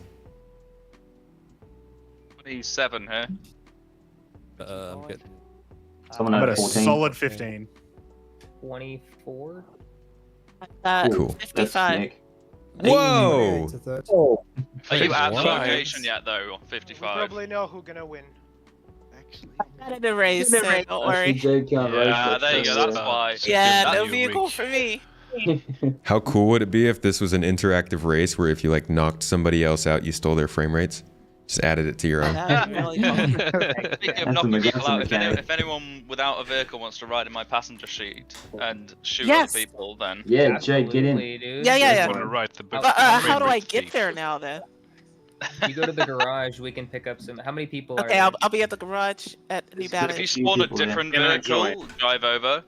Not to race, but just to. So I think I got Croncy next There's to like me. a million passenger seats, so you can just hop in any of them. Astropub's way out there. He hasn't gotten his yet. Bigwigs, CIG. Bigwigs. Oh, thank you. All right. Do we have any other people, or is it just you that? CIG devs all over the place. EJ Miv needs to Drop a jump pico in for and 10 shark 10 bait plus frame rates. Yo, we need the red shells. Come on. Cannot join server full. Server's full. So do we have time to get water? Love you, Avenger, man. What'd you think of CitizenCon, dude? If anybody needs the server, How did that go for you? What'd you think of the flight change stuff? People were commenting about being interested in your thoughts on that. Give us a bit of time. Yeah, I'm. Oh, this FPS is definitely specific to the situation, yeah. It's not usually this bad. I usually get double this frame rate. Just finish my A whole 15. What do you think? Hey man, we need to be ready. Do I get a Roughly minute when are we or gonna no? start? I think you should have time. I mean, depends on how long it takes you to get water, because I gotta go back and get this. Okay, I'm going running. Okay, we're waiting on one more character to be placed for the checkpoints, and then we're waiting on about 3 races, and then we'll be good to go. So I would say 5 to 10. Yep. Oh, cool. You're up here. Okay, cool. Garage. Space in my STV if anyone wants to ride. Are you gonna start lining people up, Corsair? You love the changes, Avenger. We got 10 on each side of the Oh, rail. people were thinking that you weren't going to be too happy with this stuff. Had on the list because of not being in the vehicle list or 6 people not actually in. Flight changes you're good with actually sounds good. A few less. So you should have 10 on each The skill side, thing that pole stings, and the another skill right thing behind is them. weird. I really was hoping that we'd get a little bit more out of Quantum Boost, but I did it count before. it's also really nice to hear a kind of more robust travel system is coming up, and the things that they've introduced with this CitizenCon, as much talky as it was, they feel so much more set in stone. They feel so much more like functional systems that are actually going into a game that's getting somewhere than another attempt at doing things, which is nice. And yeah, it's 10 years in. I know, but you know, that's the fact of what's happening right now. Is they seem to be wrapping a couple of things into a tighter package that seems like it's going to play a little bit better. I'm still so psyched that we got to see a Moby-Glass rework. God. Oh, that was really nice. I didn't say much when they showed it, but it was very nice. The racing seems useless. You'd prefer they just finish the Polaris or Orion or something else? They didn't... I don't think they talked about racing today. Yes, I'm on the line. You good? Shark bait. Unless you're just talking about this event. Waiting at the garage to pick somebody up, but I can come back if we need to. No, you're fine. You're fine. Shark bait and shark bite are two different people. Because this isn't really any CIG stuff. This is Atmo Esports that put this on. I'm in the server. I am buying a PT or an SRV or whatever. Yes, yep. You'd rather have a loop that they've already sold ships and vehicles based on... Yeah, I wish we could have heard more about the investigation mission than this is what we want to do with it. Where's Commander Shepard at? Where's he at? Is he broadcasting today? Don't think the same teams work on the same stuff either, but I could be wrong. Tomato. The purple lights are people with flares. What about tomatoes? Ah. I saw you in the line. Yeah, I was gonna jump in your car. I was like, nah. Oh yeah. Anybody wants the premier low frame ride of the century? Come join me. Yeah. Well, if I can't grab one, I will take you up on the offer. All right. Good luck. I spawned back. The sun rises in 89 minutes. Yeah, a lot of people don't care for the racing stuff. I think it's solid extra work for them or extra gameplay for people to be taking part in. Personally, I just want to hear more about narrative missions. I was disappointed by the mission talk. I really was. Man, you mean to tell me all these CIG people here, none of them can make the sunrise for us? I mean, come on. Yeah, we saw that presentation. That guy just pushed a button. Surely you overestimate how much power they give us in live servers. Can you guys like allocate all the server resources to just New Babbitt? Bluesy, what'd you miss? Did you miss all of CitizenCon? The event itself is over. This is kind of an after party thing with the whole. We're just hanging out and racing afterward. The race is starting in the next few minutes. The constantly moving goalpost that annoys a lot of people. Is there a specific, like something specifically that they said today you're referring to? Also, yeah, nothing on cargo. Really sucks. I wasn't expecting to hear anything on cargo. But, geez. It's just like, wow, when is the economy and cargo gameplay gonna matter? Big Waker, you can go without me. I exploded again. Oh, nightmare. Guess you'll watch the VODs. Yeah, Sorry to hear that. check out the videos. It's not... I would honestly wait for summaries. There was a lot of talking. Kind of hard to get to the crucial information. But you can watch the VODs too. I think they've already started uploading them. Nothing specifically from today, I see. Well, people are definitely frustrated with the time it's taken. Don't disagree with you there. Which pylon was supposed to meet at? Thoughts on the newer ships? I think the Spirit is a really cool looking ship. I'd love to see Crusader filling out their whole thing, their catalog of ships more. And that's also a good size of ships that we need more of. Maybe a little smaller than I would have liked to see. Something closer in size. I guess they already have the MSR, so they couldn't make it much bigger. But we need more ships that are that size. 2 to 3 person ships are pretty good. So nice to see something that they're bringing in with variants and not just being combat focused. The Corsair is pretty cool. I loved seeing more stuff about that. That's a very sweet ship. And then obviously the STV, a nice little ground vehicle. Nothing that was too impressive to me though. I'm not crazy about ships or that side of the game. Everyone's moving it right now. They're featuring me right now? Like what? My stream? They're putting me on the stream? Keep me in the screenshot. Don't feature me. I'm gonna stay completely still so it looks like maybe I'm getting more frames than I am. Oh yeah, I don't stand a chance. Do we need another mining ship? We will. Mining will probably be the most in-depth profession, so they will need to fill it out enough that large ship gameplay makes sense. How you doing with server? Still server full. I'm trying to get in, but I can we'll exit see. out. If it takes a couple more seconds, then that's. Do you want me to exit out, Corsair? I can do it. No, like honestly, No, it rather should get be the race fine. No, started. if I can't get Not about the time for you. It's changing goalposts, like telling us that Pyro is coming out and then put it on the back burner and switch to something else entirely. So not focusing on one task until it's done and in the game. Yeah, no. It's hard to visualize how they do that because like some people might put Pyro on the back burner, like the features team might put Pyro on the back burner while the planetary tech team is still working hard on it. So it looks kind of like they're putting stuff aside, but in reality they might just be waiting for another team. But I do agree in the fact that like don't tell us that Pyro is coming out. Just let it come out when it's ready to come out. We'll just need that character sorted and then we're good. Yep, he's coming back. Wow, Luigi. Oh, Luigi's gonna be a Carrick.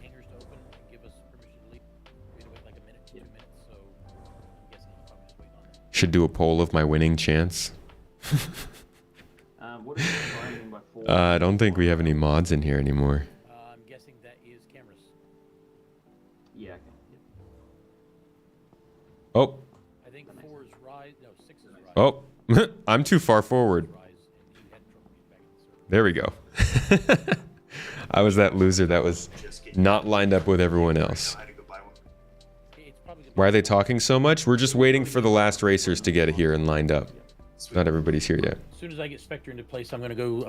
Jade, if you want to meet me at the garage, I will land and pull the STV for your request. I got one. Hey, the one at the spaceport? Yes, yes, ma'am. I'll pull one for you at the spaceport garage. Roger, I'm on my way. In fact, I'll go. He's taking so long to get over to me. I'll go ahead and do that for you now, and then come back over here.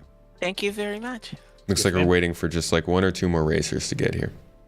I was just early and super fast and very good at my job. Okay? We can't all be 63 people in the party, but super quick like Tomato. Yeah, the security leave the party, so you can't see. That's a joke. I'm not quick. Oh, okay. I usually am the late one. But you can do the math. So just looking at the poll that I put up on the YouTube chat, it looks like broken STVs on the way. 43% of the vote said that this CitizenCon was better than last year. This is with 400 votes. 43% said it was better than last year. 33% said it was worse than last year. 18% said it was the worst CitizenCon ever, and 7% said it was the best CitizenCon ever. Interesting figures. I'm gonna actually take a quick screenshot of that and throw it into a chat so I have this statistic for later. And we'll get the new poll started. Did we just announce a tunneling STV coming soon? All right. So, how will Tomato do on this race? Okay. Bird's eye view of this race will be with Atmo Esports, most likely. Or Zark Media looks like he's flying around too. Check out Zark Media. He will win. He will perish. If you get to the start line after the race has begun, feel free to begin racing. It's just a fun one, okay? So, The frames will consume him. You know, anything happens in these races where you'll have 90%. Or he will at least finish. All right, YouTube. Tell me how I'm gonna do. I just put up a bunch of different choices for the poll so we can see how I'm actually going to, it's not gonna go well.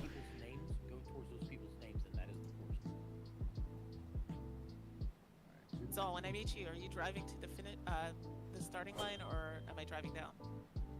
Oh yeah, I'm already here. Jade, I've got the STV for you. I'm pulling it out right The frames will consume him. I think that's probably the top bet. I can put up the poll on Twitch as well. Hold on. Just gonna have to type it. Oh, I think somebody else Somebody else put up a prediction. It's just a simple will he win, yes or no. So you can answer on that one too on Twitch. So I'm basically your lap checker. You find it. That's a huge vote of confidence from you who think I'm going to win this. Ends up on the ice in the tournament chat. Oh god, I love that game. I do not have a great PC. My PC is not very good at running this, but also, yeah, the server is not running well. I'm getting about a half to a third of what other people are getting in terms of frames right now.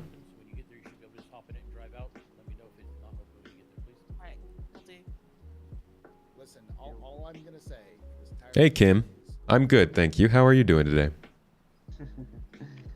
He's not a racer. Surely you can do it. Chatting with some folks in the garden, no problem, Drazen. Keep the garden happy. The garden is the most important. Don't worry about me. At what altitude do these explode when dropped? 3 centimeters. Yeah, all altitudes.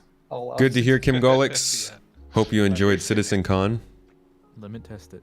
No, but that's on ice. I think. Don't go fast. Go at your pace. I will drive it very Progress slowly at out the pace of the of back. 3 frames per second. Really, Cryo? Is that what we're waiting on? Shit. Oh shoot! My Cutlass landing gear went inside when I logged.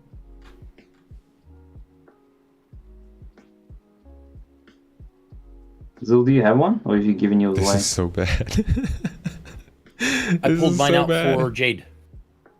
You Carrick. Oh, my character. No, I have my own character. Yeah, well, we're waiting 6 minutes on the character to spawn. 6 minutes? Oh, for God's sakes. Yeah, can you Yeah, 7 I thought- frames, I thought he said it 6 was frames already per out. second, actually. No. I'm taking the stuff up right now. Yeah, thank you. Just go and sort it. Yeah. If I had better frame rate, you'd put money on me. Thank you. If I wasn't on the line, man, I'd go and do it. But, I yeah. appreciate the faith, guys. Nope, no, I got it. I'm already Tomatoes here are pulling that known one for out their Jade, racing so skills. All right, cool. Thank you. Hopefully, the moment she pulls out of the garage, I'll be able to pull my character without losing my. Your question is how many will survive? That's a good. now. That is a good question. How many of these cars are about to explode? Okay, I'm gonna go to Spectre, let him know I'm pulling it out. Listen, pulling out's not an effective method. I just have to say that. 36 minutes it's to really sunrise. I had to say it. If I can make it through to the ending, I'm gonna be so happy. Dangerous stuff. Scary stuff. One of the names of the characters being replaced. Which name? So is that happening? No, it's going to be the same pilot. Yeah. I'm honestly setting all of this up just so that I can blame everything on the frame rate. Let's be honest, even if it was going really well, I probably wouldn't finish, but at least this way I can continue to kind of inundate you guys with messaging about low frame rate to the point where when I finally do blow up for doing something stupid like running into a tree, everybody will be like, "Oh, it's the frames. It's not that Space Tomato is an idiot with seeds for a brain. No, it's obviously the game."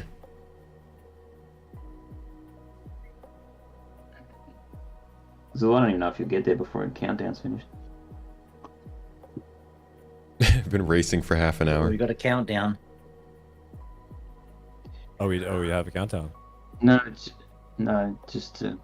So the countdown ends when the Just do that, Pisces just- explodes and lands on the ice. No, the countdown ends when Papa Freedom drives his Talon into the ice field. Corsair, I didn't have my character down on New Babbage because I didn't think I needed it, so mine's actually up on Tressler. His will be out before. He has less than 3 minutes. Easy. Okay. All right. 3 minutes, guys. I'm gonna get that Yeah. in position. Yeah, my apologies. I thought mine was down. In fact, I left mine down here 3 specifically in minutes. case I Always needed blame it. the equipment. Yeah, man. I'm just trying to put Always. in a contingency. It's the CPU. Oh, yeah. It's always the CPU. FYI, you can get 2 1SCU boxes and an STV into the back of a Cuddy Blue. Oh, nice.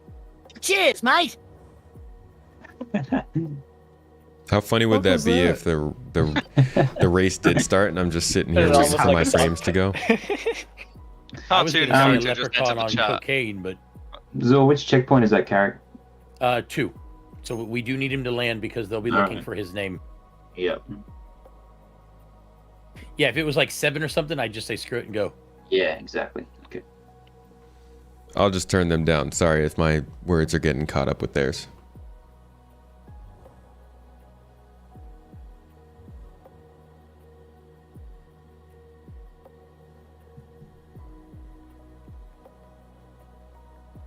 Was somebody just standing at the side of my car? Oh, just looking around, looking at people.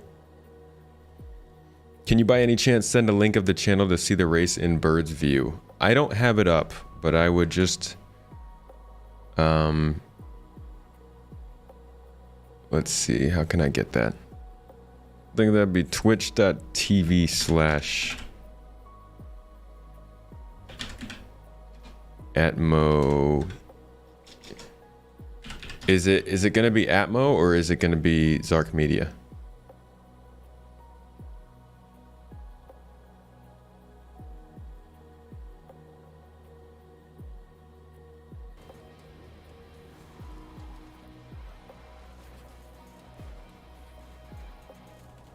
Somebody just dropped in the dropped the link into chat there. I'll push that over to you on YouTube.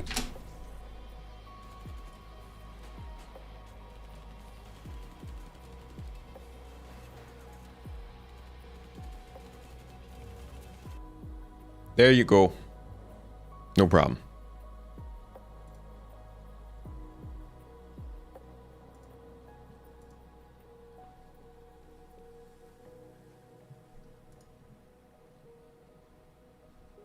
Yep. Yeah, DM me for PayPal information. My frame rate's at 6 right now. 6 frames per second. It's like the average that we're holding. Let me see what's getting loaded worse. Is it my GPU or my CPU? I think that's what we want. CPU is at 70% load. Jeez. And my GPU is at... I don't think I have my GPU stats on here. But my CPU is at 70% load just from the game. So I'm probably also not doing great because I have a couple of different instances of Google Chrome open as well. Misery incarnate.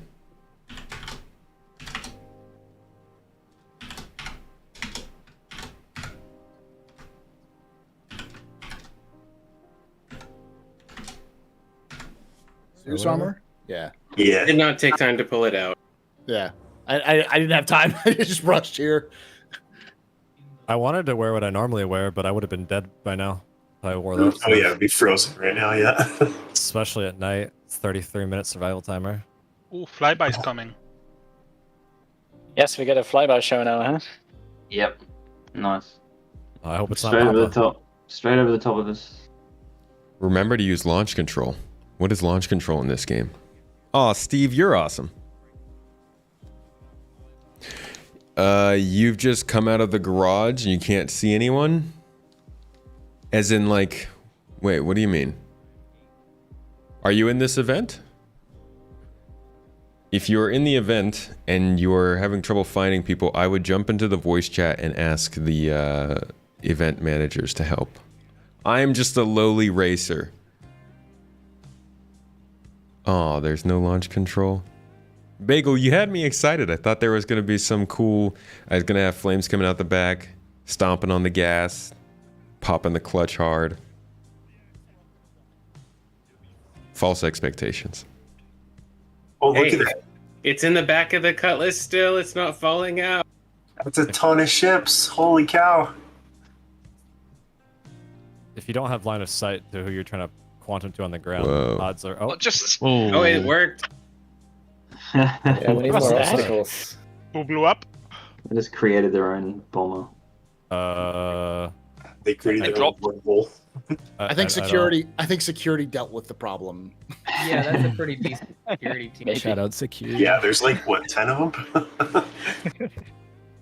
Did they like when go you have above the CAG to help with security? target entity There's actually... C2 explode? Sorry, there's a few... Oh yeah, this is something that Atmo Esports set up. Buggy drives well though. It's doing well for you?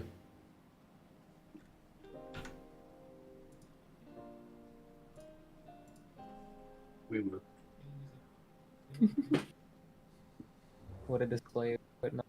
I don't know if I'm supposed to be separate from the group. I'm like right next to the pillar, but hopefully I'm okay. As long as I'm outside of the main crowd of people, I'm fine landing here, right? Just keep well clear. Okay, yeah. Yeah, this is all gonna go so poorly when everyone starts actually running. Helps Just your to make car not sure, die. Yeah. just to make sure that you don't have that bug in which if you spend a lot of time without moving it, the car just won't move at all. It's a idle soft lock. Yep. So if we get the character in the air. So. Oh boy.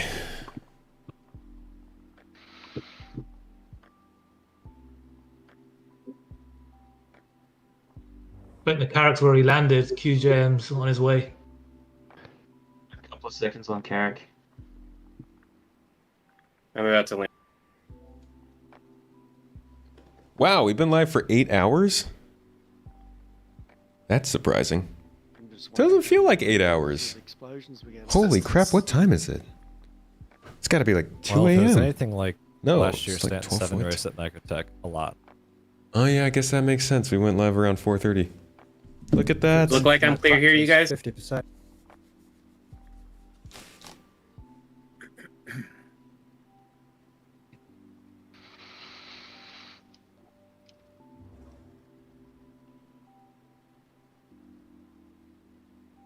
It's a perfect day for some mayhem. Oh, okay, dude. Was that Joker? Thank you, Paladin. Thank you for that. That talk felt like 8 hours.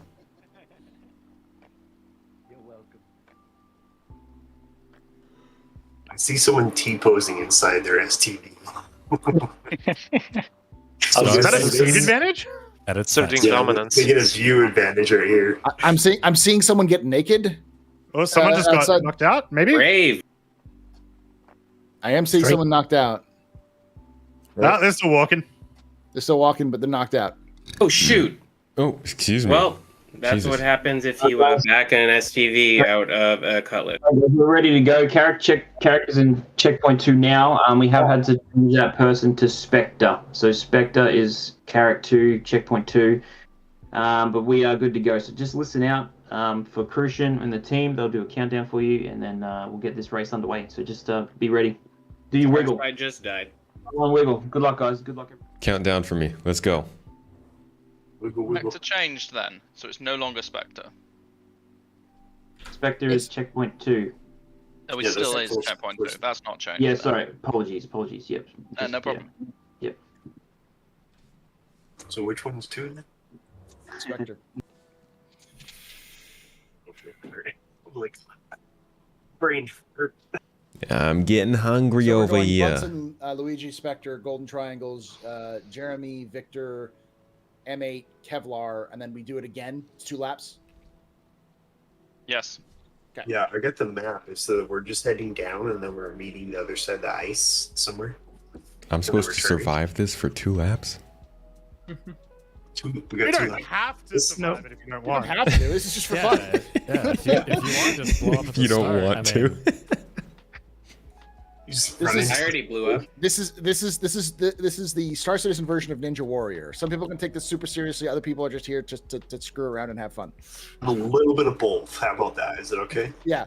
But just like Ninja Warrior, only the people taking it but then seriously I'm are cool. super not. Yes, only the people who take it seriously are cool. That's right. Which is why That I'm was gonna a beat lesson I Clumsy. learned. That's why I'm turning my lights off. All right, racers, you guys have 20 seconds. I'm going to give a countdown here in 20 seconds. So get ready to get this show and this race Let's on the road. go! Whoop, whoop. This is about to go so badly for me. Here we go. Here we go, boyos. Good luck, everyone. Good luck. Good luck, everyone, but Diplomat. Good Good luck to everyone but Space Tomato. Good luck and have fun. Yeah. guys. Drive safely. Remember, have fun. That's what it's about. Remember your seatbelts. All right, ladies and gentlemen, I'm going to count down. Starting from 10, 9, 8, 7, 6, 5, I'm just going to try and keep Astropub in my view. 3, 2, 1, go! Oh boy. Friends. Oh jeez. Oh, I'm so sorry. Friends. I just flipped someone. Yeah, no issues the with frames. performance I'm pretty sure I flipped over and lost all of my Well, progress. praise it, Oh I'm my already gosh. dead. Yeah, that sounds about right.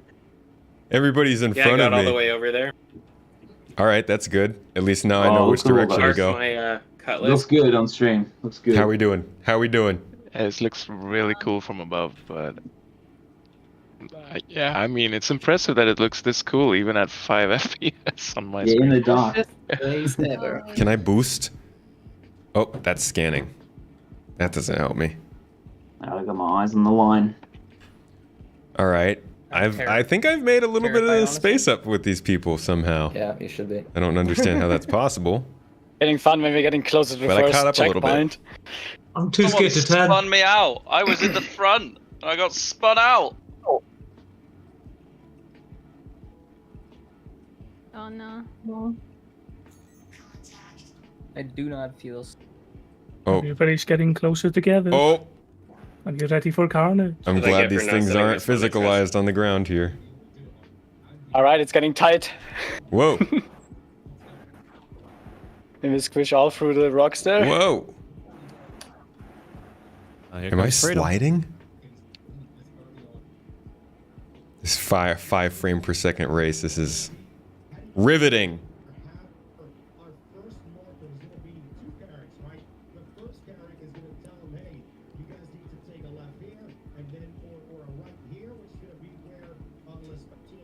I can't see anything. Oh no. Oh god. Okay, we got rocks coming up. No. Oh shoot, somebody's down. Okay. Okay, okay. Oh, Okay, slow debris. down a bit. Slow down. Also, Whoa. carrot. Oh my god. Whoa! Oh my god. I have no What wheels. just happened? Sorry. I'm stuck. I just died. Oh my god. My vehicle didn't even blow up. I just fell out dead. Oh no! Careful. Careful. No! Oh yeah, someone's explosion just catch me as well. Pretty sure that was sabotage. The outside of the Carracks, right? Oh yeah. Pretty sure somebody just targeted us. We got sniped. I literally, the frames consumed me. I didn't even die. I just fell out of the vehicle. No, I didn't even make it to the first turn. Yeah, I was looking at a map and it's Ah, gosh. What? Now I'm back here with you losers. Ah. Well, folks, we didn't make it very far. But everybody who voted that the frames would consume me, you actually won. I believe it or not, I actually didn't explode. Literally just fell out of the car. Solid. GG, man. GG. The challenge is really just beating the game engine. It is. It's just figuring out a way to not get trolled by the game. That's how it be, though. And you know what? I'm okay with it. It's whatever. It's a Star Citizen race in 5 frames per second. At least we made it as far as we did, which was like 200 meters. Yippee. Either way, I've got a lot more fun stuff planned in terms of gameplay coming up. The org is starting to step into a new phase of activity. We're getting more things planned. If you're part of the org, we'd love to see you out there playing with us. If you're not part of the org, feel free to drop by the stream here and just come and watch us play. Come check out what we do. Maybe you'll be interested enough to jump in with us. But that's kind of the in-game stuff I'll be doing.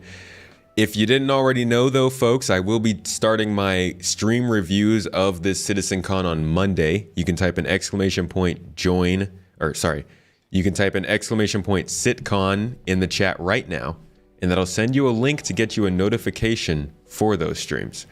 I will be going over each panel in painstaking detail to rip apart what they talk about and the things that they show, and try and give you a little more context on the plans that they may have, when those things may be coming, and what we can expect. Besides that, keep an eye out for videos reviewing the event as well over the next week or two. And of course, just streams during the normal time. But yeah, !CitCon if you'd like to get that. And with that being said, folks, this has been CitizenCon 2022. Pretty solid in some areas, a little lackluster in other areas, and disappointing in yet others. So we'll have a lot to talk about this upcoming week. But I'd like to thank you all for, again, joining me for this. You had plenty of different opportunities, reasons, and people that you could join for this event, and you came and you spent it here, maybe among other places. That doesn't really matter. Thank you for that, guys. Seriously, it means a lot. This has all been a very exciting last couple of years of the game, and even though CitizenCon wasn't as amazing as we were hoping in terms of some of the stuff they showed, I think they still showed off some pretty promising stuff over the next year. So, like I said, we will get to that. We will talk more about it, and I hope you will join me for that. The Astro. Here we go.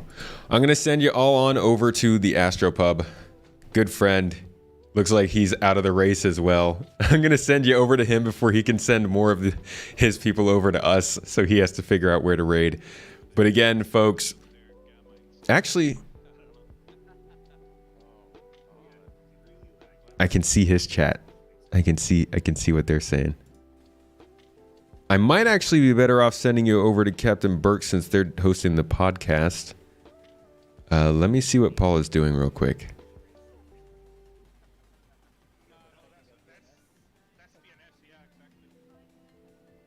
You're supposed to go around the rocks.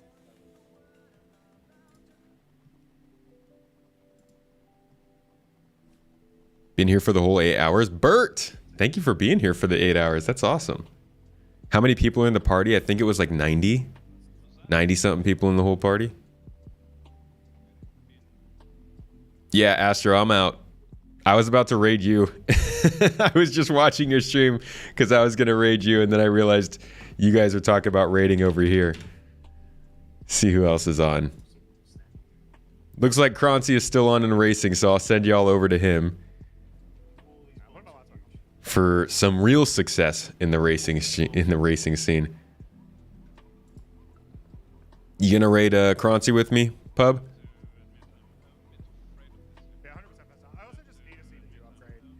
I didn't even die. I didn't even run into anything. How rude. Folks, good night to you. Y'all have been great to me. Seriously, the support today, the viewership, the conversation, chat, all around, everything's been really cool. I appreciate it. I had a lot of fun. Thanks for coming. I will see you all next week on Monday or something like that. And I look forward to it. Peace out, everybody.